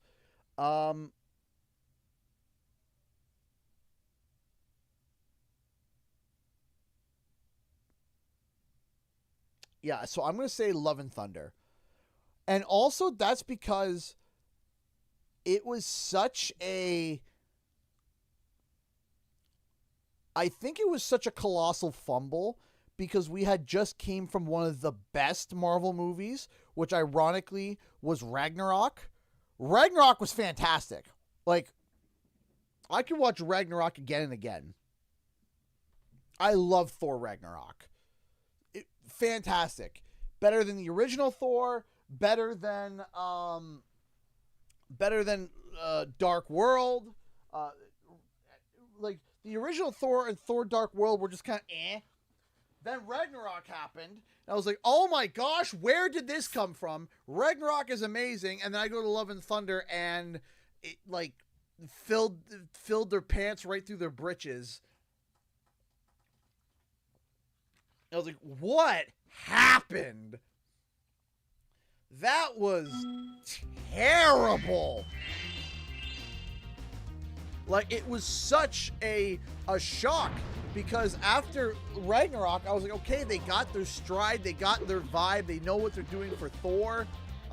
They got it, they know what they're doing. This is great. And then Love and Thunder happened, and I was like, oh no. Oh no, they lost the plot. They jumped the shark, the dolphin, and the fish. What is going on?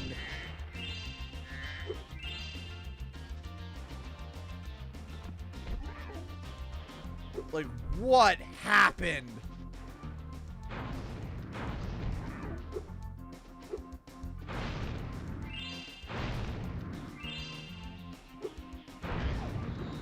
Like, I don't know what they did. But whatever they did was bad. Like, don't ever do that again. Yeah, they haven't made another one since then. Because Love and Thunder was diabolically bad. And the worst part is, the ending sets up the sequels to also be terrible. The ending set up the sequels to also be bad. It wasn't like, oh, well, you know what? They could sell. No. Yeah, Christian Bale did a decent job. Oh no, Love and Thunder. Like I said, the worst part is they set it up for the future to also be bad. Because there is no way you can turn around and be like, all right, let's forget that Love and Thunder ever happened. No, they made it so that it's like, all right, well, now you kind of have to always acknowledge that Love and Thunder always happened.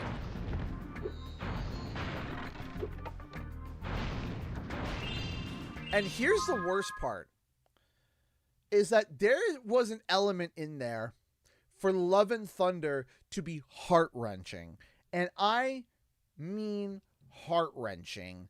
There was a moment in there that was like, this premise potentially could be the most heart-wrenching movie in the entire Marvel universe. And they pulled down their trousers, turned around, and spackled everybody's eyes in the theater. It was just awful. Okay? It was terrible. It was like, what were you thinking? What were you thinking? You had the core premise of an idea that was going to be absolutely heart-wrenching, and you turn around and just spackled the entire audience. And it was awful. It was sad. And there was an element of, and then it was just, and then it just went bad. It was like, what are we doing?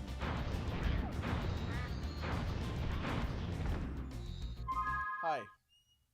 Oh, that's right, 8 o'clock. That's right. I'm sorry. Okay. Oh, did I get more drinks? Did David draw that? Yes. Oh, that is awesome. I am Yoshi because I apparently poop the kids out like eggs. Okay. Daniel. Aw, he's a Latu Latu. This is an unfinished drawing. Bowser Jr. Yeah.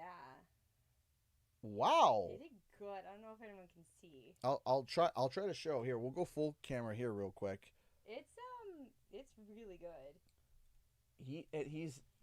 He's gonna be 8 in June. Yeah. And so first, oh, there we go. That's his little Yoshi. That's Yoshi. He drew that, not tracing. He drew Tibbers this morning. Yeah. He likes to base it up for people. He says this is Daniel. Daniel. Well, let's see if we can get a good. There we go.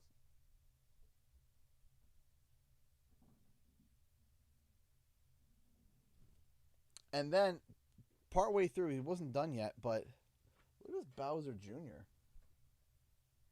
It's pretty great. He's 7. Yeah. He'll be 8 soon, though. He'll be 8 soon. Like. He asked for a sketchbook for Christmas. Are you surprised? He's like, I don't want my I think ruined. he's genuinely. He's really good. He's getting like, if I sit down. Off of the stickers, so he's looking at the stickers and drawing, and I'm like, that's even amazing just to look at the stickers. Like he's looking at for. He's not tracing. It's like. Fridge-worthy material. We have so much though. That's the problem. It's like, this is great. Where else do I put it? Yeah, it's. So I had the kids have folders because we just have so much. These are great, and he's excelling. All right, let's go upstairs and let's go say. I go upstairs, and I gotta say good night. Good night to the babes. Good night to the babes. Hopefully, all still dressed. Pardon? It's hard. It's like wrangling cats sometimes. Sometimes. All times. Yeah, I was about to say, when is it not? All right, I'll be right back.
Sorry, everybody.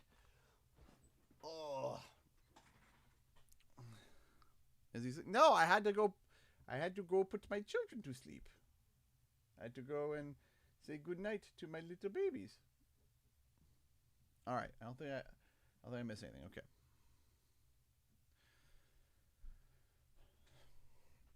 There was a saying I heard the other day. I heard it before, but I heard it again the other day, and I forgot about it. I just started laughing because it just caught me the wrong way.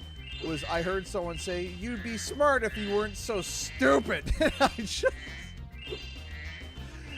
It was just something that I was talking to my wife about. So I'm just showing here. It caught me off guard. Just someone saying, "You'd be smart if you weren't so stupid." And it just got me a certain way. And I just started laughing. The way it was said, the way it was delivered, "You'd be smart if you weren't so stupid."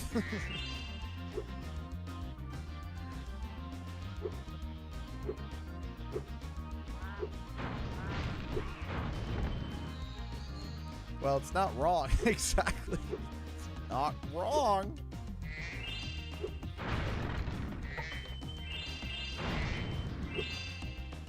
I don't know if we can do the exploit that we do in Reignited here. Let's see if we can.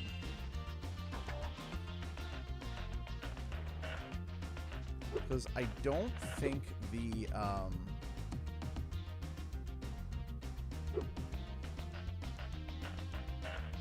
if we can, it would have to be like the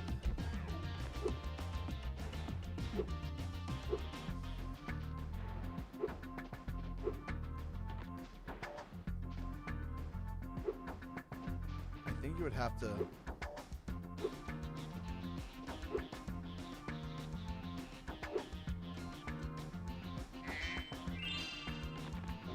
Is that the double jump?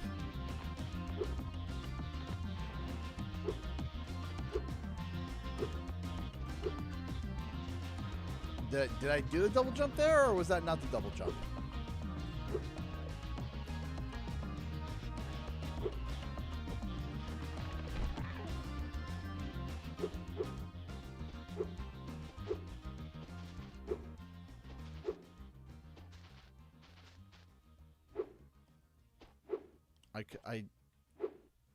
I will admit I haven't been able to quite master it.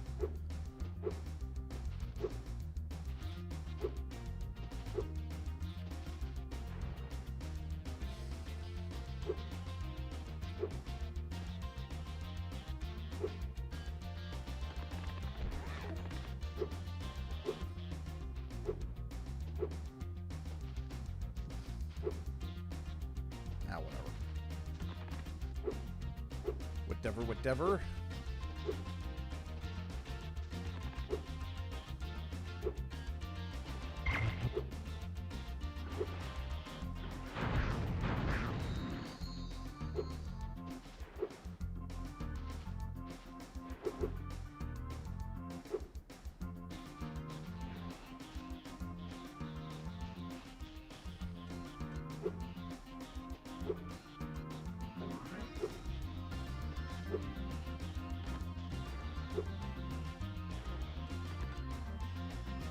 Jump. Just jump in.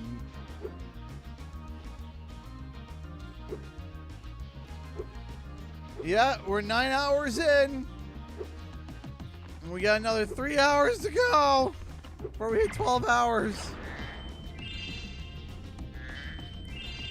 Speaking of, ladies and gents, let's give a warm welcome to the Good Rich Games. Dave! How you doing, my friend? How goes that 2010 deep dive?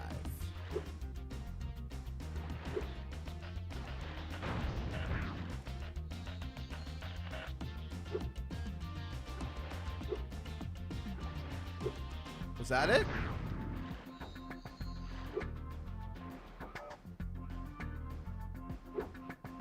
Is that it?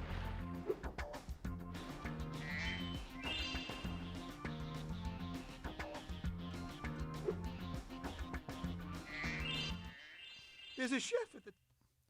Yes, Advisor Moppet, I understand. You are concerned.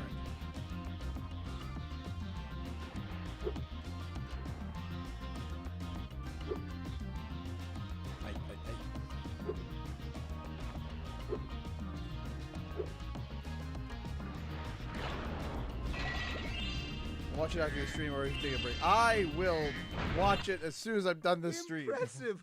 Most impressive. Please take this sacred, thingamajig as a token of our everlasting gratitude.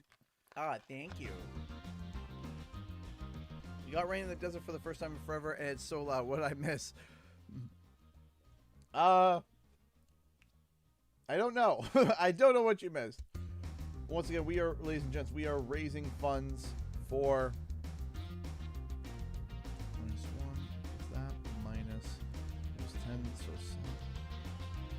$452.27 from filling that bar, which is amazing. So this program you have not played, technically one of the GBA games I have not played. I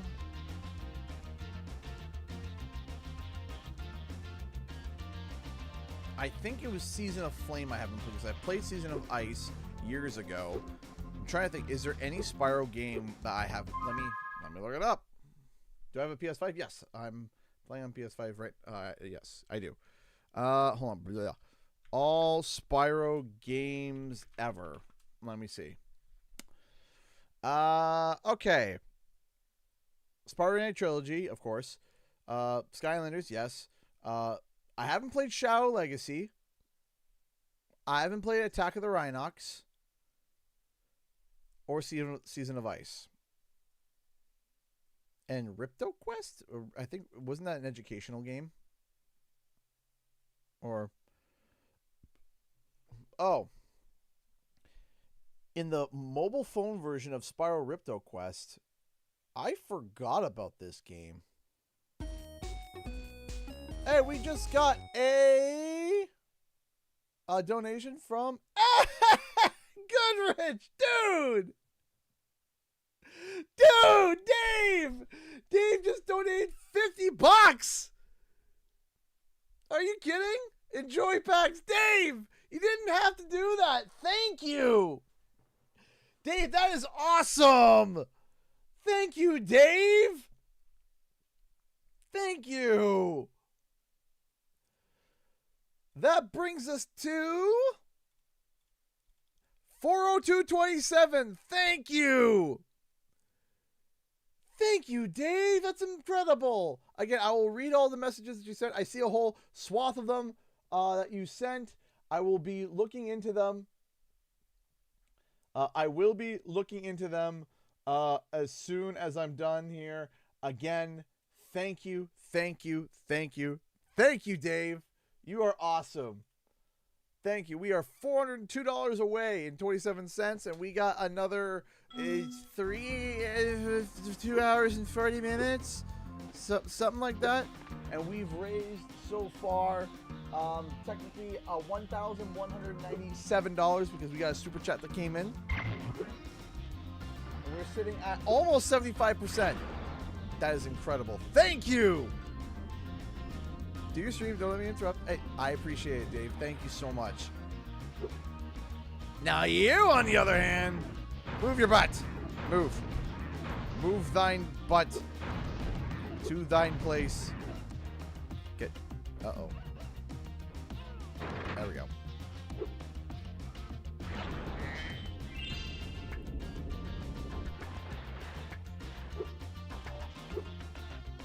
What would you say is a Spyro game you've only played once and will never play again?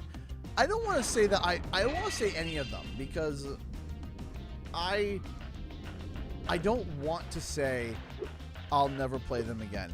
If I had to say one, I would say I didn't even want to say that. Maybe one of the Skylanders games, maybe, but not all of them. If I had to choose one, But I want to keep the door open for any Spyro game because I want to be able to go back and enjoy it, The right? baby turtles will be safe up here. Please take this talisman as a token That's why I of our didn't get a gratitude. phone until high school. Is there, I wonder if there's a way to get access to that now. I wonder.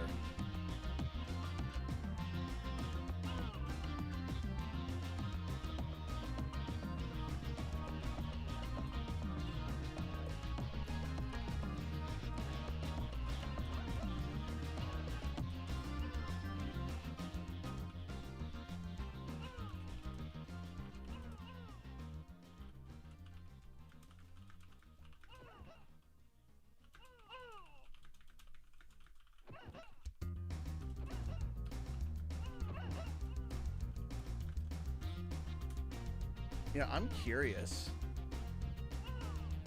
In the mobile phone edition of Spyro Rift Quest, the lovable purple dragon must save the ice, grass, and fire worlds from the evil clutches of Ripto and his evil army. Ripto has managed to penetrate the realm's defenses by damaging the machine that protects these worlds. Interesting. Video game, which was released in November, it features a storyline that continues after Spyro Attack of the Rhinox, but Attack of the Rhinox was Game Boy Advance. Interesting.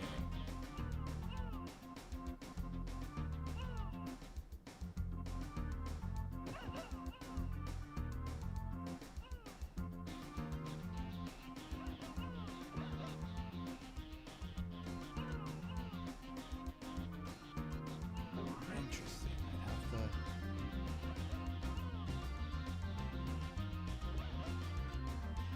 That's interesting. I might have to give that game a try. Like, I might try to set it up and actually try to do it.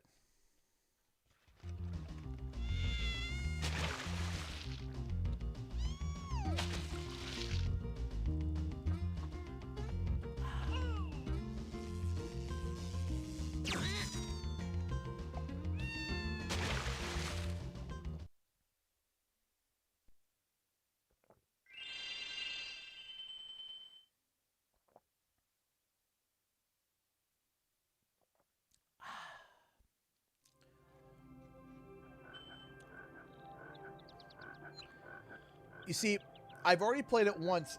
I can't say Enter the Dragonfly. The reason why I can't say Enter the Dragonfly is because I made a promise that I would play it when I hit 100,000 subscribers.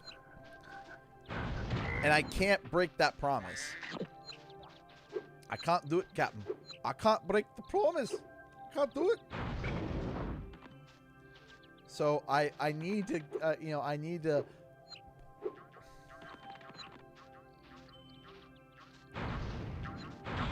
Because it's going to be a goal. It is going to be a goal. It's going to be like when we hit 100,000 subscribers. Listen. If we hit 100,000 subscribers, I'm going to be honest with you.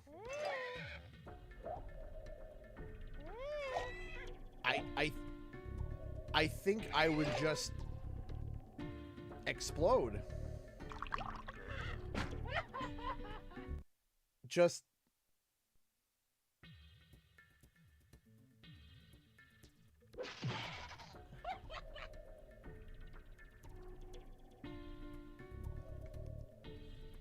hitting 100K funny looking guys is just, it's hard for me to grasp it because people would say, oh, well, then you're gonna want more than that. For this channel, specifically for this channel,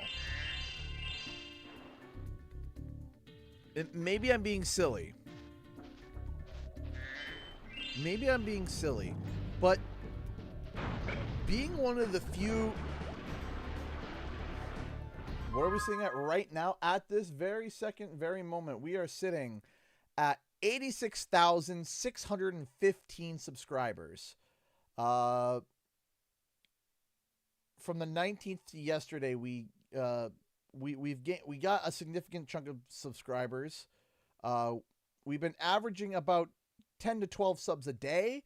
Then the release of the two videos has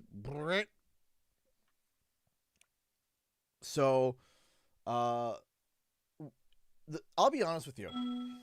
Hitting 100K is momentous. And here's the thing. It's not like... How do I put this? How many Minecraft channels are there that are 100K plus? How many Minecraft channels? Right? How many Grand Theft Auto channels? How many League of Legends channels? How many Fortnite channels have over 100,000 subscribers? Now, I'm not going to sit here and be like, well, see, it's easier there. No, I'm not saying that. But then I ask, how many channels that are focused specifically on Spyro have over 100,000 subscribers?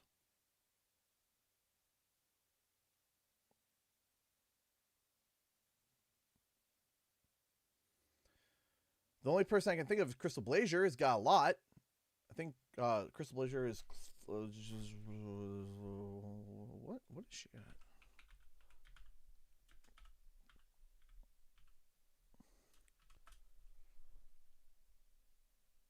$53,000. So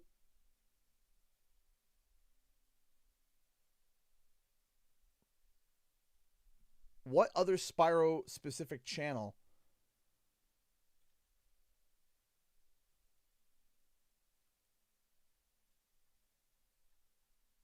there's Crystal Fissure.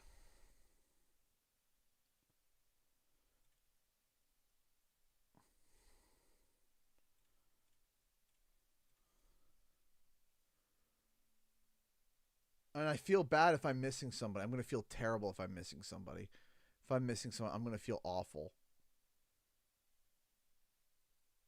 Yeah, but Wumpa Lewis is Crash Bandicoot oriented too, right? Like he's like I don't think he's done any Spyro content. I might be wrong, but I don't think he's done Spyro content.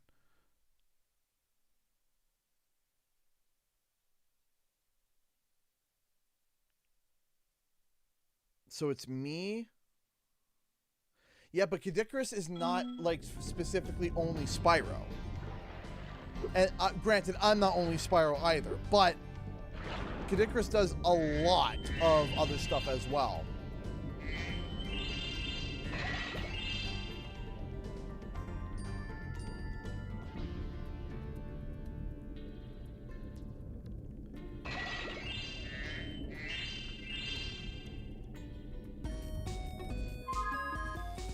Hey! El Chafizi donated $9.27 through Streamlabs, getting that bar to an even 1,200. Thank you! Thank you! We are $400 away from filling the bar. Thank you, thank you, thank you so much. Thank you! Thank you. Thank you so much, my good sir. $400 away. We're getting close. Here's the point that I'm trying to make. Is that there are not many. There are not many. There are not many channels that cover specifically Crash and Spyro that are within this range. So, to me, hitting that 100,000 mark is important. Okay? To give you an idea, to give you an idea, hang on, let me point this out.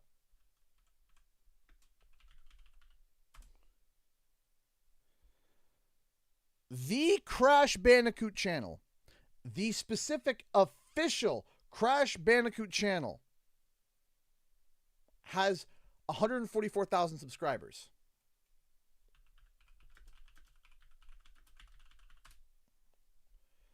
The Spyro the Dragon channel, the official Spyro the Dragon channel, okay, has 23.5 thousand subscribers, okay? Now, they haven't posted in a long time, and I get that. But the point is that there are not many. There aren't many. And to hit such a momentous goal, to me, is...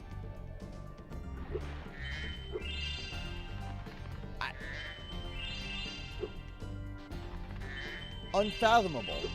So when people say, oh, when you hit 100K, you're going to want to hit 1 million. Not for this channel, maybe I'm being facetious, and maybe I'll be wrong. Would I like to hit 1 million? Sure, but am I going to expect it or, you know, hope it? I'm not going to expect or hope for it. But I digress. The point is that I would be so excited to hit 100,000 subscribers. It's not often. It's not often that people can hit 100,000 subscribers with a channel like this.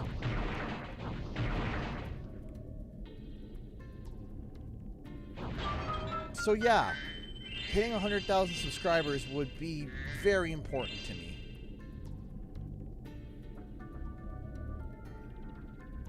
It would be...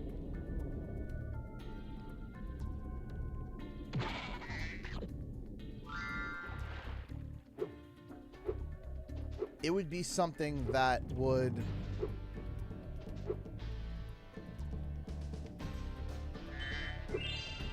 It would be something that would just be mind-blowing.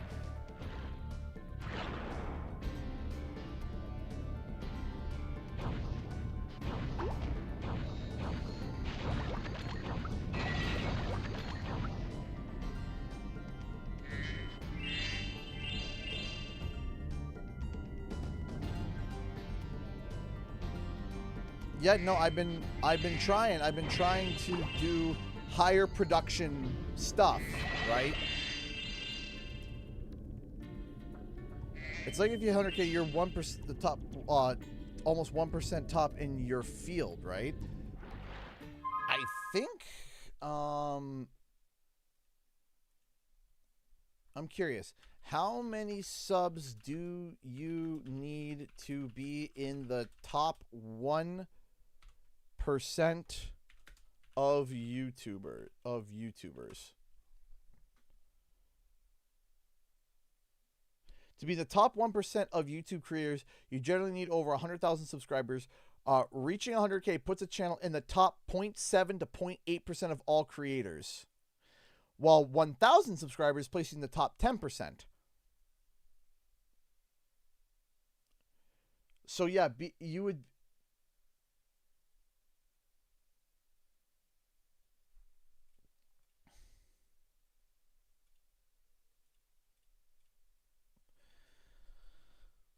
As a Spyro content creator, I mean, how many Spyro content creators are there?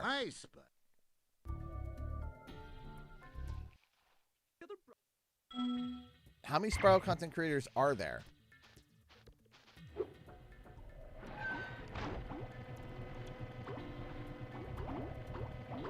It's not, like I said, it's not like it's like Minecraft or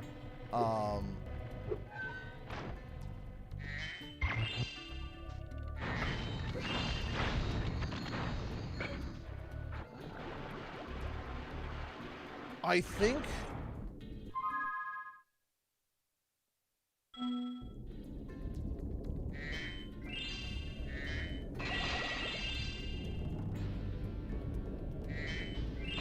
it's just that it's a smaller niche side of YouTube, and the idea of being able to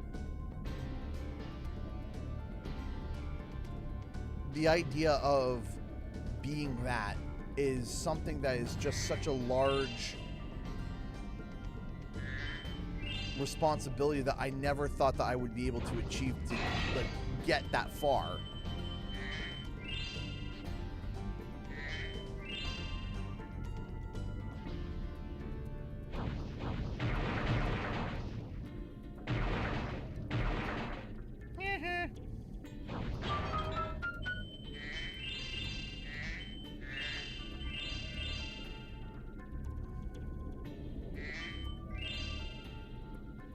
I have not seen the recent Toy Story trailer. I've heard some, the reaction that I've heard so far from it, from people that have seen it, that I just saw comments of while I was scrolling past it, was pleasantly surprised. Off the top of my head, myself, me, Crystal Fissure, yeah. Deo Man, Miharu, yep. Mr. FO1, yeah. Destination Mark would be another one. Destination Mark. Spyro Jam gets an honorary mention because he's the OG. Oh, no,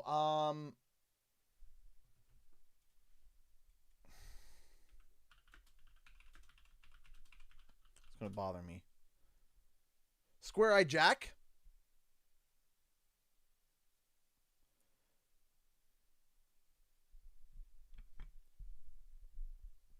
Square Eye Jack.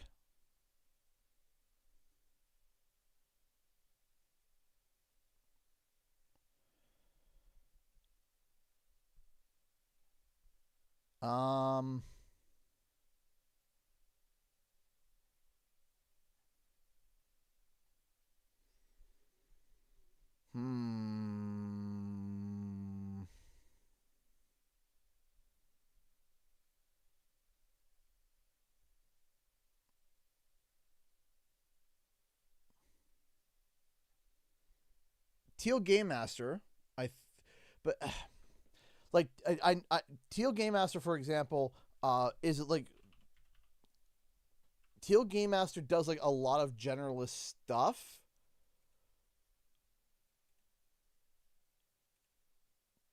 but I also know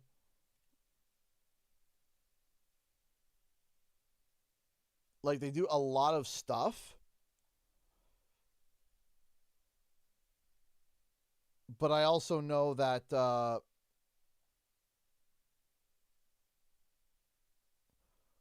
they also do a lot of stuff. They're almost at 100,000 subscribers too. But I know that they do a lot of focus on Spyro too. So off the top of my head, and I know that there's a few that are starting. I know that Kingdom Wayfinder is beginning to dig his foot into the Spyro content creation. So even if you say 10, right? Even if you say 10,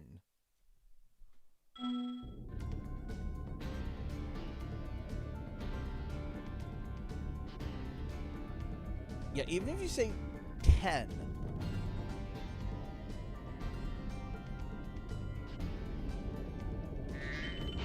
no, I mentioned Deo and Laura too. Laura is also a Spyro speedrunner as well.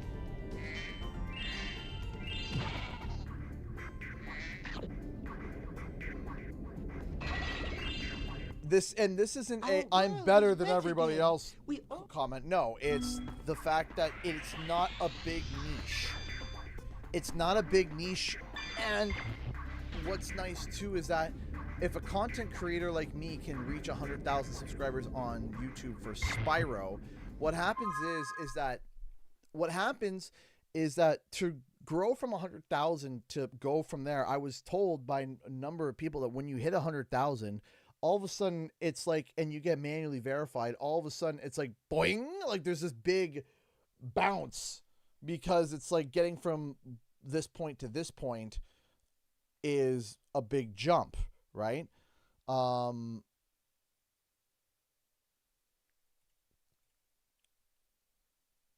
So to put a spotlight on Crash and Spyro, to be able to hit 100,000 subscribers, being a Spyro content creator and also a Crash Bandicoot one. I'm not gonna say and be like, oh, it's purely Spyro and nothing else. No, it's a Crash and Spyro content creator, though very much they overlap.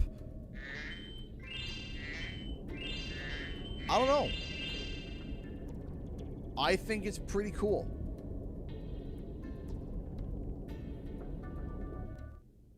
I've been trying to tame my new pet manta ray, but he...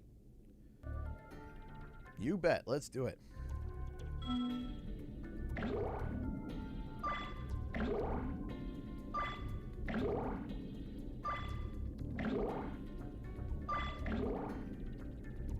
Spyro themed mods in Crash games. Spyro themed mods in Crash games. Do you reckon that making Spyro themed mods in Crash games would help bring more attention to Spyro? No, because every Crash fan knows Spyro. It's whether or not they're interested in playing those games or not is irrelevant, because Spyro has showed up in, especially modern fans. Spyro has shown up in Crash Team Racing. Spyro has shown up in Crash Team Rumble. Spyro has been a Crash has had, like, you know, Easter eggs in Reignited. Crash Bandicoot 4 had Easter eggs for Spyro. Now that the manta rays, it's not a matter of bringing attention or getting discovered. Every Crash fan knows Spyro, and every Spyro fan knows Crash, right? The point is, right now we're at a bit of a weird point. Crash and Spyro need to bring more new fans. We need new blood. We need new blood, because we need younger fans. I'm talking incredible. 12 to 16-year-olds. I'm talking even 20-year-olds, right? Being fans of Crash and Spyro, because it's not the majority of fans right now of Crash and Spyro are most likely going to be in the age bracket of 25 to 25 plus. Right? 25 plus. The water workers have kidnapped 6 of my children and... So in that case, something like... Yeah, if you can make it to the top that loves of the playing towers, Spyro. He calls it his Purple Dragon game. Yes! The majority of young fans of Spyro come from 2 buckets, typically 2 buckets. One, they were either fans of Skylanders and then naturally transferred over to being fans of Spyro, or an aunt or uncle or sibling or a family member introduced it to them, right? It's not like they're out there, they see Spyro and think, oh my gosh, Spyro, that's so cool, and then pick it up and buy it. Right?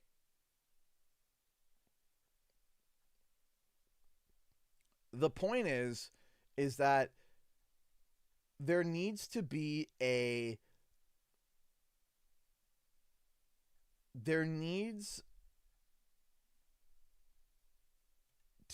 something to bring in younger blood to Spyro, Crash Bandicoot, etc.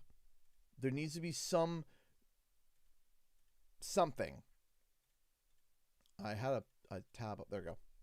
There needs to be something. Has Game Pass helped at all? I don't know. I'm sure it has helped to some extent. But there are so many games on there.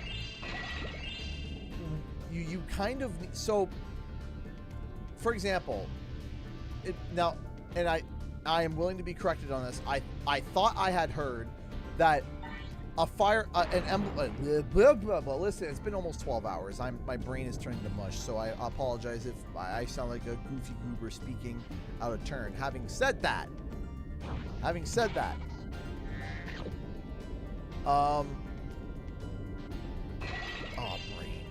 brain, please process something. Please process something and say something smart. Okay.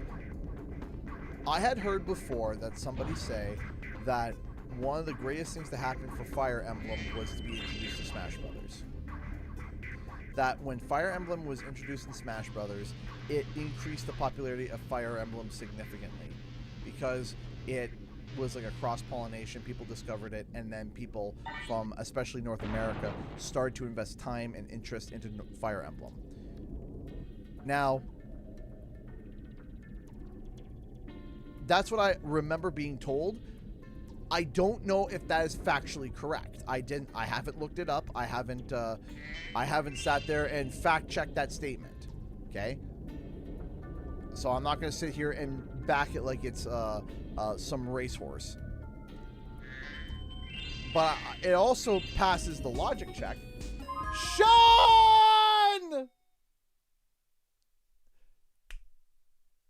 donated $50. Man, there's a bunch of people bowling. This is like the third person saying that they've gone bowling today. Sean donated $50, $50 through Streamlabs. Heyo! Want to stop in for a little PAX hype? Me and little brother just got done bowling, and he beat me for the first time ever. He's super excited about that. Oh, that is awesome. Heck yeah. Congratulations to your brother. Thank you so much for the support and donation. Thank you, thank you, thank you so much, ladies and gentlemen, boys and girls. We are now at $350 away from filling that bar. $350. $350. Ladies and gents, can we make it? Can we make it? That is amazing. This is our we've had a few $50 donations now. We had a $50 donation from Elena. We had a $50 donation from Jim. We had a $50 donation from Goodrich, from Dave Goodrich, and then we got a $50 donation from Sean. There is $50 is currently the most popular donation amount this stream. That is incredible. That is incredible. Congratulations to you and your brother. Thank you so much for the $50. We're getting there, ladies and gents. We're chugging along. We're going down this track. Think we can make it. We might make it. We have 2 hours and 10 minutes left. 2 hours and 10 minutes left. Oh, that would be so exciting. Okay. So, okay, it is true. As a Fire Emblem fan, it wasn't really popular here at all. Gotcha. Okay. I was talking to Midas about this one time, and yeah, we were basically like, it's only our kids who like Crash and Spyro because we like. Yeah, we introduced it to them, and they liked it. They're like, yeah, this is awesome. Right? Like, yes, this is awesome. Ow. Right? And the kids are like, yeah, this is cool. This is awesome. Because we introduced it to them. But the thing is that we introduced it to them. We showed it to them. And they liked it. The problem is that it's not getting into the hands of kids nowadays because you got all these other games and stuff that kids are paying attention to. And we want the younger audiences to take a look at, like, hey, take a look at this, because then it will increase longevity. And all it takes is just a few kids to grab onto it and play it, and for them to tell their other friends and kids, and they're like, hey, what's this? And they check it out, and it goes, right? Right, and it spreads like wildfire. So we want a younger generation to get onto it. That's what we want, because then the franchise will be able to survive past us.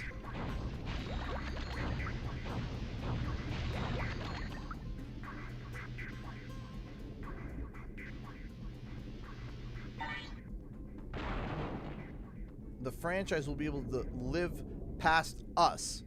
We don't want to be the harbingers of holding on to the IP and it not get spread to the younger audience. And then all of a sudden, after we hit 40 and 50 and we begin to stop playing video games because our hands hurt, or we're not being able, or 60, or we can't see anymore, or we just don't have access, or what may have you, right?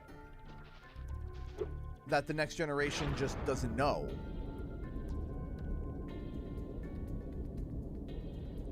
So there has to be a mindset, a goal, an idea, a concept.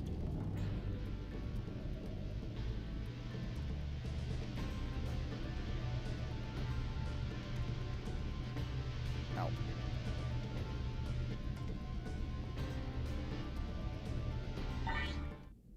You did it! Now we can swim in peace. I heard that you were collecting these orbs. Please take this one. I would say as well, just off the top of my head too, you also have people who are, I wouldn't say like to call them Crash tubers or Spyro tubers, but people that are like, we know that are big fans of those franchises and would cover those games extensively if they come out with a game. Ant Dude and Caddy take the crown. Like, that's Ant Dude and Caddy, they both take that crown violently. Oh, you know, if you include them, my crown is violently, you know, removed from my head. Let me rephrase that. Not that I have a crown. Let me rephrase that. That came out wrong. The fact that we're all debating within the Crash and Spyro space who's like at close to the top and how many there are. If me sitting at 86,000 subs, which is, I would say, a pretty good achievement within this niche. If you include Ant Dude and Caddy, absolutely. So I remember Alpharad doing a video on Crash 4, and I remember he brought in Brady for that. So I don't know if because of course he's Rayman. Where?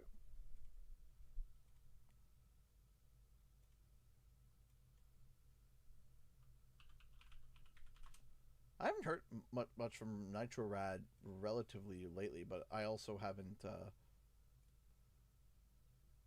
right, 2 months ago was his last video. Okay, yeah, 377. Yeah, but like even if you look at like his banner, for example, on his channel, you got Sonic, Frogger, Rayman, of course, Mario, Ty, the Insomniac's original robot game, or was it Insomniac? No, or was that Sucker Punch? It might be Sucker Punch. I think it might be Sucker Punch. Pac-Man, Earthworm Jim, if I'm correct. Bubsy, Bomberman.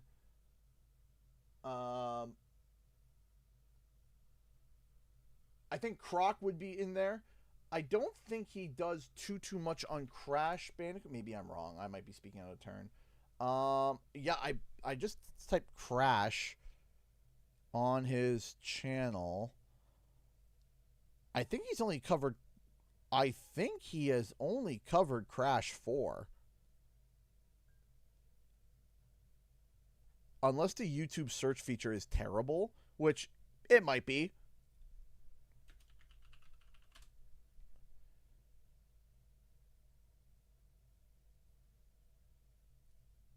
He covered KO, Croc.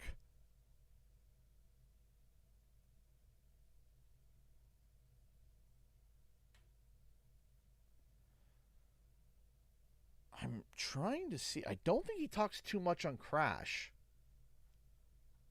Alpharad. No, Nitro Rad. Alpharad. I forget.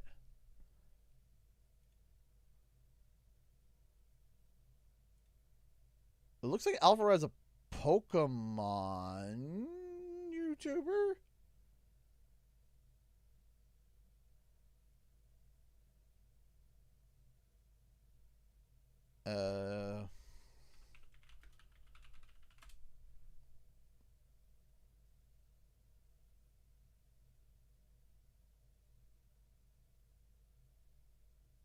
So yeah, they made 1, 2, 3, 4, 5 videos about Crash Bandicoot, and the last time that they did was 5 years ago.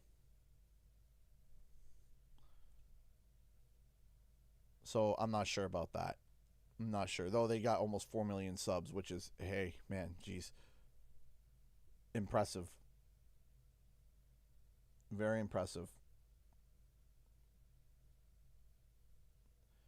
It's kind of like, for us to be able to even like talk about this, we kind of need to be able to kind of make a definitive like point of what makes somebody a Crash tuber or a Spyro tuber. What is it that makes it that?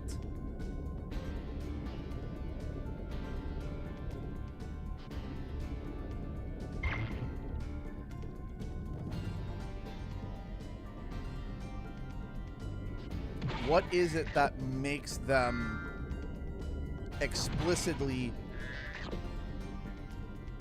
qualify for, you know, whatever? Did I get everything in here?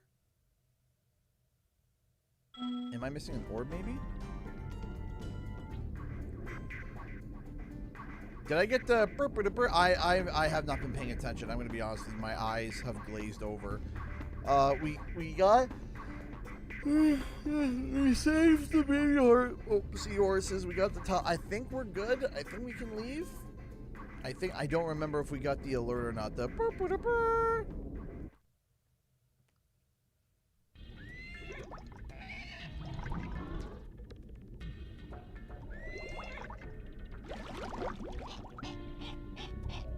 But trying to get to that goal is something that is... Did you do the hunter bit? I did. I did do the hunter bit.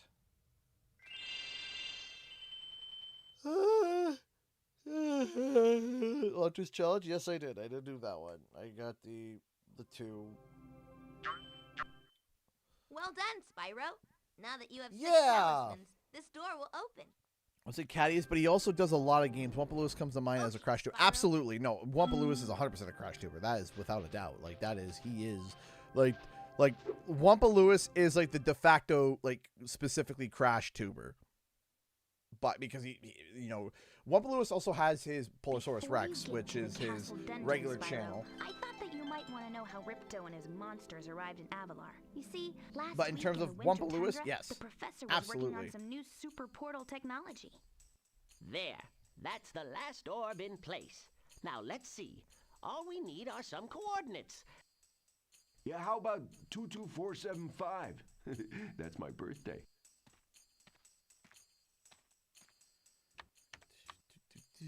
No, Hunter, don't! What?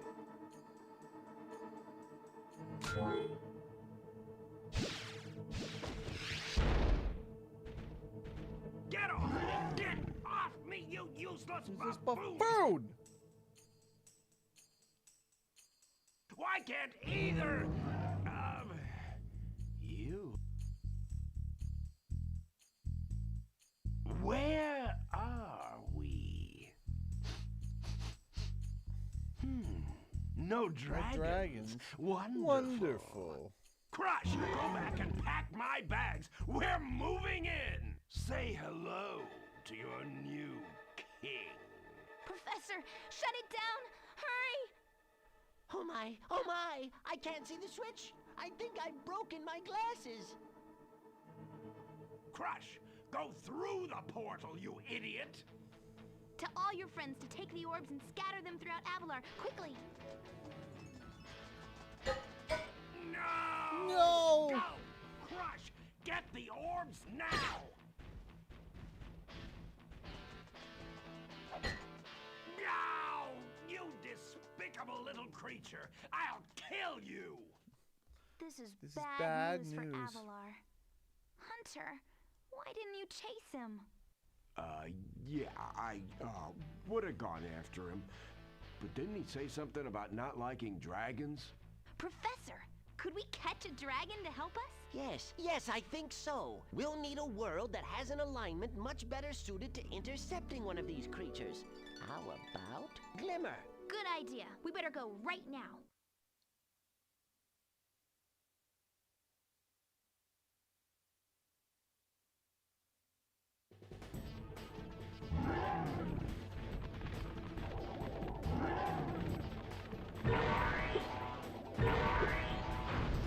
Oh, I just realized something.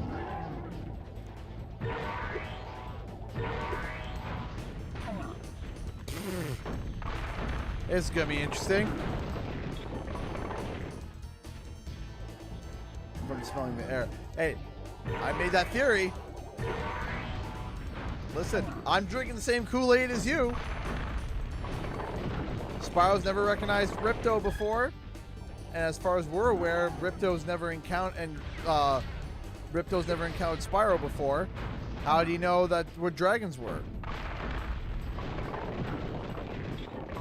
I talked about that before, where I said, "Hey, how does Ripto know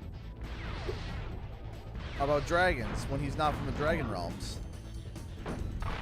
Tell me, thought the rocks were meatballs. That's fair. That's fair.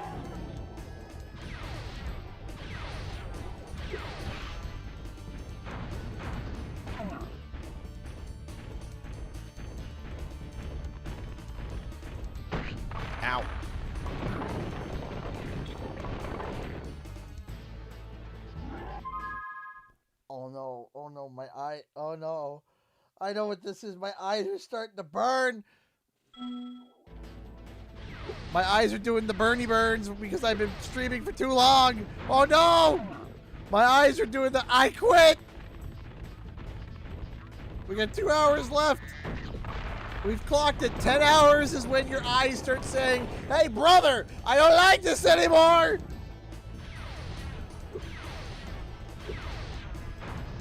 Oh, I need I'm gonna shower after this.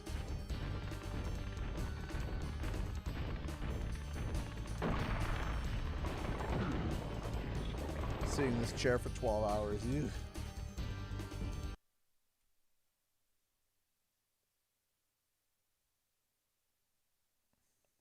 Now, Crush! You may have been able to defeat that simpleton, but Gulp will be more than a match for you. Bring it on, Shorty. Gulp, come here now!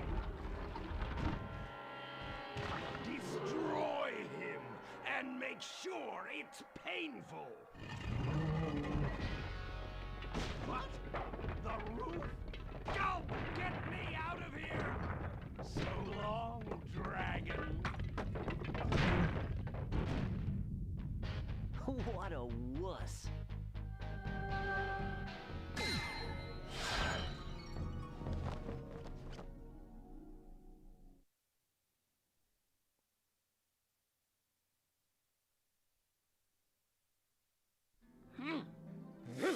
That Ripto has caused enough damage. All his meddling has cost me a fortune. If it wasn't for Spyro, I'd be bankrupt. If Ripto were here, I'd give him a piece of my mind. In fact, I'd give him a lot more than that. I was a champion bantamweight boxer. Hey, NG Plus Videos, how's it going? I still know a few moves. Take that, and that. Boo. Boo. Ah, why you?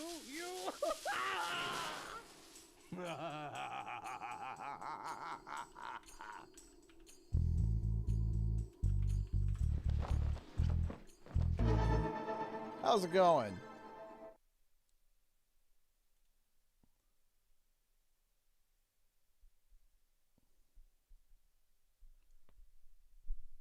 Oh!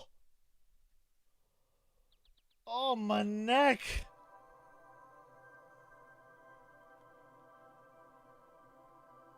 Oh, that hurts.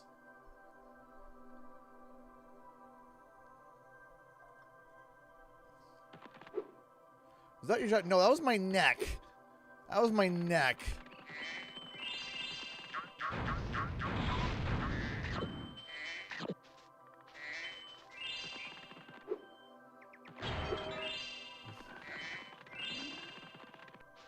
Oh. Sir? Yes? Listen, when you've been sitting... When you have been sitting for 9 hours streaming, your neck starts to sound like popcorn, alright?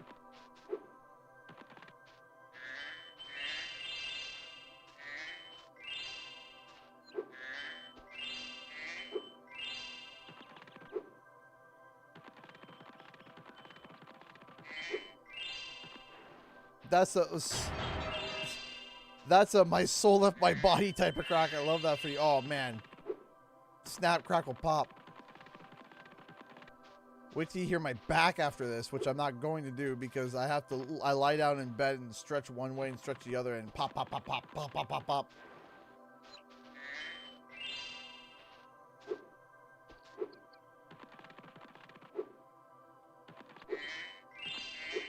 Let's go over here. Let's do 9 hour. Yeah, it's a 12-hour stream. We're doing a 12-hour stream today. We did Spyro 1. We're on Spyro 2. Or is it 10 hours now? Is it 10 hours now? It's actually 10 hours now. Yeah, it's 10:00. I finish at 11. It's 9:08 my time. I finish at 11.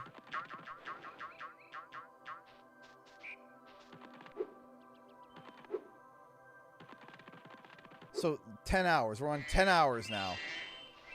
We're at hour 10.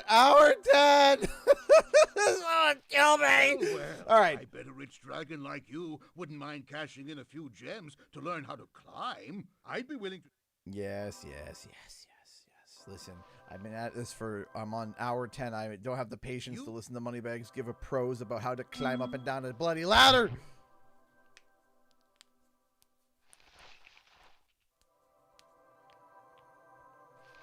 Oh. My hands.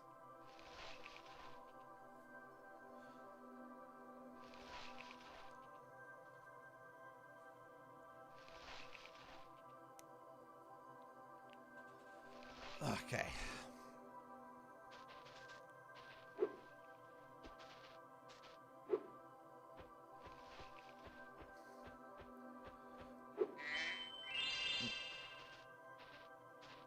Hey, new stuff.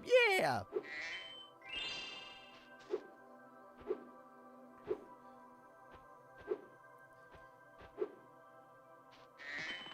And there we go.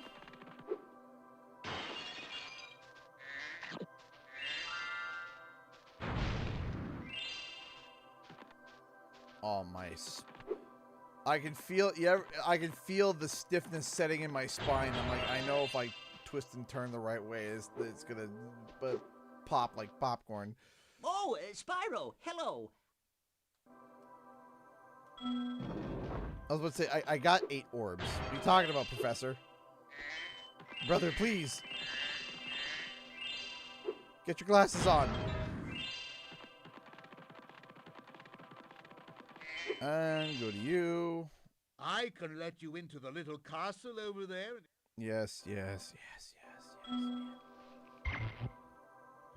I got it. I'm probably going to finish up Autumn Plains here and take maybe my last break. Because I do gotta go upstairs. I gotta stretch my back out because otherwise I'm gonna be walking like I have a broom handle up my butt. Like, I need to go lie down in the bed and just do my few yoga stretch poses. I call it yoga. I don't know if it's yoga or not. I used to do them back when I was doing combat sports whenever I'd hurt my back and stretch it out. Gonna go upstairs, lie down, go do that. I would love to let. It's your bargain. You've chosen wisely.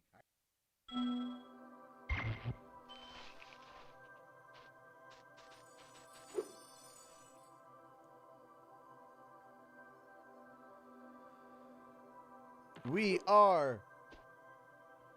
Was it $350 away? We are 2 hours, less than 2 hours from filling the bar. Can we do it? I hope we can. It would be super awesome if we could.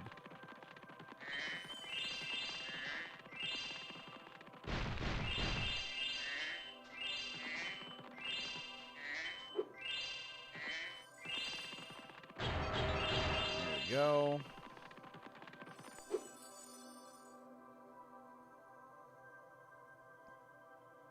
Over here.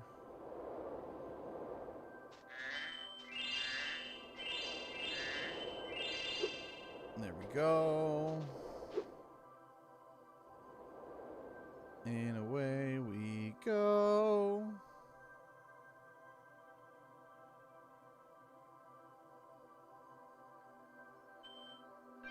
First try.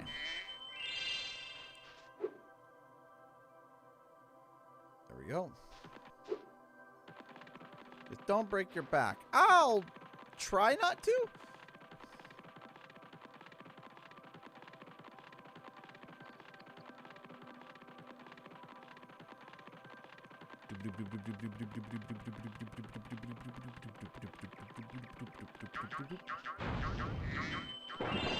Love how super breath doesn't work there, but a good old head ramming does. What are we at now? We need 15 more gems, aye?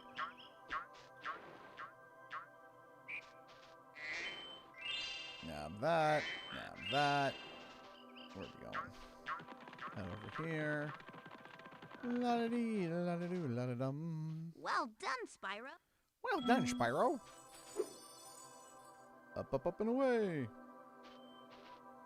Metro Speedway.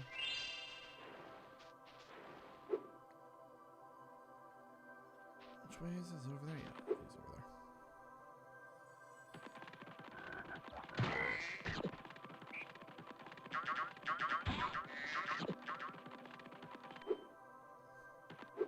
there. Up here. There we go.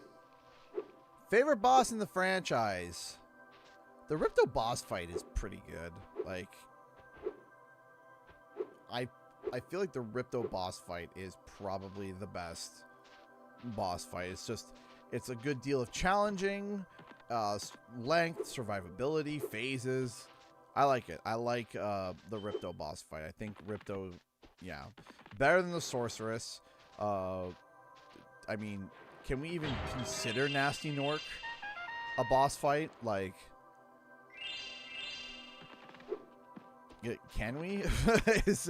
Can we even call that a boss fight? It's more like a, you know, I mean, it's a level, I suppose. So, all right, let me get to a nice, you know what? Let me get to a nice, beautiful spot so you guys can see, because I'll keep it unpaused, and I'm going to run to the bathroom and stretch my legs and do my back thing real quick. And it will probably be, it's a boss chase. Sure, we'll call it that. Let me get us to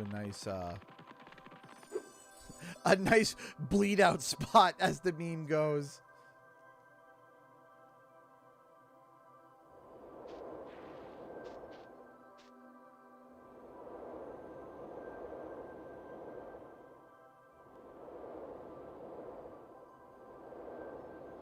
Try and get Spyro to do the... We'll go with that. That's good. There we go. All right. I'll be right back. Also, I'm going to throw my headphones on the charge because it's saying battery low. Please charge now. I'm actually shocked it lasted that long. I'm completely honest with you.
Okay. I have stretched. I have idea. Idea.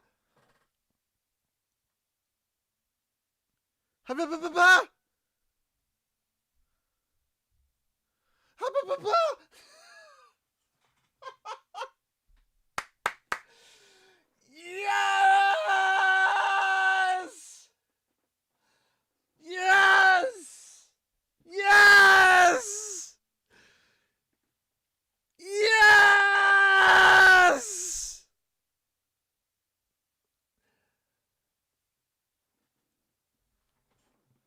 Two donations came in while I was AFK. Two! Midas, who donated $25 through Streamlabs. Hopefully there's some good announcements at PAX this year. I hope so too. And then the hammer, Stanley, comes in with a $350 super chat. Ladies and gentlemen, the PAX trip is funded. Yes!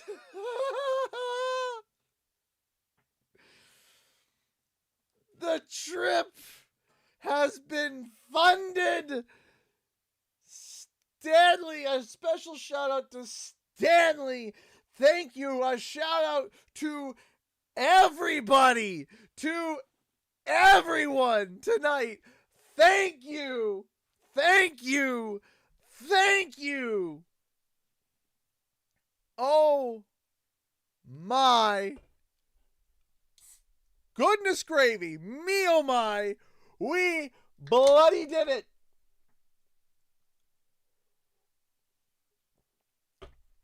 We did it. We did it. We did it. Thank you, Midas. Stanley. Thank you. Everyone who contributed tonight. Thank you. Oh my gosh. We did it. We have an hour and a half to spare. Stanley, if you are here, I now ask, what do we do? Do we leave the bar? Do we leave it as is? Or do we switch it over to the laptop fund that I spoke about before and carry the funds over from the previous stuff and plus minus is $25 over to that? Do we do that? I don't know. What do we do? What do we do? I don't know what we do because this is amazing. What do we do? We can just leave it. We can just leave it as is. Or we can make a bonus. Make a bonus. We'll do. We'll make a bonus. Don't mind me. Just strictly my hyperspace Pokemon CA. Yeah, go ahead. Do your thing. Just do your thing, dog. Do your thing. Ah! We bloody did it. We did it. I did it. Okay. Now I need to remember how much was the bar for the laptop fund. I think it was around $50. I think it was around $50. So we'll make it starting at 75.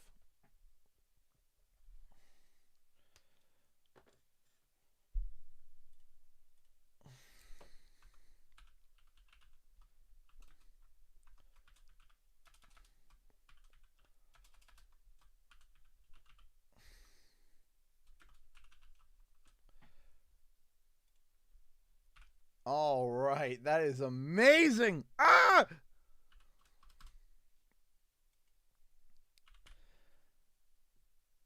I am so bloody thrilled. I am thrilled. I am thrilled. I am thrilled. That is amazing. We did it. All right. Say hi to the one and only. I will. I will.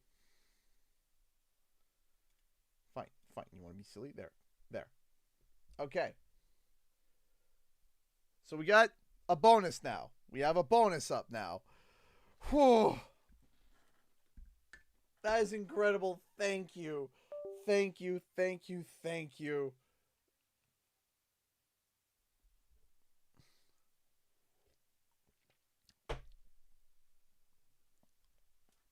Oh.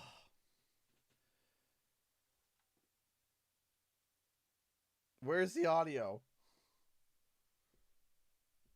What happened to my audio? What happened?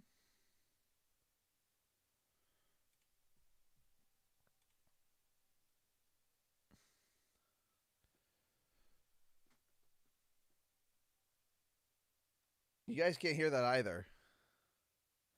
Is there a specific laptop you're looking at? There is one that I'm looking at, but I'm not sure.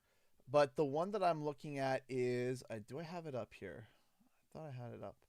Also, I don't know. Why is the audio not working? Is it my computer? Is it my game? Here, let me...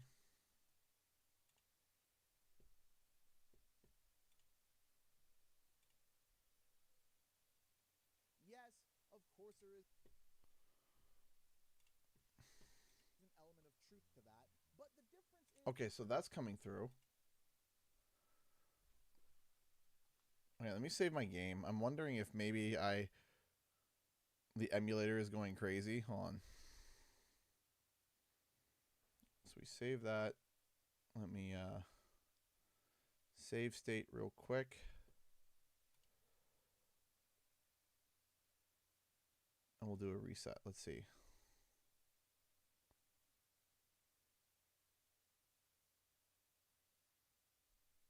Ruh-roh.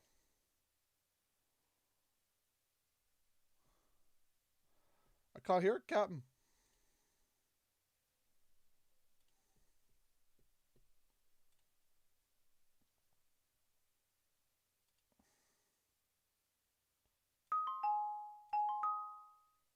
That worked. Hold on.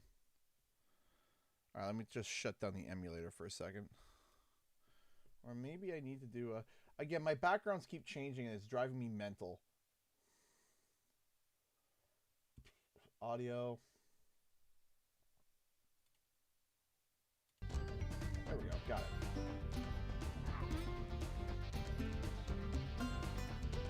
Alright, the laptop I was looking at. I was looking at a HP Victus. It's the one that I was looking at. After taxes, it's about $900. This is the one that I was looking at.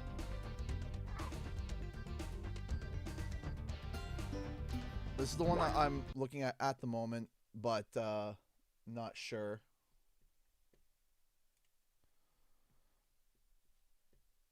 Not 100% sure. But it is the one. I know that if I get that funded, I'm going to be able to get a... if I get that funded, I'm going to be able to get most likely what I want.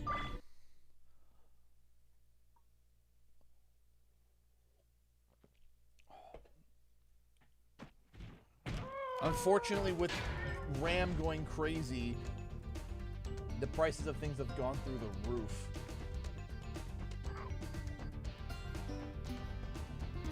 But I digress. We did it. We did it. We did it. I am thrilled. I am happy. We bloody did it.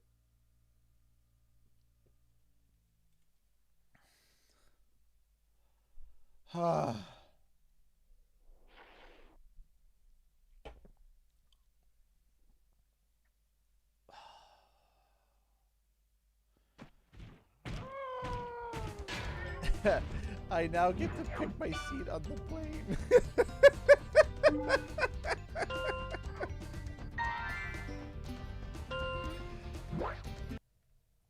I get to pick my seat on the plane. That feels nice.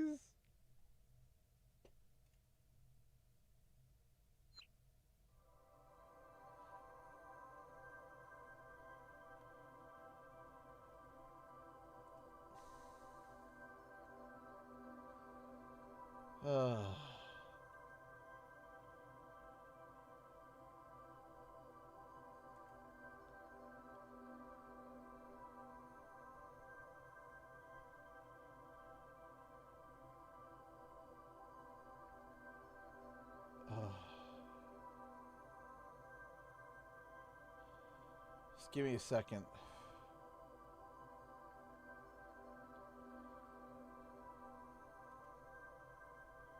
Just give me a second.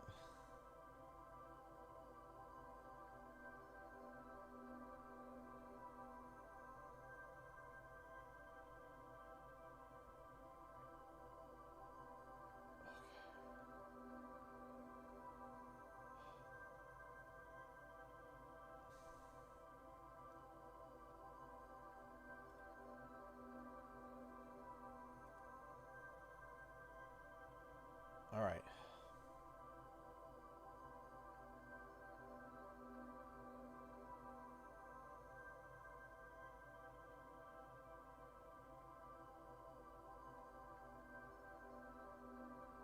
Okay.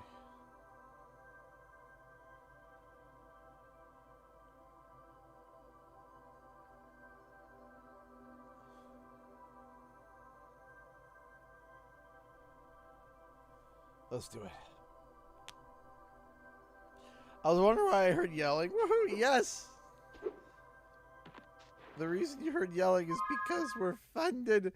Honey, I get to pick my plane. I get to pick my seat on the plane. I get to pick it.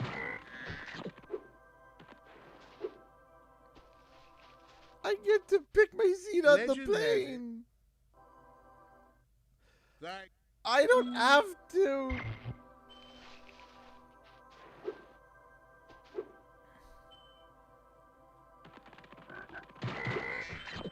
I get to pick my seat on the plane. I don't have to say, ratchet strap me to the roof.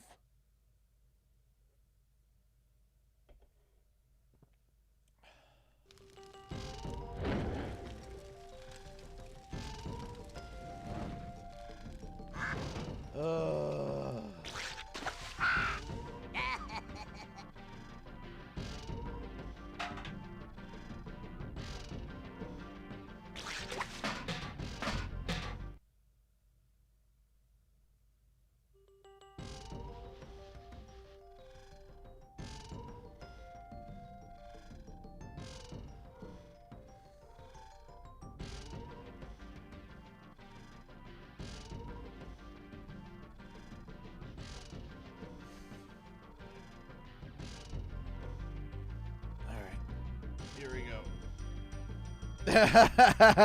You can afford space to smuggle Spyro merch back. Yes. Yes. I mean, no, not smuggle anything. That's true. Smuggle cookies back.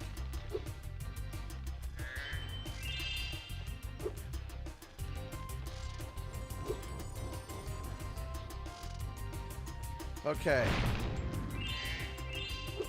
I'm officially gonna play for another hour and then do 15-minute Q&R. And then once we hit 11 o'clock, I am mentally just done.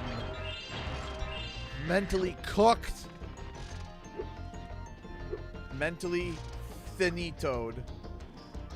Because I'm gonna then... Wait, I don't need to do this. I have Super Flame.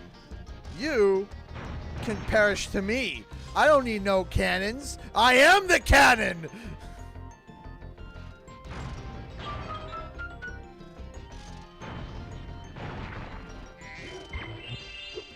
I need not know cannon. I am the cannon. I am the weapon!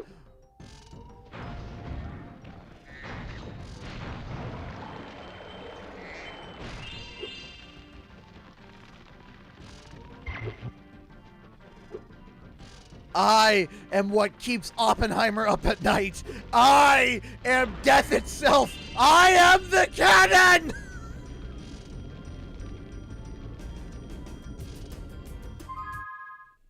I'm so tired. Someone save me.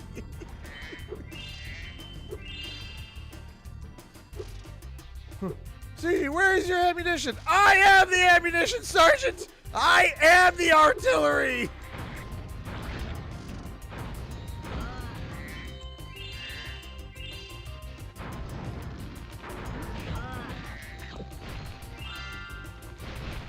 Oh. Those land blubbers have littered these metal spike mines all over the harbor. If you can clear them out, I'll give you this orb I found in a clam yesterday. Plot twist, he now gets asked to voice a sentient cannon in a cartoon or something. Hi. The put your shoe on. He's never been... Aww. It's nice to hear as Daddy's yelling like a lunatic. Well, that was not my intention, but we'll take that. That means I gotta go back to the start of the level because I forgot that I am the artillery. I am the weapon.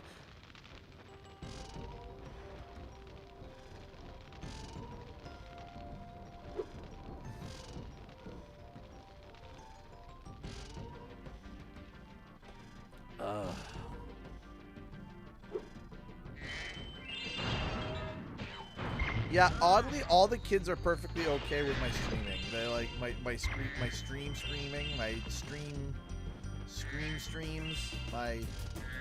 know, you get the point. They're like, yeah, they're perfectly chill. Perish! Thank you. No, hold on. Now it's your turn.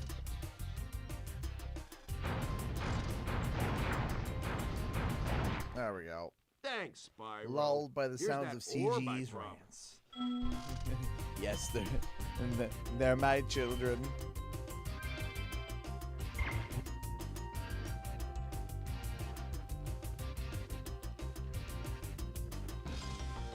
My cat sleeps through screaming too. There we go. Lulling felines to sleep.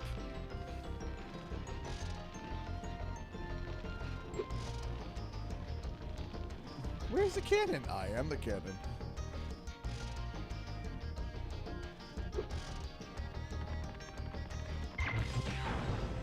Bonk.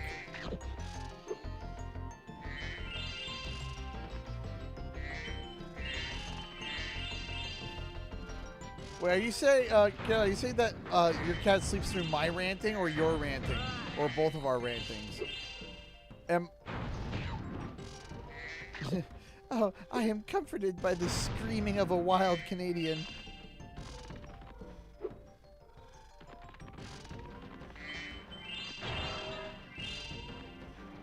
Both of them. Both. Good to know. I was referring to your streams. Awesome! Good to know. Apparently I put kittens to sleep with my ranting and raving. Perish. Wild Canadian Rants ASMR for cats.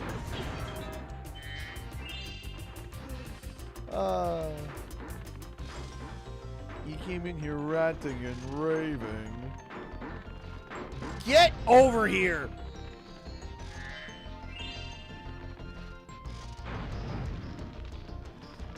Set a fire. Let's set a blaze. Heck yeah.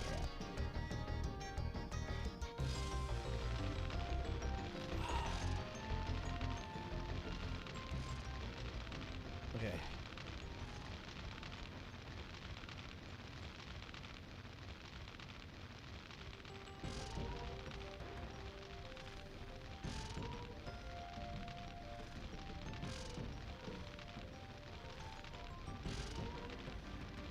Oh, there we go. All right.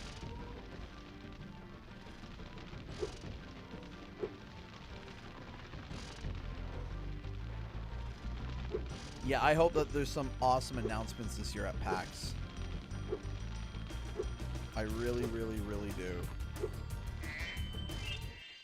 Thanks for getting our ship fired up, Spyro. Now we can proceed with our counterattack on Zephyr. Please take this talisman as a token of our gratitude.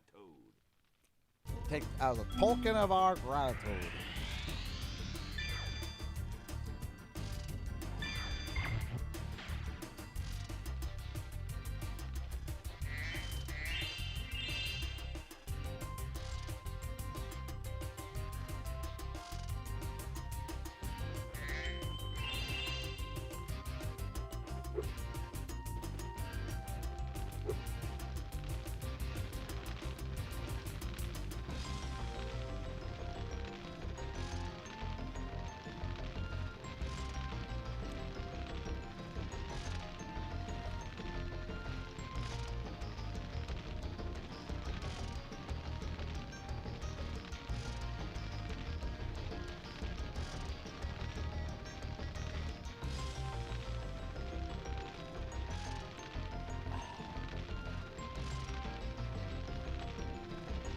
Alright, let's do it.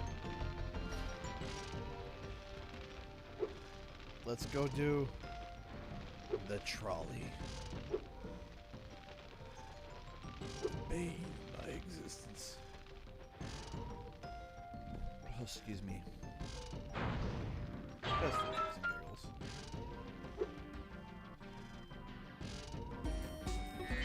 Oh, we just got another donation from Conky! Donated $25 to Streamlabs. Good evening. Good evening to you.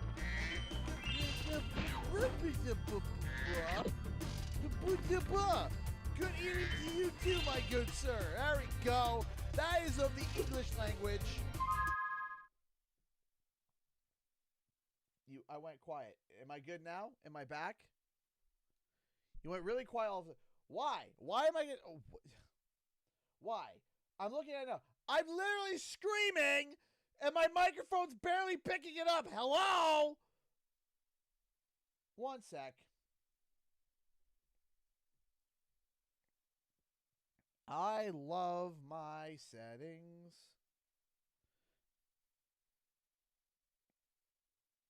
Yeah, I go mid-cheer. It's like, better turn that down. Stupid jerk. Give me a second. Sound settings and formal complaint. Hang on. About to file a complaint with my microphone.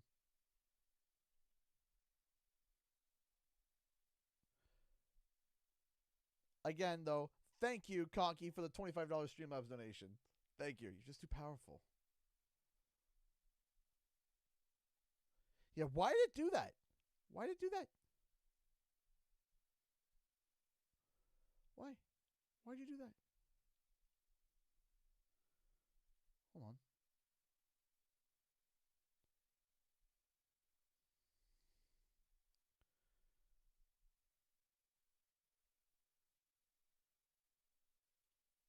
There, is that no? Hold on. There, how's that? Or how's that? There. Let's try it there so I have room to scream and not be, too bad. How's that? Stupid microphone. Wait, did it just turn down again?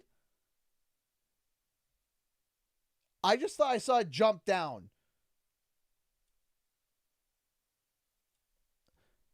Okay.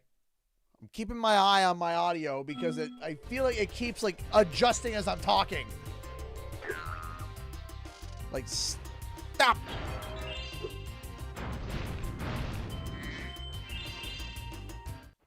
How lucky for me that you came along. My machinery is broken, and the gears I need We're not even $100. All over the tracks. Could you hop on that trolley up there and get them?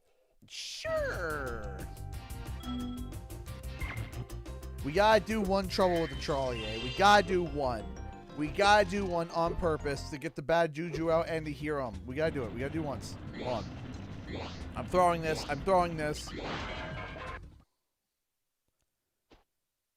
Trouble with the trolley, eh? Well, just use the D-pad or analog stick to change lanes. Press the X button to jump, and press the circle button to fire the cannon.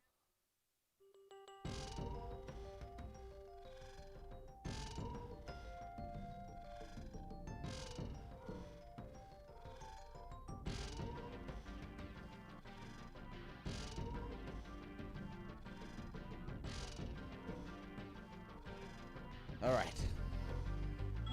Well, plus you have to do one trouble with the trolley. Eh? You gotta do one.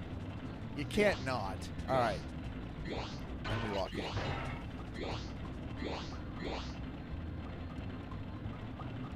You said the thing, trolley with the trolley, eh? Go.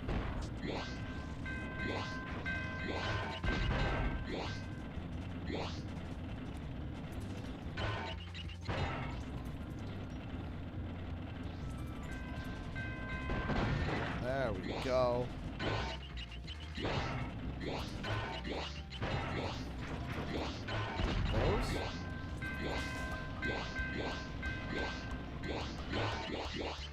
There we go.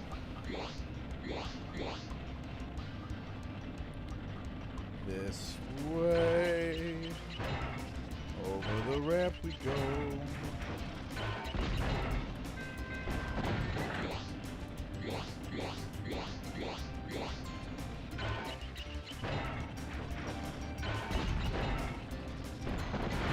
No. Trouble with the trolley, eh? Well, just use the D-pad or analog stick to change lanes. Press the X button to jump, and press the circle button to fire the... That was not on purpose. That one, unfortunately, was real. It got me.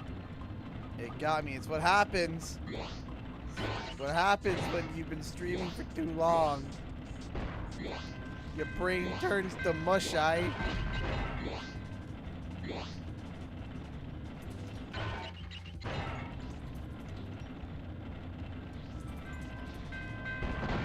Encore! Encore!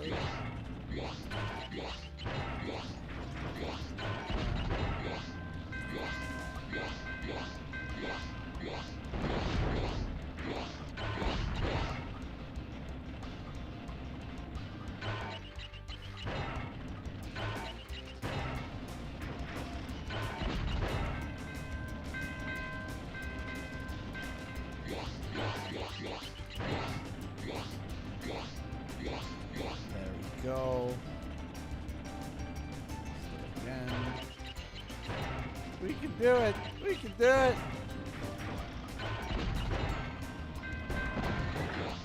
Finish line. We did it. That was great work, Spyro. Now I can start fixing my machines. Here, I don't have room in my toolbox for this thing anymore.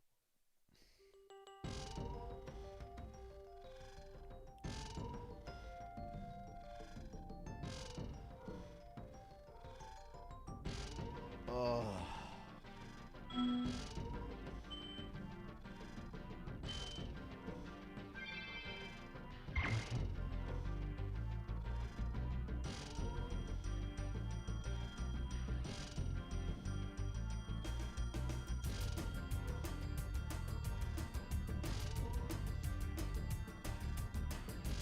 All right.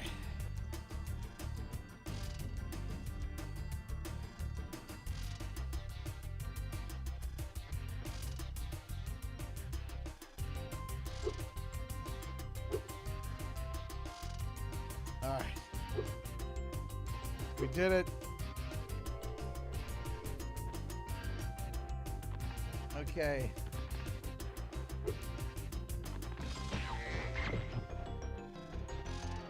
Where am I going? Oh, I know where I'm going. I know exactly where I need to go. And it's to bed. I need to shower, and then I need to go to bed.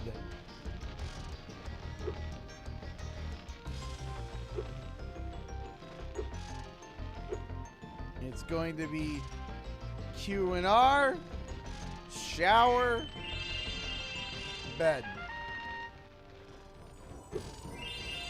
Excuse me.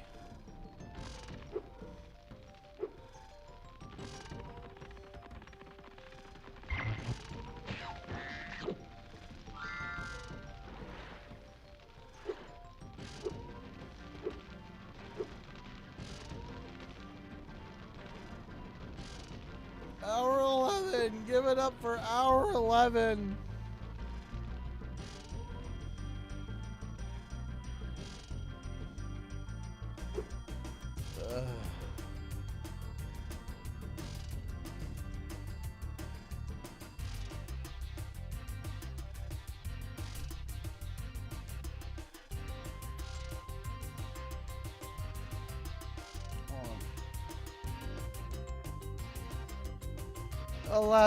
Hour 11.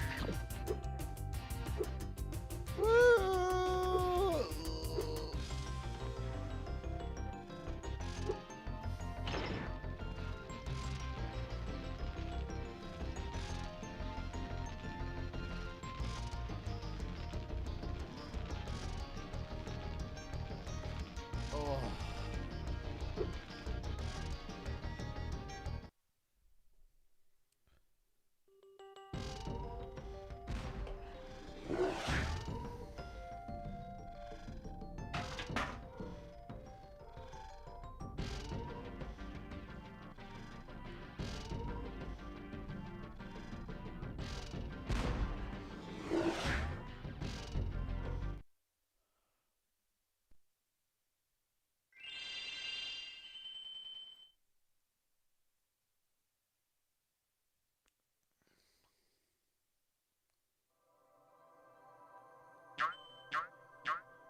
All right, let's keep going.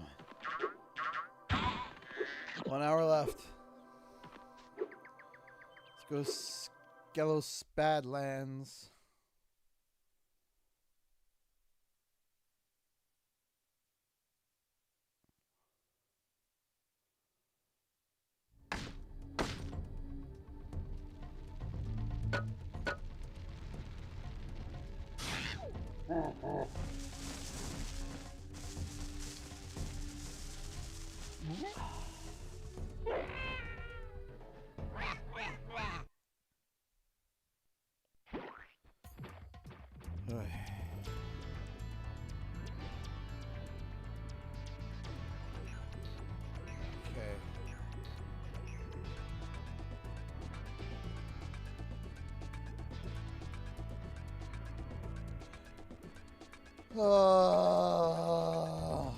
Okay, here we go.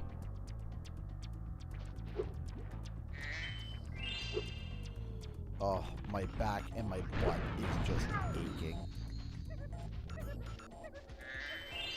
I thought his name was Larry and not Frank. Yeah, it's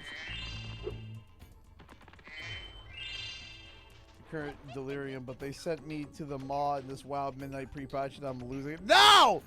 How dare they! I'm definitely never buying the midnight launch. No! The mall! Sending you to the mall! What?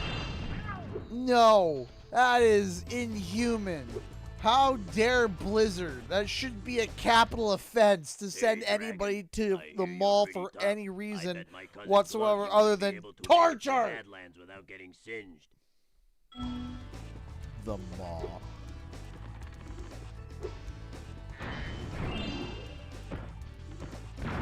The mall.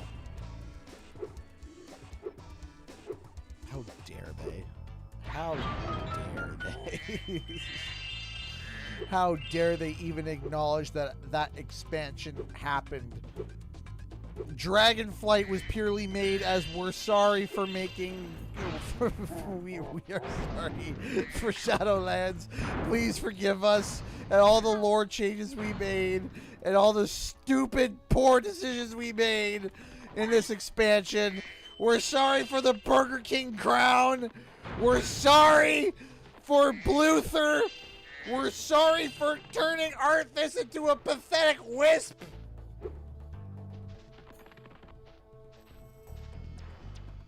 We're sorry, okay?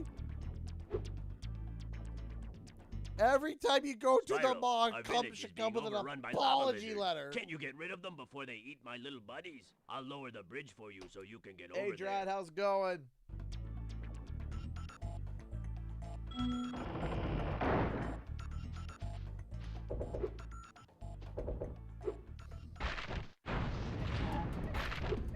Boy, howdy, hey.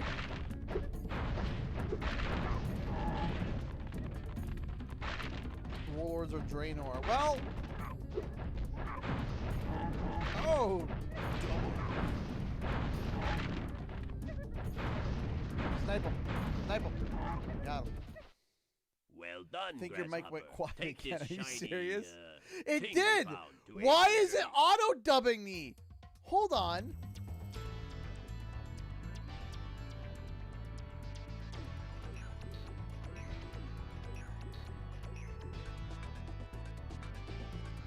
Why is it doing that? It did. I know it did. So why is it doing that? Hold on.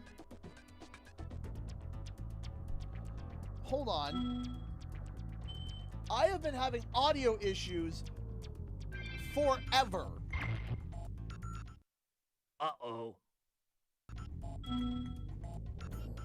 Yeah. Villagers. I need to pause this and I need to look this up because this is baloney. This is malarkey. Why does this keep happening? Hang on.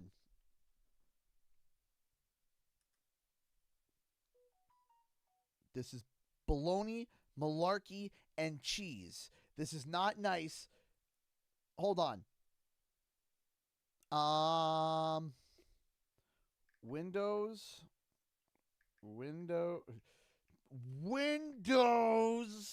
11 turns down microphone volume. To fix... Hold on.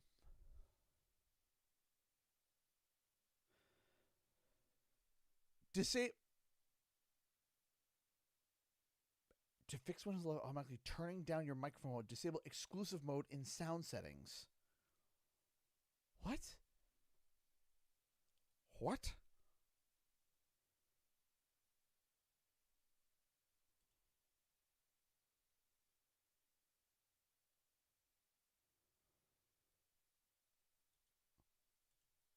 What do you mean?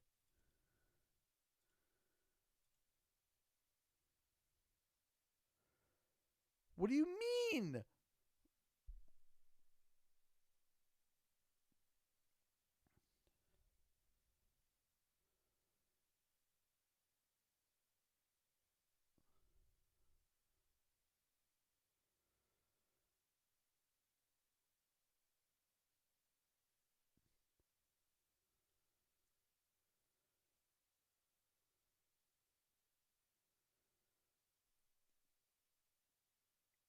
Hold on. Oh, no, the maw is terrible.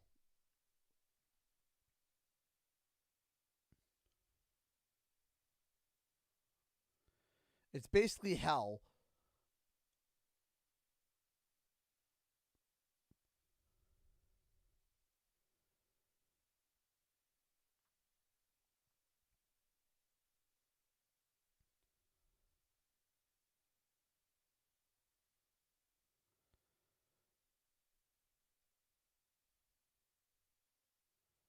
Wait, what?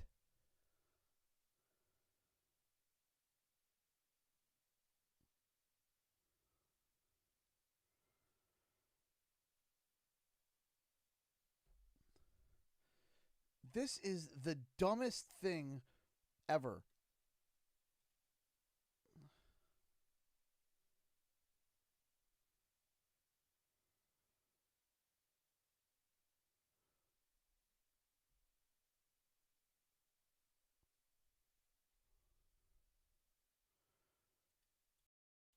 Why does it keep doing this? Brother, I just want... This is so stupid. Why is this so... Why does Windows keep auto-dubbing... This is driving me...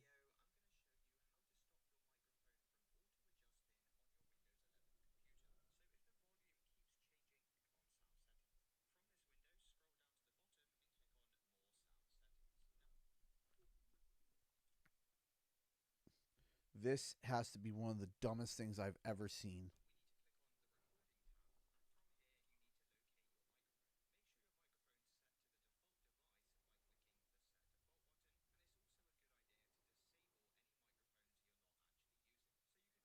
Oh my gosh.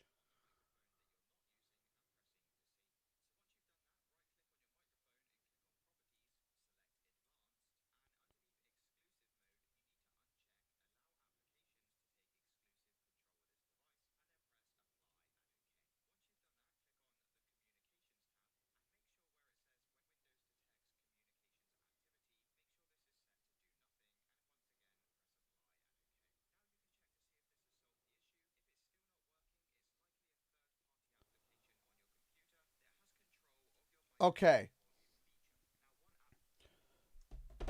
That was, oh my gosh. What the center of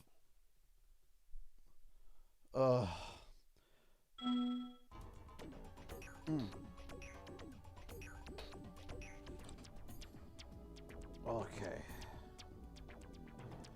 The center of Azeroth, it's the Maelstrom. It's the Maelstrom. Where Thrall said oops and dropped his hammer like an idiot.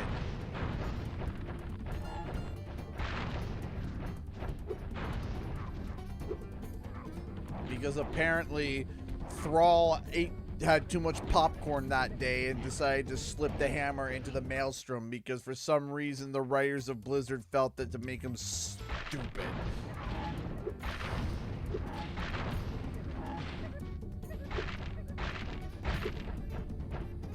It's like, what's that? Drop the hammer into the maelstrom? Makes sense to me. Hey, Alpha Dude. Frank! Oh, I'm looking at my volume and I am making sure that that stuff stays at 40. It stays at 40. You went down again. It's going down. It's automatically doing it. Watch. Hold on.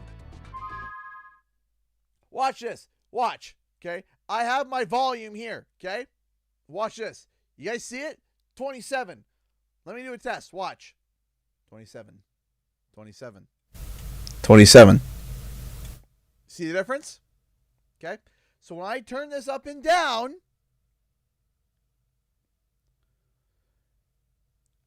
I have it set to 40, right? I have it set to 40. Okay. Now, I think 40 is a good amount. Okay. You see that, right? You looked at, you see it says 40. As soon as I go into rant mode, it wants to be like, oh, let's turn you down to 38, 32, 30, 29. Why? Why? Why do you limit me? Why do you put a cap upon my voice? Why do you squander it? Why do you drop it to below 20? You silence me! How dare you? How dare you? On your own! Turn me down, Windows! I have caught you in 4K! Turning me down!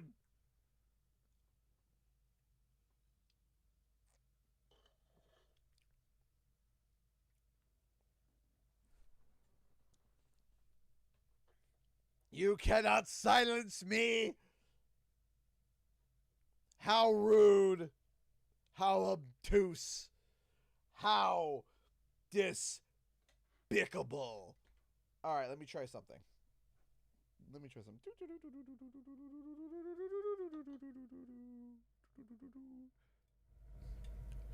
Doot, doot, doot, doot, doot, doot.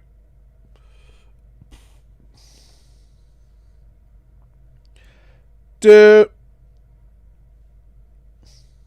Doot, doot. Do do do do do do do. Do do do do do do do. Do do do do do do do do do do. Do do do do do do do do do.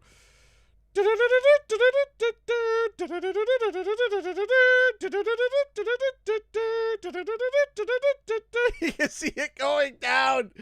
You can see it going down on its own. We're going down, Captain. We're going down.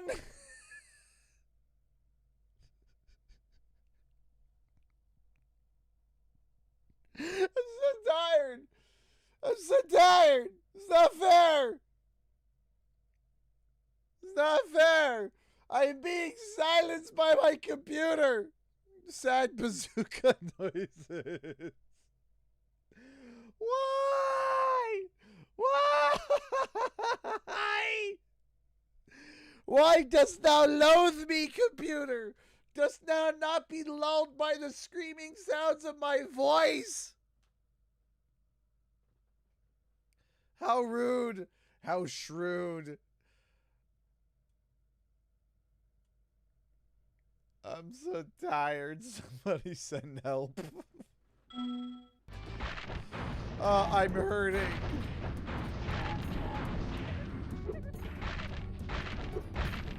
You know, I'm hearing cracking and I can't see them, and that worries me greatly.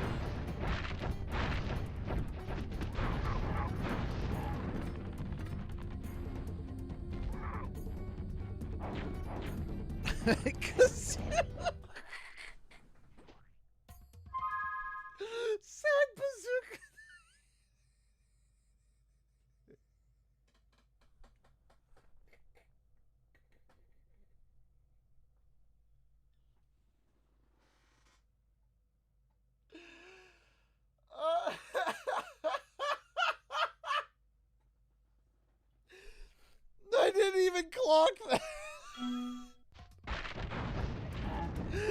so tired. I don't know what's funny in the fact that I didn't clock it or the sad bazooka noises.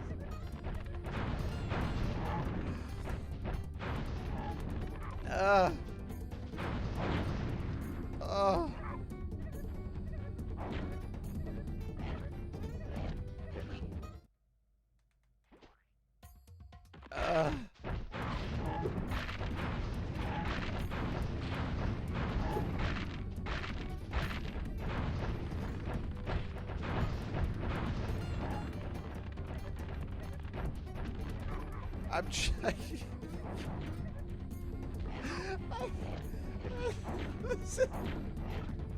I'm having a hard time. All the cavemen are being eaten alive. I'm so tired.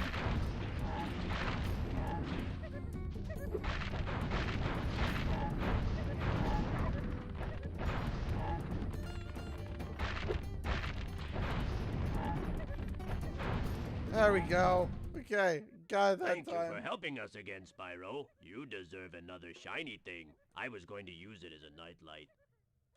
Great. I'm gonna use it as a blunt object to beat myself over the head.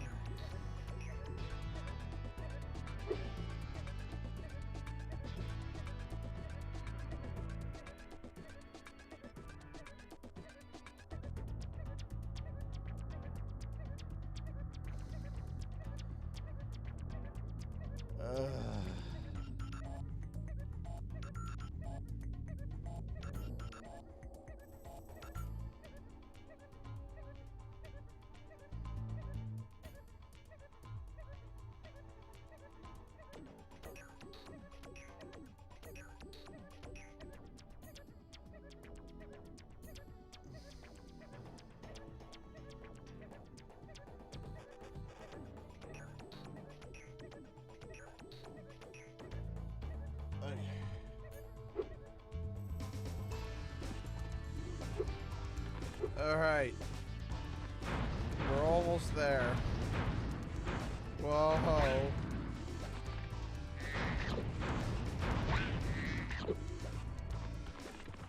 Oh. I will admit, I thought I was going to get to this phase sooner than being about 25 minutes out from finishing up and then going to Q&R. Ow. I thought I was going to get to this phase sooner. I think I did pretty darn good. 11 hours in.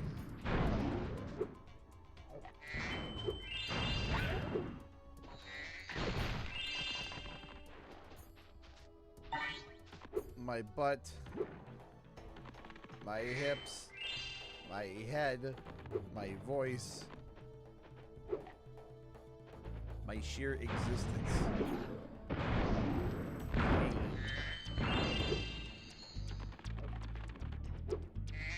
But I'm happy. I am so happy. I am so bloody thrilled. We did it. We bloody did it.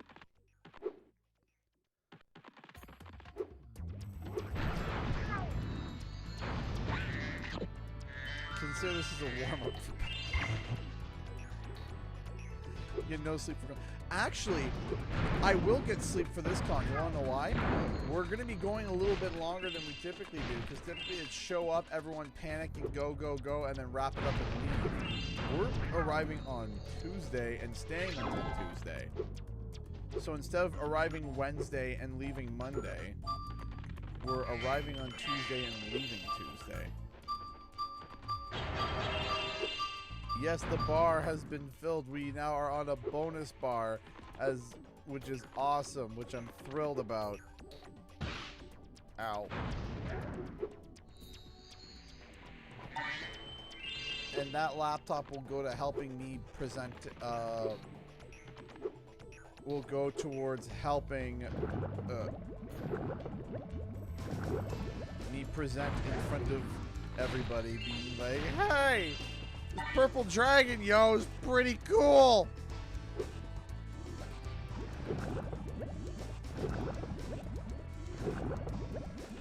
Oh, no, we would always leave Monday morning. It was just easier for everybody.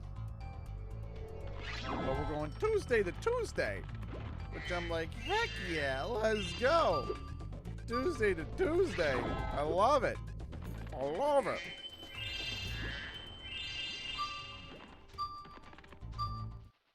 I'm so sad. Those pesky lava toads have stolen all my friend's bones. If you help me put him back together again, he'd sure be more fun.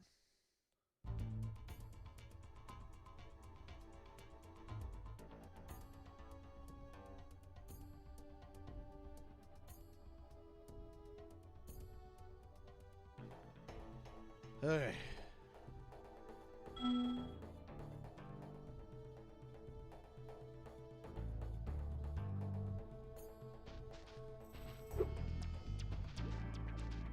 A whole week in Boston. It does. Excellent! You made it through the Badlands. I knew I'd win that bet.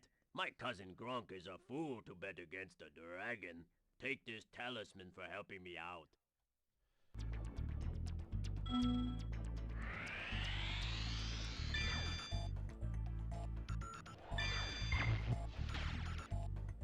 All right. We can do it.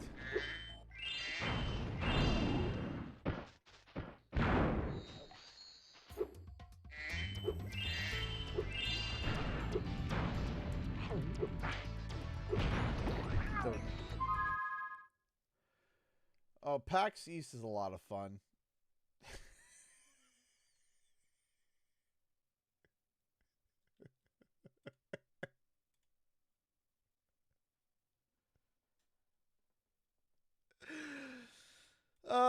I'm gonna save. I'm gonna copy this. I'm gonna send this to Caroline, and then I'm gonna show everybody. Because, yeah, this is an image that you save, especially for Caroline.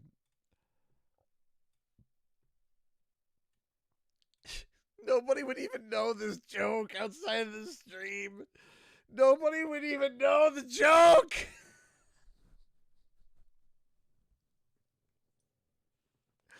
Nobody would even know the joke. No.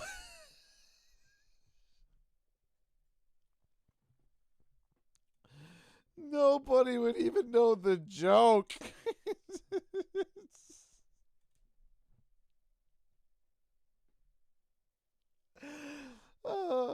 Time to play bazooka noises.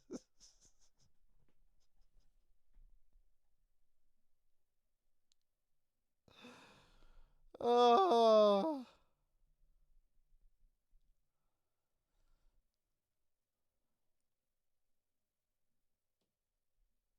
Oh.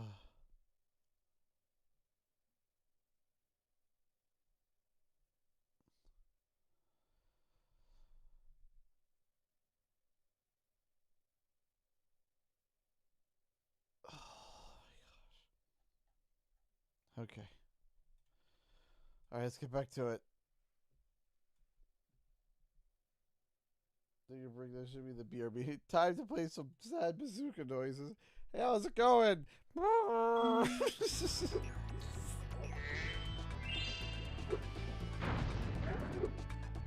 It's just gonna become. Maybe that should just become like a reply image. Like whenever something sad happens or satirically sad happens, you just respond with that time to play sad bazooka.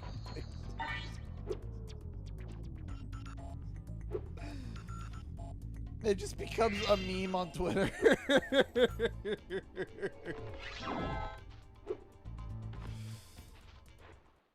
I'm so sad. Those pesky lava toads have stolen all my friend's bones. If you help me put him back together again, he'd sure be more fun.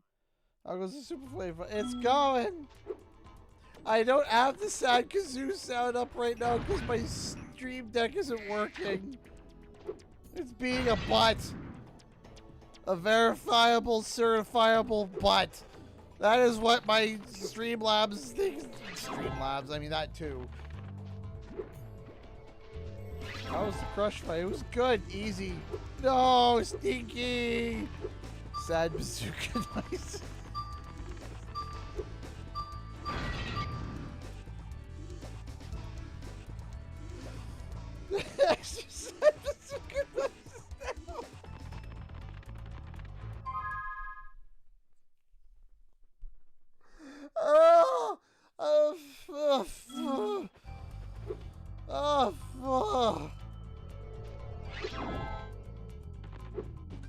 Yes, he did.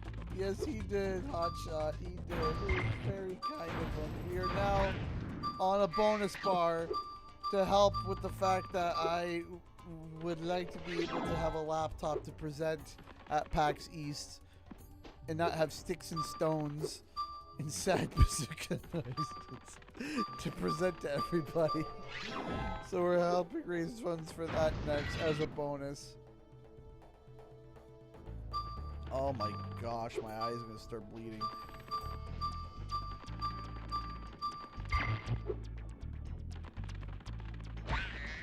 Oh.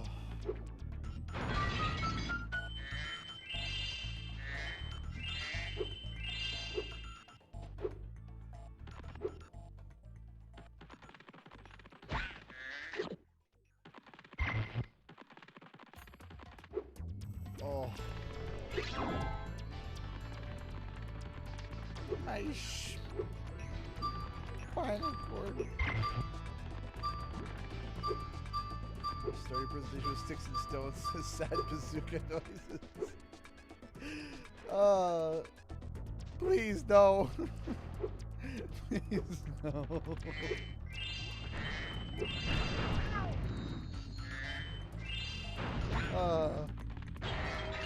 Maybe I'll joke. Maybe I'll add that as a slide. Maybe I'll add that as just a random slide in the presentation of just the sad bazooka noises. And no one in the live audience will understand it except for my friends. My friends will be cackling and no one else, and it'll be dead silent for the rest.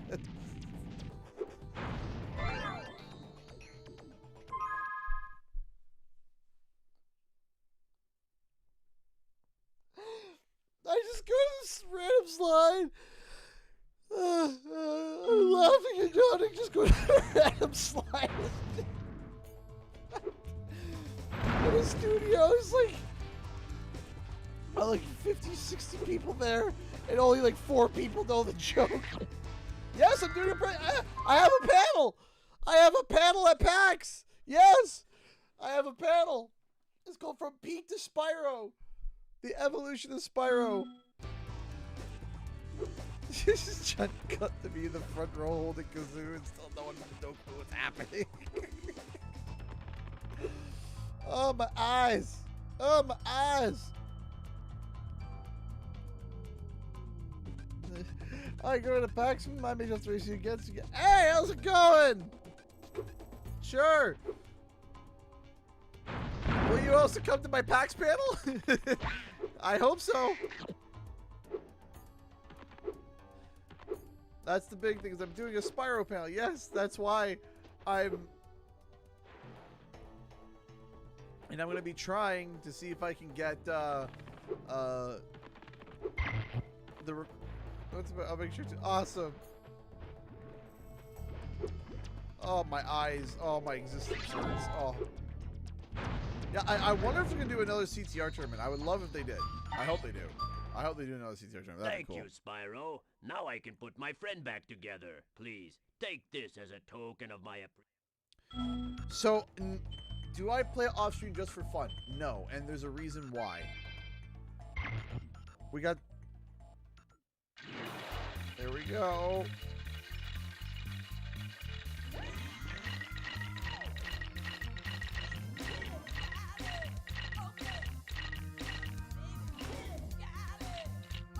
I'm so tired.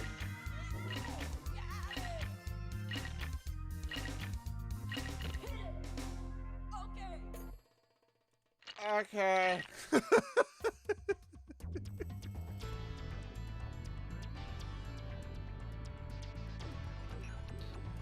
Oh. I hope that there's another CTR stream. See, these brains left the building, folks. Oh yeah, it's left the building, taking the express route out. But yes, I am presenting a panel at PAX. I got approved for it. And I was like, woohoo! And I was like, I need something that I can actually like kind of present on.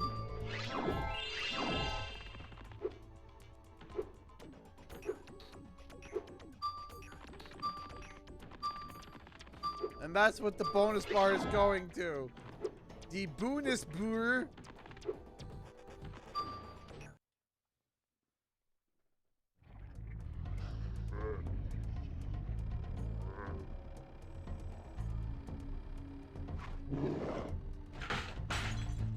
Oh.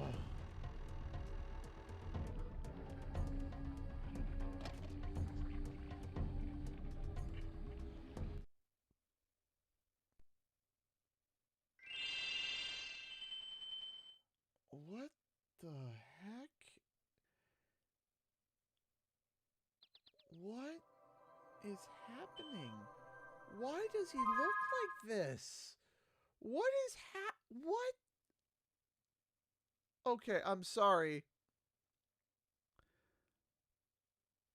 Oh, I'm sorry. Hang on a second. What? Why does he look like that? To ours. Okay, hold on.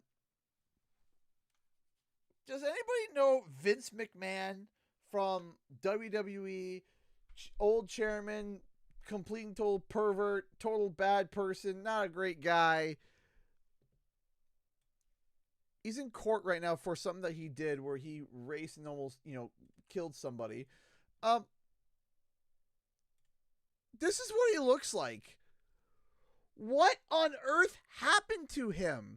The guy looked like he had a face melting, a chemical peel, and then literally had a run-in with Cruella de Vil. What is this look? Why does he look like that? Why does he look like Cruella de Vil? With a chemical peel. What is that?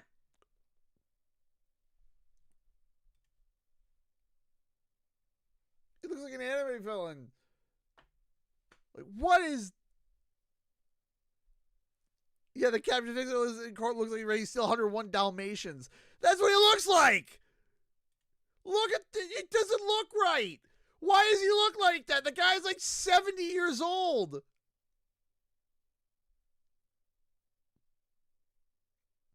Why does he look like that? See, this is what he used to look like. Back in primetime television, that's what he used to look like. For those who don't know, that's Vince McMahon, primetime television. It looks like a wax museum rendition that went through a red dye factory. Like, what is going on? Why is he red?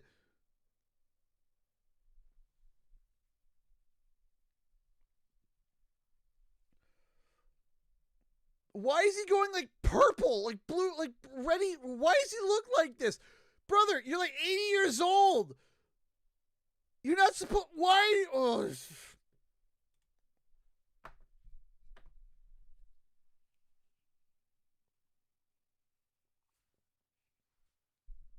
Just poor circulation, probably. Well, yeah, when you have that much injections in your face, it's kind of hard for blood to be able to move anywhere. It's the evil. Why is your face red? Evil! I think I'm going to wrap up a Metro Speedway and then...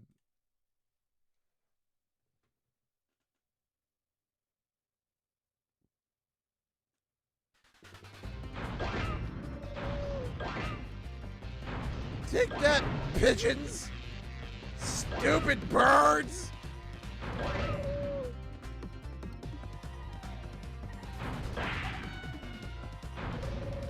I love how we're just casually murdering these Muppet people who just... Yeah.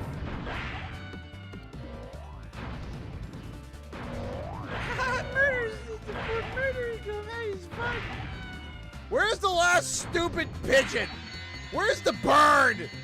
There it is. There's a stupid bird. There we go. All right.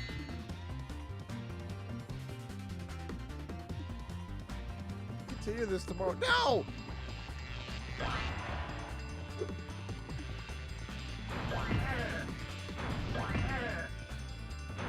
Slow. No. I missed him. Hang on. Yui.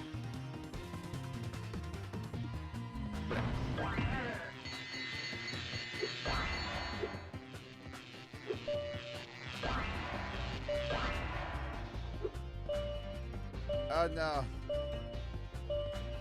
I may have made a mistake. 2, 1. Stupid birds!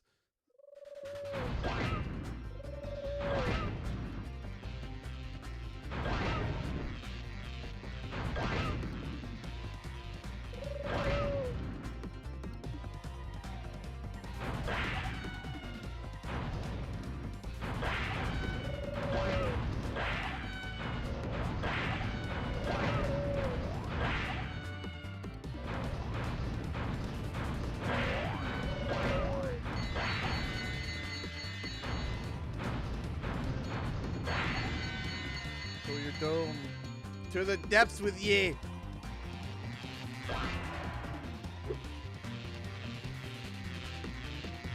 The curtain CEO. Well, the person that's like booking it and kind of running it is Triple H.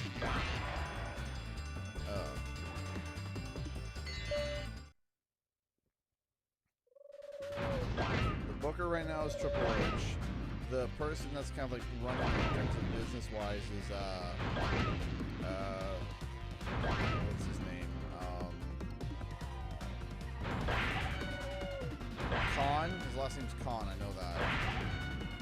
And then it's funny because Tony Khan, not Tony Khan of the AEW, which is the wrestling promotion.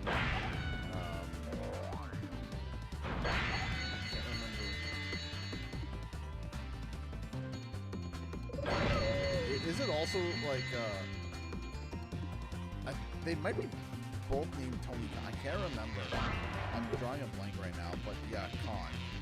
They both run. They run WWE. Triple H kind of runs the.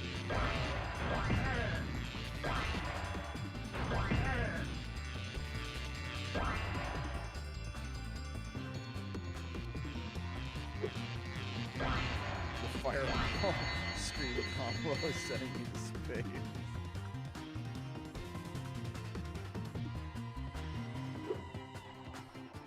Alright, I'll pop in and say hi to the snowballs.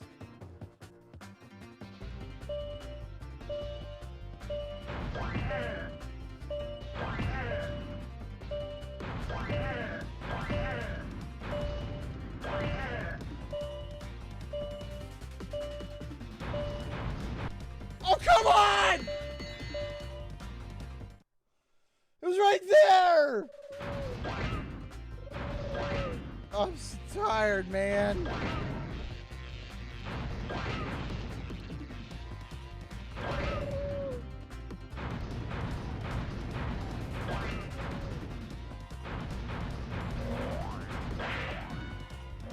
Got one, I guess.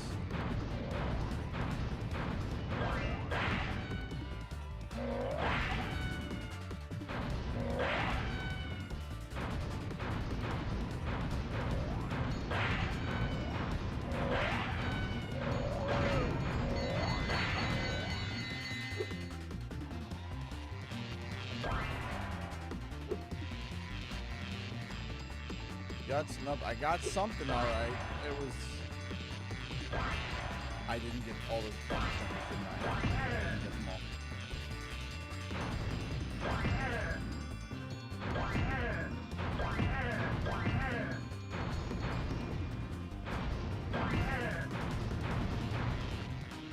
How am I missing?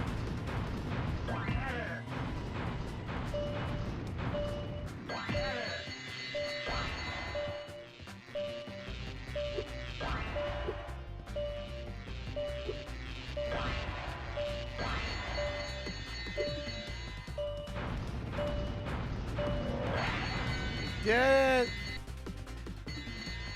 I did it!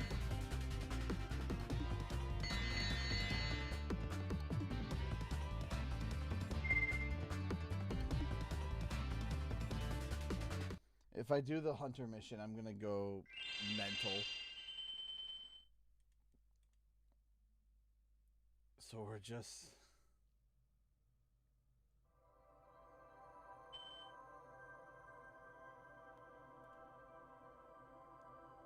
Okay. I'm not doing the orb. I can't. I know I'm forgetting the orb. I know. But we're just gonna go and look at the snowballs very briefly. And then we're gonna go to Q&R. Oh, I am so tired.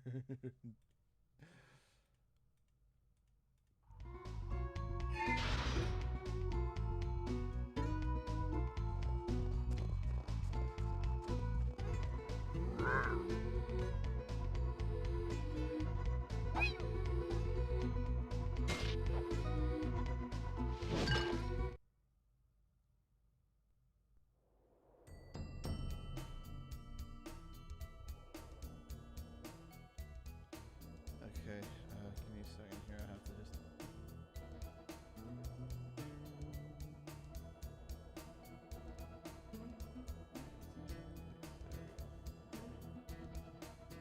Okay. Let's go say hi to the snowballs. Spyro. Yeah, hey Widgie. Here and you. If you get on the catapult... I'll get on the catapult, don't worry. Send me to the moon! To the moon! Hello, snowball people. Hello, my little babies. Hello. You are precious. Mwah. Mwah. Don't remember a murderous rampage at any point. You were my babies. Mwah. Mwah. My precious little snowballs.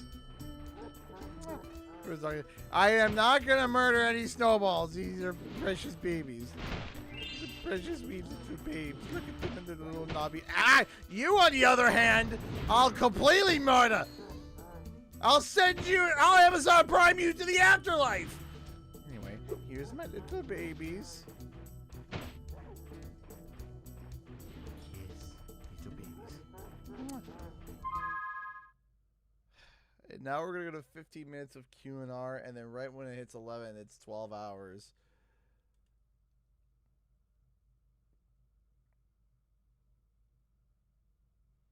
Ugh.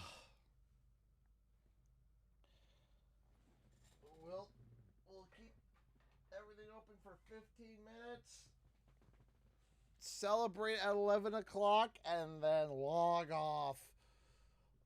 Oh, my body.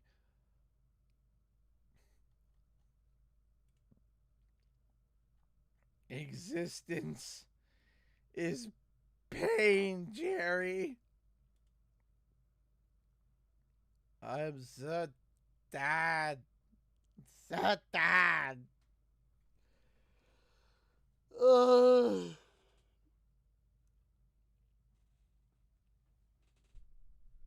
He's going to Q&R so he doesn't get caught murdering snowballs. No!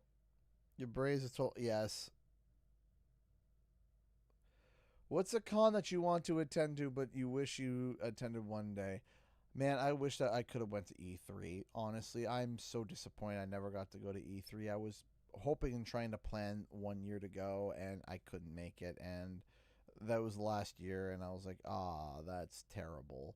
So I wish that we could have done E3.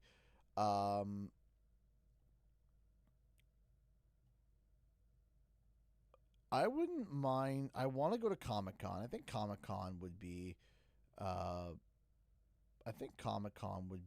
interesting to go to at least once. And there's actually a lot of cons I do want to go to. There's a lot of cons I want to go to that I know Dragon Con is really good. I've heard Dragon Con's good. Comic Con, of course. I like going to conventions. If they weren't so expensive, I'd like to do like a convention tour. But of course, they're expensive. But conventions are fun.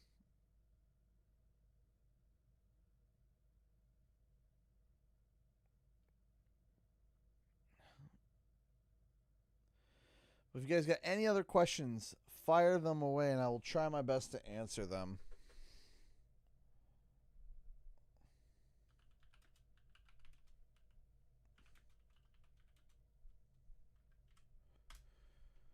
Oh.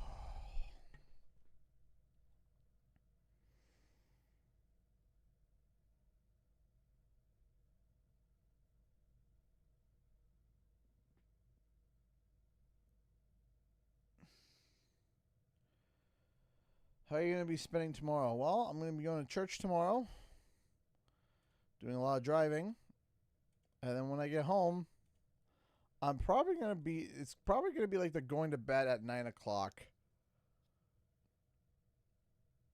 Probably getting stopped at 9 o'clock, going to bed at that point. That's kind of the, I think that's where I want to be. I want to be under the sea in an octopus's garden.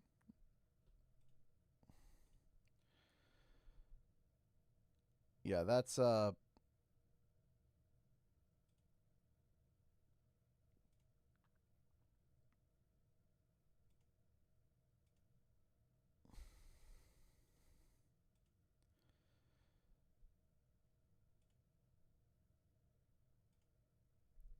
kind of, yeah.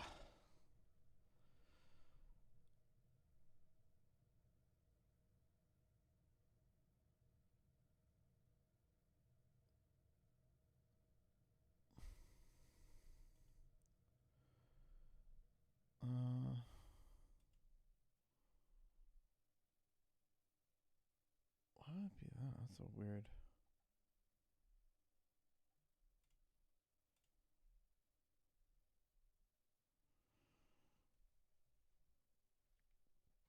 Will you be live streaming the Pokemon Day Direct?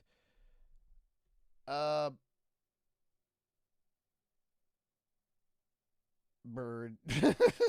I don't know. Maybe. A strong maybe.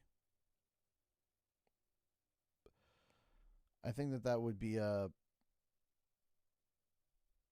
think that'd be definitely possible.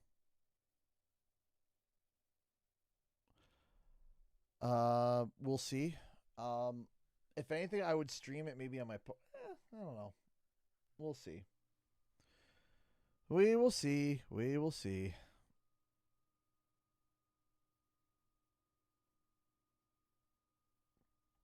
But it would be cool. What time would that be? Hold on. 2 plus.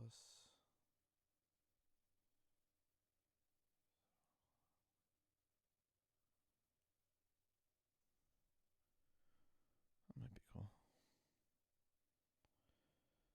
The main bar is filled, and I am thrilled. I am so happy. I am thrilled. I am happy.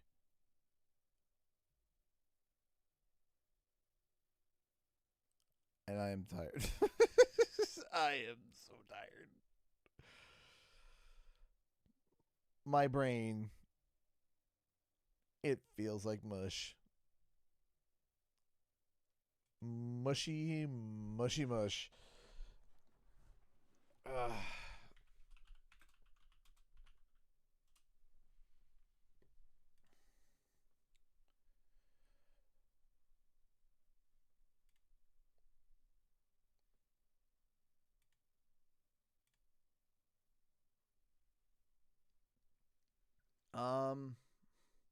I want to be able to cosplay more. I've always enjoyed doing cosplay, and I haven't done it in a long time, and it kind of sucks. But I really do like it. I think it's super cool.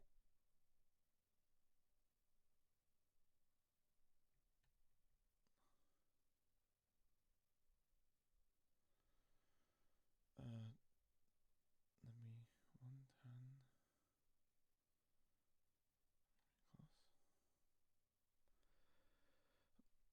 I'm also looking at flights right now and seeing how much and what time to fly in at.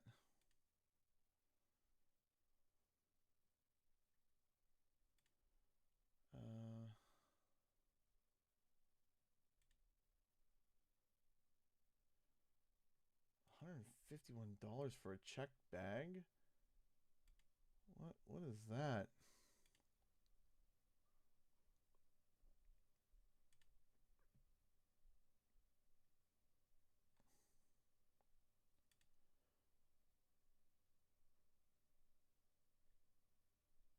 $192 for a checked bag. Are you serious? Would you have live a world made of lollipops or licorice? Probably lollipops. Air Canada is terrible. Is that true? Largely true. Yes, they are known.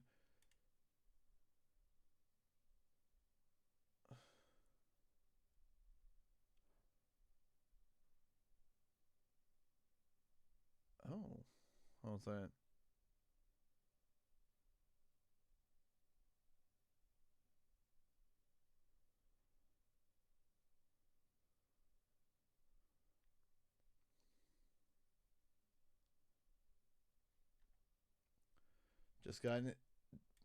Just got an interesting email. Just got an interesting email.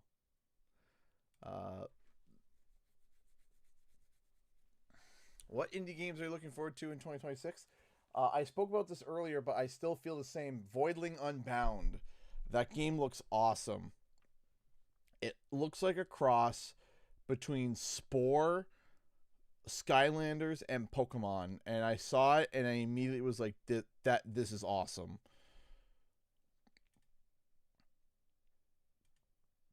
I was like, that is amazing. That is so cool.